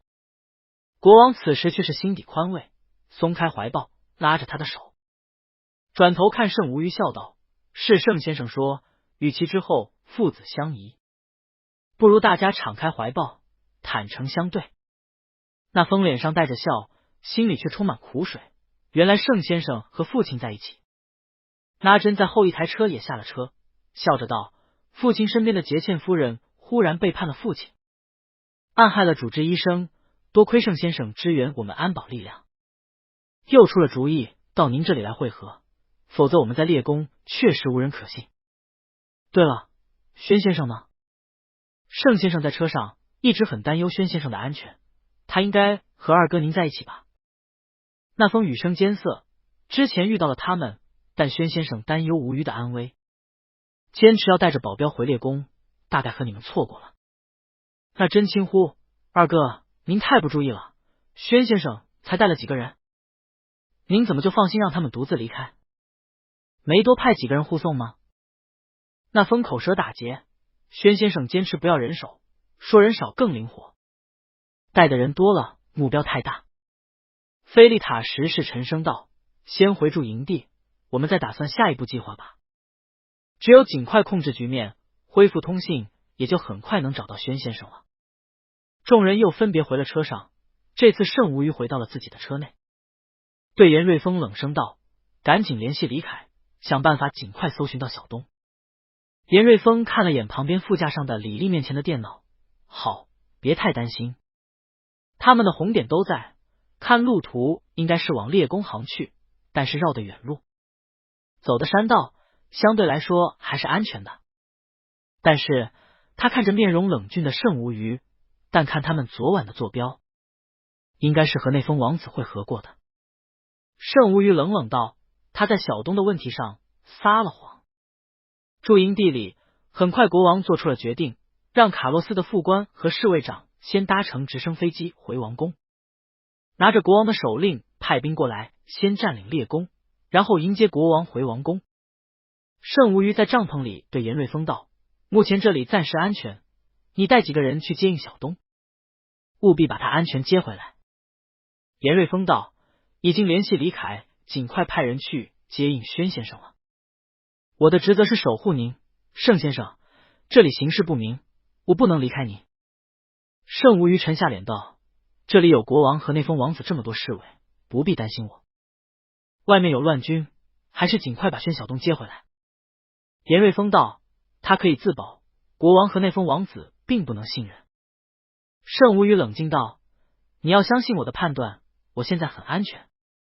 严瑞峰冷道：圣先生，您隐瞒了您的顾虑，我不信你没看出来，国王故意让宣先生跟着那封王子走，是在离间你和那封王子。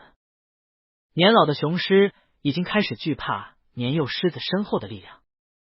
我们到迦兰国之前也分析过，此行不宜和那封王子走太近，任何一任国王都不会期待自己的王储和别国势力太过密切。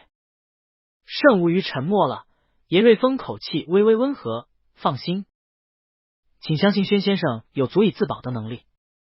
圣无虞握紧了手掌：是我关心则乱，但菲利塔什是还是要保住我们这个项目的，他只是不希望他的王储和我在一起罢了，但他并不会拒绝我们给给他们能带来的巨大利益。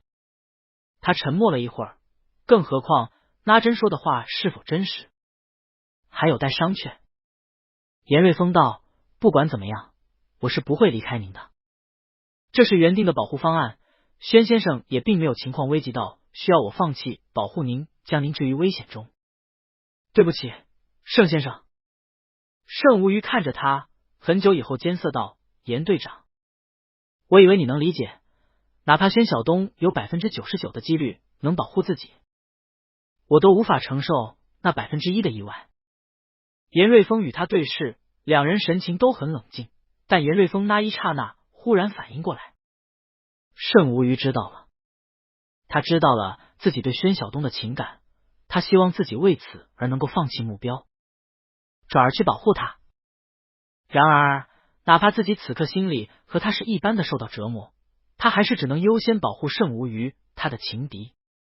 但他心里清楚的知道，这一刻他仍然是将宣晓东当成了他的战友，他的久经考验的队员，他信任他能够完成这个比起过去执行过艰苦任务要简单太多的任务。但他并没有将他看成他的爱人，他也根本没有想过宣晓东会出什么意外。对他们来说，这样的出生入死已经太多次了，每一次都有可能是永诀。瞻前顾后只会影响任务的执行，他们只会一往无前。所以这是他和盛无虞的不同吗？他这些日子反复在想着，如果当时没有父亲的插手，他们会怎么样？他想知道宣晓东的答案。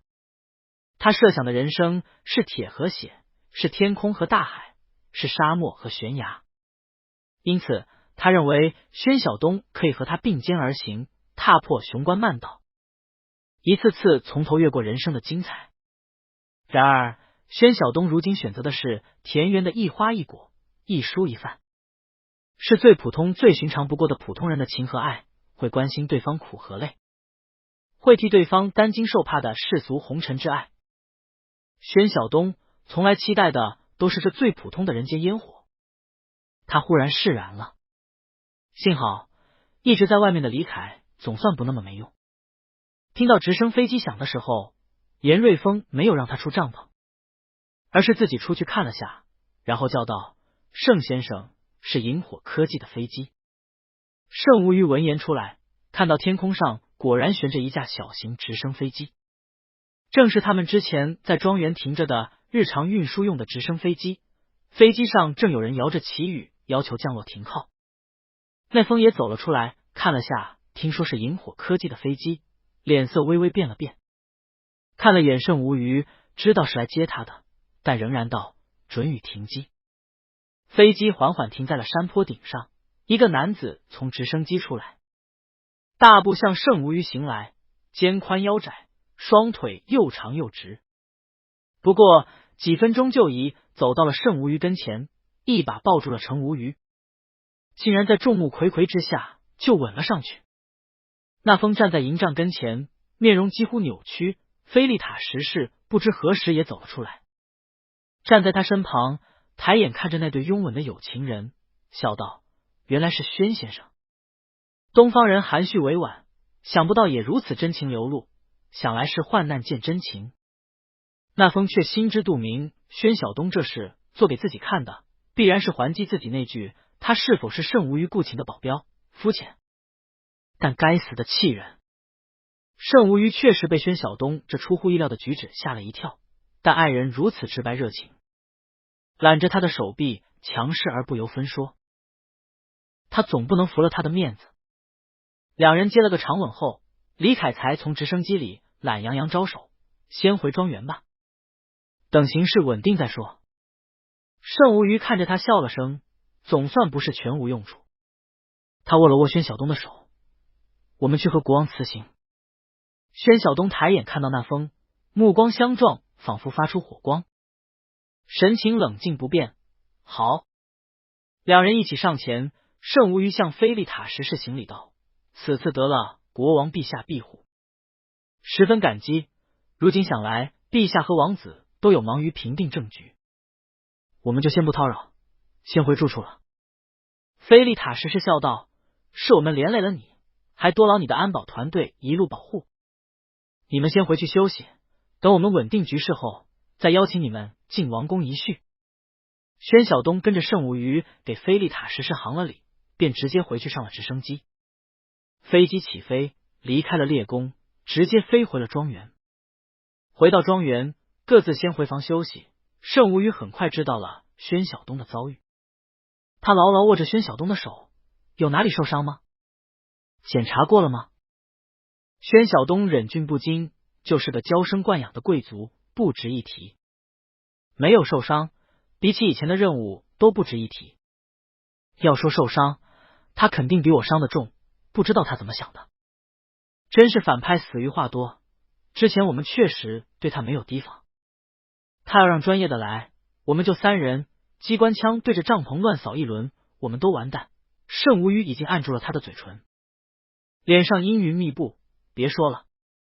宣晓东后知后觉反应过来，自己不是和从前一样刚结束了一段惊险任务，和队友分享刺激，而是让爱人担惊受怕了，有些歉疚，连忙道：我没有事，你别担心。他看着盛无虞的面容，想了下，解开衣服扣子，这一天一夜也没有好好洗澡，要不我给你脱了衣服，你好好检查。盛无虞绷着脸不说话。宣晓东努力开玩笑转移话题，还是我家无虞太迷人，原来一国王子为你迷恋，我只好努力一下，不然情敌太过强大。盛无虞道：对不起小东，不是你的问题，是我不能原谅自己，你先休息，让我一个人待一下。他起了身，走进书房，将门关上了。宣晓东有些无奈，只好自己去了浴室洗过，换了衣服出来。严瑞峰和李凯都已坐在楼下客厅内，显然都在等着他们。看到他问道：盛先生呢？宣晓东在几上拿了个苹果咬着，说要一个人待一会儿。李凯和严瑞峰对视了也没说话。严瑞峰问他：身体没问题吧？让小燕给你检查下。宣晓东道：没事，连个擦破皮都没有。李凯笑了，真是一怒为蓝颜了。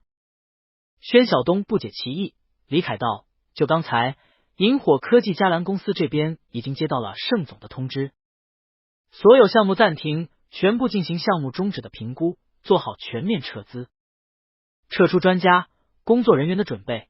施继清还有这边的高管不明白，都打电话给我问具体证据情况，很多项目已经投资了很多，这个时候终止会造成很大的影响。宣晓东怔了下道：损失会很大吗？萤火科技承担得起吗？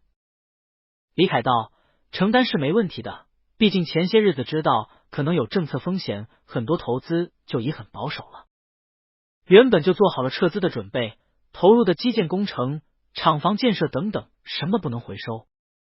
我听施继清说，停止项目科技投入，转变经营方向，只做一些能短期盈利的项目和产品，进行裁员，收缩成本也并不会很吃亏。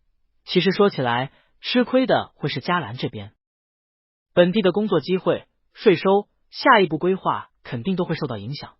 此外还有是董事会那边肯定要费些精神交代，但这对盛董事长来说也不是什么大问题。宣晓东道：那封王子在动手前就该想到这后果，总要让吴虞出了这口气。公司项目什么的我也不懂，随他吧。李凯笑了：不会这么简单的，我猜的没错，接下来大使馆可能也会找盛先生谈话，不过借这个机会要多点优惠是可以的，也可以提醒下大使馆那边。让我想想，公司这边可以争取一些免税的优惠，土地出让金的优惠，我已经和施继清说了，大胆提条件。另外别的方面，比如咱们国家的天然气的价格上，也不是不能再提点优惠。他看着严瑞峰和宣晓东，看着他们的神情，住了口，这么看着我干嘛？严瑞峰嘲道：政客，呵呵。宣晓东一笑，挤了挤眼睛：你慢慢想，我去厨房煮点东西给盛先生，让他消消气。宣晓东去了厨房，从冰箱里拎了只杀好提前腌制过的鸡出来，切块，切了个黑松露和几片香菇上蒸笼蒸着，然后拿了刚切的鸡块里头挑出来的鸡油出来，扔在煎锅里炸出鸡油来。鸡皮微微卷缩，慢慢炸出了金黄色的鸡油，属于鸡油的香味洋溢在厨房里。他将鸡油慢慢倾入煮好的饭里头，然后滴了点酱油进去，盛了出来。看黑松露蒸鸡也好了，取了出来放在鸡饭旁边，切了块柠檬，挤了点汁进去，柠檬汁的酸香很快和鸡油的香味混合在一起，越发诱人。然后最后调一个葱姜酱，他把葱和姜块放入料理机打碎，倒出来，将热油、盐、胡椒粉倒进去，拌了拌，淋在鸡油饭上，配个红猪菌丝汤，完美。严瑞峰不知何时已送走了李凯，抱着双臂在后头看他做鸡油饭。宣晓东抬眼看他笑道：“给你盛一碗。”可惜苏伟他们打的牛和松鸡没带回来，原本打算可以吃几天猎物的。严瑞峰道：“不用，我刚才吃过了，你还是给盛先生送上去吧。他担心你这一天一夜都没怎么吃。”宣晓东点了点头，端起来就要往楼上去。严瑞峰道：“应该马上就回国了。你回国后有什么打算吗？现在盛先生腿也基本能行走了，应该也不需要你一直陪伴照顾。”宣晓东怔了下，该做什么就做什么。严瑞峰道：“静海陆军学院，我可以替你引荐导师，年底就有次统考，以你的能力复习一下，考过线没问题。面试和体能测试对你来说更没问题。继续把研究生给读了吧，我会替你恢复军籍。研究生读完后，授予连职上尉军衔，可以留校任教，同时继续读博。你有丰富的实践经验，又有一等功在，陆军学院任教是没有问题的。等博士读出来，可以授予少校军衔。”他默默咽下了那句话，这是他本就该有的前程。宣晓东抬眼看着他：“这是补偿吗？”严瑞峰道：“是你应得的。当年那颗子弹不是我的，是老高的。”宣晓东沉默了一会儿，是谁的都不重要，重要的是当时严将军希望我走。严瑞峰低声道：“对不起，还是希望你能接受我的歉意。盛无虞有他的公司，静海有他的家人，你们不可能完全不社交的。他不可能一直牺牲事业陪你在农场。宣晓东，你是个很有求知欲的人，先去读个研究生吧。学校合适你，先享受下单纯的校园生活，之后你的路想怎么走，随你。”宣晓东看了他一眼，低声道：“我会考虑的，谢谢。”他端着托盘上去起居室里，过去书房轻轻敲门，里头没有音。他推开门进去，看整个书房的遮光窗帘都拉着，屋里漆黑一片。他把托盘放在脊上，过去拉开窗帘，看到盛无虞躺在沙发上，睁着眼睛定定看着他，光线在他深邃的眼窝形成了忧郁的阴影。他过去坐在他身侧：“吃点东西吧，我做的鸡油饭。你闻到香味没？鸡皮特别脆，我之前用海盐搓过的，肉质紧实，不肥不腻。可惜打猎的猎物没拿回来，不然可以让你尝尝黑松露蒸松鸡了。”盛无虞转头看着他：“那封之前待我的确只是好友，我从来没想过他会对我有别的想法。”宣晓东道：“我也没看出来。”盛无虞道：“对不起。”机油的香味洋溢在书房里，宣晓东微微有些无奈：“程无虞，我执行过无数比这更危险的任务，这真的不算什么。”盛无虞道：“我恨不得终止所有项目来表示我的愤怒。刚才菲利塔什氏已经亲自致电给我，对我致以诚恳的歉意。政局已经基本控制住了，他们会在近期邀请我去皇宫。他和那峰会再次对我和你致歉，并且愿意在项目上给予相应的优惠让利。大使馆刚才打来了电话，现任朱家兰的大使是我从前的上司，关系还不错。他们提出了一些条件，希望我能以此为机会，争取一些利益。”宣晓东伸出手握着他的手掌：“这不是很好吗？毕竟我毫发无伤，他是一国王储，又是正好政局不稳的时候，也无法追究他们的责任。能多弄点利益总是好的，大不了以后咱们都不来这里了。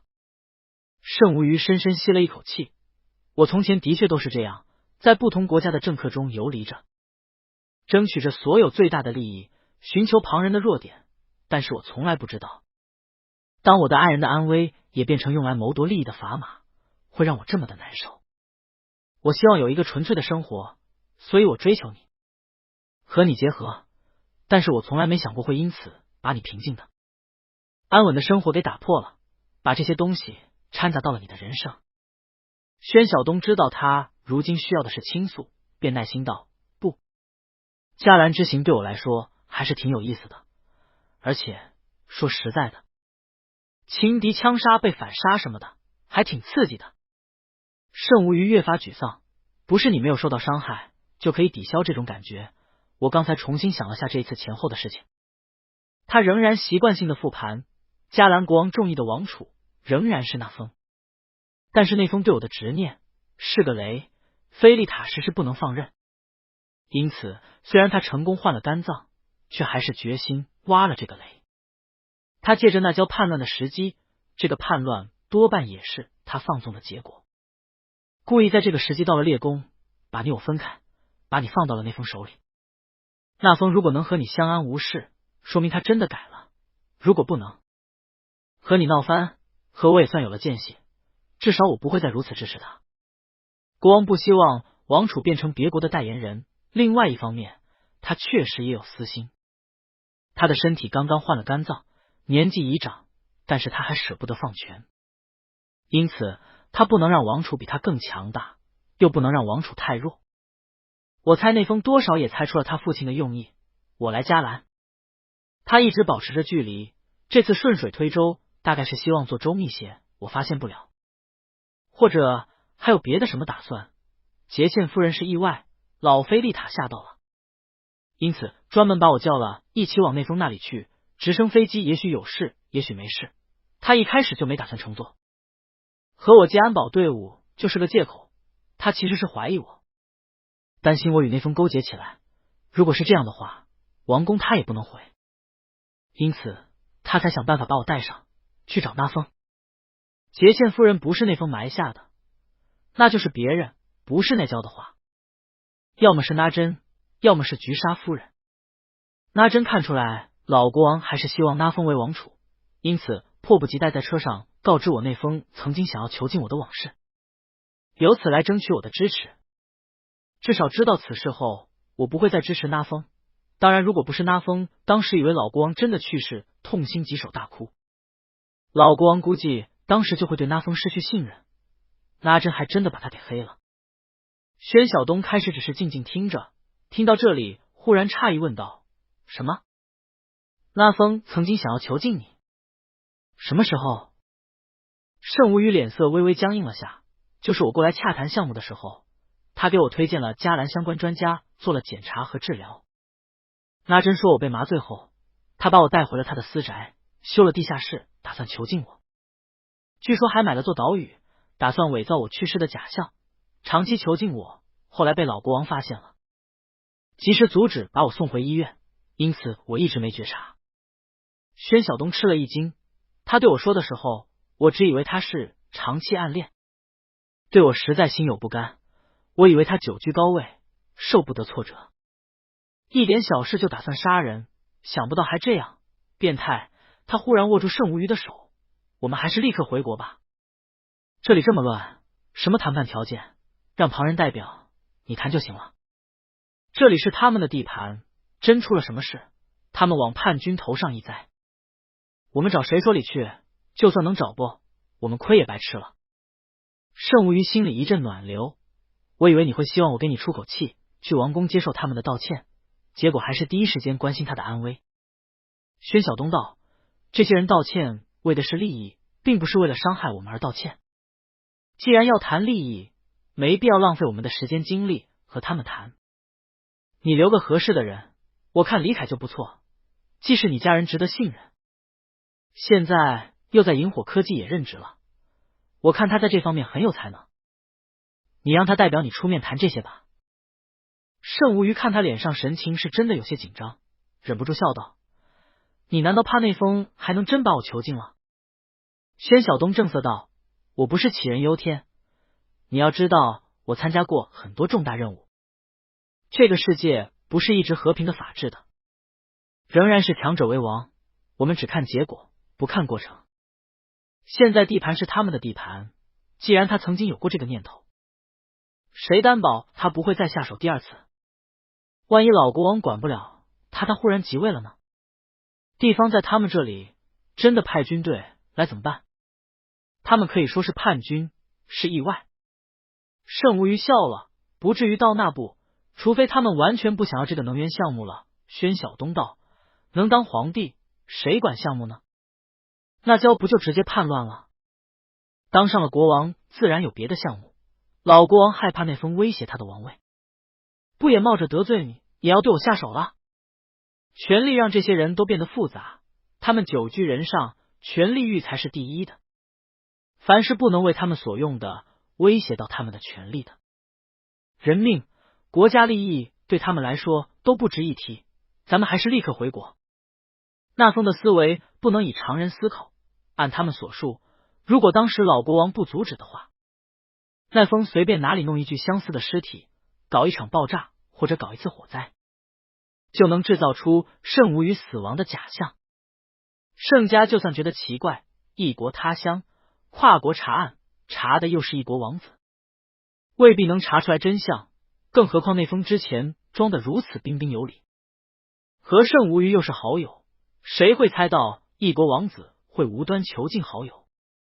就算查出个什么端倪，投鼠忌器，也不可能做什么逼急那封。人在人家手里，一想到盛无虞有可能会被那封囚禁起来，他就全身都充满了不安，所有的神经都紧绷起来，恨不得立刻就飞回国内。再回想之前种种，越发觉得惊险后怕。盛无虞看着下轮到宣晓东被吓到了，心中一阵内疚，连忙拿了筷子：“好吧，我安排飞机，最迟也要明天后天才能回去了。肚子有些饿了，这个是鸡油饭。汤呢？是什么汤？怎么是红色的？”宣晓东神不守舍：“红菌菇汤，我去和严队长说一下，这段时间要加强守卫，你先吃。”他站起来，大步走了出去。盛无虞握着筷子，政局混乱，机场几乎都只有军用机，正常航班都受到了严格审核。萤火科技的飞机最后还是办下来了审批。盛无虞和宣晓东离开那天，那风出乎意料的来送机，他仍然穿着长风衣，风度翩翩，是我让他们加快审核通过的。我怕我自己哪一天也控制不了我自己，对你做出不可挽回的事。盛无虞满脸冰冷，那风苦笑了声：“我就知道会这样。一旦你知道我暗恋于你，我再也不能见到你了。是吗？为着这个缘故，我隐忍多年，只希望默默守着你。但是无虞，我实在想不到你会和一个男子结婚，这让我多年的守候仿佛是一个大笑话。我会一直想，如果我当年表白。”盛无虞冷冷道：“如果我对你有意，不需要你主动表白。奈风，我希望你明白，我和你绝交，不是因为你对我有意，而是因为你要谋害我的爱人，你好自为之吧。”那风神情忧郁，一双蓝眸哀怨盯着他：“他真的不是你聘请的贴身保镖吗？”宣晓东在一旁笑了：“你和你保镖亲嘴。”那风，宣晓东伸出手揽住盛无虞的腰：“登基吧，王子殿下。”再也不见了，目光带了些挑衅。直到登基后坐下来，宣晓东都还忍不住揽着盛无虞的腰笑：“你看到他的眼神没？他快要气死了，好像我把兰花当韭菜给拱了一样。我就该穿件10年旧的汗衫裤头，抱着你，气死他。”盛无虞和严瑞峰都默默看着他，宣晓东看到他们异样的眼神，忽然耳朵有点热，知道自己这行为有些幼稚，倒了杯冰咖啡，掩饰着要喝。罗燕已经痴痴笑起来：“小东哥，你好有占有欲啊，恋爱让人可爱。”盛无虞微笑道：“我是兰花。”宣晓东不接这话头，起了身道：“我去房间里头整理下。宣晓东进了套房内，盛无虞紧跟着进去，把门关上了。飞机已经起飞，罗燕和严瑞峰低声感慨道：“真是想不到，小东哥以前那么安静温和的，私下这么活泼，是被盛先生宠出来的性子吧？看他们两人平时在外都是沉稳冷静的，没想到一个内风就能让小东哥变得战意盎然的。”严瑞峰沉默了一会儿道：“其实宣晓东以前参加任务也是这样的，他行动很大胆跳脱，只是因为他很精准，任务总是完成的很好，所以给人稳重的感觉。”罗燕低声道：“好像是啊。”卧室内，高空中的白云犹如棉絮一般凝结在苍窗外。盛无虞居高临下，正把宣晓东按在枕上吻着。宣晓东微微抬着下巴，张着嘴被动的承受着，喉结上下滑，腰背紧绷，被死死按在床上，整个身子陷入了被褥内，额角冒出薄薄的汗，他被吻得脊柱阵阵发麻，忍不住挺了挺腰想起身，却被盛无虞压了回去。一个深吻后，盛无虞继续吻着他的下巴、喉结，一只手早就不知何时解开了他的衣领。宣晓东衬衫很快被脱了下来，胸膛小腹随着他的呼吸微微起伏，刻苦训练出来的肌肉线条在明亮光线下清晰流畅。宣晓东皱着眉头，深吸了一口气，握住盛无虞在他身上胡乱弹奏琴键的手，拉到自己嘴边，有些惩罚一般的轻轻咬着他的指尖。盛无虞附在他身上，哑声笑道：“我就喜欢看你这充满占有欲的眼神，回去我们在卧室装一面镜子。”宣晓东平日都太淡了，只有这一次内风激起了他的占有欲，他看到他在内风跟前显示主权，不觉得幼稚，只觉得想立刻回应他，想宣告全天下他们拥有彼此。宣晓东咬着牙皱着眉，眼里点燃了簇簇火苗，掌心摩挲过盛无虞的肩头，按住他后颈向下压，快点。盛无虞偏不，再次吻上来，放缓节奏，慢慢吻着他的唇，叼着他的舌尖，含糊不清着：“急什么？飞机上又没别的事情做。”“我们有很多时间。”时间的确是很多，直到快下飞机，他们才换了衣物下了机。飞机这次却是停在了环京机场，时间也已经是深夜。我们这次遇到的形势比较复杂，需要详细报告。盛无虞看了眼严瑞峰，低声对宣晓东道：“包括严队长他们也要第一时间报告的。”他握着宣晓东的手：“父亲也在环京，我们这几天先住环京我的公寓里，明晚去和父亲、大哥大嫂们吃个饭就行，事情完了再回静海。”宣晓东没有深问，他已经熟练掌握不该问的事情就不要问的原则，干脆利落道：“好。”盛无虞和宣晓东下了飞机，有司机已经在等在贵宾厅。严瑞峰他们的任务到这里就算结束了。盛无虞伸手和严瑞峰等人一一握手：“严队长，这次麻烦你们了，希望下次有机会再合作。”严瑞峰道：“不客气，职责所在。”他伸手去和宣晓东握手，却道：“希望宣先生能认真考虑我的建议，迟点我会把推荐的导师信息发给你，包括统考的报名信息。”盛无虞转眼看了他们一眼，没说话，等上了车，才问宣晓东：“他说的什么信息？”宣晓东忍着笑：“严队长说让我试试报考静海陆军学院的研究生，考上后重新办理入伍手续，把军籍给续上。”盛无虞深思了下：“是个不错的建议，你答应吗？”宣晓东道：“我没想好，而且我闲散惯了，也不一定能考上。想到一大把年纪还考试，有点怵。那就还是想了，军校确实是个不错的选择，至少不会埋没他曾经血汗打下来的功勋和能力。”盛无虞拉过他的手来，放在掌心里摩挲：“没问题，我替你补习。等考上了，放假我们就回农庄度假温书，而且研究生的课程相对宽松，应该可以申请外宿，到时候我们也有很多时间相处。”宣晓东手掌里的茧被他摸得痒痒的，忍不住想收回来，却被牢牢扣着。军校未必那么宽松，而且我年龄也不小了。盛无虞道，这个年龄很正常，很多人先工作了才去考研的，军校就更多现役的军官考了，年龄不是问题。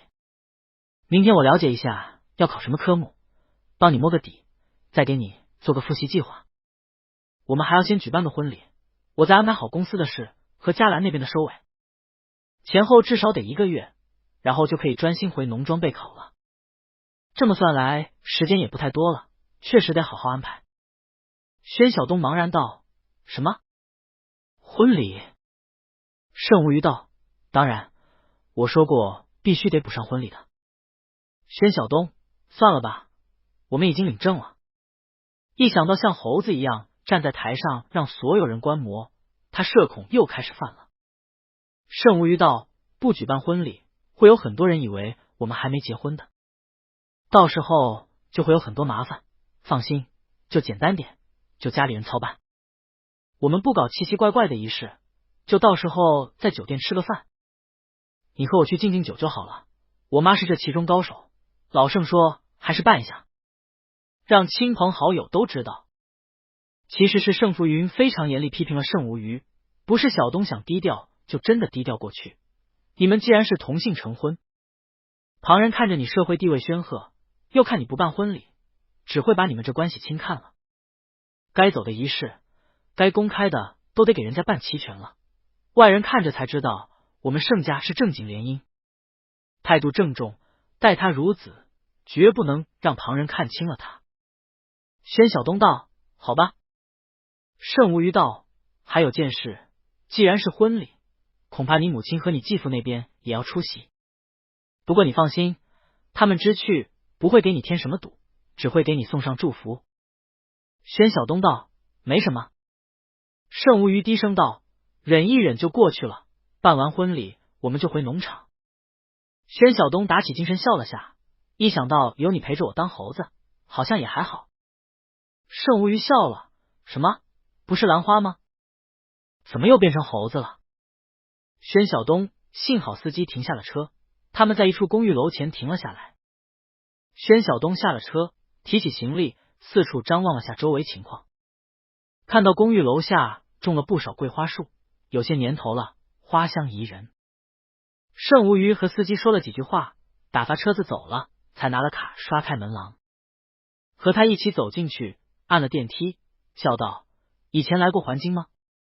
宣晓东道：来过几次，也只是执行任务出差，匆匆来去。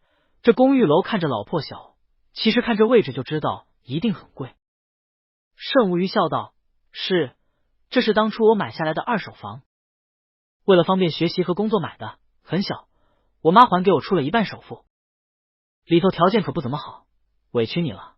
不过我知道你是宁愿和我一起挤在外边，也不会想去和老盛那边一起住的，那边住宅区门禁森严，我从前工作后也不爱回去。宣晓东道：没事，比住酒店好。盛无虞笑道：那是。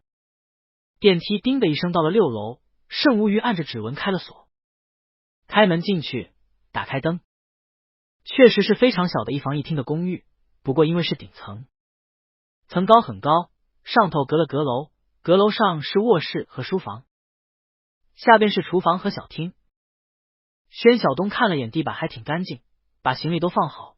盛无虞一边脱风衣一边道：有请家政定时来清扫的，但确实也很久没回来住了，因为双腿不便，家里人不放心让我独居，这边又是老公寓，不好改造，我又主要在静海那边，公司成立很多事，因此主要还是住在静海。宣晓东却觉得这房子虽小，却每一处都充满了盛无虞的痕迹。门廊过道墙上白板上还有着盛无虞写的字，看着是一首外文诗，到处都随手搁着各种书，有原文书，有绘画本，有小说，有一些考证的用书，墙上挂着一幅画，画上是一面窗子，色彩明亮的用油彩画着繁花锦簇，整个房子几乎谈不上什么装修，简朴极了，看出来只是睡觉和休息的地方。厨房看上去都没有使用痕迹，他能想象在外交署工作时的盛无虞年轻，充满旺盛的精力，热忱专心扑在事业上，完全不追求物欲和食欲，但生活还是充满了品味和情趣。他想起自己还没看完的那本《亲歌》，笑道：“很好，我喜欢这里，很让人放松。”盛无余笑：“上去先洗洗睡，天亮了我带你附近走走，买菜做饭，现在冰箱里是什么都没有的。”宣晓东先洗了澡出来，看盛无余已将床铺好，看他出来也自己拿了睡衣进去洗澡，宣晓东便坐在一旁的桌子上等他。看到宽大的书桌上还摆着旧台历，旧台历上居然每一页行事历都写得满满的，居然还有背几个单词，看哪个大学教授的直播网课，看多少文献等等这样的日程。他忍不住拿起行事历翻起来，盛无余的字很潇洒俊逸，看得出刻苦练过，但这每一个月每一格的行事历都满满当当，仿佛一个不知疲倦的人不停的前行。盛无余洗了澡出来，看到宣晓东拿着行事历在看，笑道：“看什么呢？”宣晓东道：“你工作后还保持学习？行程好满。”盛无余一边拿着毛巾擦头发上的水，一边道：“没办法的，工作性质如此。而且你仔细看看就知道，其实每个月没做多少事，并不是很累，但是日积月累起来，就做了很多事了。”宣晓东摸着那行事历有点发毛，看来你很会做计划。刚才你说要帮我做复习计划。盛无余欣然道：“对，你放心，我对考试在行，复习计划只要你按我制定的走，一定没问题。”宣晓东背后阵阵发凉，我想了下，要不还是算了吧，离开学校有点久了，怕事都忘得差不多了。盛无余充满信心：“别担心，基础在就好，这学习是共通的。军校考研，考试范围肯定也是注重理论更多一些，你有很丰富的实践经验的话，很容易触类旁通的。我帮你找到最权威的文献，替你选取范围，你集中复习背诵一下，一定没问题的。农场安静，又没什么人打扰，温习再好不过了，都交给我吧。”宣晓东好后悔怎么办？学霸的世界，闲鱼学渣不想了解。盛无余却靠了过来，身上充满了玉后清新的气息，抬手勾住他的脖子，眼角眉梢仿佛都还带着水汽。时间不早了，我们休息吧。宣晓东看着盛无余薄薄唇角勾着，睫毛湿漉漉又长又密，漆黑眸底仿佛带着光，那种自信带来的优越金贵的气质让他确实有些把持不住。但是这样美色当前，他和盛无余两个人在农场复习什么的，真的行吗？他深深怀疑起来。清晨，窗外的鸟儿婉转鸣叫，宣晓东睁开眼睛，听了一会儿鸟叫，看了下时间还早。盛无余还闭着眼睛沉睡着，这几日如此奔波，他本来身体就还在恢复中。宣晓东有些心疼，便悄悄将盛无余还横在他腹部的手臂拉开，轻手轻脚起了身，将被子重新盖回去，让他继续睡着。他找了件短袖宽松汗衫穿了，下穿件休闲五分裤。洗漱后在门口拿了门卡，手机便下了楼。果然楼下已经有不少锻炼的老先生老太太了。问了下菜场在那里，便自己走了过去。菜场熙熙攘攘，热气腾腾的烟火气让他眉目舒展。终于回国了，之前在嘉兰买的东西都已让人打包送回静海。这边如果还要住几天的话，得买一些常用的耐存放的配料。菜场转了一圈，他很快就收获了炸油条、蒸千层糕、黄豆粉、糯米糕、小笼包、肉夹馍、豆浆等早餐小吃，又挑了些新鲜的菜肉，然后路边买了个非常朴实的藤篮，提着慢慢步行回了公寓。盛无余是在鱼香味里头醒过来的，他翻了个身，懒洋洋看着楼下宣晓东在厨房里煎鱼，带了些粗糙感的棉质薄滑在他肌肤上，有了些许久没有体味过的质感。自从他双腿出问题后，用的床品都改成丝绸或者人造纤维的了，极尽光滑柔软。这还是从前年轻的时候随便买的4件套。这房子也小，老房子烟道设计本来就不太合理。当初自己装修也懒得装修，为了宽敞，随便搞了个敞开式厨房和岛台。美是美了，就是几乎没自己做饭。现在宣晓东一煎个鱼，真的是整个房子都洋溢着鱼和姜高温混合在一起的香味。年轻时候确实不怎么贪图享受，他抱着枕头趴在床上，也不急着起来，只欣赏着宣晓东煎鱼的背影，背肌性感，臀部微翘，这让他不由自主回味起昨夜来。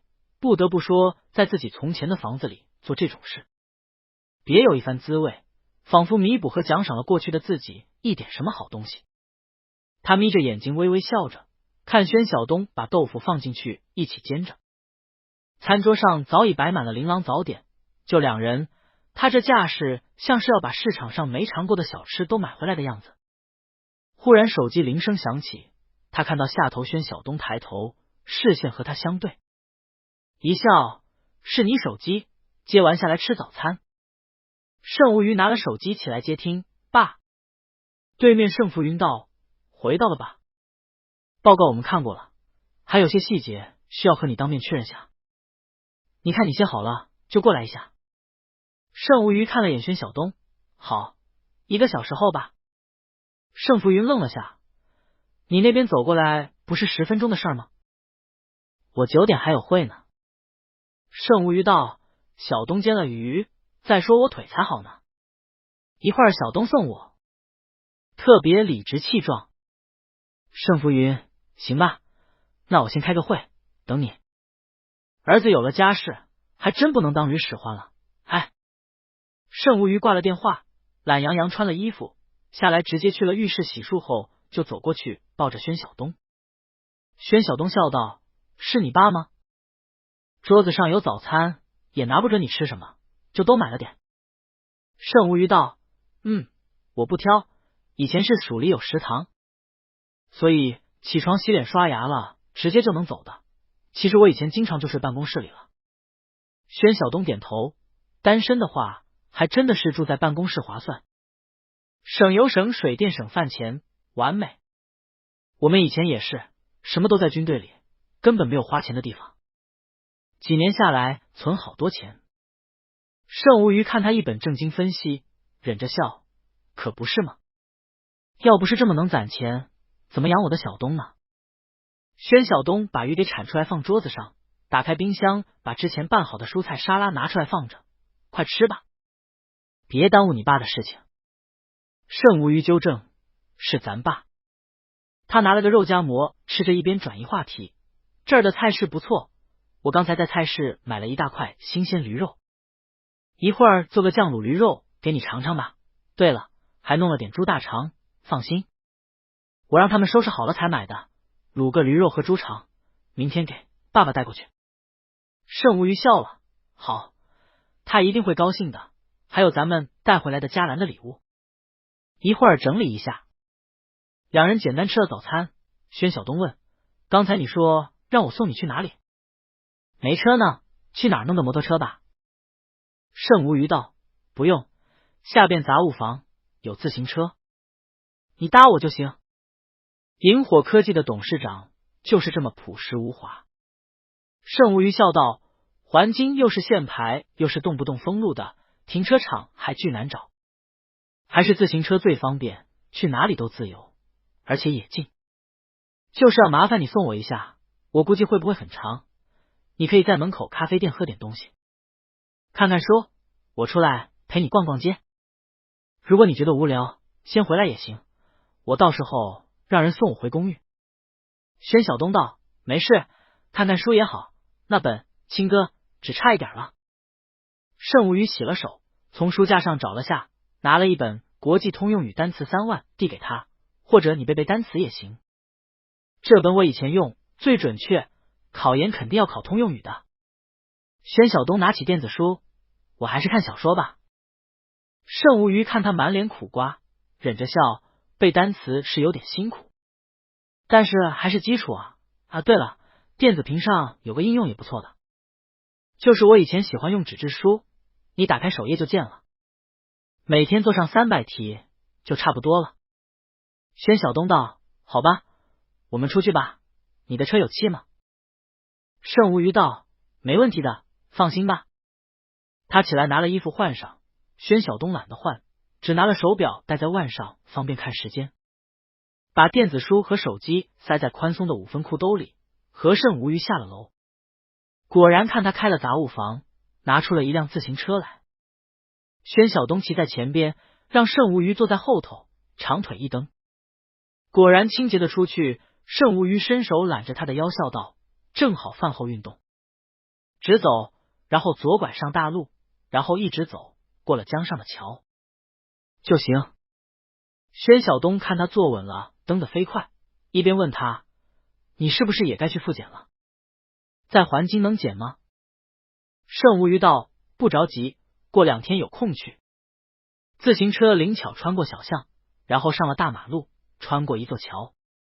江风凛然吹来，好生惬意，不多时就已到了盛无虞所说的地点。门口有卫兵把守，挂了一大堆某某办公室、某某协会等等的牌子。盛无虞跳下自行车，指了指附近马路边有个小巷，车子往里头停。然后里头有很多咖啡店、早餐店什么的，有个叫什么绿岛咖啡店的，那儿风景好，能看着沿街的人，你直接进去点个水果茶或者咖啡都行。宣晓东挥了挥手：我知道了。他却是才骑上了瘾，还没骑够，平日里这个时候他已经跑了5公里，又攀岩上了山了，运动量没够，浑身不对劲。他骑着自行车漫无目的的大街小巷的兜起圈来。环京是真的很不错，他将车轮子蹬得飞快，箭一般的把附近大半地方都转了圈，觉得浑身肌肉总算活动开了些，才心满意足回了那大门附近。进了小巷里，把车停好，进了那咖啡店，在前台点了杯水果茶，便找了个沿街的位置要坐下，却听到一声惊喜的声音：小东。宣晓东一正抬眼，看到在里头的桌子里头，楚若桌正和几个人坐着。听到楚若桌招手，全都回头来看他，个个看着倒都是衣冠楚楚。他忽然好后悔走进来，但还是硬着头皮点了点头：你好。楚若桌高兴的站起来走过来：你怎么来环京了？不是听说你和吴虞去嘉兰了吗？看新闻听说嘉兰形势不好，你们还好吗？吴虞呢？宣晓东坐下来道：昨天才回到的，先到环京办点事儿，再回静海。你呢？楚若桌道：哎，我这大半年都在环京呢，老爷子让我陪着，他身体也不太好，过去我那儿坐吧。给你介绍几个新朋友。宣晓东看了眼那几个人，看着他神色都有些倨傲，摇头道：不过去了，你们谈你们的事，我看会儿书。楚若桌知道他脾气，便也道：好，明天我请你和吴虞出去吃饭。宣晓东摇头：明天要去陈吴虞的父亲那边吃饭。楚若桌道：哦，那就过2天，看你们有空。那我先过去，迟点和你聊。宣晓东点了点头，楚若桌起了身来，回到了他那桌上。一个朋友笑着问他：谁呢？看你这么热情，不叫过来一起喝茶？楚若桌道：算了，他喜欢安静，我们聊我们的事。是在静海认识的朋友，姓宣，人很好。几个人交换了下神色，忍不住笑了声。楚少还真是什么朋友都交，交友广泛啊。另外一个调侃道：你可莫看低人家了，看人家穿的汗衫，骑着自行车进来，就狗眼看人低了，看到人家手腕上的表没？又有人痴痴笑，是来这里把妹吗？拿个电子屏装模作样看书，长得也不错，新型把妹方式吧。楚少过去是坏了人家好事，难怪人家不乐意过来。楚若桌有些愕然，笑道：他有男朋友的，不要随便揣度人家，他应该是有事在等人。坐在上座的一个青年男子都忍不住有些不耐烦起来。楚少这一天天的长进了呀，还认识这种人了，开眼界了。话音未落，对面压低声音道：啊，看下面。盛家那老三居然腿治好了。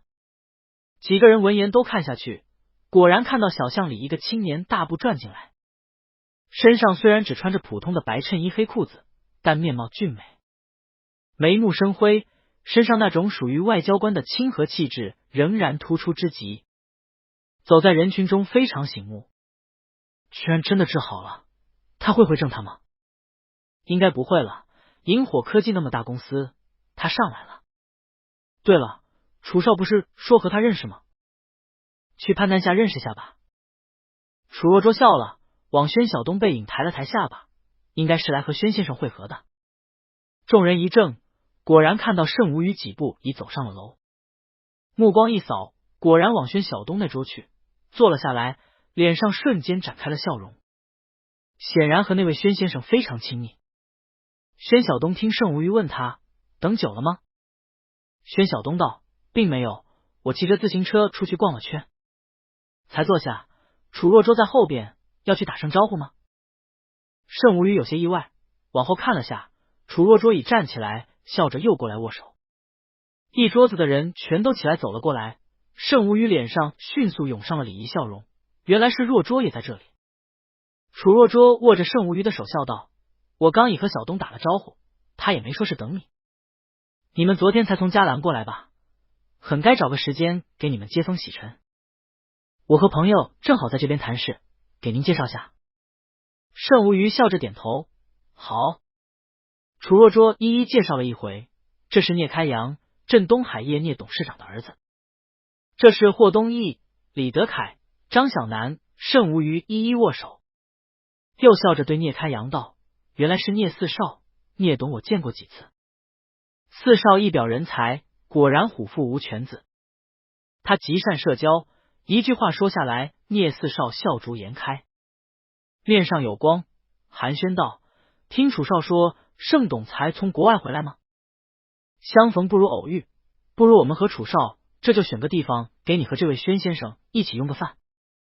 我知道一家私家菜馆，新开的，做得很不错。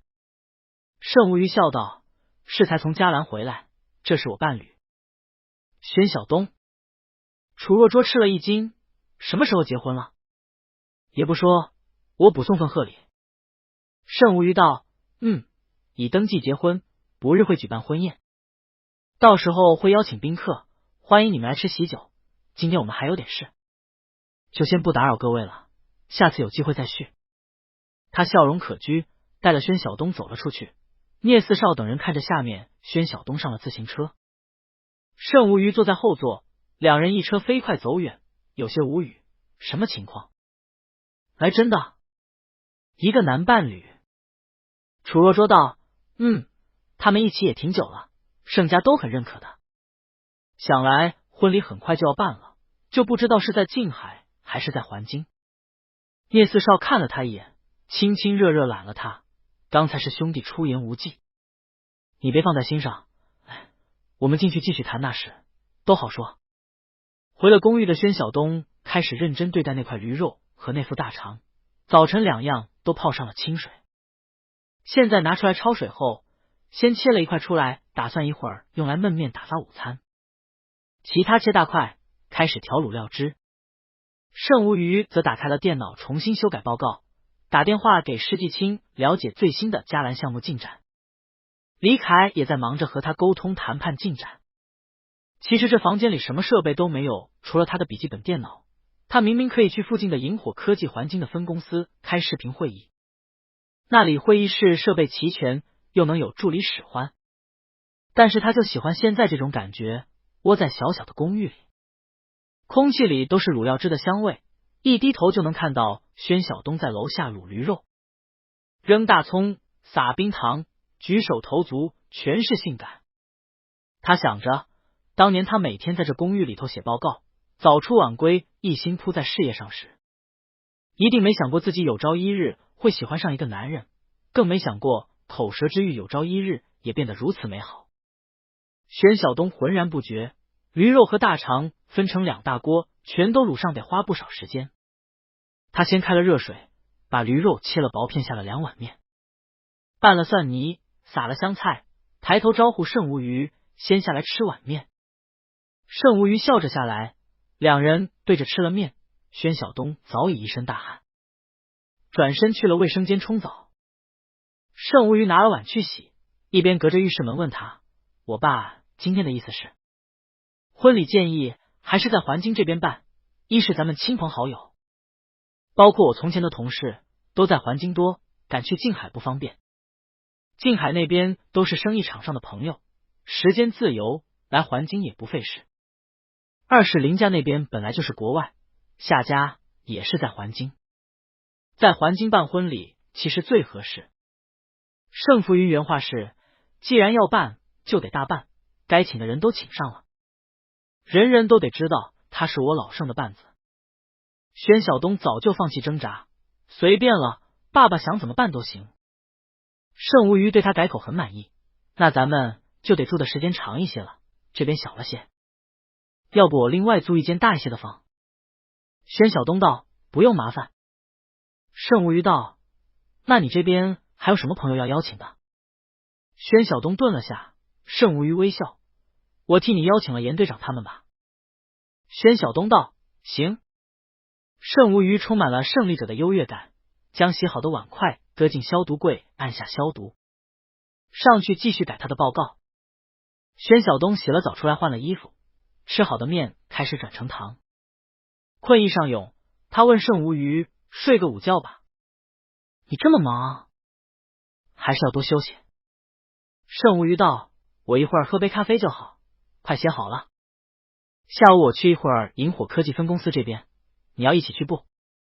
宣晓东一口拒绝：“不去了，看着卤驴肉呢。”不过他忽然反应过来：“我还是送你去吧。”“自行车吗？”盛无鱼笑了：“放心，公司会派司机过来接我。你休息一会儿吧。”宣晓东却下了厨房找了下，厨房果然有咖啡机，但储藏柜里的咖啡看起来颇有些年月，其他那些速溶咖啡更不好。他皱了皱眉头：“我还是点外卖，让人送的咖啡来吧。你这咖啡不知道哪年哪月的了。”盛无鱼笑了：“好。”咖啡送来的时候，宣晓东已经睡着了，盛无鱼自己开门接了咖啡，喝了一口，看着宣晓东放松睡着的侧脸，非常想偷偷吻一下，但还是忍住了。他把咖啡喝完，把报告改好点了发送，调低屋里的空调，替小东盖了下被子，看了下手表，时间到了，下楼去，果然司机已在楼下等着了。他上了车，有些意外看到了施季青：“你怎么来了？”施季青笑道：“不过来还天天和你三方视频吗？公司的事一大堆，你们在嘉兰又搞了个大摊子，虽然有黎先生顶着，但是也还是要第一时间判断更好啊。而且老太太说了，您要在环京办婚礼，让我最好有空过来协助，那就更要过来了。知道您在北京，航云国际的老总想今晚约您吃个饭，安排吗？”盛无鱼摇头：“他们那个合约按程序走就行，吃不吃饭没什么区别。”回到萤火科技董事长这个身份，他又重新回到了那个高冷淡漠的壳子，拿了电子屏来，想要翻开项目记录，打开却看到屏幕正定在青哥的书页上，忍不住嘴角翘了翘，划了下划回桌面，和施季青交代：“再帮我订个电子屏来给小东，同步一下我的账号过去，一会儿开完会我带回去。”这段时间在嘉兰他们一直宅在一起，宣晓东拿着他的电子屏看书也成了习惯。如今回国了，不能时时腻在一起，是得给小东新买个了。毕竟复习也是要时时用的，以后考上了学习也用得上。施季青只看到盛无鱼打开电子屏，然后脸上冰霜瞬间融化，心里暗暗叫：天哪，上司结婚后真的是越来越像个凡人了，不再是从前那个不知疲倦不停工作的事业狂。忙碌的下午结束，盛无鱼回到公寓楼下，在楼下就闻到了那销魂的卤味香气。正是黄昏之时，楼下不少老先生老太太们也正在遛狗的遛狗，院子里摘菜的摘菜，咂嘴叹息，谁家卤肉呢？这味儿正。他抿着嘴往上走，一个老太太认出了他：小盛啊。又好些年没见你了，外派去哪个国家了？回国了？盛无虞笑着道：对呀，袁奶奶好，您孙女儿怎么样了？袁奶奶咧开嘴笑：好着呢，都上初中了，也说想考外交学院呢。外语说的挺溜。盛无虞笑着点头，上楼去了。进门卤味更浓了，宣晓东看到他进来笑了：来试试。味道还行，今晚先给你切一碟。然后又拿了一个透明玻璃碗出来，来尝尝下午做出来的凉粉。冰好了。盛无虞看着玻璃碗里头漂浮着一粒粒晶莹剔透的水晶粒，碧绿色的，忍不住笑了。这怎么做的？宣晓东道：绿豆淀粉水化开加盐，勾滚水里慢慢熬熟成透明粘稠起劲的水晶浆，再弄个漏勺，慢慢挤到冰水里就成了。我弄了点菠菜枝条的颜色好看点。以前看到街上有卖槐花粉的甜品，也是大概的道理，用绿豆淀粉或者红薯淀粉都行。盛无虞看桌子上码着切好的卤驴肉，还放了几样菜，拈了一片吃着，一边笑道：我在下边就闻到香味了，街坊邻居们都问哪家做卤肉呢？宣晓东道：啊，有认识的吗？要不送点给邻居？盛无虞道：不必了，我其实都好多年没回来过了，贸然上门倒有些冒昧，以后再说吧，我们也不常住，留给老盛吧，他明天肯定开心坏了。宣晓东点头，指了指冰箱，卤大肠也都做好了，收冰箱里了，明天和卤驴肉一起带过去，还有给大哥大嫂。莎莎的礼物都带了，李凯那边怎么样了？还安全吧？盛无虞道：顺利的，有他在，狠狠的拿了不少利益。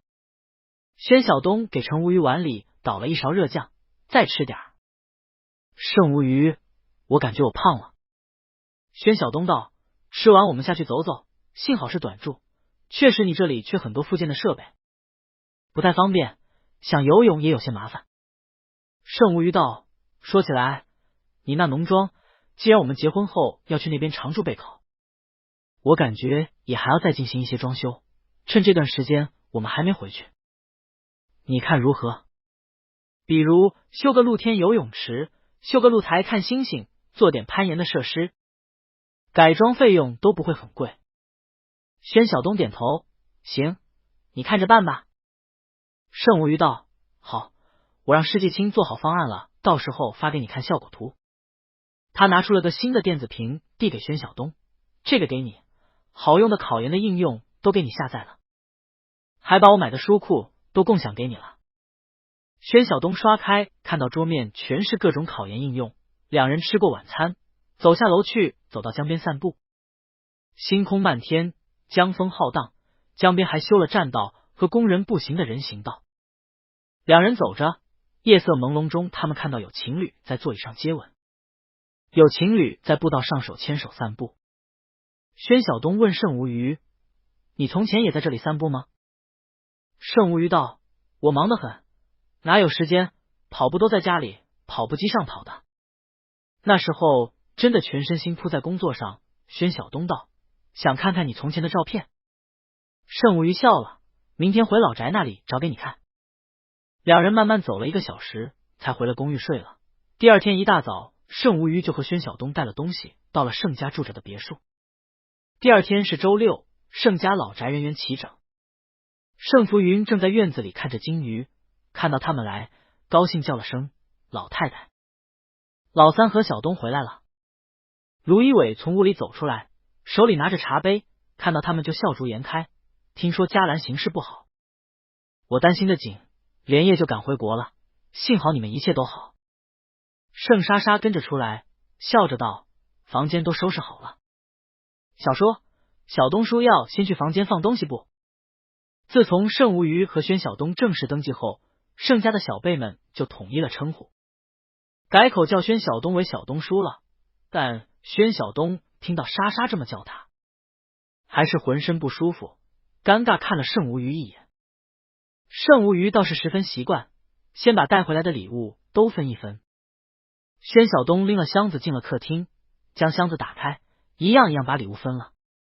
盛浮云是一套嘉兰古董花瓶，卢一伟是一套嘉兰风味的宝石首饰，大哥盛以虚是一套嘉兰的茶具，大嫂和盛莎莎都是各一套嘉兰的金饰。个人接到礼物都十分开心，然而最开心的还是宣晓东带过来的一大提的卤驴肉和卤大肠。程浮云两眼发光，鼻翼抖着，不错不错，切上切上，这味儿，这颜色，很正很正。宣晓东道，专门给您留了这肥肠头，一副肠就这么7份，肥肠头最好吃。您反正不能多吃这肥肠，就吃这一段就好了。盛浮云大喜，好孩子，今晚咱们喝2杯。话才落音，坐下来聊了一会儿，盛浮云起身出去接了个电话，回来却叫了盛无鱼，无鱼和我出去下，小东你陪陪老太太，我们晚上回来吃饭。宣晓东知道这事又有事，起身应了好。卢一伟拉着他手笑，正好我选了几家酒店，还拿不准，刚说下午要和你大嫂莎莎出去走走，几家都看一下，尝一下特色菜，把你们办席的酒店给定下来。正好正主在，咱们一起去。盛无鱼点头笑道，看到合适的订餐送过来，晚上就不必辛苦做饭了。宣晓东起身送他们出去上车，盛浮云上车后看了眼，他还站在门口目送车子，叹了声，你小子有福气，这孩子教养很好。盛无鱼道，一般人我能看上吗？而且我觉得他是舍不得我。盛浮云，美的你。这边卢一伟他们也安排了辆车出去，宣晓东主动开车，一边问卢一伟，妈，您的车是在静海吗？怎么没开过来？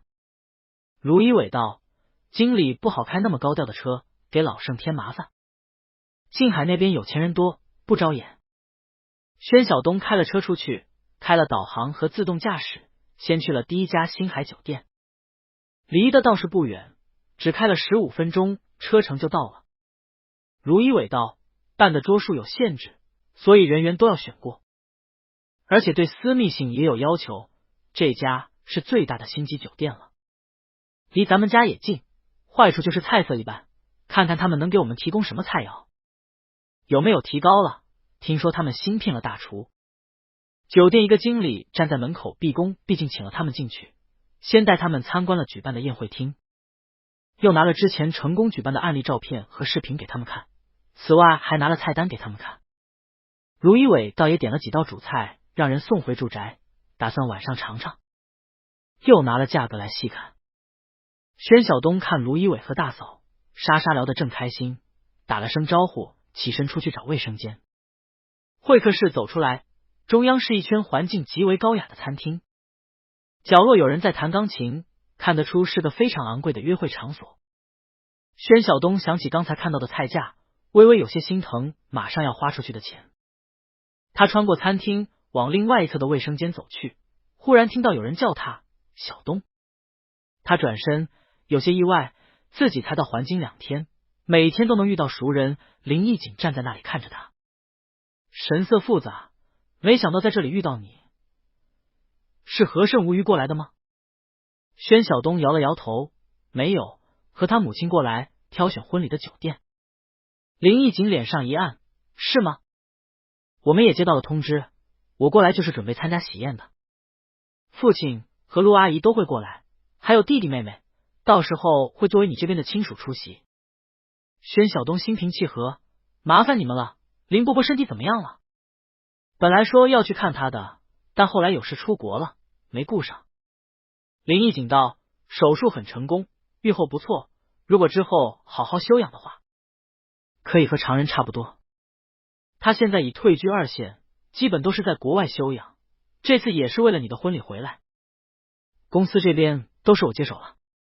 宣晓东点了点头，觉得无话可说，便道，那你先忙你的事，我先走了，他们还等我。林义景叫住他，小东。他看着宣晓东，他今天穿着正式多了，衬衫挽在手肘，双腿长而直，比一般人更为挺拔的身姿让他气质极为突出。他刚才走过去，就有人抬头看他，他也第一时间就注意到了他。他忍着心里针刺一般的酸涩，低声道：“林家是你的家，如果盛家待你不好，欢迎你随时回来。”宣晓东置之一笑，多谢。他转身回了贵宾室。林义景看着他，原本应该是要去卫生间的，结果遇到自己，连卫生间都不上了，又回了贵宾室，心里微微有些难过。回了自己座位，对面的年轻女子等了好久，但涵养甚好，微微笑道：“林总这是遇到熟人了。”林义景道：“是。”并没有解释和道歉的打算。那年轻女子相貌甚好，眉目如画，但此刻也有些感觉到了冒犯。林总，希望以后我们协议达成后，我不会遇上这样的无礼。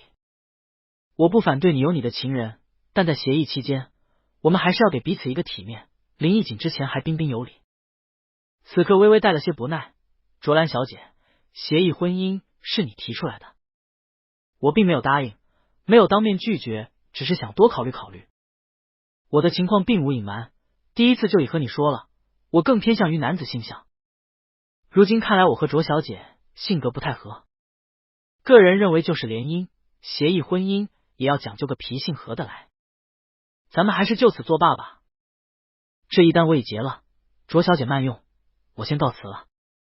卓兰脸色僵硬，一时竟然不知说什么合适。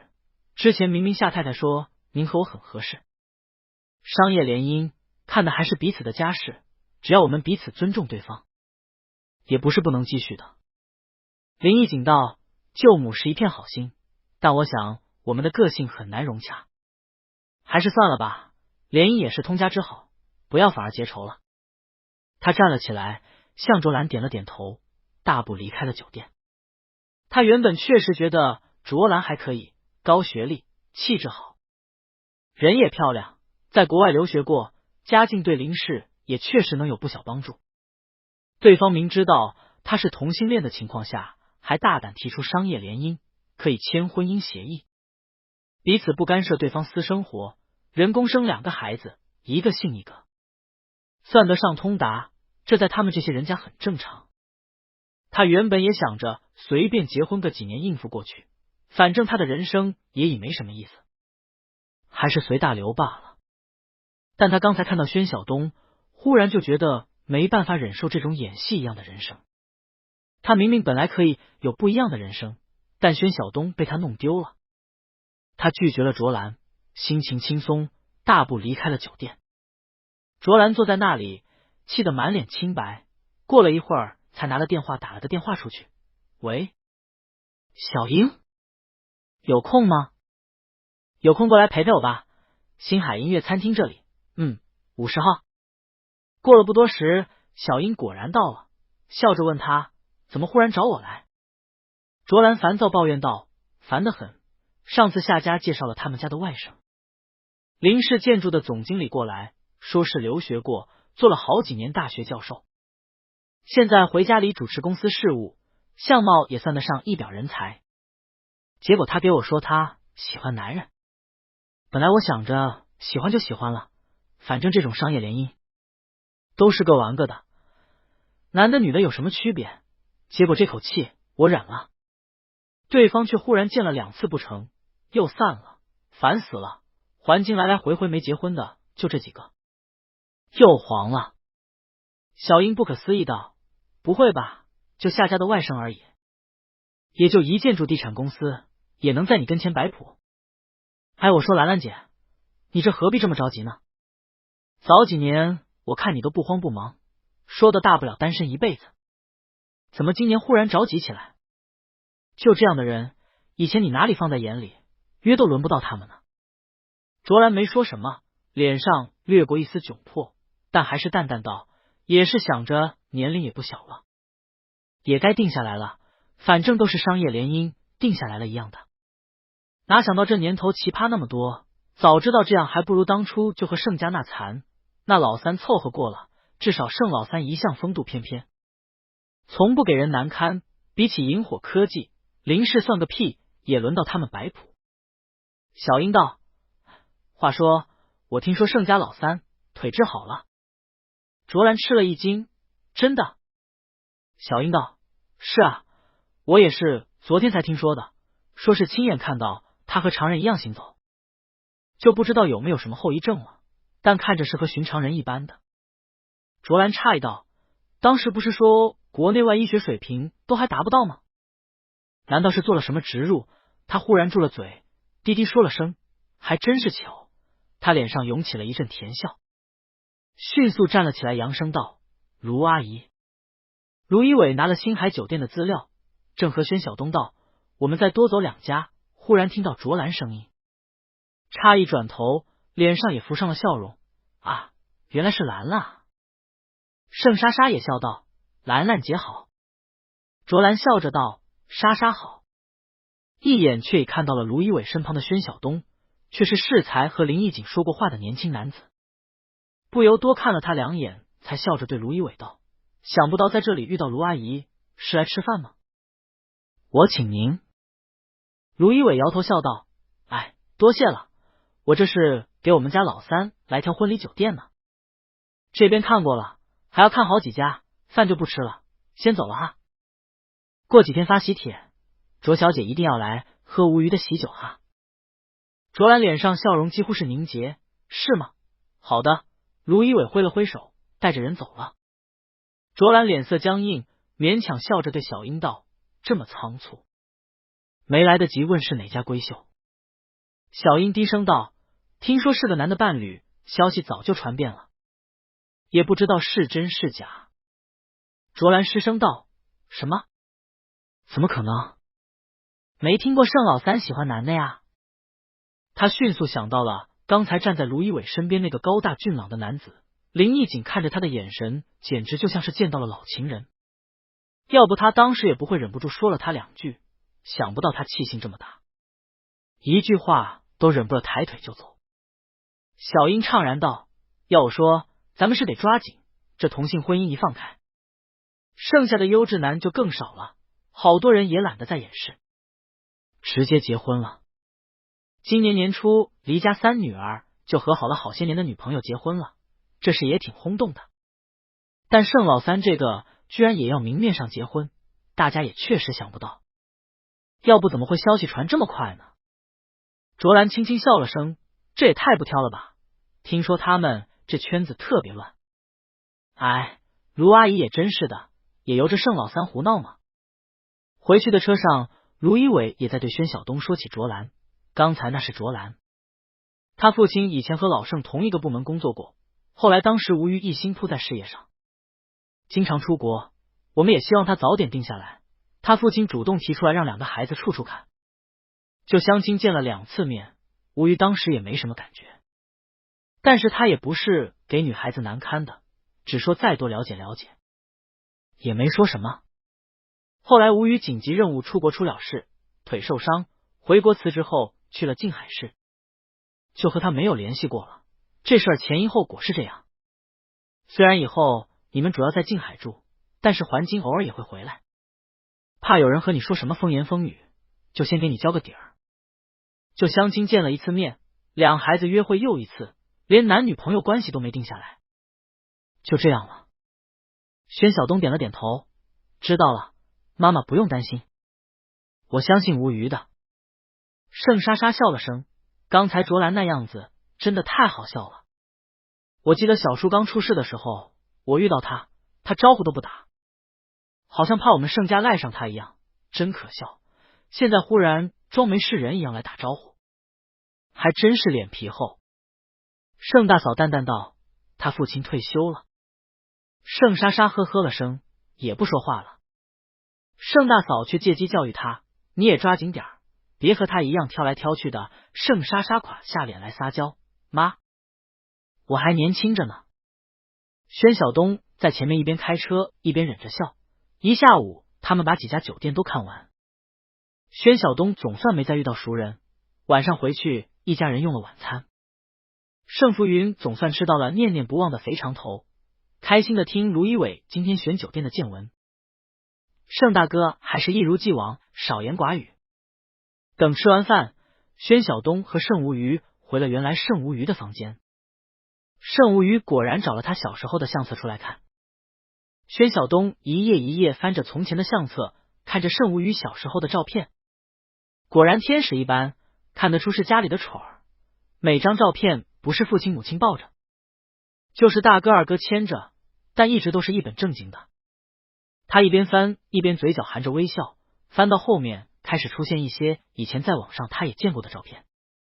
他忍不住道：“这个我在网上见过。”甚无语道：“有些是同学发的，有些是熟人发的，后来让人全清理掉了。”宣晓东翻到后边，看到一张照片，甚无语和一群年轻人站一起，似乎是郊游还是什么的，里头有个女孩，正是今天见过的卓兰，便指着笑：“今天我们见到这个女孩了，她来和妈妈打招呼。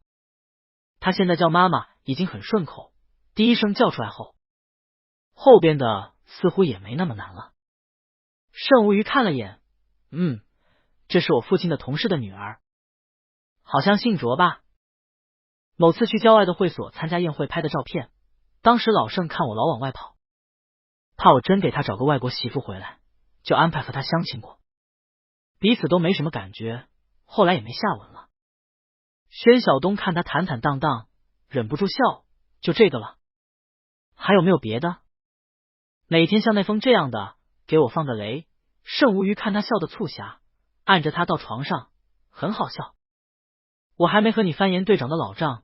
宣晓东笑起来，好酸。甚无语压着他在他下巴上啄吻，我看你也有点酸。宣晓东被他亲得痒痒，好了好了，别闹，一会儿爸妈听到。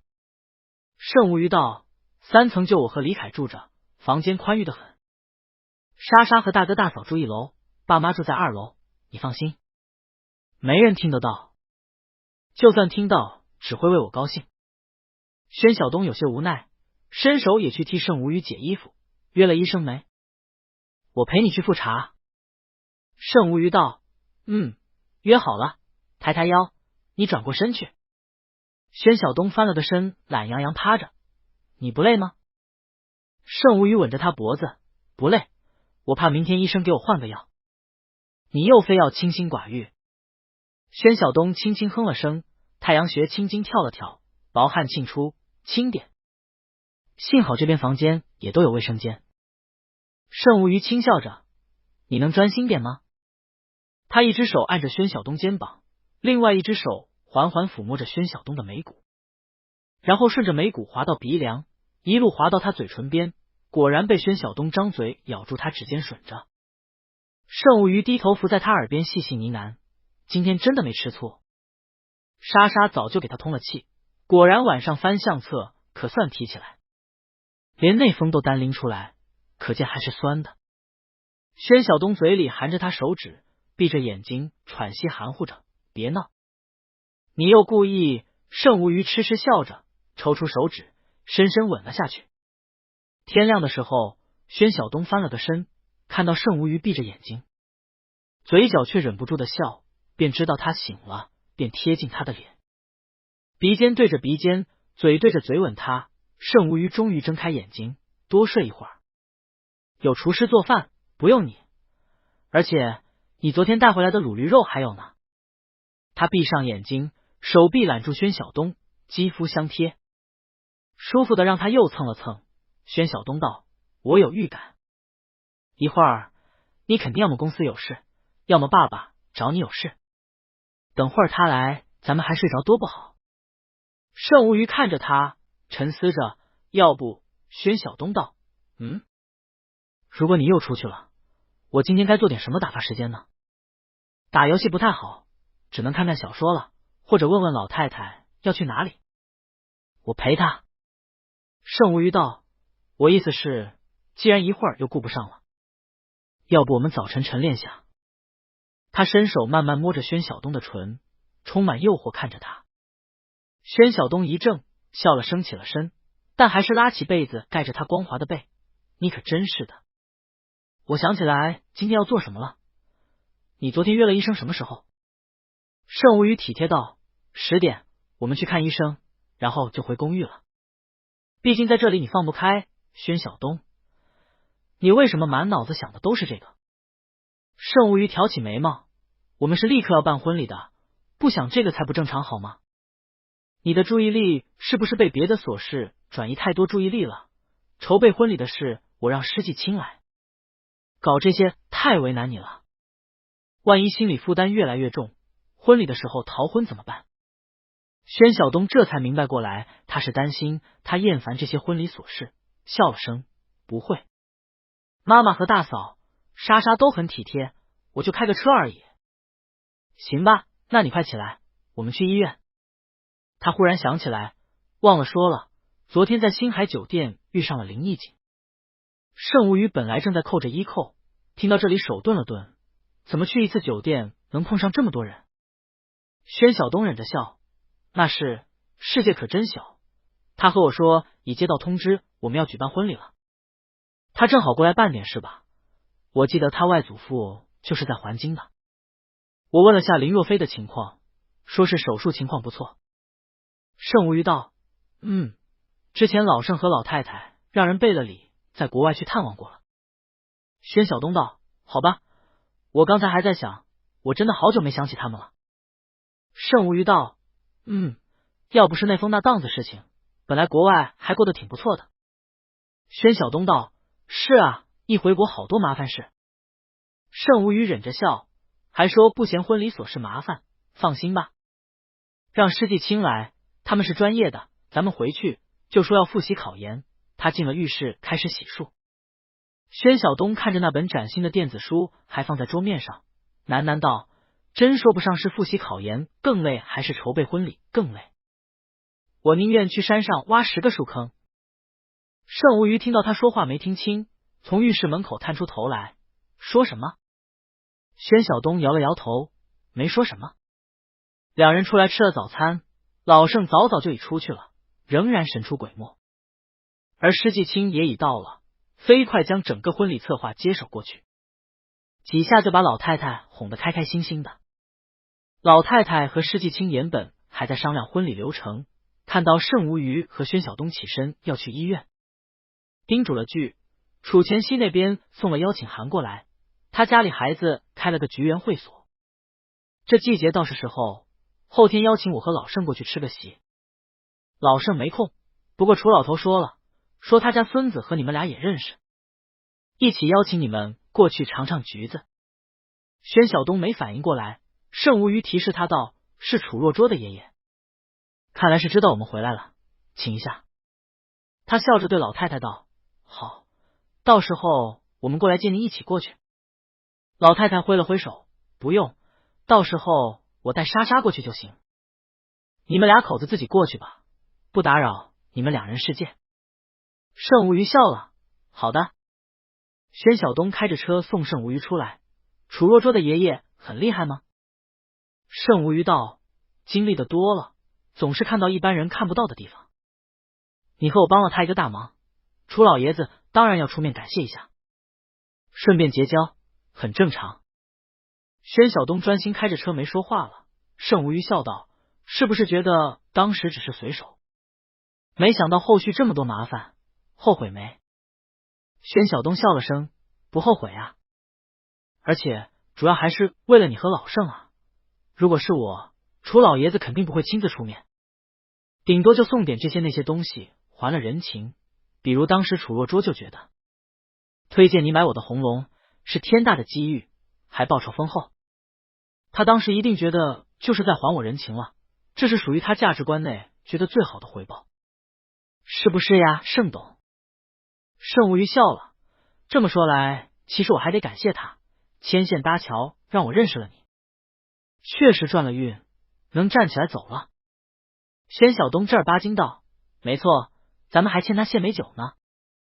盛无虞忍俊不禁：好，就依你说的，到时候婚礼上就请他来做媒人致辞了。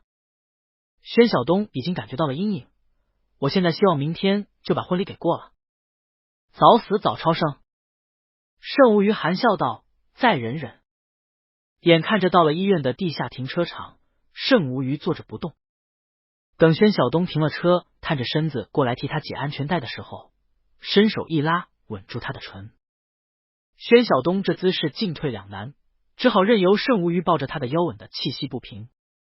盛无虞硬是按着他吻了好一会儿才放了手，看着对方被吻的脸上都有些潮红，才笑道：“多谢你为我忍耐。”宣晓东只觉得盛无虞真的太过于敏感了，但不得不说，这几天盛无虞频繁的和他亲热，确实抵消了初到一个新地方的拘谨，以及社交和婚礼带来的心理压力。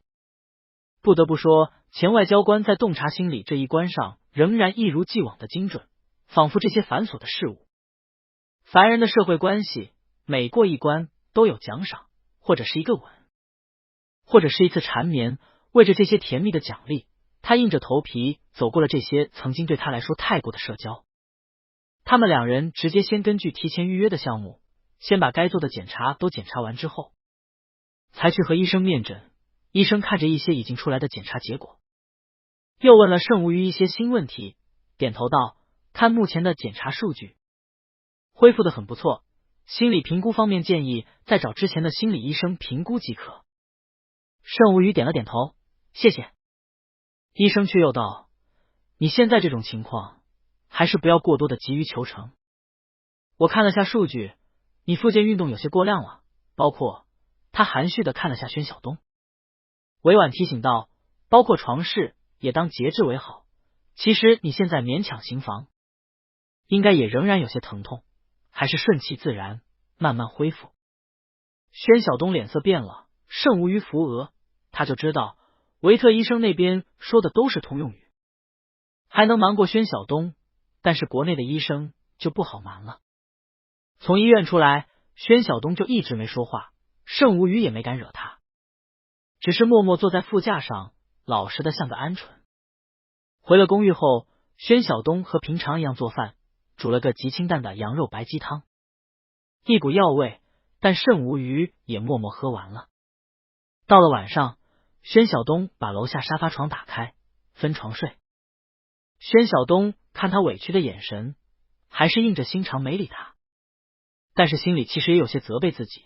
出国前盛无虞明明走几步路还疼得冒汗，他怎么就真的相信这几个月就能全恢复为正常？只是看着他走路仿佛正常了，就真的和常人一样了。明明自己和他最近，只要细心一些，应该能发现细节，但他就这么被他瞒着掩饰的严严实实。他一边责备自己，一边拿了电子屏来刷开背单词的应用，带了些自我惩罚的意义，开始背起单词来。盛无虞默默坐在他身边，也不说话，只看着他一个一个单词的过。背了大概300个，完成了任务后，盛无虞伸手盖着宣晓东的屏幕，低声下气道：“我错了，别生气。”宣晓东道：“没生你气，我生我自己气。分床是防止我们又擦枪走火。”盛无虞低声道：“没有那么严重，适当的是有助于神经恢复的，只是会有一些针刺一样的疼痛。你想，如果真的很痛的话，怎么反应得起来吗？我又不是疼痛爱好者。”宣晓东道：“那你和我说清楚，到底怎么样会疼？怎么样会好一些？”盛无虞看着宣晓东的眼睛，知道若是不说实话，这次自己肯定要糟。老老实实道：“走路或者做一些比较大的动作时候，会密密麻麻，仿佛针扎一样在脚掌、脚背、腿上，就像闪电一般，偶尔一阵一阵的，但都是可以克服的。”宣晓东沉默了一会儿道：“我知道了，继续给你推拿按摩，会不会好一点？”盛无虞道：“推拿的时候其实也微微疼，其实就是分外敏感，哪怕只是裤子的料子摩擦都能感觉到。”宣晓东道：“那天骑自行车，你坐在后面。”宣晓东回想起来，那天下车，他确实也看到盛无虞背后的衬衫湿了些，但当时他只觉得是天热。盛无虞道：“其实你要这么想，我现在是不管做什么动作都疼，你知道吧？那还不如爽一下，心理上没那么难熬。”他也豁出去了。宣晓东伸了手臂，慢慢抚摸了下盛无虞的腿，温和但是坚决地道：“以后有事不要瞒我，今晚你还是先上去睡，好好休息。”盛无虞无奈，只好凑过去，两人亲了下，晚安。转眼到了楚老先生宴客的日子，宣晓东开车带着盛无虞到了京郊。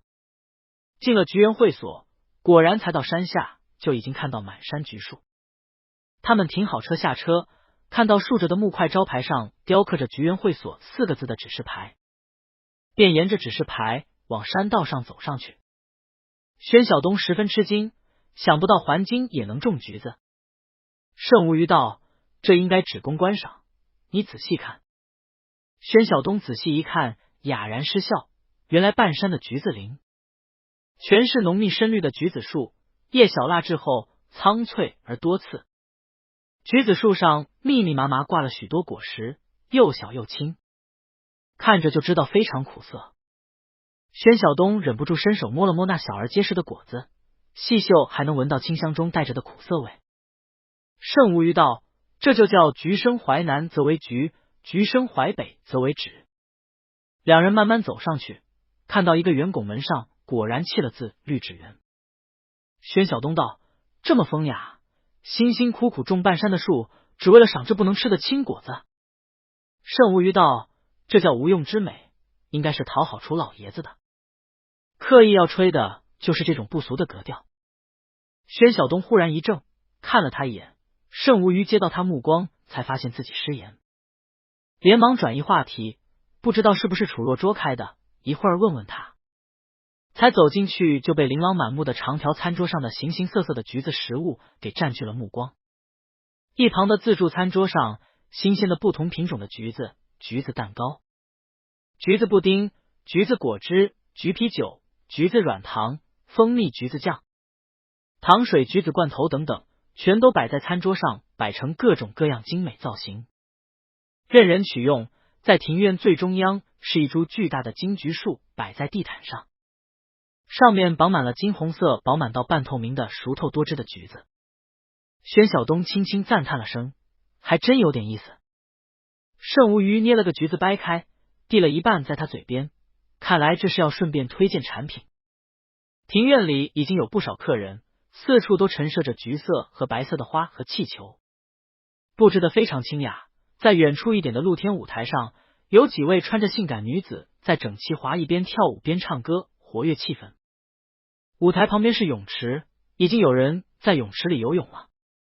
无虞，小东，楚若捉以快步迎了出来，笑着道：“怎么也不打个电话，我下山去接你们。”他又十分惊喜，对圣无虞道：“你的腿真的恢复了，可喜可贺。”圣无虞道：“谢谢，我们边走边赏景，不错的。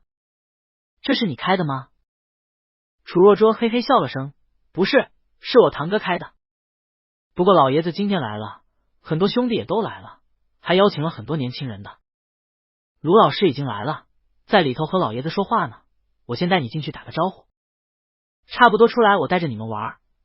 这会所吃的、玩的、住的都有，玩开心了，今晚就住这儿也行。”圣无虞道：“主要有什么娱乐项目？”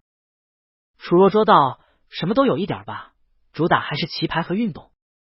有个马场，比较小型，在后山那儿。”他们走进大堂，里头装修的也甚有匠心，粗木桌子和玻璃装点的既宽敞明亮，又不失自然野趣。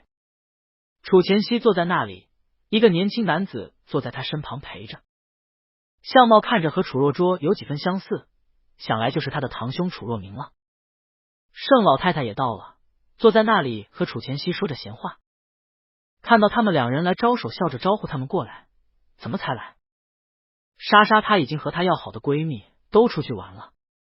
盛无虞道：“第一次来，不认识路，走得慢了些。”又笑着对楚前夕说话：“老爷子身体可还好？”楚前夕起身握手，笑道：“好，盛董身体也恢复了，实在可贺，快请坐，这是你的新婚伴侣宣先生吧？”“宣先生好。”他主动伸手向宣晓东，宣晓东也上前一步和他握手：“老爷子好。”楚前夕道：“别客气，坐下来只管玩。之前听说盛董和宣先生帮了若捉，一直要找机会感谢，结果听说你又出国去了，好容易昨天听若捉说你在京里，正好若明这个菊园会所刚刚办好，正要开业，便借了你们这贵气来带一带，把这会所给带旺了。”楚若明笑着也伸手和盛无虞、宣晓东一一握手，玩得开心点。楚前夕又问盛无虞一些事，问他们在嘉兰的见闻。盛无虞慢慢解释，他口才好，只把一段王室争端说得精彩万分，却对那封的是滴水不漏，却只和新闻上的大差不差。一时大家都听住了，楚前夕更是好奇，问那能源项目是否有受影响。盛无虞道，原本是担心政策风险，想着要撤，但嘉兰王室那边诚意很足，又让了一些利，现在还在谈着。楚前夕点着头笑，盛董年纪轻轻就敢担这样风险，实在也是魄力惊人。盛无虞一笑，不过是时运巧合罢了。我看若明、若卓两位兄弟也十分优秀，各有事业，楚老郑可安享清福。说起来，若卓还是我们的媒人，过几天办婚礼，正要请若卓来给我们致辞。楚若卓睁大眼睛，啊，我致辞？楚前夕笑着拍了拍他的肩膀，对盛无虞道，是盛董给他面子了，不过是两位缘分到了，天意如此，借着若卓搭桥牵线罢了。盛无虞含笑，确实是天意，也是缘分，若卓兄弟是有福之人，也给我们婚礼添点福气。楚前夕哈哈笑了声，又拍了拍旁边楚若明的肩膀，仿佛怕冷落了他，都是好孩子。盛董和宣先生的日子定下后，我带两个孩子都过去祝贺卢一伟道，能请到楚老，当然是蓬荜生辉了。楚前夕笑得谦虚，卢老师实在是谦虚，是我们能受邀，万分荣幸才是。一番客气后，楚前夕命楚若明、楚若卓道，你们年轻人才能玩到一块儿，先带盛董、宣先生出去好好招待，我和卢老师聊聊天就行。楚若明走出来，介绍了下会所里的各项设施，又让人拿了房卡来给他们，玩得累了来可以去房间休息。他看了眼旁边一直笑嘻嘻跟着的楚若卓，彬彬有礼道，客人多，就让若卓陪着您，我先告退，还请盛董、宣先生好好玩。盛无虞点头微笑，多谢若明热情招待。楚若卓看他走了，笑着问他们，去茶座那边先坐坐。盛无虞问小东，想去哪里玩？去跑跑马吗？宣晓东摇头，不用，你要多休息，我们就去茶座坐坐吧。盛无虞无奈，自从看了医生复查回来，他仿佛又重新变成了玻璃人。宣晓东总是不离自己左右，天天替他按摩双腿，监督他复健，严格控制时间，衣食住行几乎全面监管。他被这样严格管着，却也生不出什么埋怨的心。但今天出来，还是该让小东散散心，好好玩玩。他心里想着，也没说什么，只先和宣晓东、楚若卓去了茶餐厅坐下。不多时，就已开始有人来和他说话，递名片，说生意。过了一会儿，盛无虞找了个间隙，笑着对宣晓东道：“等我坐过去，一会儿肯定很多人来找我说生意上的事情。你和若卓逛一圈，我在茶座等你，好了吧？”宣晓东确实看着络绎不绝的陌生人有些怵，刚说要起，却见之前见过的卓兰和盛莎莎走了过来。卓兰笑着对盛无虞道：“无虞哥，听说你身体大好了？本来想去看您，但您一直不在还京。”一旁的盛莎莎暗自撇了撇嘴，看盛无虞笑道：“是好多了。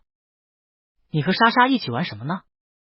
坐吧，给你介绍，这是我爱人宣晓东，这是楚若卓，也算是今天的东道主了，楚若明的堂弟。”卓兰笑容可掬，伸手握手：“宣先生、楚先生。”他坐了下来。那天已见到卢老师带着宣先生看酒店了，说是近期要办婚礼。宣晓东伸手和他握手：“卓小姐。”卓兰笑道：“宣先生好，那天看到宣先生和卢老师一起了，但匆匆见面，没来得及认识。宣先生哪里人？现在是做什么行业的呢？”“我是做律师的，不知道有没有机会为宣先生服务呢？”宣晓东一笑：“我在家务农，和律师没什么机会打交道。萤火科技那边可能会需要法务团队吧。”他看向盛无虞，把这祸水东瀛给他自己享受。盛无虞笑盈盈，是有常年合作的法务团队了，我看若拙可以考虑。若拙上次种香蕉可不是被坑了吗？下次再种香蕉，可以请卓小姐好好把个关。楚若拙正给盛莎莎倒茶，听到笑道：“爱那次还多亏小东，后来我也专门花钱请了专职法务把关了，有些钱省不得呀。”卓小姐，我记得是新东律师事务所的吧？他们可不缺合作关系。响当当的牌子呢，以后有机会合作。卓兰笑，楚先生可真会说话。他看向宣晓东，又把话题拉回他身上。其实那天卢老师出来之前，我也看到宣先生了。那天林氏地产的林义景和我约会，却是中途撇下我和宣先生说了好久的话呢。我当时就分外好奇，毕竟林总是一贯的不苟言笑，待人很是冷淡疏远，但待宣先生可是分外和颜悦色呢。宣晓东不由自主看了盛无虞一眼，脸色有些不自在。盛无虞却只是微笑着没说话。卓兰却看到宣晓东神色躲闪，心中一喜，越发笑得甜美。可巧今天林总也来了呢，我刚才还看到他。他张眼四处一望，果然看到林义景，心下大喜，只觉得天也助他，笑着扬声道：“林总。”林义景向他们走过来，楚若拙站起来笑道：“义景也来了。”心下却微微发毛。林义景上前打招呼：“盛董。”又和桌上的人打招呼。卓兰笑道：“林总今天可巧也来了，我才和盛董、宣先生说起你呢。看来你也认识。”盛无虞微微笑了。卓小姐有所不知，林总是小东的弟弟，这次来还京就是来参加我们婚礼的。卓兰吃了一惊：“啊，宣先生居然是林总的兄长吗？”林义景看了他一眼：“我们是重组家庭，因此不同姓。”盛无虞含笑，但是小东和义景兄弟感情是分外好的，这次林总还将在我们婚礼上作为小东这一方的亲属代表致辞呢。林义景面色漠然道：“是，小东这几天在还京，会不会无聊？可以去我那里坐坐。”宣晓东含糊道：“还好，谢谢。”盛无虞道：“义景可以多过来和我们聊聊婚礼细节的。”林义景深深看了他一眼：“那是自然，若是亏待了我们家小东，那我们也是不依的。”宣晓东拿了水果茶喝，浑身不自在。盛莎莎却笑着道：“兰兰姐，我看那边圆圆来了，我们过去打个招呼吧。”卓兰还没有从这震惊的神色中转过来，但也知道不好再久留。哦，好，那我们先过去了。盛莎莎起身，笑得十分促狭：“小叔，小东叔，我们先走了。”看着盛莎莎带着人走了，楚若拙才笑着问林义景：“后边有个水库，有快艇，要不迟点我们坐快艇出去钓点水库鱼？”只想着把林义景带走就好。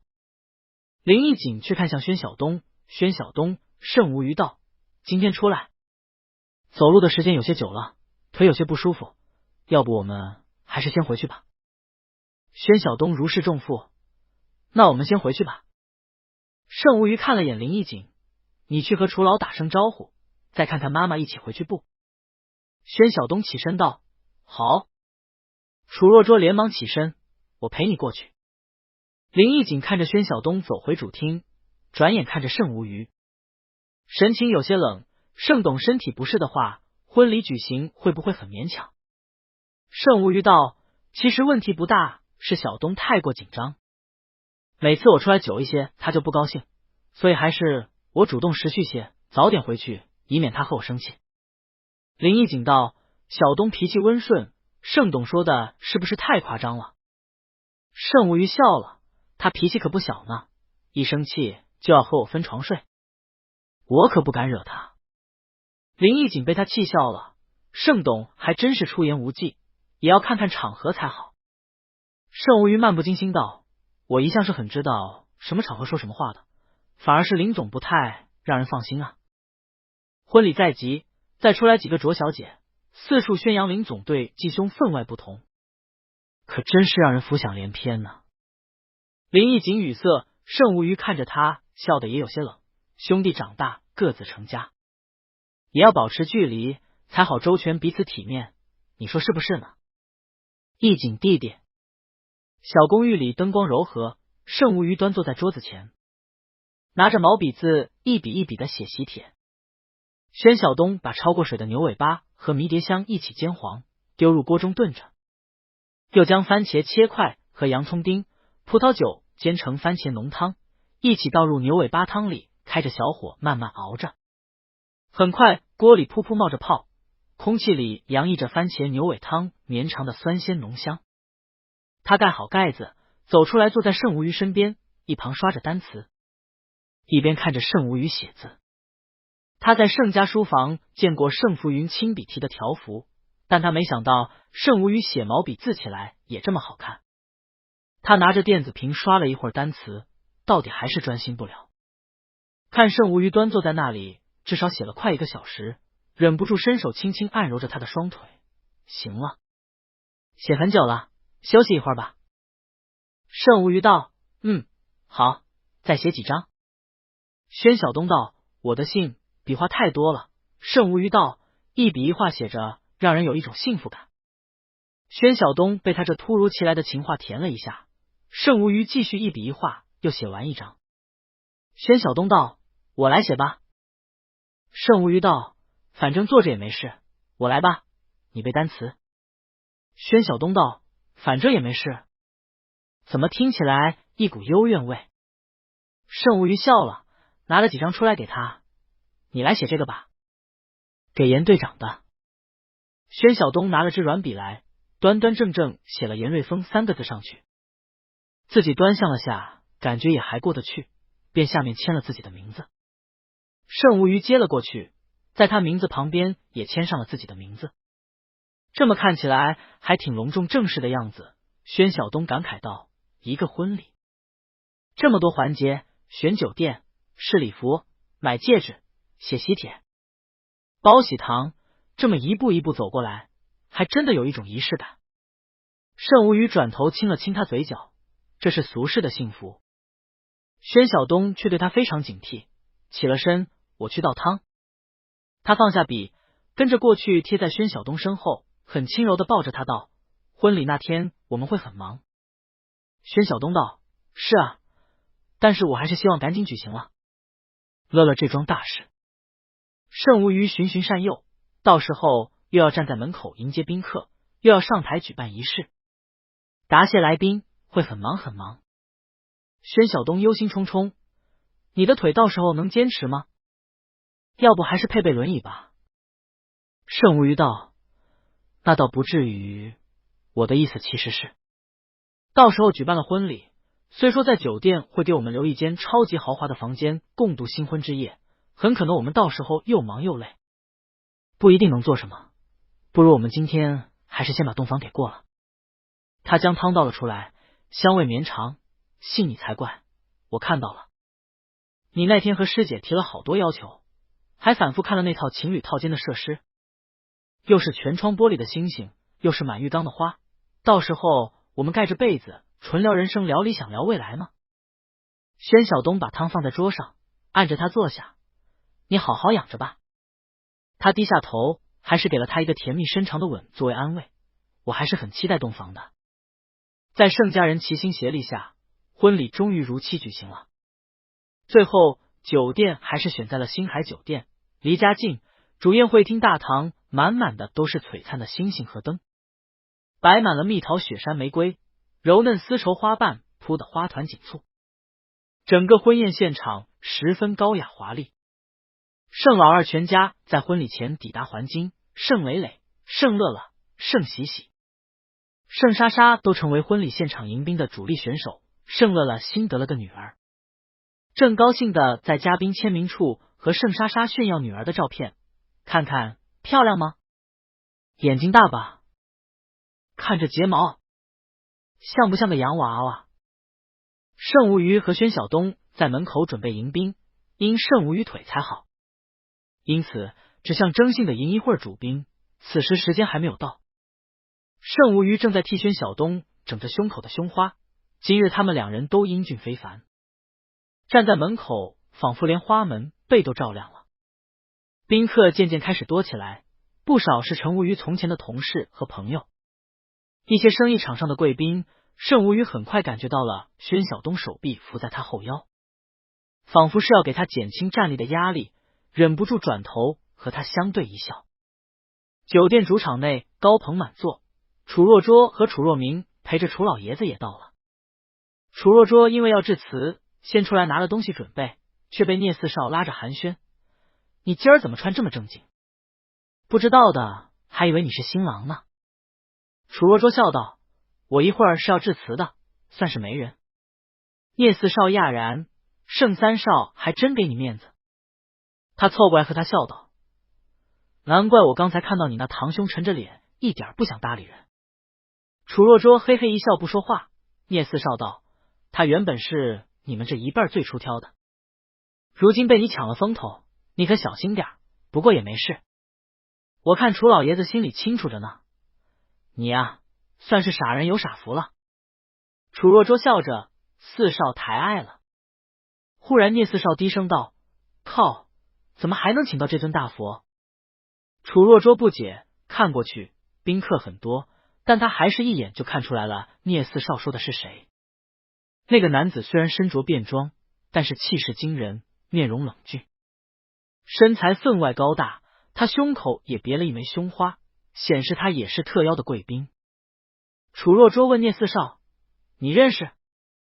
聂四少道：“今天很多人来的都是年轻一辈，严格来说只有外交署这边来了些人，但是这个是真想不到，那是严毅的独子，年纪轻轻就已大校军衔，刚进了国防部，马上就是少将了。”楚若拙忽然想起来刚看到的刘成，哦，我知道了，是叫严瑞峰吧？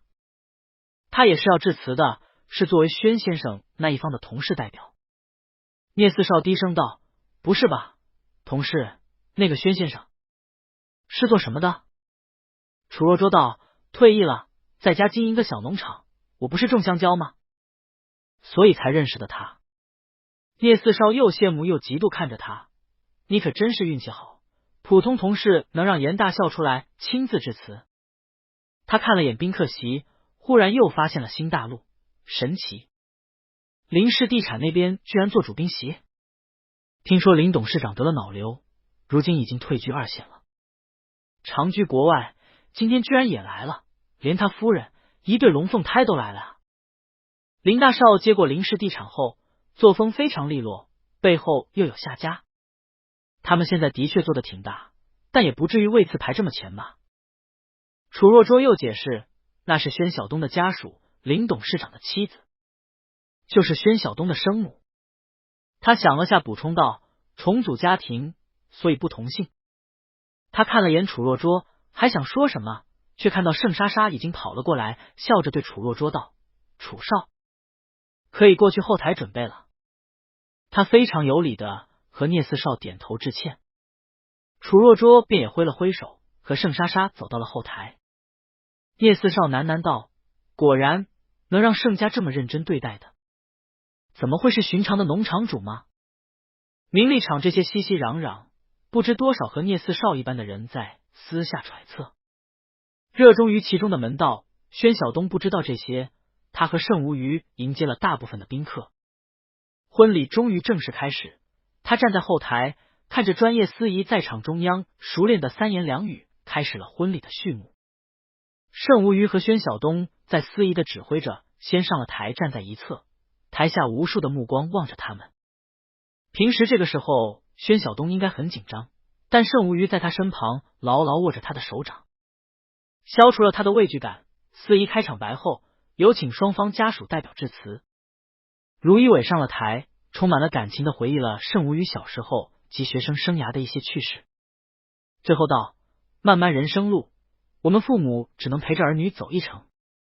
我们感激宣晓东先生陪同盛无虞同甘共苦，度过了最艰难的人生时刻。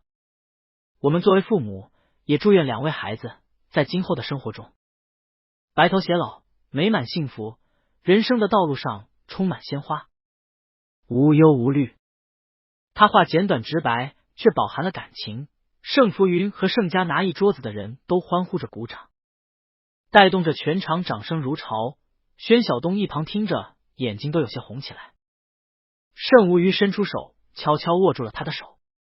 接下来林义景上了台，他今日严整穿着西服，英俊之极，神容冰冷，但他看向宣晓东的神情却又带了些温情柔软。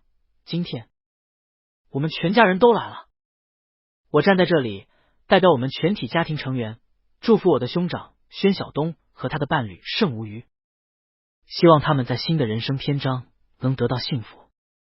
家里的每一位亲人仍将支持你，爱护你，并且对盛无鱼先生从今日起也成为我们家庭的一份子感到由衷高兴。人生路漫漫，希望两位永结同心，相伴永远，家永远将会是你们最坚实的后盾。盛无鱼和林义景对视了电光碰撞的一刹，彼此都意会了这致辞后暗藏的威胁。盛无鱼报以微笑，林义景神色带了些怅然，看了眼宣晓东，微微向他们点了点头，下去了。宣晓东看向林义景回去的座位上，那边林若飞旁边，陆小竹坐在那里，穿着绚丽的礼服，仍然美得像一尊完美的玩偶。他旁边林义瑜和林义奇也都衣着华美，相貌精致，一切充满疮痍的过去，仿佛都被这花团锦簇的时刻给覆盖。他们在所有来宾跟前演绎一个完美的家庭，而这似乎本来就是生活的常态。盛无鱼从前外交署的直属上司上台致辞，这位上司姓刘，显然应对这种场合也非常游刃有余。他全程脱稿，风度翩翩，出口成章，现场回忆了和盛无鱼去过的国家，经历过的事业成绩和最后一个任务的情形，再三盛赞盛无鱼的优秀品质和高风亮节，又代表着全体前同事祝福他们，衷心期待今后还有共事的机会。这位外交官口才极佳，既幽默又风趣，说的场上宾客欢笑连连。他下去后，轮到了严瑞峰上了台，他神情严峻，仿佛在出席什么重大场合，一上台，场下仿佛都为他的气势摄住，立刻就安静下来。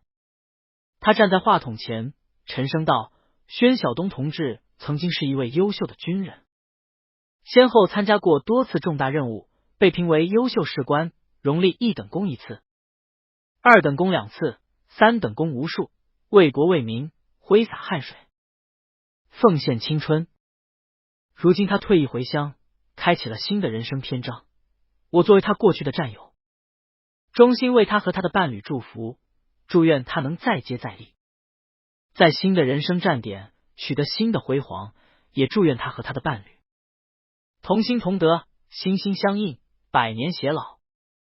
场下静了一会儿，爆发出了如雷的掌声。严瑞峰转过身，微微向宣晓东点了点头，大步走下台去。媒人楚若桌上台了，他笑容可掬，有声有色的将如何发现虫害，如何认识宣晓东，又如何在宣晓东的指点下找到了盛无鱼，帮忙灭了虫害。最终宣晓东和盛无鱼如何结缘，简短说了一遍。他原本就是八面玲珑的性格，说起故事来也很是生动。当初这个过程充满了多少惊险和曲折，但在他的演绎下，变成了天降良缘，佳偶天成的美妙故事。善良又讲义气的两个主人公因为助人而相识，然后相知相恋相爱，彼此成全，真是命定之人。场下气氛又再次热闹起来，所有登场的嘉宾都结束了讲话。盛无鱼拉着宣晓东的手，向前一步走到了光束的正中央，笑着发言：感谢家里人，感谢过去的同事、亲朋好友们今天来参加我和宣晓东的婚礼，感恩父母过去对我们的培养和包容，感谢各位同事、各位朋友们曾经对我们给予的帮助和栽培。我们走到今日是天降缘分，也靠的是宣晓东先生对我本人的包容和忍耐。借今天这个机会，我也想和宣晓东先生表个白。余生不长，我会尽全力爱你，如同你爱我一样。宣晓东其实自登台后就有些如同在梦里，他看着盛无鱼，含笑着对他说话。洁白光亮的光束中，他和盛无虞交换互戴了戒指，然后拥吻，无数的欢呼声响起。宣晓东忽然理解了盛无虞为什么要坚持给他一个盛大的婚礼。故人一一粉墨登场，却都在对他祝福。